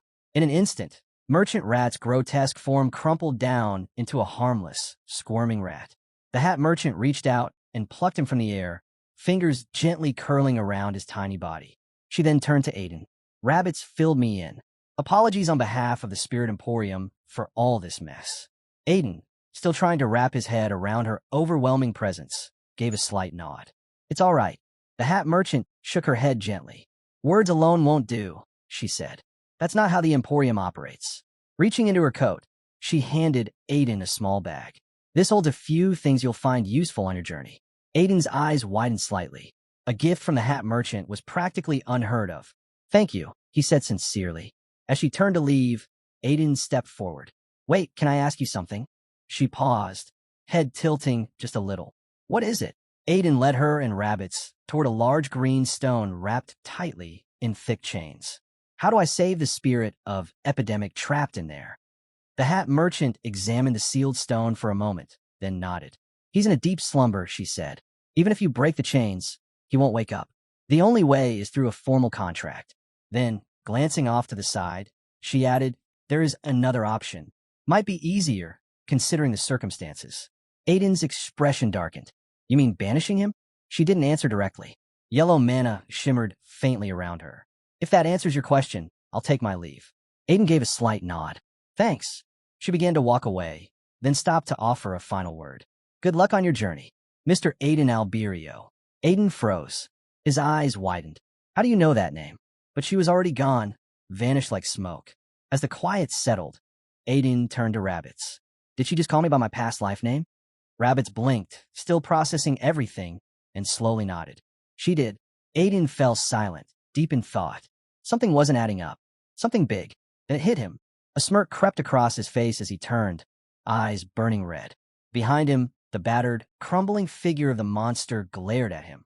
Just before Aiden's grin widened, the creature froze, then muttered a curse under its breath. The next morning, Caratan City buzzed with rumors. Newspapers splashed headlines about the fall of the Umbra Gate, exposing the guild's horrific experiments and abductions in Tangan. And across the city, people whispered one name in gratitude: Guild Master Marcus of Medela. If not for him, they said they might have been next. Inside the Medela Guild Master's office, Aiden flipped through the morning paper with a smirk. Looks like your Keratin's new hero, Marcus. Leaning back in his chair, Marcus let out a soft chuckle. Thanks to you. Without your help, I would have lost my maid and my daughter. But his smile faded as a shadow crossed his face. Still, I'm not sure about that person you recommended. Can we really trust him? Before Aiden could answer, the office doors burst open. A booming voice filled the room as a large man strode in, his round belly bouncing with each step. Don't worry, I'll give it everything I've got. Shandalkin stood tall, or as tall as his frame allowed, radiating confidence. Aiden glanced at him coolly. Even for Medela, taking control of another major guild, especially a hostile one, is no small feat. It's smarter to keep a puppet leader in place for now. And since Shandalkin was already a guild master, he won't betray us. Then, a grin crept across his face, sharp as a blade. But if he does, I'll chase him all the way to hell. Shandalkin let out a nervous laugh, waving a hand. Betray you? I don't even know the meaning of the word. But just then, Aiden's curse shimmered beside him, its faint voice whispering, Charles and the Grand Duchy of Sires. Aiden's eyes narrowed. Not now, he said firmly. Even if we expose the truth, Sylvetta's reach will bury it. We need to be patient. His mind wandered to the cult of Holy Fire, the Forest of Death, and everything that had gone down in Carthage City. Timing was everything. He turned to the large green sphere pulsing in the corner of the room, the dormant spirit of Epidemic, chained and motionless. Marcus, Aiden asked, voice steady. Have you made a decision? Marcus didn't answer right away. He walked to the table, gaze fixed on the orb. There are two ways, he said quietly. Form a contract with the spirit of Epidemic, or destroy the seal. If we erase the spirit, Charles can bond with a new one. Aiden stood, his tone turning sharp. You don't have much time. The spirit's fading. Marcus clenched the edge of the table. That spirit isn't evil. It hasn't done anything wrong. He paused, voice thick with weight. People have feared spirits like this ever since Rodasra, the plague alchemist of sin, turned the southern continent into a nightmare. He turned toward Aiden, his decision clear. I don't want Charlotte to suffer just because of the kind of spirit she's bonded with. I've made up my mind. I won't change it. With his grip firm on the sword, Marcus raised it high, ready to bring it down on the chains binding the green sphere. In a hushed voice, he whispered, I'm sorry. Aiden quickly stepped forward, tension in his voice. Marcus, stop. Think this through. If you destroy that seal, there's no undoing it. Just as the blade began its descent, the door slammed open with a loud bang. Charles burst into the room, Ellis close behind her. Stop, she cried out, her voice cutting through the air like a blade of its own. Marcus froze mid-swing, eyes wide in disbelief. Charles, how did you? Before he could finish, Charles' voice shook as she stepped closer, eyes locked on the sphere. Don't hurt him. He's my friend. He didn't do anything wrong. The sword trembled in Marcus's hand as her words echoed through the room. Charles threw herself between the blade and the sphere, shouting, Don't hurt him. Marcus froze, stunned. Charles, how did you get here? Aiden stood quietly, thinking this was never supposed to fall on her shoulders. That's why he'd kept her in the dark. But still, how had she found out? Ellis stepped forward. I told her everything. This is her spirit. It wasn't easy, but she deserves to make this choice herself. Marcus's brow furrowed. Step aside, Charles. That spirit is dangerous. Let me take care of it. But she didn't budge. You don't get it. He's always been protecting me. It's my turn now. I'll protect him. Her voice rang with conviction, and suddenly, memories began to surface. A flashback flickered across her mind. She was 5 years old, wandering alone in a dark alley in Carton City. A feral dog had lunged at her, fangs bared, and she'd frozen in terror. Just as it was about to strike, a huge figure appeared above her. Glowing eyes, an overwhelming presence. The dog whimpered and fled. That was the first time she saw him, her silent guardian. Even after her mother disappeared, when she was left behind, bruised, scared, crying alone, he had always been there, watching, comforting. And now, after everything the Saintess had told her, that dead souls were the reason for her illness, it all made sense. He wasn't the cause. He had been shielding her. Tears welled in her eyes as she looked up at her father. Does everyone who protects me have to disappear? Is he going to leave me too, just like Mom? Marcus opened his mouth to answer, but no words came. She pushed again. If I form a contract with him, will he hate me too? His expression fell. No, he said softly. Never. Charles nodded, wiping her tears. Then that's all I need to know. I don't care what anyone else says. I don't care what they think. I want him in you. That's enough for me. She turned toward the green sphere, gaze unwavering. I won't let someone who protected me die because of me. Then, her voice softened, but her resolve was firm. Please, let him be part of our family. For protecting me when Mom couldn't. Marcus stood silently for a long moment, shoulders tense. Then, with a long breath, he lowered the sword. If you're happy and healthy, he said, voice thick with emotion, that's all that matters.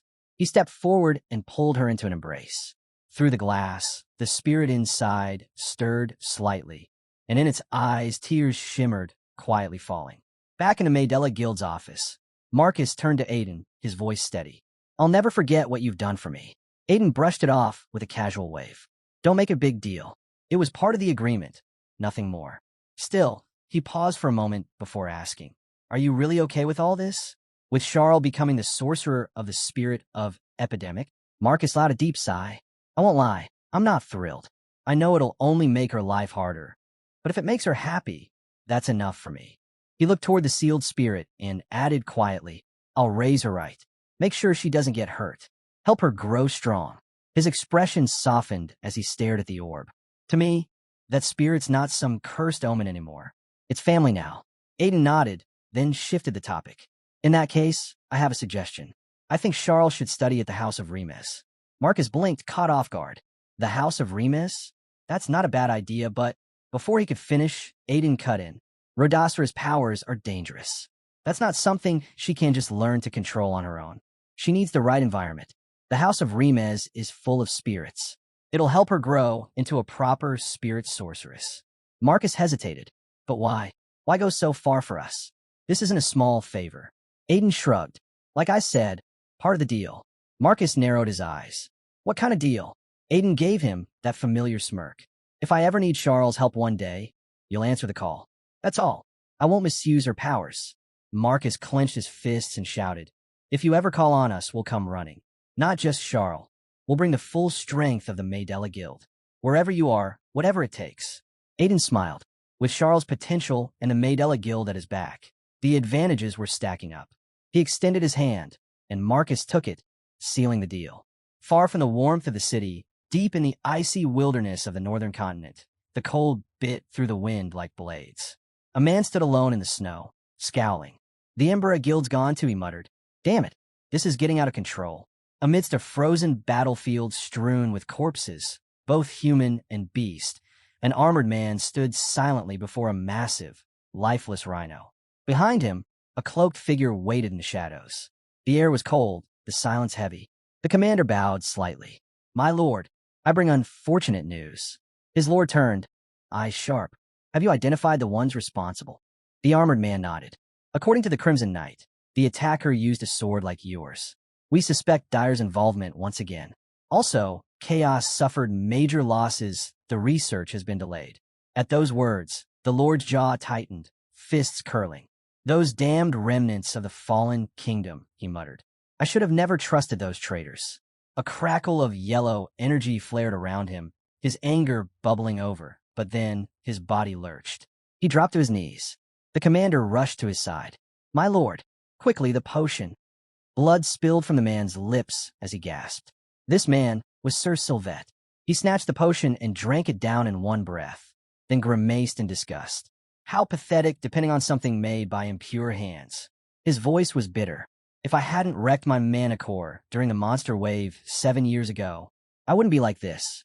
Or maybe I should be thankful I didn't go insane when it cracked. With a frustrated yell, he crushed the empty vial in his hand. Shards scattered to the ground. I don't need the Blood Knights. I don't need the cult of holy fire. None of them matter. He stood, trembling with resolve. What I need is a gem to replace my core. Once I find that, his eyes hardened. I'll reach Grandmaster, and I'll become the next Grand Duke. Back in Carton City, Aiden sat quietly in his lodging, holding a small pearl-like stone in his palm. It shimmered with an unnatural glow. He'd received it from the hat merchant. That alone told him this wasn't some common trinket. From the shadows, his curse stirred. That's a contract stone. Aiden raised an eyebrow. Never heard of it. The curse explained. It's a relic from the spirit realm. Allows its user to forge bonds with spirits or spiritual beasts. Even someone with low affinity could summon powerful spirits with it. Rare, valuable, not meant for this world. Curious, Aiden channeled his mana into the stone. Streams of red and blue energy curled around it, swirling faster and faster. The curse went silent for a moment. Then, with a hint of awe, something's happening. In a flash, golden flames erupted from the stone, surging toward the ceiling like a vortex of fire. Aiden's eyes went wide as golden fire danced across his hands. But it didn't burn. It wasn't hot at all. He stared at the flames, heart pounding. Where have I seen this before? Before he could piece it together, a powerful voice rang out, echoing through the room. How dare you summon a being like me in such a cramped space? His curse hissed immediately. You idiot. You summoned a ridiculous being. This thing's mythical rank. From the swirling yellow mana, a massive bird emerged, wings folded and head held high. Its presence alone made the walls feel like they were closing in. Aiden's mind raced. He'd seen people form contracts with spirit beasts before, but they were always low grade. The rare few who managed to summon intermediate ranked ones were already considered lucky. But this, a mythical rank spiritual beast with a simple contract stone? Even in his previous life, he had never seen anything like this. Still stunned, he held up the stone. Did I really summon you? The majestic bird ruffled its feathers, pride clear in every movement. Summon? You got it backwards.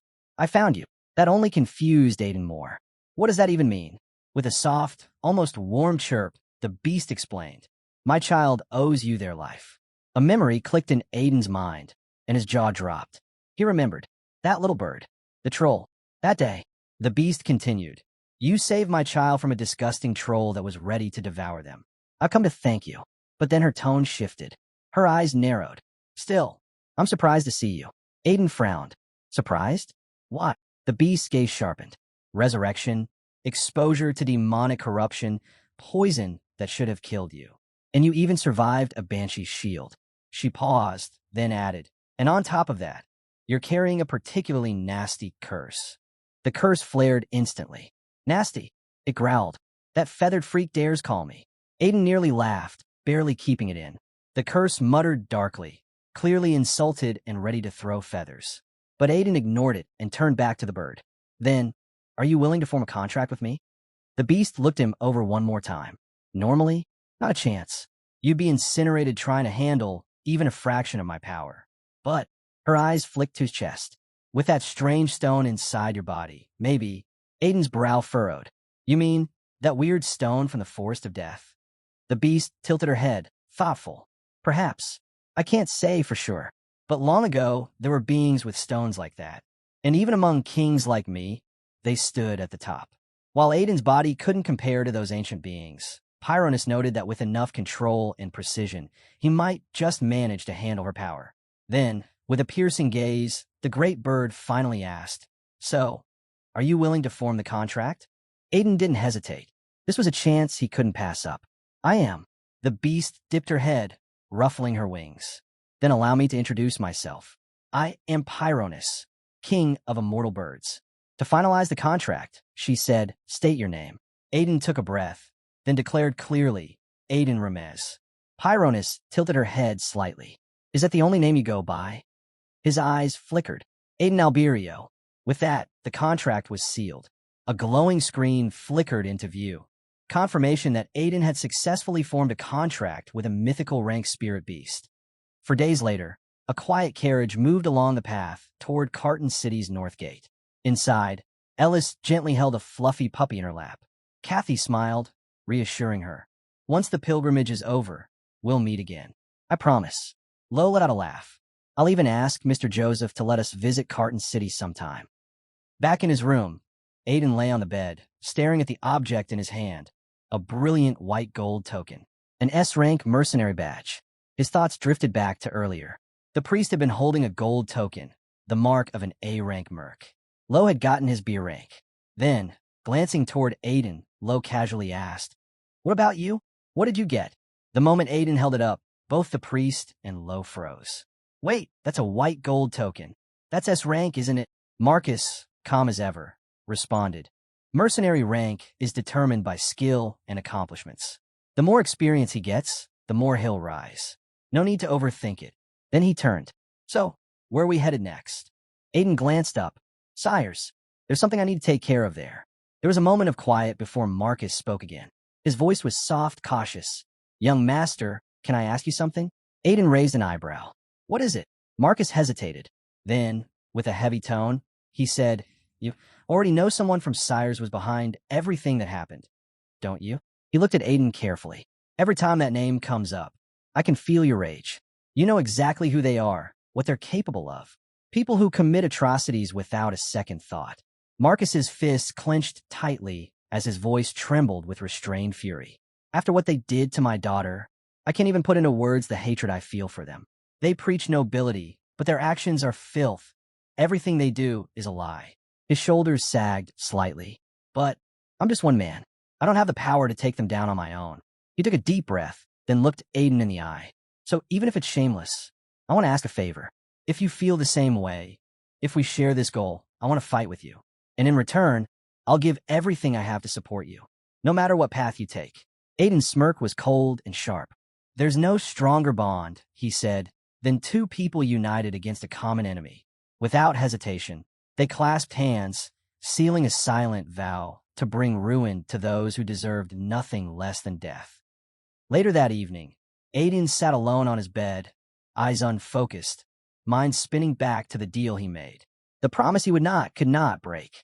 Just then, a voice called out, "We're almost there." The carriage came to a slow stop. Stepping outside, the group was immediately met by the sound of chattering crowds and the sight of hundreds of people gathered near the city gates. Kathy glanced around wide-eyed. "There's so many people, nobles, knights, from all over." Aiden folded his arms. "Makes sense. The Sire's Martial Arts Duel Fest is about to start." He explained that the tournament was an annual winter tradition in Sires, held to honor the legendary man who sealed the Winter Queen and founded the Grand Duchy. Because monster attacks were common every winter, the Duel Fest also doubled as a ritual, hoping to bring peace and survival through the harsh season. "It's one of the biggest festivals on the continent," Aiden added. "Even the Grand Duchy pauses everything to attend." Then, with a sly grin, he added, "I'm entering the tournament." The group froze, visibly stunned. Even the priest blinked. "You? In the Duel Fest? That's unexpected." Floating beside him with arms metaphorically crossed, the cursed spirit looked unimpressed. "You came all this way for a tournament? Don't tell me you forgot why we're really here." Aiden smirked. "I haven't. This is part of it." He explained that the winner of the tournament would receive an exclusive reward from the Sire's warehouse, including a rare elixir. An elixir strong enough to push him to the Grandmaster stage, just like in his previous life. But then his expression turned cold. "The real reason I'm here comes after the tournament." The cursed spirit hovered closer. "What happens after?" Aiden's eyes narrowed. "The seal holding the Winter Queen breaks. And with that, the real game would begin." The Winter Queen was chaos made flesh, marching out of the icy wastes with an army of death at her heels. Once awakened, she turned into a legendary grade dungeon, tearing through the northern continent, including the land of Sires. In response, 6 noble knight families joined forces with the Martial Arts Duel Fest top fighters. Their mission? Stop her at all costs. But they were annihilated. The unlucky few who survived came back as little more than husks. Then came Sylvetta, the Thunderstorm Knight. With his Blood Knights at his side, he turned the tide. He struck down the Winter Queen, rose to become Grand Duke of Sires, and was celebrated as the Night King. But Aiden wasn't buying the legend. To him, That man was nothing like the one he remembered. There was no honor, no nobility. For now, Aiden needed to win the tournament. After that, he joined the Winter Queen's subjugation campaign. When Sylvetta was spent from the battle, his thoughts ran so deep he didn't notice how hard he was gripping his fork until it dug into the table. Ellis caught his tension and asked if the food wasn't to his taste. Snapping out of it, Aiden brushed it off, saying it was nothing. The priest took a look around the packed restaurant, surprised by the crowd in such a regular place. He guessed this really was one of the continent's biggest festivals. Aiden nodded. Everyone seemed to be enjoying themselves. Just then, someone approached, a woman in a long robe, sword slung over her shoulder. Her group stood behind her as she politely asked if they could join, seeing all the tables were taken. Aiden gave a quick nod and welcomed them over. She smiled and introduced herself as Lao, a mercenary, then motioned to her companions. Figured it'd be good to trade names, since fate brought them to the same table. Aiden spoke first, calling himself a traveler. Ellis followed with her name, then turned to the rest of the group, curious if they were Lao's team. Lao confirmed with a nod and pointed to her younger brother, Ladle, noting he was on the quiet side. As she moved down the line, introducing the others, Kathy's eyes widened. One face caught her completely off guard. She didn't expect to run into an old war tiger here. Loy tilted his head, amused. Old war tiger? The older man, striped and broad-shouldered, let out a deep laugh. Close. I'm a war cat. Pretty rare these days. He gave a slight bow. Name's Baruch. Kathy chuckled and gave a simple introduction of her own. Aiden looked over the group, noting aloud that they didn't seem like your average band of travelers. Baruch let out a booming laugh and shot back. Says the guy who's got a war cat in his own party. Ellis, intrigued, turned to Ladle and pointed out that she'd been meaning to ask about the item he'd been holding this whole time. Ladle, still gripping what looked like a stringed instrument, gave a shy smile. Oh, this? He said, pulling it out. It's a bee-pa. Comes from my homeland. Kind of embarrassing, but I'm not a bard or anything. Ellis lit up instantly. She leaned forward and, without hesitation, said she'd love to hear him play. Caught off guard, Ladle blinked. Huh, now. But Ellis wasn't backing down. With a sigh, Ladle gave in. All right, if you really want to hear it. He started strumming. And just like that, the entire restaurant shifted. The melody flowed through the air, quieting the room. It wasn't just music. It pulsed with mana, weaving through every corner and listener like a spell. From beside Aiden, his curse manifested, watching the scene unfold.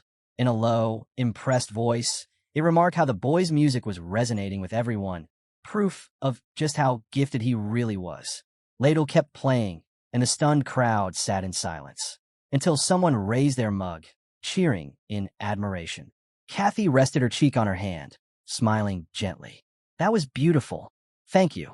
Lo sniffled, wiping his nose. I've never heard something that moving. Ellis bounced excitedly in her seat, showering Ladle with praise. Lao laughed, throwing her brother a teasing grin. Another fan, huh? Not that I'm surprised. Ladle groaned and muttered under his breath. Even Grandpa Baruch doesn't tease me this much. With the moment winding down, Lao glanced around and gave a gentle reminder. They had to get going. Aiden nodded. Got it. As they stood, Lao mentioned how preparing for the martial arts duel fest was way more demanding than she'd expected. That made Aiden grin. Funny. I'll be in it too. Then he paused, turning her name over in his mind, repeating it just to make sure he heard it right. Lao confirmed her name with a nod. Aiden leaned in, a sly grin tugging at his lips. Then I'll see you again, next time, as an opponent. Lao raised an eyebrow, her voice sharp. Don't expect mercy just because we shared a table. With that, she turned on her heel, and her group followed her out, leaving the restaurant behind. Aiden's curse flickered back into view, floating beside him. What's going through your head? Aiden let out a quiet sigh, his gaze distant. I think I know who Lao really is. The curse tilted its head. Someone from your past life? Aiden shook his head. No, I only ever heard the stories. There was a swordsman, traveled with an old war beast. He won the martial arts duel fest in my previous life. He paused, then added his name was Lao, but people called him the evil-slaying sword demon. The curse narrowed its eyes. So someone with a title like that wins the tournament and then just disappears. Aiden's expression hardened. He didn't lift a finger during the Winter Queen campaign, just vanished. Then, 2 years later, he turned up in the Grand Duchy of Sires. He looked down, voice grim, but not as a hero. He came back as a killer. The group froze in awe, everyone except the priest, as their eyes landed on a massive, glowing mansion up ahead. Its bright lights cut through the night like a beacon. Ellis turned to Aiden, wide-eyed. Are your friends seriously letting us stay here for free? Aiden nodded. Yeah, they are. The priest frowned, clearly uneasy. Isn't this going against the purpose of a pilgrimage? You're supposed to hide your identity and experience life among the common people, not lounge in a mansion. Aiden brushed off the concern without missing a beat. Do you really think the people out there aren't using their connections every day to get by? He glanced at Ellis. This is part of the lesson. Power, influence, networking, understanding how it all works. What could be more real world than that? With no rebuttal, the priest fell silent. Inside the mansion, a warm voice welcomed them. Nikita stood at the entrance with a gentle smile. Aiden greeted her and asked how things had been lately. She gave a grateful nod. Thanks to your intel, we've wiped out several chaos branches. But the ones tied to sires, they've started pulling back. And from the looks of it, something's off between Chaos and Sylvetta, the Thunderstorm Knight. Aiden thought back on all the failed plots. The Imperial Palace terror incident, the Holy Fire cult disaster, those twisted experiments in the Forest of Death, and the Blood Knight's work with the Umbra Guild. It was all crumbling. No wonder there was tension. He narrowed his eyes. Think they figured out I'm behind it?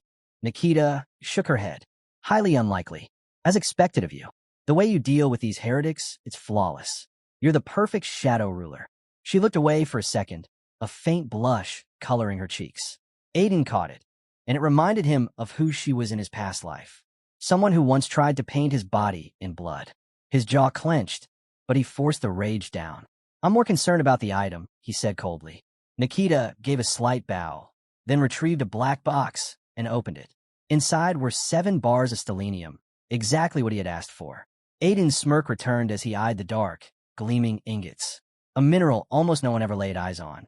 Stronger than steel, more magically conductive than mithril, and volatile enough to rival adamantium. One piece was worth a fortune. 7 could change the game. Appreciate it, he said, staring at the treasure in front of him. Nikita tilted her head, curious. So, what are you planning to do with the stellenium? Aiden answered without hesitation. I've already got a sword and shield. What I need now is armor. Nikita raised a brow. You're not thinking of forging it yourself, are you? Stellenium's a nightmare to work with. Most blacksmiths can't even touch it. Aiden smirked. I know one who can. The scene shifted to a shadowy back alley in Siri, where Aiden and his curse wandered through the maze of narrow streets. The curse huffed in frustration. 2 hours of walking. You've said the same thing every 5 steps. Not here. Seriously, does this guy even exist? But Aiden didn't waver. He's real. Just hard to find. You have to know what you're looking for. Then his eyes landed on a plain wooden door at the end of a tight passageway, hidden in plain sight. This might be it. The curse squinted at it. Looks like a storage closet, not a master blacksmith's workshop. To most people, that's exactly what it looks like, Aiden replied calmly. He reached into his coat and pulled out a small box. The curse's eyes widened. Wait, you already had the key? Aiden slid the key into the lock. The moment it turned, light pulsed from the doorframe. When he pushed it open, they stepped into a vast, gleaming workshop. Rows of armor lined the walls.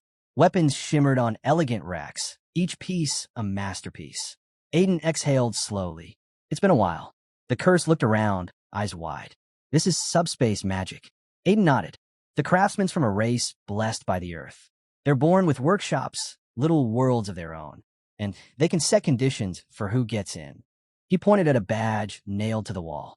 This one only opens for those carrying an S-rank mercenary badge. Suddenly, the loud clang of a hammer rang out, and a rough voice barked. Who the hell's stomping into my forge? Aiden stepped forward, calm and clear. I'm here to commission armor. I need your hands, old man. From the far end of the room, a stout, broad-shouldered dwarf appeared, wiping his hands on a soot-covered cloth. His sharp eyes narrowed. You serious, brat? Armor's no small request. The curse leaned toward Aiden. This guy's got a serious temper. Aiden chuckled. Don't let that fool you. In my last life, this dwarf made every piece of armor I wore.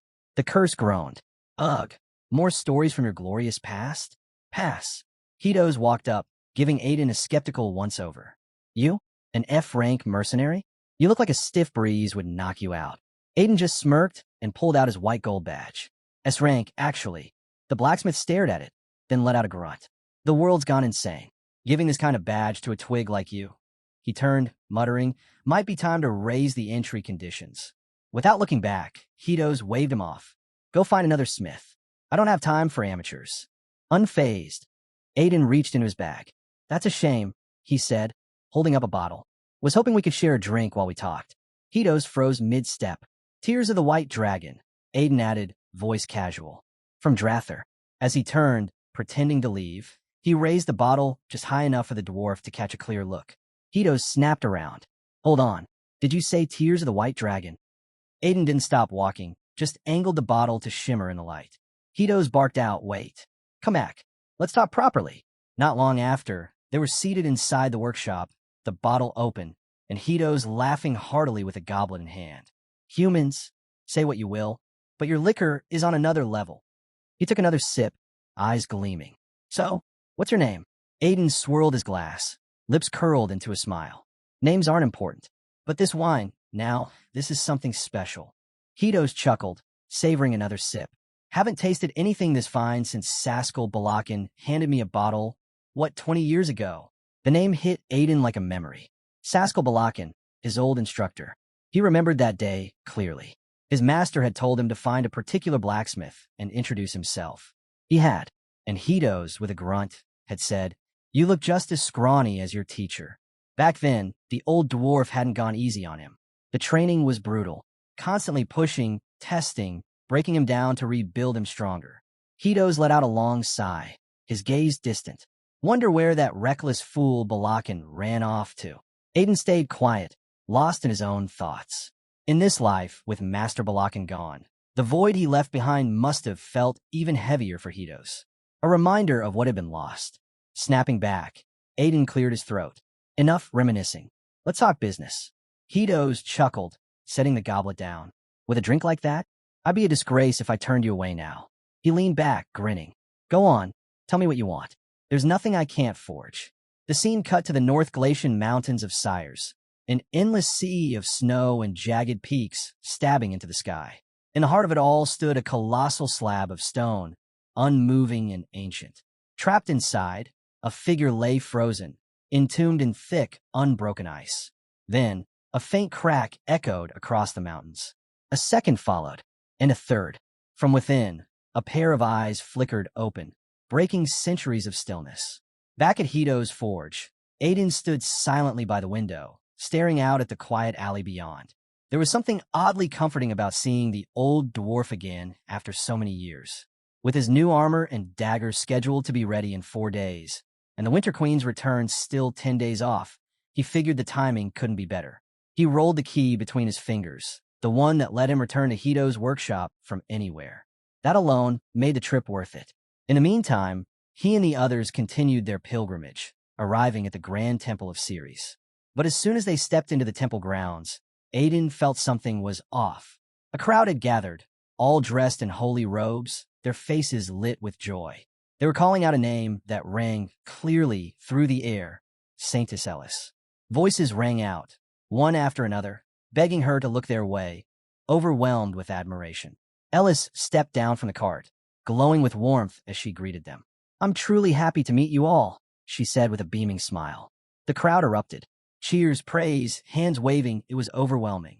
Watching it all, the curse muttered, She looks way too happy right now.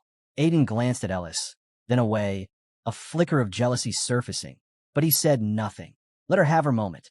Once inside, signs and banners welcoming Saintess Ellis were everywhere.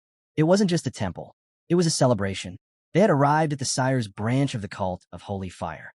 A towering man with the build of a Viking approached them, thick-bearded and broad-shouldered. Welcome, he said. I'm Barkus, high priest of this branch. The curse leaned in close, muttering, This guy seriously looks like a caveman. Aiden smirked. Looks like the entire staff's from the same bloodline. Even the janitors. Barkus turned to Aiden, eyes sharp but friendly. It's an honor to meet the man who saved the main church. Aiden gave a courteous nod. You're too kind. His eyes drifted to Ellis. Honestly, I didn't expect this level of reception. Didn't realize she had so many followers here in Sires. As Barkus led them inside, he explained, the sacred flame that once burned with divine power went cold over a decade ago. Without a saint, we couldn't maintain it. But now that the saintess is here, Her holy fire will rekindle not just the altar flame, but the faith of everyone who once believed. Aiden turned to Ellis, his voice low. You sure you can handle this? Ellis beamed. Of course. I've done it before. There's nothing to worry about. Her confidence made him smile. She had grown so much since they first met. With steady steps, Ellis approached the sacred pivot. She closed her eyes and released her divine power. In an instant, flames burst to life. The fire roared to the ceiling, then shot up higher, far beyond the temple's peak. The sudden eruption stunned everyone into silence. For the first time in a decade, the holy fire had returned. Barkis stood trembling, eyes glistening with tears. It's real, the sacred flames, they're burning again in my lifetime. He turned to Aiden, barely able to speak. Is this not a miracle? But Aiden didn't answer. He was locked onto the flames, something stirring deep within him. A glowing notification blinked before his eyes. He had just acquired a new mana cultivation technique. He could feel it. His ability to absorb mana had leapt to a new level. A thought struck him. Was this the same technique described in that ancient tome he uncovered at the Church of the Holy Fire? Before he could dwell on it, Barkis spoke again, urging him to absorb the fire. Aiden hesitated, hand halfway raised, then stopped himself. But the flames moved on their own. They surged toward him. Gasps filled the temple. Barkis shouted a warning, and the crowd instinctively backed away as the fire whipped around violently. Aiden, his companions cried out, panic in their voices. The saint stepped forward, alarmed. The holy fire burns anything it hasn't accepted. This shouldn't be possible. Yet there Aiden stood, calm and unmoving, bathed in sacred fire, completely untouched. Then a voice echoed, clear and ancient. To my successor, I grant you my eyes, which see through all lies. And before you, all falsehood shall fade. Aiden's eyes shot open, now glowing with intense, golden energy. The fire slowly died down. The crowd rushed toward him in a wave of concern, his friends surrounding him, calling his name. He didn't move. His face was pale, unreadable. Barkis was frozen, unable to speak. Aiden had just been consumed by divine flames and survived. The saint, however, didn't share the same shock. He turned to Barkis and said quietly, he's not ordinary. I've known that for a long time. When Barkis looked at him in confusion, the saint continued, there's a prophecy passed down with the legend of the holy fire. He paused, then spoke the ancient words. Long ago, before the master of the holy fire ascended, he left a message for his believers. On a destined day, a person will appear and stretch his hands toward the fire. Instead of consuming him, the flames will dance joyfully to greet him. The chosen one shall inherit the master's will and purpose, becoming the apostle of the holy fire. Asterisk. As the saint recited the final lines of the prophecy, he turned to the crowd. There's no doubt, young master, Aiden matches every word. He is the apostle of the holy fire. Aiden, still trying to wrap his head around what had just happened, shot a sharp glare at Loy. You couldn't speak up and tell them I'm fine, but it was too late. All eyes had turned to him, filled with awe and anticipation. Then it happened. One voice rang out, then another, then dozens more, swelling into a deafening chorus. All hail the apostle of the holy fire. He has come to protect us. Aiden blinked. Apostle of the holy fire? What the hell is that even supposed to mean? Before he could escape, the entire crowd dropped to their knees, bowing as one. Barkis stepped forward, tone solemn and full of reverence. We greet you, apostle of the holy fire. Aiden froze, stiff as a statue. A very bad feeling crawled up his spine. Guys, really, you don't have to do this. Then the ground shook violently beneath them. Screams broke out as people stumbled and crashed to the floor. Panic surged through the temple like a wave. Stay back from the walls, someone shouted. Cracks split through the stone. Dust and debris rained down. Aiden held his ground. This wasn't an ordinary quake. Something about it was wrong. Then a figure flashed through his thoughts. A cold weight dropped into his gut. No, it couldn't be. And then came the scream. High, piercing, unmistakable. A sound he hadn't heard in years. The voice of the Winter Queen. But she wasn't supposed to awaken. Not yet. The blaring sound only grew louder, sweeping across the city like a wave. People clutched their ears in agony, confused and terrified. No one knew what this sound even was. High above the chaos, a figure hovered silently in the air, watching. Then, slowly descending, he addressed the crowd below. His voice was calm, but commanding. He thanked everyone for their continued patronage of the Emporium and revealed himself as the Spirit Emporium's owner. The announcement sent shock through the crowd. The owner of the Spirit Emporium? Why would someone of that stature show up in person? Without addressing their confusion, the man got straight to the point. He said he was here to deliver urgent news on behalf of the Emporium. A legendary dungeon had just surfaced, the Winter Queen's Nest. The crowd froze in place. Then all hell broke loose. Just the mention of the Winter Queen's name was enough to throw the city into chaos. Panic swept the streets. People screamed that she had returned, that she would bring ruin again.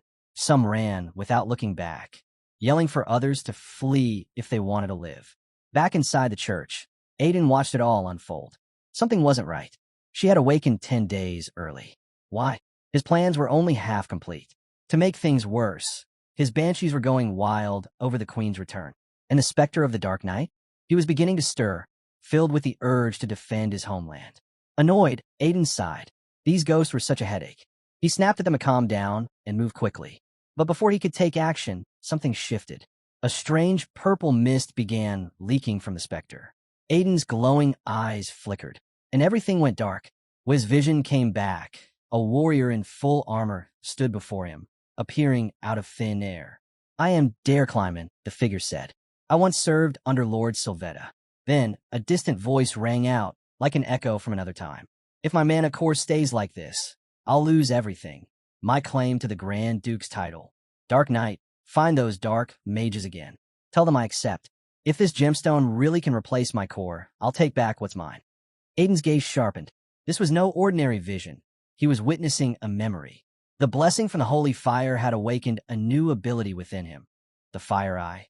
It allowed him to see through all falsehoods. The system said it rivaled divine authority, but Aiden hadn't expected it to dig this deep, uncovering the memories of a ghost. Curse remarked that the mystery behind the red stone Aiden absorbed had finally been unraveled. Aiden had felt it too. Since taking the stone, using mana had become second nature. One thing was certain. His enemies were running out of time. They'd try to forge another substitute mana core, no doubt about it. The curse recalled a past conversation with Florence. The Night King wasn't exactly on good terms with Chaos anymore. So how was he planning to pull off something like this? Aiden didn't answer. Instead, he asked something else. Why were the Sire's family's descendants so unnaturally powerful? The curse guessed it was due to their harsh upbringing. But Aiden had another explanation.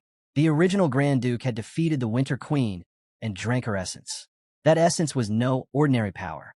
It held purity beyond even the rarest elixirs. And Aiden was certain Sylvetta wanted that essence again. He couldn't let that happen. Just then, someone spoke up from behind. "It's been a while." Aiden didn't turn. He kept his eyes on the man in front of him, Sir Dare. Dare gave a casual smirk. "I was actually planning to visit you, but it looks like fate brought us together." Aiden's eyes narrowed. "So you knew I'd be here?" Dare nodded. "Word has it your house is now the Saintess's patron. You've been traveling with her on this so-called pilgrimage." Aiden stiffened. That pilgrimage was meant to be completely under wraps. Curse let out a dry laugh. "There's no such thing as secrets in this world." Aiden ignored the comment and turned back to Dare. "You're here because of the Winter Queen, aren't you?" "Exactly," Dare said. "The Church of the Holy Fire is calling an emergency council. They need a representative."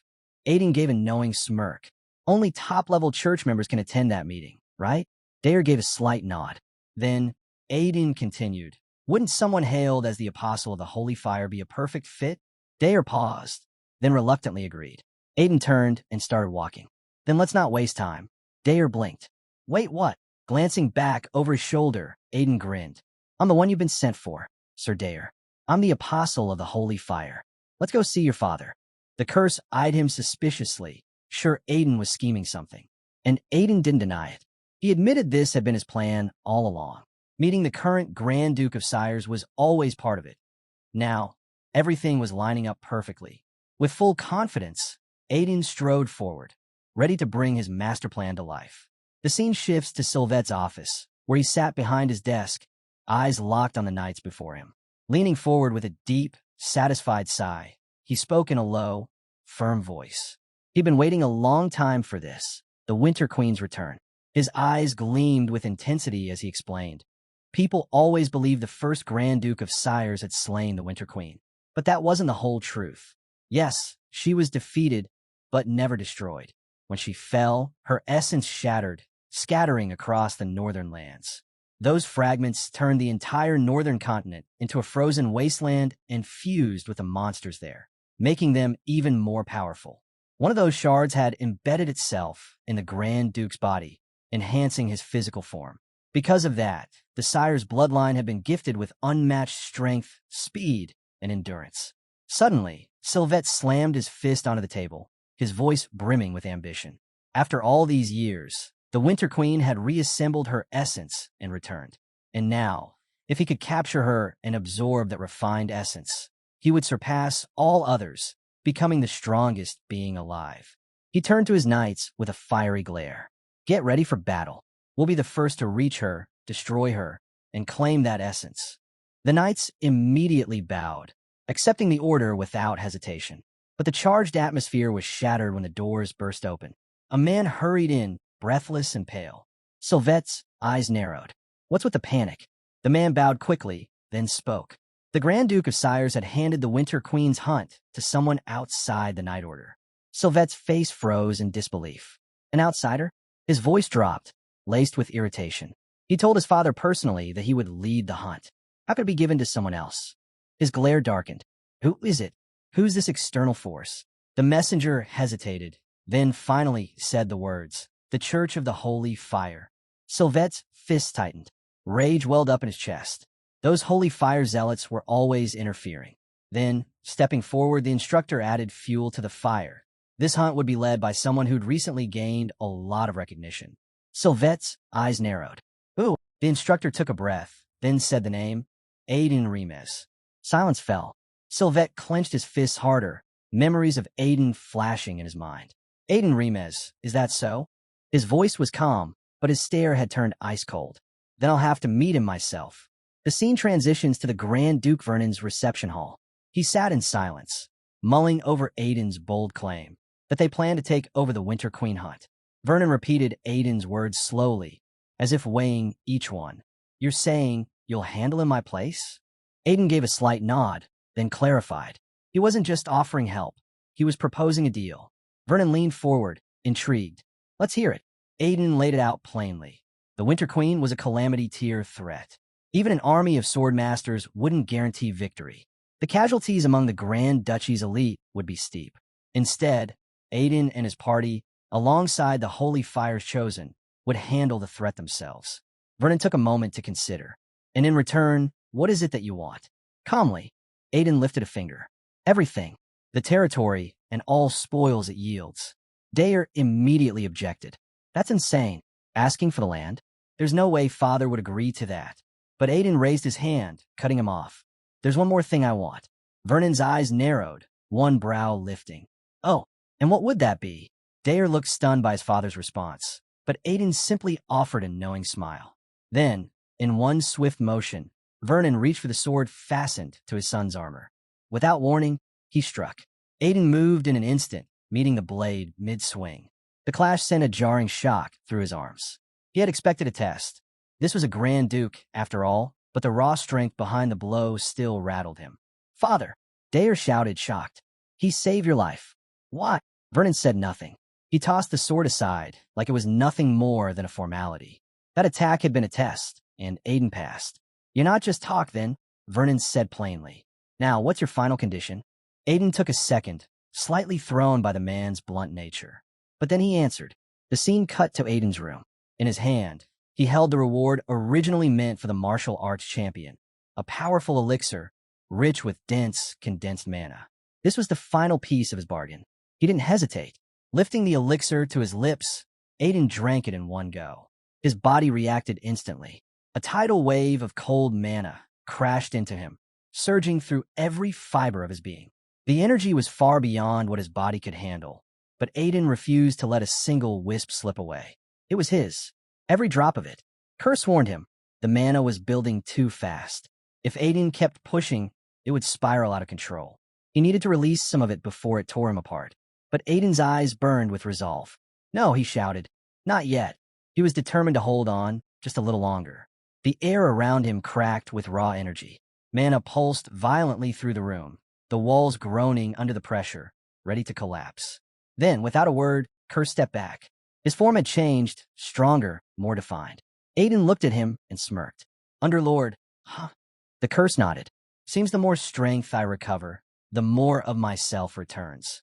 Without warning, Aiden balled his fist and swung, punching the Curse clean in the chest. The Curse reeled back, eyes wide in disbelief. What the hell do you think you're doing? Grinning, Aiden replied. Now that I'm a sword master, I figured I could finally land a hit on you. The Curse glared, clearly annoyed. You insolent brat. What did you just say? Before Aiden could answer, there was a knock at the door. Still smirking, he called out, Come in. A girl stepped inside and bowed.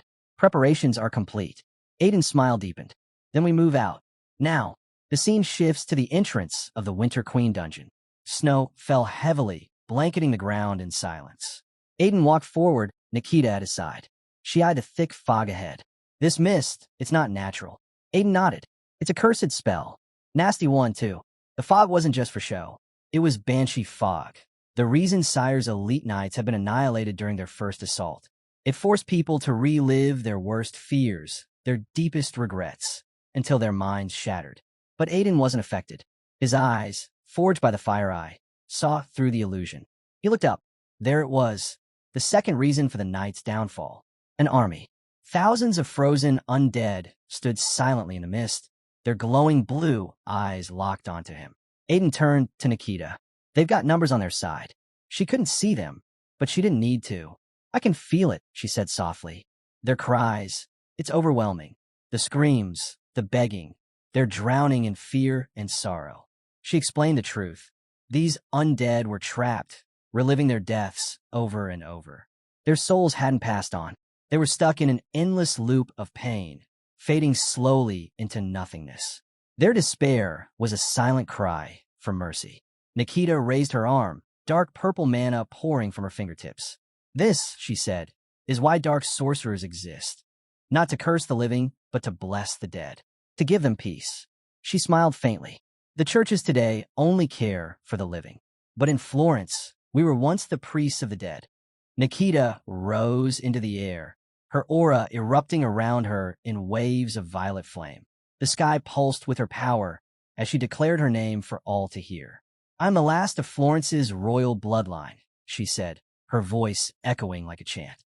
High priestess of the undead. Today, I carry out the duty entrusted to me. Her voice deepened as her mana surged, trembling through the battlefield like thunder. To the forgotten souls, those turned to dust, those who wander without name, those stripped of warmth, and those too blind to seek the light. Hear me. The wind shifted. Her energy spread like wildfire, and the purple glow intensified. Florence is here to offer you peace. A sweeping wave of mana radiated from her, washing over the countless undead, urging them to let go of their rage, their sorrow, their endless agony. They stood still, unmoved, but then she spoke 3 words, soft yet powerful. Rest in peace. And like smoke in the wind, their bodies began to break apart. One by one, they faded into the mist. Within moments, the entire field was empty, silent.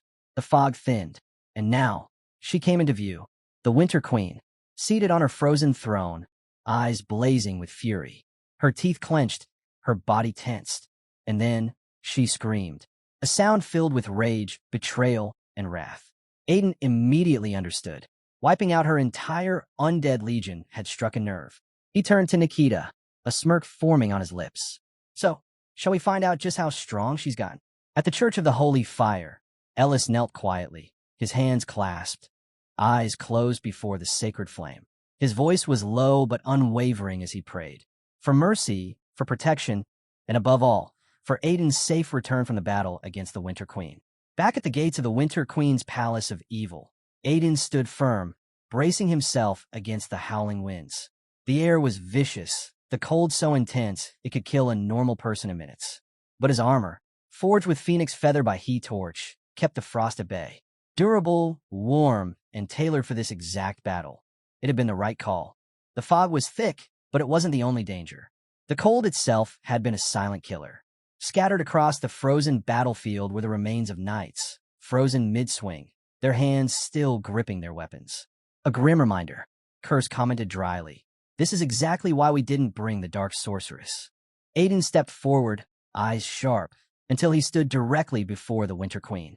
She sat upon her massive throne of ice and crystal, its grandeur bordering on absurd. He glanced at it and muttered to Curse. She really went overboard building this palace, didn't she? But in the next instant, his hand moved, sword drawn. No matter how strong or how well-equipped he was, it didn't change the truth. They were about to face a calamity-class threat, and he was ready. The Winter Queen rose slightly, her glare full of malice. Clenching her fists, she let out a roar of rage. Her voice echoed through the palace like a storm. You dare send away my servant?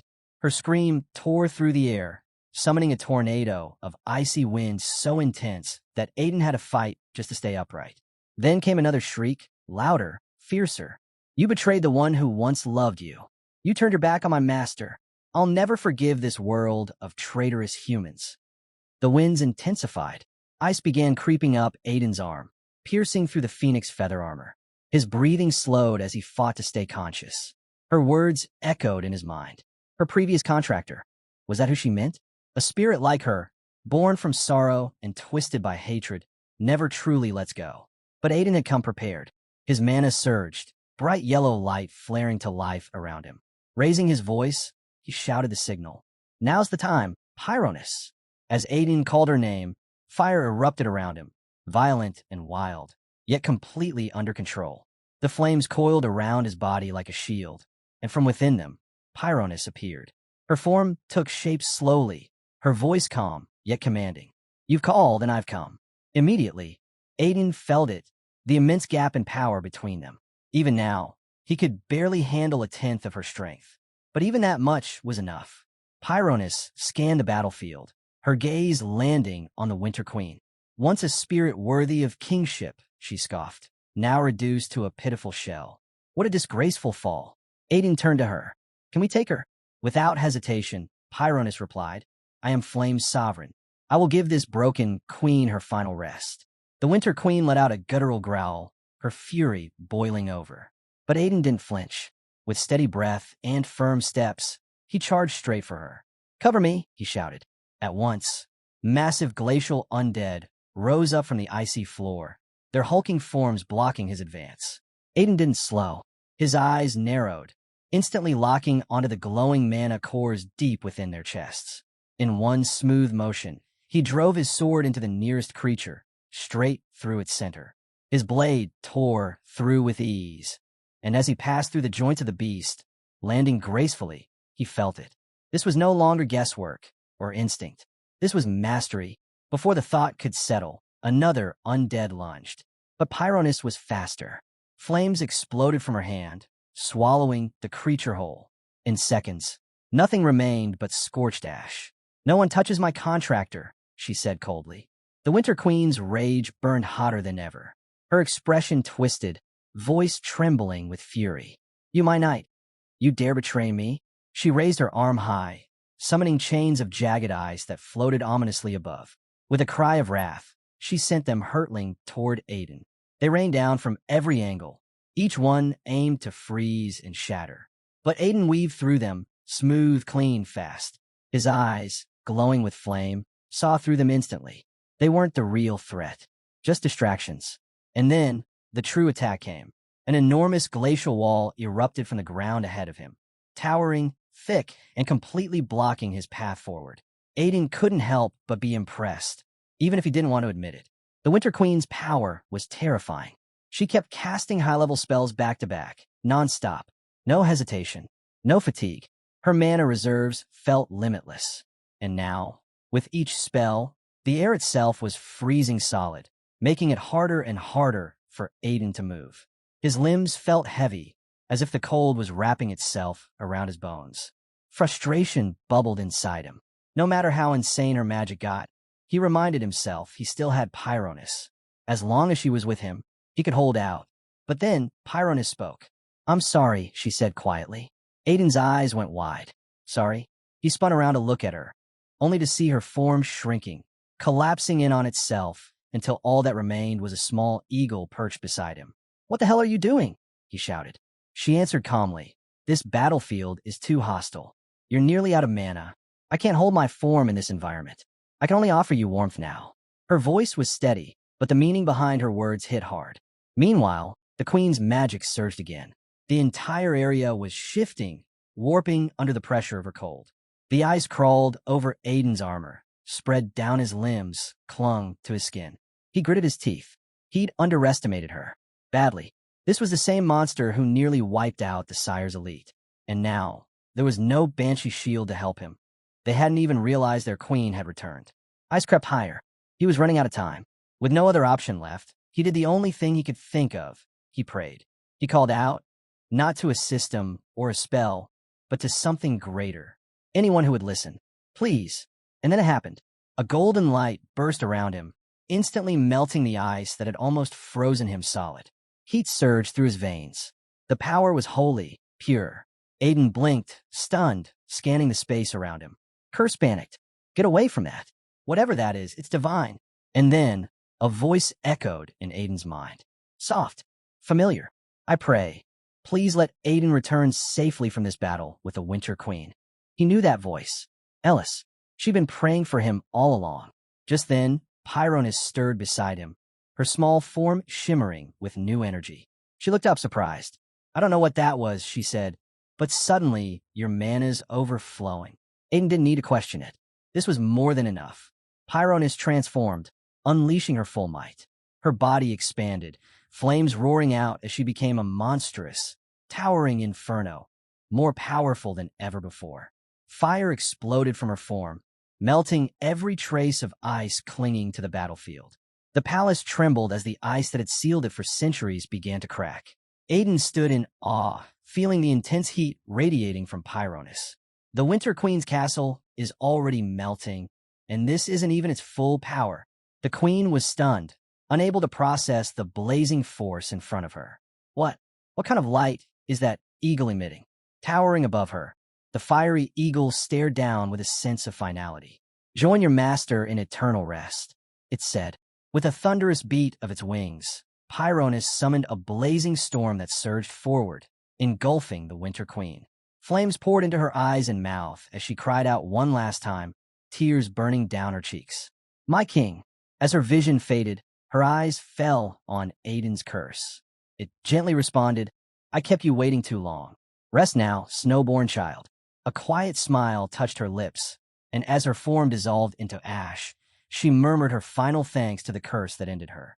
As the final traces of the battle vanish, the snowstorm dissipates completely. All across the city, rooftops begin shedding their icy shells, and for the first time in ages, the sun breaks through, warm and radiant. The sudden shift stuns everyone. Caught off guard, people wipe sweat from their brows, quickly stripping off their thick winter layers. Even the distant mountain peaks begin to lose their frosty crowns, leaving everyone in awe of the dramatic change. Then, a voice echoes across the city. The hand merchant from a spirited emporium announces, loud and proud, that the legendary dungeon, Winter Queen's Nest, has been conquered by none other than Aiden Remes. Gasps spread like ripples on water. Whispers and disbelief churn through the crowd. The idea that the Winter Queen, a force of near unmatched power, has fallen is hard to wrap their heads around. But even more unbelievable, that her defeat came at the hands of a young noble. Shock quickly gives way to joy. The fear that had shadowed their days is gone. Cheers erupt, voices rising together in celebration. A festival is planned in Aiden's honor, and the streets burst with shouts of gratitude and praise. Elsewhere, Aiden's companions are overwhelmed with emotion. Ellis glows with pride, while Dayer and the city's lord finally exhale in relief. The nightmare is over, but not everyone shares in the celebration. Inside the band room, tension grips the air. Knights sit in silence, weighed down by shame. Across from them, Sylvetta rages. Half the room lies in ruins from his fury. His fists tremble, and his frustration boils over. It was supposed to be his victory. Everything, every plan, was meant to lead to this moment. If that nobody hadn't shown up, he would have been the one to bring down the Winter Queen. He spits Aiden's name through clenched teeth, convinced the boy stole what should have been his. A harsh cough racks his body, blood dripping from his lips, but even pain can't drown the storm inside him. The memories flash. Aiden saving Dayer at the banquet, rescuing the saintess of the Church of Holy Fire. And now this? Too many coincidences. Far too many. No, Aiden Remez isn't just lucky. He knows something, and he's standing in Sylvetta's way, on purpose. With fury burning in his eyes, Sylvetta turns to the White Knight and demands the prototype. The White Knight hesitates. The prototype wasn't made from a human. It came from a monster. The jewel at its core holds unpredictable power. Using it could bring devastating side effects. Sylvetta's glare sharpens, his bloodshot eyes locking onto the hesitant knight. His voice cuts through the tension, calm, cold, commanding. The White Knight flinches, then bows his head, the weight of Sylvetta's authority too much to resist. As you command, he whispers, conceding without resistance. A cruel smile creeps across Sylvetta's face. The truth settles in his mind. If Aiden Remez was strong enough to bring down the Winter Queen, then he must have already ascended to Swordmaster level. To stand a chance, Sylvetta must restore his strength, even if only for a short while.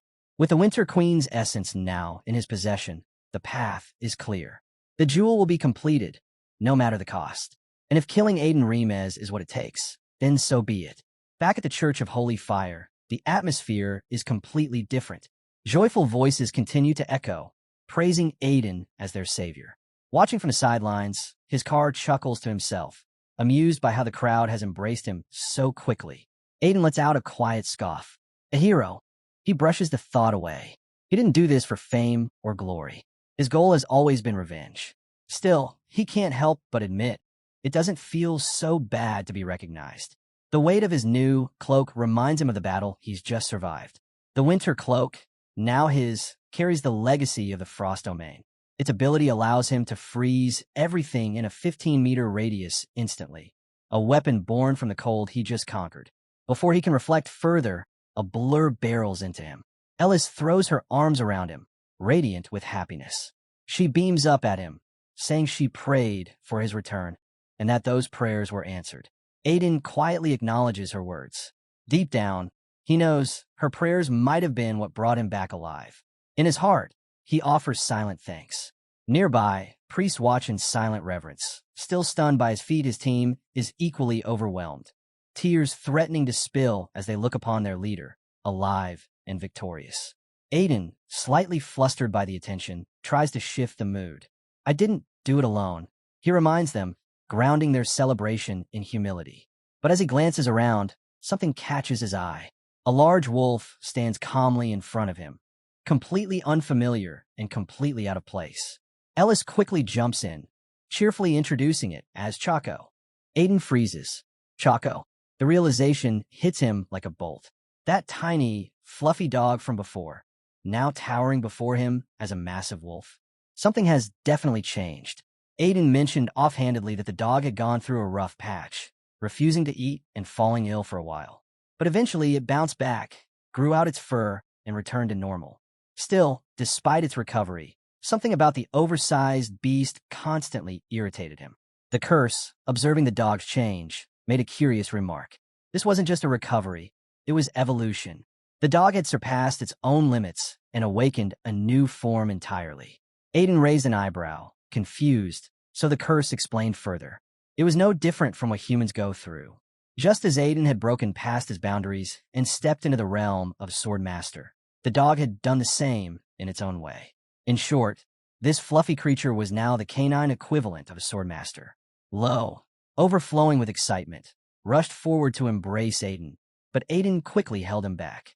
The absurdity of it all was too much. He had fought tooth and nail for his breakthrough, and somehow, even the dog managed to reach the same level. Before he could make sense of it, news arrived. A message had come from the house of the Grand Duke of Sires. They wished to thank Aiden personally and had extended an invitation for a private dinner.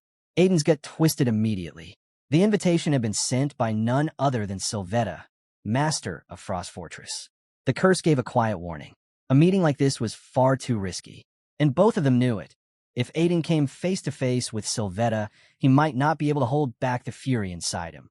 Hours later, Aiden stood at the gates of Frost Fortress, alone.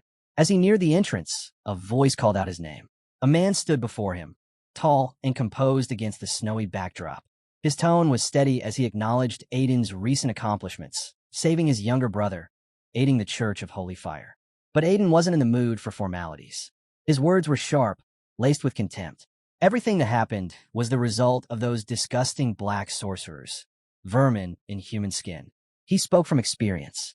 He'd witnessed what they were capable of, twisting humans into monsters with elixirs, abominations of magic and cruelty. The man didn't flinch. Instead, he let out a faint smirk, his eyes unreadable. He suggested something far more sinister, that Aiden had known all along, that he'd understood exactly what would happen. That putting Dare in danger was no accident.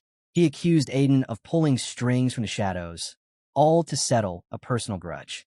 Aiden didn't bother denying it. Without a word of hesitation, he unsheathed his sword, his eyes locked onto Sylvetta. He admitted it straight. There was some truth to the accusation. A mercenary, once a trusted companion of Sylvetta, had come to Aiden with a request. All he wanted was for Sylvetta to suffer the same way he once had. Sylvetta scoffed at the mention. A mercenary? The idea disgusted him. He waved it off with disdain, insisting he'd never lower himself to call someone like that a comrade. Aiden's grip tightened, jaw clenched. That was Sylvetta's true face. Heartless, dismissive, always ready to cast others aside when they were no longer useful. Every word he'd said before had been nothing but a performance. The past came rushing back. Moments where words felt sincere, where Sylvetta had looked him in the eye and said he was valuable, a trusted ally, someone he could depend on. But now it was all clear. Aiden let out a slow breath, the air around him growing still as his energy shifted. He held Sylvetta's gaze with unflinching resolve. So in the end, at least you've stopped pretending. This was the end of the road, the twisted connection between them, finally ready to be severed. The wind itself, silhouette Aegis, recognized it immediately.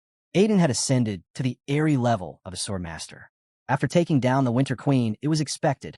But then, Silhouette's gaze shifted. His eyes turned a deep, unsettling brick red as he calmly stated, "I came prepared too." Aiden's breath caught. Silhouette's appearance had changed completely. His presence no longer felt human. He was something else now. Aiden realized the truth in an instant. Sylvetta had also crossed into the Swordmaster realm.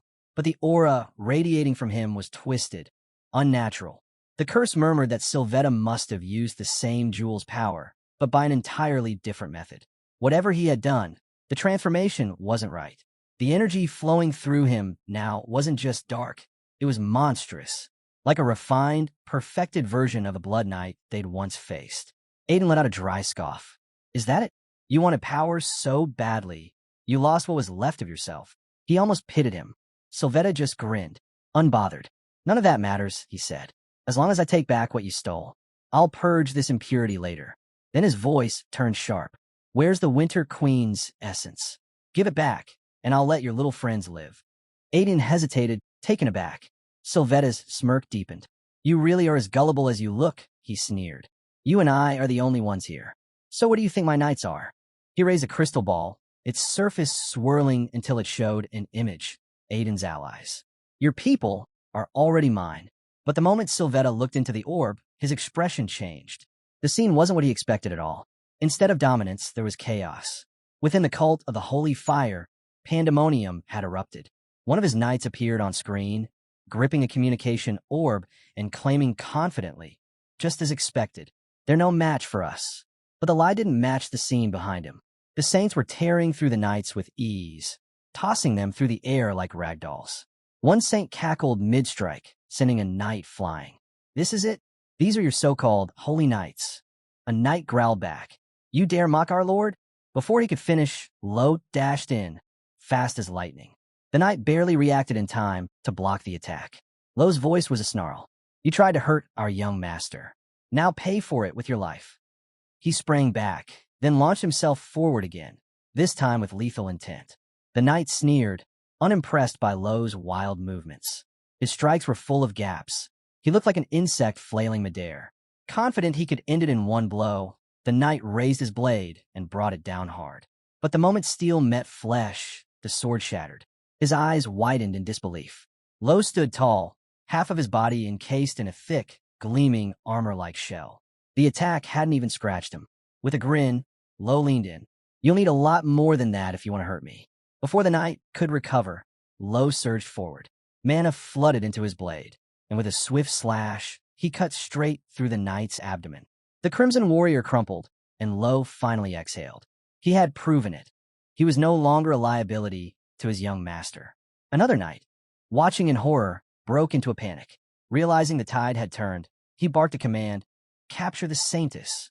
But before the soldiers could get close, Kathy stepped in, blocking their path. With a casual flick of her wrist, she tossed several green glass vials into the air. They burst on impact, releasing a sticky, slime-like substance that wrapped around the attackers, freezing them mid-charge. The knights struggled and shouted, limbs tangled in the gummy trap.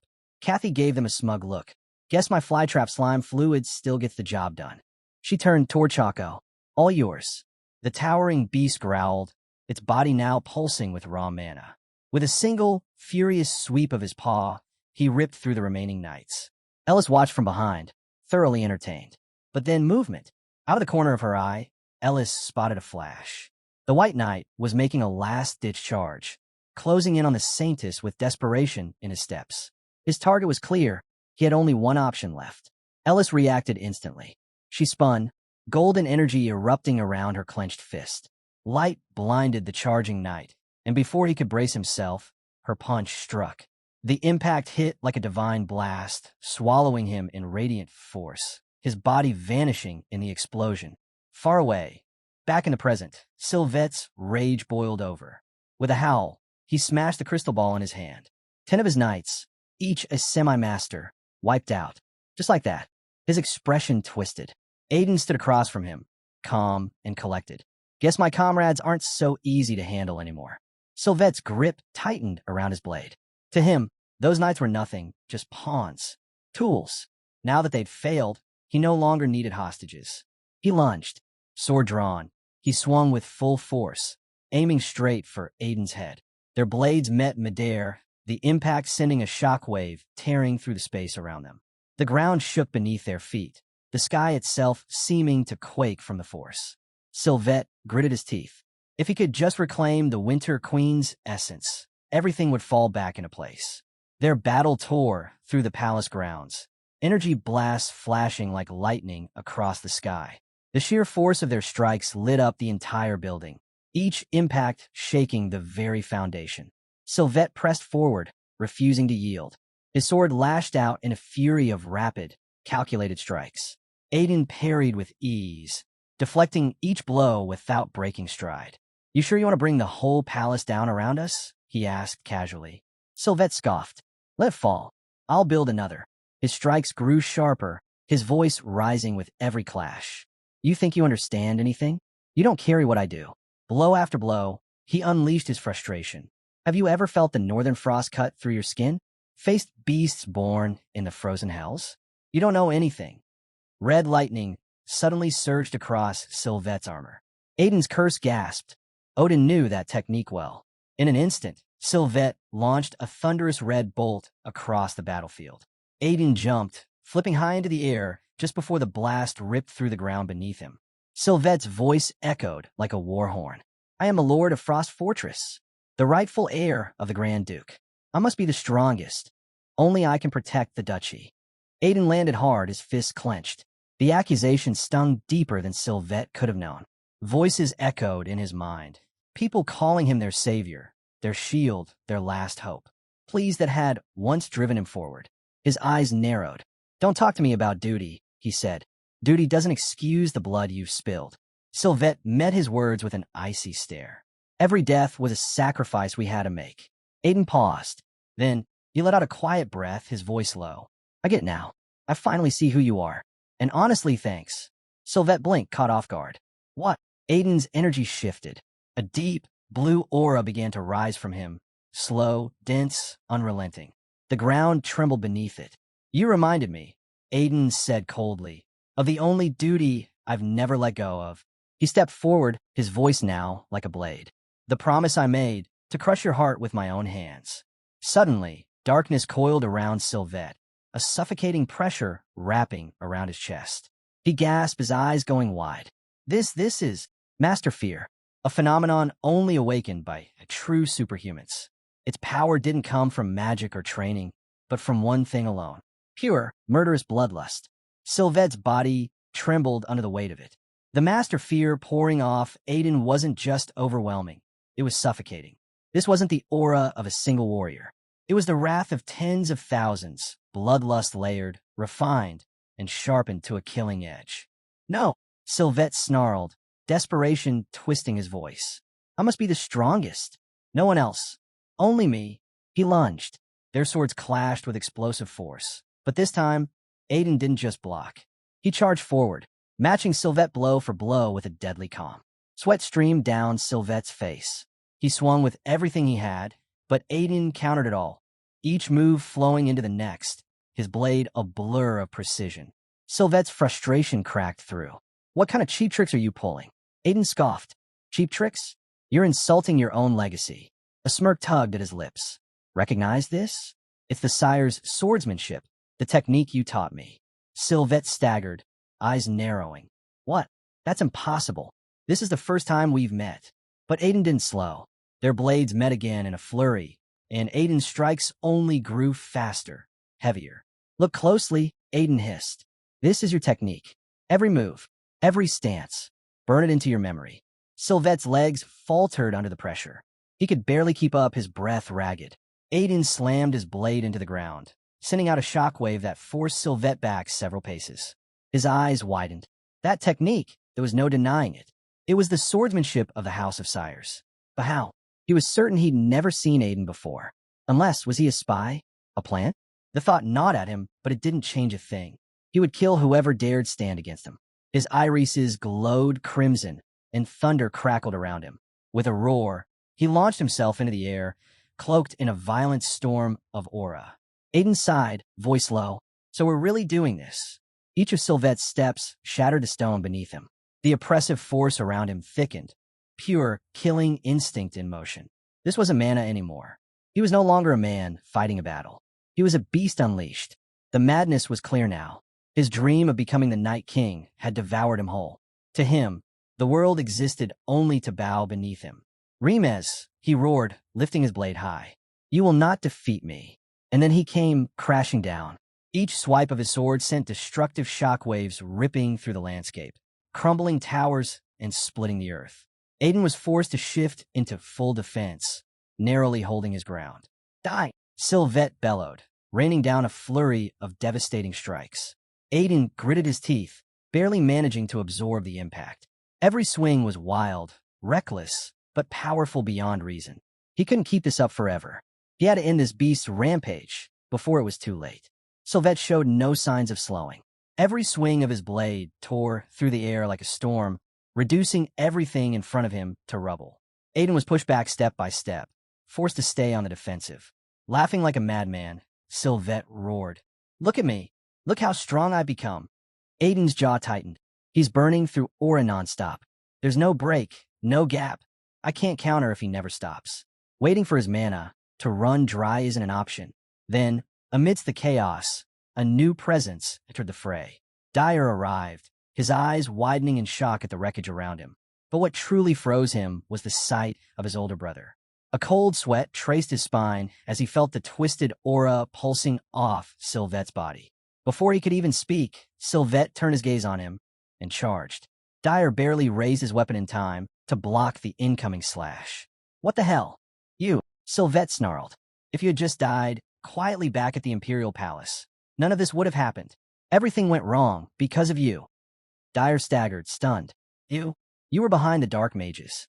Behind everything that happened at the palace? Sylvette didn't answer. He just kept swinging. Right as the next blow was about to land, Aiden intervened, his blade intercepting Sylvette's with a burst of force. This thing in front of you, he said flatly, it's not your brother anymore. Dyer stared, breath catching. No, his mana spiraled out of control. He's not fighting like a man. He's just a wild beast now. Deep down, Dyer felt it too. The suffocating pressure, the blind rage, wasn't Sylvette anymore. He's used dark sorcery to force his way into the transcendental stage, Dyer realized, tightening his grip. If this keeps going, he's going to destroy Sires with his own hands. He looked to Aiden, his voice firm. We have to stop him, whatever it takes. Sylvette roared back, eyes bloodshot. Then die with him. He charged again. Only this time, Dyer was ready. With a surge of energy, Dyer unleashed a full-powered strike, pouring everything he had into it. The clash rang out like thunder. Sylvette met the blow head-on, parrying it with a snarl. "Sorry, big brother," Dyer muttered under his breath. "But this is for sires." His aura exploded. Berserk energy engulfed him as he swung wildly, and Aiden raised his shield to absorb the brunt of the blow. "Aiden," Dyer shouted. "Remember the Imperial Palace banquet?" Aiden smirked through the rising storm. "How could I forget?" he said. "That was the strongest monster I'd ever faced." Aiden reminded Dyer of their past battle, how they'd once faced a sword even heavier and more terrifying than Sylvette's. If they could sync their timing like before, they could take him down again. With that, they launched their coordinated assault. Sylvette roared, red mana bursting around him as he brought his sword down in a devastating arc. Aiden caught the blow, bracing against the impact. But Sylvette didn't fall back. Instead, he wound up for another strike, even more vicious than the last. Just as the second swing came, Aiden shouted, "Now!" It was the signal. Dyer darted in from behind, blade raised for a clean, surprise strike. But Sylvette moved unnaturally fast, slipping to the side and evading the ambush. His sword whipped around toward Dyer. But in that exact moment, Aiden came from the side, slashing towards Sylvette's exposed flank. The clash that followed sent both of them flying back. Sylvette's blade had struck with such raw speed and force that it blasted them into defensive positions once more. Aiden steadied himself, quickly assessing the situation. He's not thinking anymore. His mana has taken over completely. He's overclocking his muscles, burning through strength like a madman. That much power couldn't last. Steam hissed from Sylvette's arms as his body trembled under the strain. His breathing grew uneven. This was the moment. Aiden charged. He struck fast and clean, and for the first time, Sylvette was forced back. Gritting his teeth, Sylvette snarled in frustration, his fury reaching its peak. "How dare you?" he roared, slamming his blade downward with all his weight, only to miss. The sword sank deep into the ground. That's when he felt it. His body wouldn't move. His legs were stuck. He looked down. His feet were frozen solid. Aiden was gone from his sight. High above, his voice echoed, "Goodbye, my ex-comrade." Mana surged around him, spiraling upward as he raised his blade. The Dragon Slayer King's swordsmanship at full power. Sylvette's eyes widened in disbelief. "No, that technique. Are you really?" Before the words left his lips, Aiden unleashed the scale slash. A flash of power tore through the battlefield, and for a heartbeat, a dragon's silhouette flared behind Aiden's strike. The blade sliced clean through Sylvette. His mana collapsed. His sword slipped from his hands, and with a final, silent breath, he fell. Motionless, Aiden stood over the body, sword still in hand. The curse inside him stirred, its voice whispering in his mind. "So, you finally did it. The revenge you chased all this time." But Aiden said nothing. "You don't look satisfied," the voice continued. "Isn't this why you kept going? Wasn't this the end you wanted?" Aiden's hands tightened into fists. "Yeah, I did it. This was my goal. My will. My revenge." But even as the words left his mouth, a hollow feeling settled in. The next day, Sire's Grand Duchy was buzzing. Whispers filled the streets as citizens read the morning paper in disbelief. People talked about the strange noise from the night before. Some looked stunned as they pointed to the headline. "Thunderstorm Night, Sylvette, Sires Dies in Mana, Overload Incident." The official report claimed he'd lost control after reaching the transcendental stage. His secret crimes remained buried. Many still spoke of him as a noble warrior, never knowing the truth. Elsewhere, Aiden stood by a window, silent. A knock broke his thoughts. "Who is it?" The door creaked open, and Dyer stepped inside. "There's something I need to ask you." Aiden turned to Dyer and asked if everything had been handled cleanly. Dyer gave a nod. With the intel Aiden had provided, they'd managed to round up everyone who had helped Sylvette. Thanks to that, the series owners were finally out of danger. Representing Ceres, Dyer bowed deeply and gave Aiden his heartfelt thanks. But then his expression shifted. His tone turned serious. "There's something else I need to ask," he said. "Did you know Sylvette had orchestrated all of this from the start?" He listed it all. The chaos at the Imperial Palace, the Holy Fire Cult, even the twisted experiments hidden deep in the Death Forest. Not even his father had pieced it together. "So how did you figure it out before anyone else?" Dyer asked, genuinely puzzled. Aiden shrugged off the question with a vague answer. Said a mercenary tipped him off, but he couldn't go into more detail. Dyer didn't press. Instead, he mentioned that his father wanted to keep this entire affair under wraps. Rather than exposing it, Saris had decided to repay Aiden as generously as possible. That word, repay, instantly lit up Aiden's face. He broke into a grin. Now that's the best thing I've heard all day. The scene faded and shifted. Now, a white-haired girl stood beside Aiden, staring down at the snowy ground where glimmers of blue crystal peeked through seaweed and frost. Mana stones, rare and valuable. Not just common ones either. These were premium quality. Just one could fetch a fortune. Aiden turned to her, as if remembering something. The Grand Duke agreed to fund the mining operation, he said. Part of the deal, so things should go smoothly. This place is going to be key to my plans. Take care of it. He went quiet for a moment, lost in thought. The enemies he was up against now had backing far beyond what Sylvetta ever had. To stand a chance, he needed strength. And strength required one thing above all else: wealth. These mana stones were his answer. With them, he could finally build the kind of force he needed. The girl bowed her head. She promised she'd take full responsibility, just as she'd been ordered to. Aiden smiled at her. I know you will. Give it everything you've got. This place might be where the fallen kingdom begins its return. Hearing that, the girl's eyes lit up. She smiled, beaming with confidence. Then leave it to me, she said without hesitation. The scene shifts to Hito's forge, with a sharp clang of metal on metal echoes through the air. Sparks fly with every strike as he hammers down on glowing steel. Wiping sweat from his brow, he adjusts his headband, then pauses when he senses someone entering. He glances up. That the kid? It's Aiden. Aiden steps in with his usual swagger. Been a while, Hito's. Hito's eyes immediately lock onto the bottle in Aiden's hand. His grin spreads fast. No way. Is that what I think it is? In a flash, he snatches the bottle, practically beaming. Knew it. Human liquor always hits the spot. He pops the cork, clearly satisfied, then shoots Aiden a look. So, try out that gear I gave you yet? Aiden nods. Yeah, that armor helped me breeze through a legendary dungeon.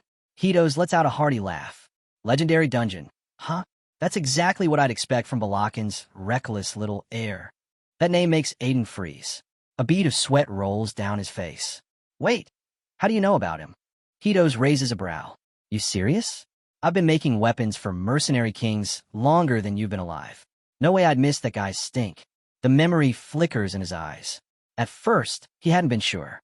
Balakin, taking a noble under his wing? Unthinkable. Scoffing, Hito's mutters under his breath. If that old geezer was going to take on a student, the least he could have done was tell someone before disappearing. Then, with a touch of grudging admiration, he adds, Still, looks like he passed something worthwhile on to you. He gives Aiden another glance. No word on that stubborn brat lately? Aiden shakes his head. Been years since I saw him last. But knowing him, he's the kind of guy who wouldn't die even if you tried. Hito's throws his head back and laughs. Sounds like you knew him pretty damn well. While the mood's still light, Aiden takes his chance. There's something I need from you. Hito's grins knowingly. Let me guess, you want another custom job? You know I can make anything. But Aiden shakes his head. I want to go to Stoneheim, the underground dwarven kingdom. The moment the name Stoneheim left Aiden's lips, Hito's froze. His eyes widened, and the atmosphere in the forge shifted instantly. Stoneheim, an ancient dwarven kingdom buried so deep underground, most believed it was a myth. Its location long lost to history. The only way in? Through forgotten blacksmith routes sealed in time. Hito stared at Aiden. You serious? Why do one go there? I haven't set foot in Stoneheim in decades. Aiden's voice stayed calm. There's a massive mana stone deposit on my land. I'm planning to negotiate a mining deal with the dwarves. Hito's suddenly stood, his eyes narrowing. Mana stones, huh? So that's what this is about. He paused for a moment, then gave a slow nod. All right, I'll get you there. But don't get your hopes too high. Those dwarves, they've got scars, deep ones. Humans haven't exactly earned their trust. Without another word, he turned and walked to the far side of the workshop. There, he unlocked a hidden panel and pushed open a concealed door. A soft light glowed behind it, revealing a passage that looked nothing like the forge they stood in, a whole other world carved into the rock, ancient weapons embedded in the walls like relics of forgotten wars. Aiden stepped through, taking in the scene. This has to be the entrance to the dwarven village, he thought. His eyes scanned the surroundings, until one object caught his attention. A sword buried blade first in the ground. Unlike anything else around it, it hummed with power, cloaked in a strange aura. Then, a shout tore through the silence. Stoneheim warriors, prepare for battle. Blue mana pulsed through the nearby stone structures. But they weren't just buildings. They were awakening. One by one, the massive stone forms cracked and shifted, turning into towering monsters that lunged toward the dwarves. Hitos looked on, stunned. What the hell? Where did those things come from? Before he could act, a blur of movement shot past him. Someone had taken the sword. In a heartbeat, the figures streaked across the battlefield, faster than anything they'd ever seen. A dwarf shouted, "Crush the glomes!" Chaos erupted. The dwarves scrambled to fight, but it was that lone figure who stood out, rushing forward and slicing one of the towering stone monsters clean in half with a single strike. Silence fell for a split second. The dwarves stared, speechless. Wait, is that a human? Glomes charged forward in a relentless wave, their massive stone bodies rumbling across the ground as they barreled toward the dwarves. But Aiden, sword in hand and blue mana rippling around its blade, moved like lightning. In a single sweeping strike, he cut through them. The monsters shattered instantly, their broken forms collapsing into dust and rubble. The battlefield fell silent. The dwarves stood in stunned disbelief. A lone human had wiped out an entire wave of glomes in one blow. Their eyes stayed fixed on him, not just in awe, but in confusion. How had someone like him even made it into their hidden sanctuary? Then Hitos stepped forward. I brought him. Gasps rippled through the crowd. All eyes shifted toward him. Stormhead's reclusive blacksmith. A legend. A man who hadn't stepped out of his forge in decades. The dwarves exchanged whispers and wide-eyed glances. What's he doing here? But Hitos ignored the questions. His expression turned serious. This place was always quiet. What the hell happened? Why are you under attack? The dwarves finally explained. It started months ago.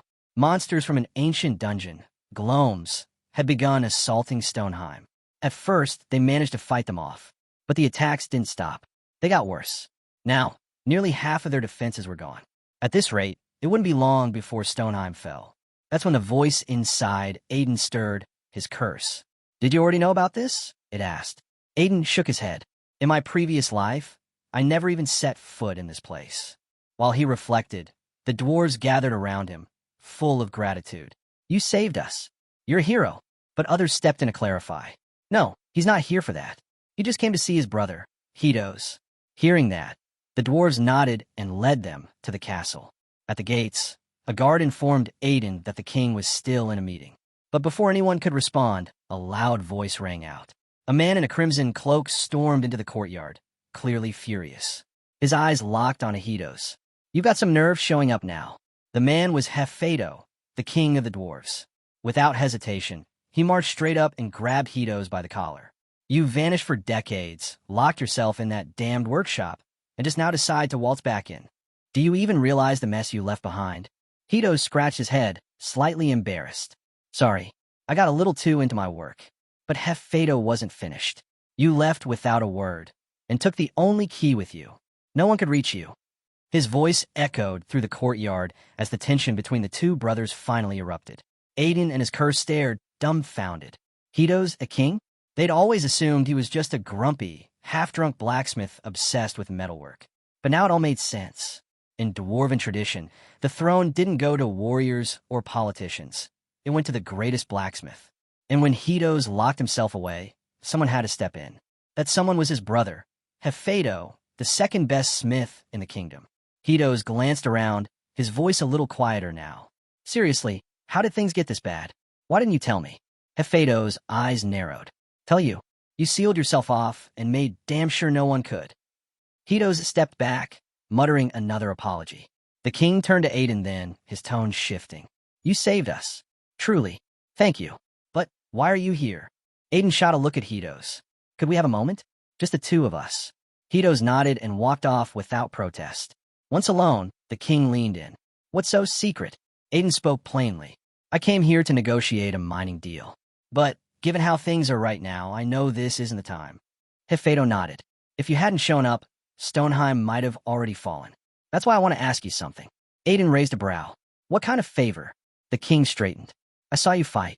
That blade, your aura, it's beyond what we've ever seen. You've reached a transcendent level. Then he dropped his pride. Please, lend us your strength. Stoneheim needs you. I believe you were sent by the gods themselves. But Aiden didn't answer. Instead, he shook his head. The king reeled. What? What? His voice rose. If it's about compensation, name it. A gold mine. The best weapons. Whatever you want. Aiden looked him in the eye, and the silence said everything. The king exhaled slowly. If you defeat the glooms, the reward is yours. No limits. Still, Aiden didn't budge. His eyes narrowed. Will destroying the dungeon core really fix this? The king hesitated. What do you mean? Aiden didn't hold back. This isn't about the monsters being strong. It's about your kingdom being weak. Even if we stop the glooms today, what about tomorrow? Next year, another attack will come, and you'll be right back where you started. Hefedo fell quiet, the truth settling in. Then Aiden smiled, a sharp, confident grin. But I've got an idea, one that could make your kingdom stronger than ever. The king, clearly desperate, urged Aiden to speak. Without another word, Aiden simply nodded. I'll show you. The scene cuts. They step through a portal and emerge inside Viscount Hyde's lab. The space buzzes with energy, glowing cores, humming machines, and scattered scrolls. Kim stretches and casually remarks, teleporting entire dwarven workshops sure makes travel easier. The dwarves, however, explode. Have you lost your minds? You're treating sacred ground like a bus station. But the king brushes off their outrage, eyes fixed ahead. Is this where it happens? Can this really protect Stoneheim? Aiden responds calmly. It's not a method, not in the traditional sense. It's more like a new kind of technology, something your people have never seen. A scoff rises from the crowd. No one surpasses dwarves in tech. Someone mutters, this guy's a scammer. But before the grumbling spreads, the king turns with a sharp glare that shuts everyone up. I trust the man Hito's brought. Now, keep your mouth shut and wait. Aiden, meanwhile, could hardly believe how things had flipped. He thought bribing them with liquor was a long shot. Now, he was being handed the keys to everything. His curse chuckled dryly. Told you booze wasn't going to cut it. Suddenly, a booming voice rang through the lab. Young master, is that you? I, Gustav, your loyal servant, offer my greetings. The entire room froze. Even the rowdy dwarves fell silent. There he stood, Gustav the madman, wide-eyed, wild-haired, and beaming like he'd just discovered immortality. Aiden and Hitos both broke into a nervous sweat. Hitos leaned over. Yep, that's my lunatic researcher. With theatrical flair, Gustav swept back a cloth covering a strange machine. Thanks to your generous backing, I've finally done it. He gestured proudly. Behold, the first weapon to fuse magic and engineering, Gustav Mach 1. Aiden blinked. That name. Seriously, the dwarves weren't exactly thrilled. They eyed the weapon suspiciously, whispering that it looked more like a chunk of rock than something meant to defend a kingdom. The king gave it a skeptical glance and asked, You really expect this thing to protect us? Gustav, hearing the doubt in their voices, hoisted the weapon onto his shoulder. He casually mentioned a saying from the Holy Fire cult, how actions speak louder than words, and said he'd rather show than tell. He guided them to a clearing out back, where a training dummy stood before a cliff wall. The dwarves laughed at the scene, scoffing that gloams were far deadlier than a stuffed target, and that this oversized gadget wouldn't scratch the stone. Unfazed, Gustav gave a quick warning and pressed the trigger. The mana stones lining the weapon glowed a vivid blue, and currents of energy surged down the barrel. Aiden leaned over to Hitos. Might want to cover your ears, he advised. Hitos waved him off, until he remembered seeing this very weapon in a previous life. Back then, it had left quite the impression. Before Aiden could say more, the Gustav MK-1 roared to life. The sound split the air like thunder. A wave of blue mana exploded forward, slamming into the cliff and carving out a massive crater. The dwarves staggered back, clutching their ears, jaws hanging open in disbelief. Gustav chuckled. So, still think it's just a rock? The king stared at the ruined cliff, then broke into a wide grin. With firepower like this, Stormhead's future looks a lot brighter. A few days later, the Gloams returned, creeping toward the gates of Stoneheim. But this time, the dwarves were prepared. As the creatures approached, they fired the Gustav MK-1. Blinding beams of blue mana shot out, vaporizing the monsters on impact. The cavern echoed with cheers. The dwarves were ecstatic, hailing the weapon as a marvel of magical technology. Standing off to the side, Aiden watched the celebration unfold. He glanced down at his curse and muttered, Feels like I'm stuck in a lab full of mad inventors. The curse responded dryly, That's what you get for sitting through week-long engineering seminars. Just then, the king approached Aiden and bowed respectfully. Stoneheim owes you everything, he said with gratitude. It's been ages since our halls rang with this much laughter. Aiden didn't waste words. If you're really that grateful, he said flatly, then protect your mana stone mine. That's all I want. The king solemnly pledged to honor the request. Then his tone shifted, a grin forming. Come with me. I've got something you might like. Aiden perked up. What is it? Top-tier gear? Rare materials? But the moment he stepped into the workshop, he stopped cold. The king was holding an apple. An apple. Aiden blinked. Not just any apple, the king said with a laugh. This one's a second chance. Aiden raised an eyebrow, skeptical, but took it anyway. The moment his fingers wrapped around the fruit, a burst of radiant yellow light flared to life. His eyes widened. This thing was packed with mana, more than anything he'd ever held. It pulsed with the raw energy of a dragon's heart. It's from the world tree, the king explained. Said to bloom once every 1,000 years. The mana inside can even revive the dead. You saved us. You deserve this. Aiden let out a slow breath. Well, you're really not giving me room to say no. As he tucked the fruit away, his curse snarked. If you're going to pretend to act humble, at least wipe that smug grin off your face. The dwarves, meanwhile, wasted no time. In just 2 days, they had a village set up and were digging into the icy earth with a vengeance. Gustav found himself oddly at home with them, so much so that he decided to stay. He figured there was no better place to dive deeper into magical engineering than surrounded by like-minded tinkerers. Back at the Holy Fire cult, Aiden sat in front of a peculiar egg. He remembered it well. It came from this place, once full of promise. But back then, he hadn't reached the transcendental stage. All the aura he had poured and did nothing. This time, though, might be different. His curse piped up. You know they never actually gave you that egg, right? Just showed it to you. Aiden ignored the jab. He placed his hands on the egg and began to channel his mana. Blue energy wrapped around the shell, pulsing steadily. Then suddenly, the color shifted. Pink light surged through the veins of the egg. His eyes snapped open. The egg was drawing in his dark mana, pulling it deep inside. Sparks crackled as energy built to a peak. Then, with a burst of light, the shell split open, a brilliant flash filling the room. Aiden shielded his eyes. As the glow faded, he saw it. Small, fierce, and unmistakably alive. A tiny dragon. It let out a low growl, and a wisp of flame slipped from its mouth. As Aiden stared at the small creature, his curse whispered quietly, "That's no ordinary dragon. It's a spirit dragon." It explained how rare they were, beasts of immense power, almost never seen, even in the world of spiritual creatures. In its previous life, the curse had only come across a handful. But instead of awe, a sour expression crossed Aiden's face. The memory of his run-in with the Dragon Slayer King flashed through his mind. The constant growling from dragons, even the baby ones, was starting to wear on his nerves. The curse nudged him again. It wants a name. Spirit beasts crave identity. It's how they form their bond. Aiden frowned. He hadn't really considered that. After a few seconds, he shrugged and said, "Draggy." The dragon screeched in protest. Rubbing the back of his neck, Aiden sighed. Naming things wasn't his strong suit. He thought for a moment longer before offering another name. Leo. The little dragon sprang into the air with a happy roar, spinning in place like it had just heard the best thing in the world. Aiden raised an eyebrow. Wait, it can actually fly. Right then, a glowing screen appeared in front of him. Contract between Spirit Dragon Leo and Aiden has been completed. The curse gave a satisfied hum. Not bad. Has a nice ring to it. Aiden nodded. I pulled it from my own name, Aiden Albiro.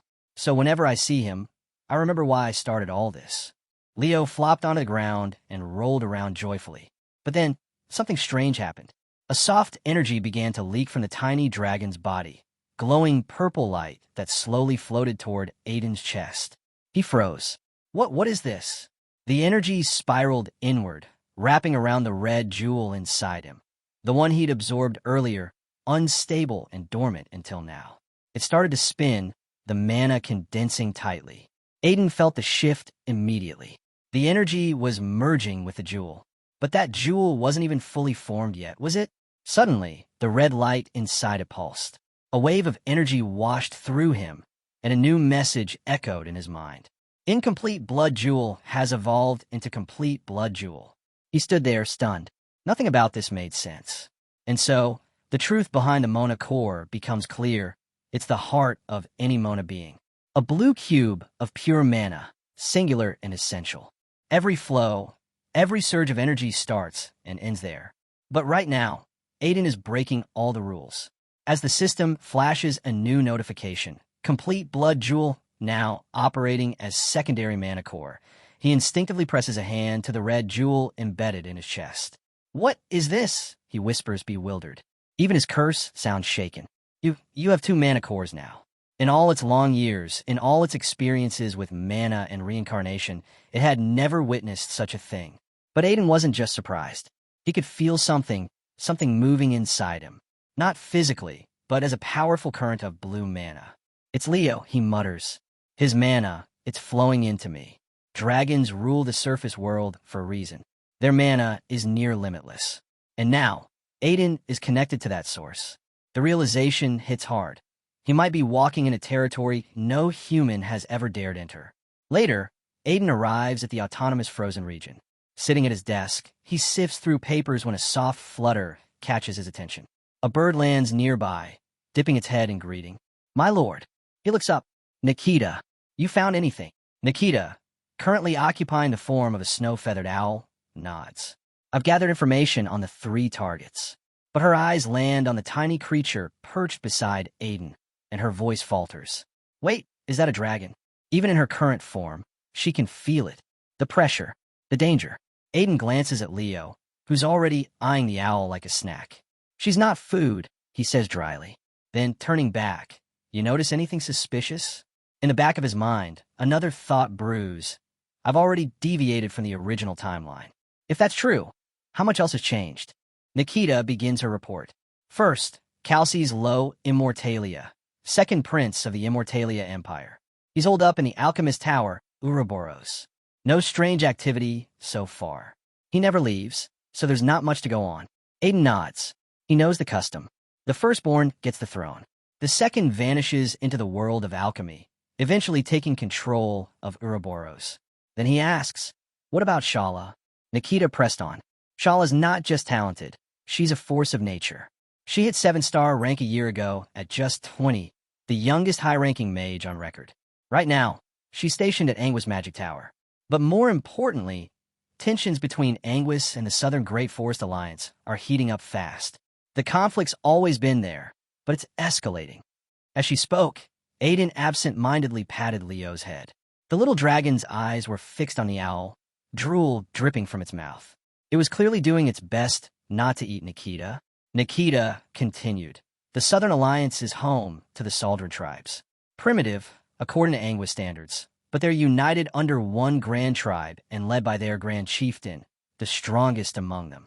These tribes live deep in the forest, bound by natural sorcery and ancient traditions. To Anguis, a kingdom obsessed with arcane advancement, they were relics, barbarians resisting progress. And the tribes returned that hatred tenfold, seeing the mages as arrogant invaders who disrespected their way of life." Aiden could see where it was going. This could break into full-blown war. He remembered the future. A war did come, and one woman stood above it all, Fire Demon Shala.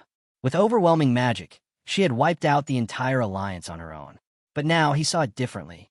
The tribes weren't weak. They'd held their ground, fought with everything they had. Had Shala not interfered, the magical kingdom would have crumbled. He leaned forward. What about Spica? In his timeline, she was still just a kind, untainted candidate.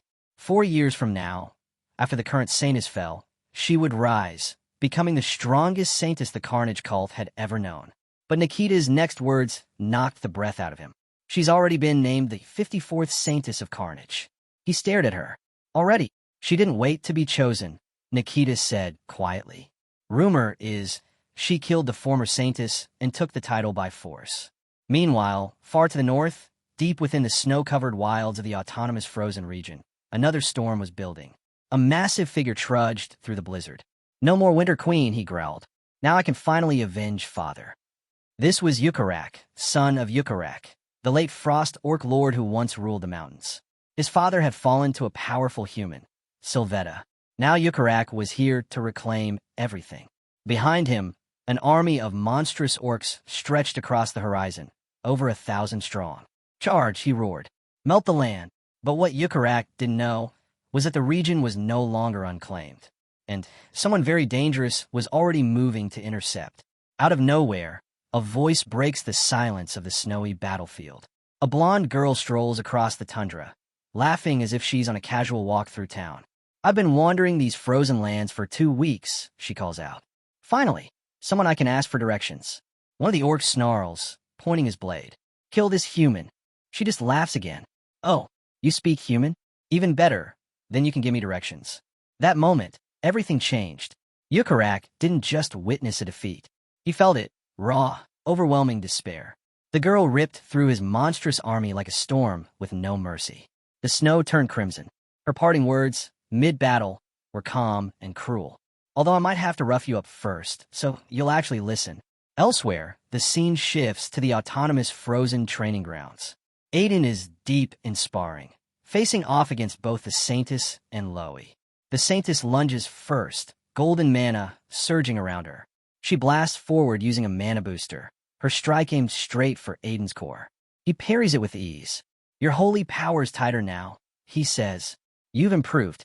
Loey charges next, rock mana coating his fist as he throws a heavy punch. Aiden steps aside, dodging with nothing but a turn of his wrist. "Strength's there. You're just missing the speed," he comments. Then, with one smooth motion, he evades both of them at once. But even in the middle of training, Aiden's mind drifts. Among everyone he's met, IKA remains a mystery. He still remembers the moment she crushed a monster without blinking, emotionless, unmoved. She was born from the brutal doctrine of the Carnage cult, where strength is law and nothing else matters. No one ever challenged a reigning saintess. The power granted by the Carnage god creates a canyon between the chosen and the rest. The previous saintess was nearly blind, but had still reached sainthood through sheer force of will. Her strength had grown to rival those of the Grand Duke series, the elite swordmasters. Spica shouldn't have been able to beat her. Not by any logic he knows. Aiden's eyes narrow. Something's wrong. What did I do that pushed Spica to kill the saintess and take her place? As he's about to reset the sparring match, a mage hurries over. "Someone's here to see you," the mage says. "But you'll need to meet them outside the gate." They couldn't get in. Aiden pauses, confused. Why can't they enter? He makes his way to the front. The guards are frozen in place, barely able to speak. A massive shadow looms just beyond the gate. Back at the training ground, Aiden's voice trails with a hint of confusion. What do they mean? Someone can't enter the gate. But the moment he arrives and sees it for himself, the color drains from his face. There, standing just outside the entrance, is a blonde woman, smiling like she just bumped into an old friend. "I found you, Aiden. It's been a while," she says cheerfully. Next to her is a hulking frost ogre, arms crossed, scowling. He grumbles, "I only brought her here. That's all." The woman gestures casually toward the ogre, still smiling. "There's something I needed to show you. Some resistance members were killed. No warning, no reason." Aiden exhales slowly, still on edge. "I get it," he says. "Come inside." Later, they're all gathered around a table for dinner. The blonde woman tears through her food like a starved beast. The frost ogre sits nearby, watching her eat with the saddest eyes imaginable. "I want to eat too," he mutters. Still shoveling food into her mouth, the blonde keeps talking between bites. "You have no idea. I was lost in those snowy mountains for 4 weeks. No food, not even a crumb. I'm not moving from this chair." Aiden watches her carefully. The more she speaks, the clearer her identity becomes. This girl, she's Peaceless Lunia, the same mercenary he once encountered in the Death Forest, a follower of the Carnage cult. But what grabbed his attention wasn't just her presence. It was the ogre beside her. It wasn't just any monster. It spoke perfect human language and gave off a crushing aura. Its mana rippled through the room, powerful enough to rival a transcendental warrior, a creature of lord class. Yet here it was, sitting quietly beside Lunia like a loyal guard dog. Aiden's eyes narrowed. "You're not just any pilgrim from the Carnage Tower, are you?" The grin slowly faded from Lunia's face. A faint yellow glow flickered in her eyes. "I'm a pilgrim from the Carnage Tower," she said calmly. Aiden froze. A chill ran down his spine as he asked, voice low, "So, you're the other candidate for Saintess of the Carnage cult?" Lunia just nodded, nonchalant. "Yup." He stared at her in disbelief. "But Spica was supposed to be the only one." She shrugged. "That's what most people think. Hardly anyone in the tower even knows I exist." I was the second disciple of the blind saintess. Raised in secret. Aiden blinked. Raised in secret. It's tradition, she said, still casually chewing. Only the first candidate stays in the tower. The others get sent on a pilgrimage. But that all fell apart the day my master died. Her tone was too light for someone talking about their master's death. It unsettled him. Carnage cultists, they're on a whole different level of strange. But her story clicked into place. Her insane strength back in the Death Forest, the way she used a Lord-class tiger monster just to ask for directions, it all made sense now. So why show up now? Aiden asked. Lunia's expression finally shifted. Because the Carnage cult is falling apart. Far away, under a blood-drenched sky at the Carnage Tower, the atmosphere was far from peaceful. Dozens of nuns knelt in formation. One stepped forward, her voice booming across the blood-stained courtyard. We are the daughters of the Carnage God. We punish the wicked. But our predecessors, they strayed. They forgot our true calling. I'll restore it. She raised a hand to the east. Out there lies the Gray Undead Legion. Our greatest sin for leaving it unchecked.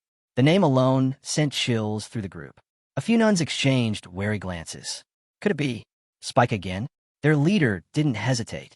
We've ignored them long enough. In 1 month, we declare a holy war. We'll wipe the trolls from the Greylands and paint their cursed soil red. The nuns erupted in cheers, like kids promised a blood-soaked holiday. I've missed the sight of blood. Long live Saintess Spica. Back in the frozen region, Aiden's curse stirred uneasily. Something was wrong. The Gray Undead Legions, they're here. Aiden's breath hitched. He remembered all too well how the trolls from the Wasteland of Dread had razed their estate, leaving nothing behind but death and ash. No matter how many fell, they always rose again. Greyland, the trolls' homeland, wasn't just cursed. It was a nightmare made real. A land where mountains leaked blue mana, and over 10,000 high trolls marched beneath a banner of rot. Even the first Saintess couldn't wipe them out. The best she managed was to seal them in. But that seal was failing. And now, they were right on Aiden's doorstep. To Aiden, this so-called holy war was nothing short of madness. Charging the gates of the Gray Undead Legion, even for one of the 3 major cults, it was pure suicide. All he saw now was a fanatic sect marching straight into its own grave. And that's why Lunia had come to him directly. As she finished setting down bowls of food, she mentioned a prophecy, one left behind by Meridanim. Aiden didn't ask. He didn't need to. But Lunia told him anyway. The long-silent, throne-devouring beast shall seize my daughter's throne and become my false daughter.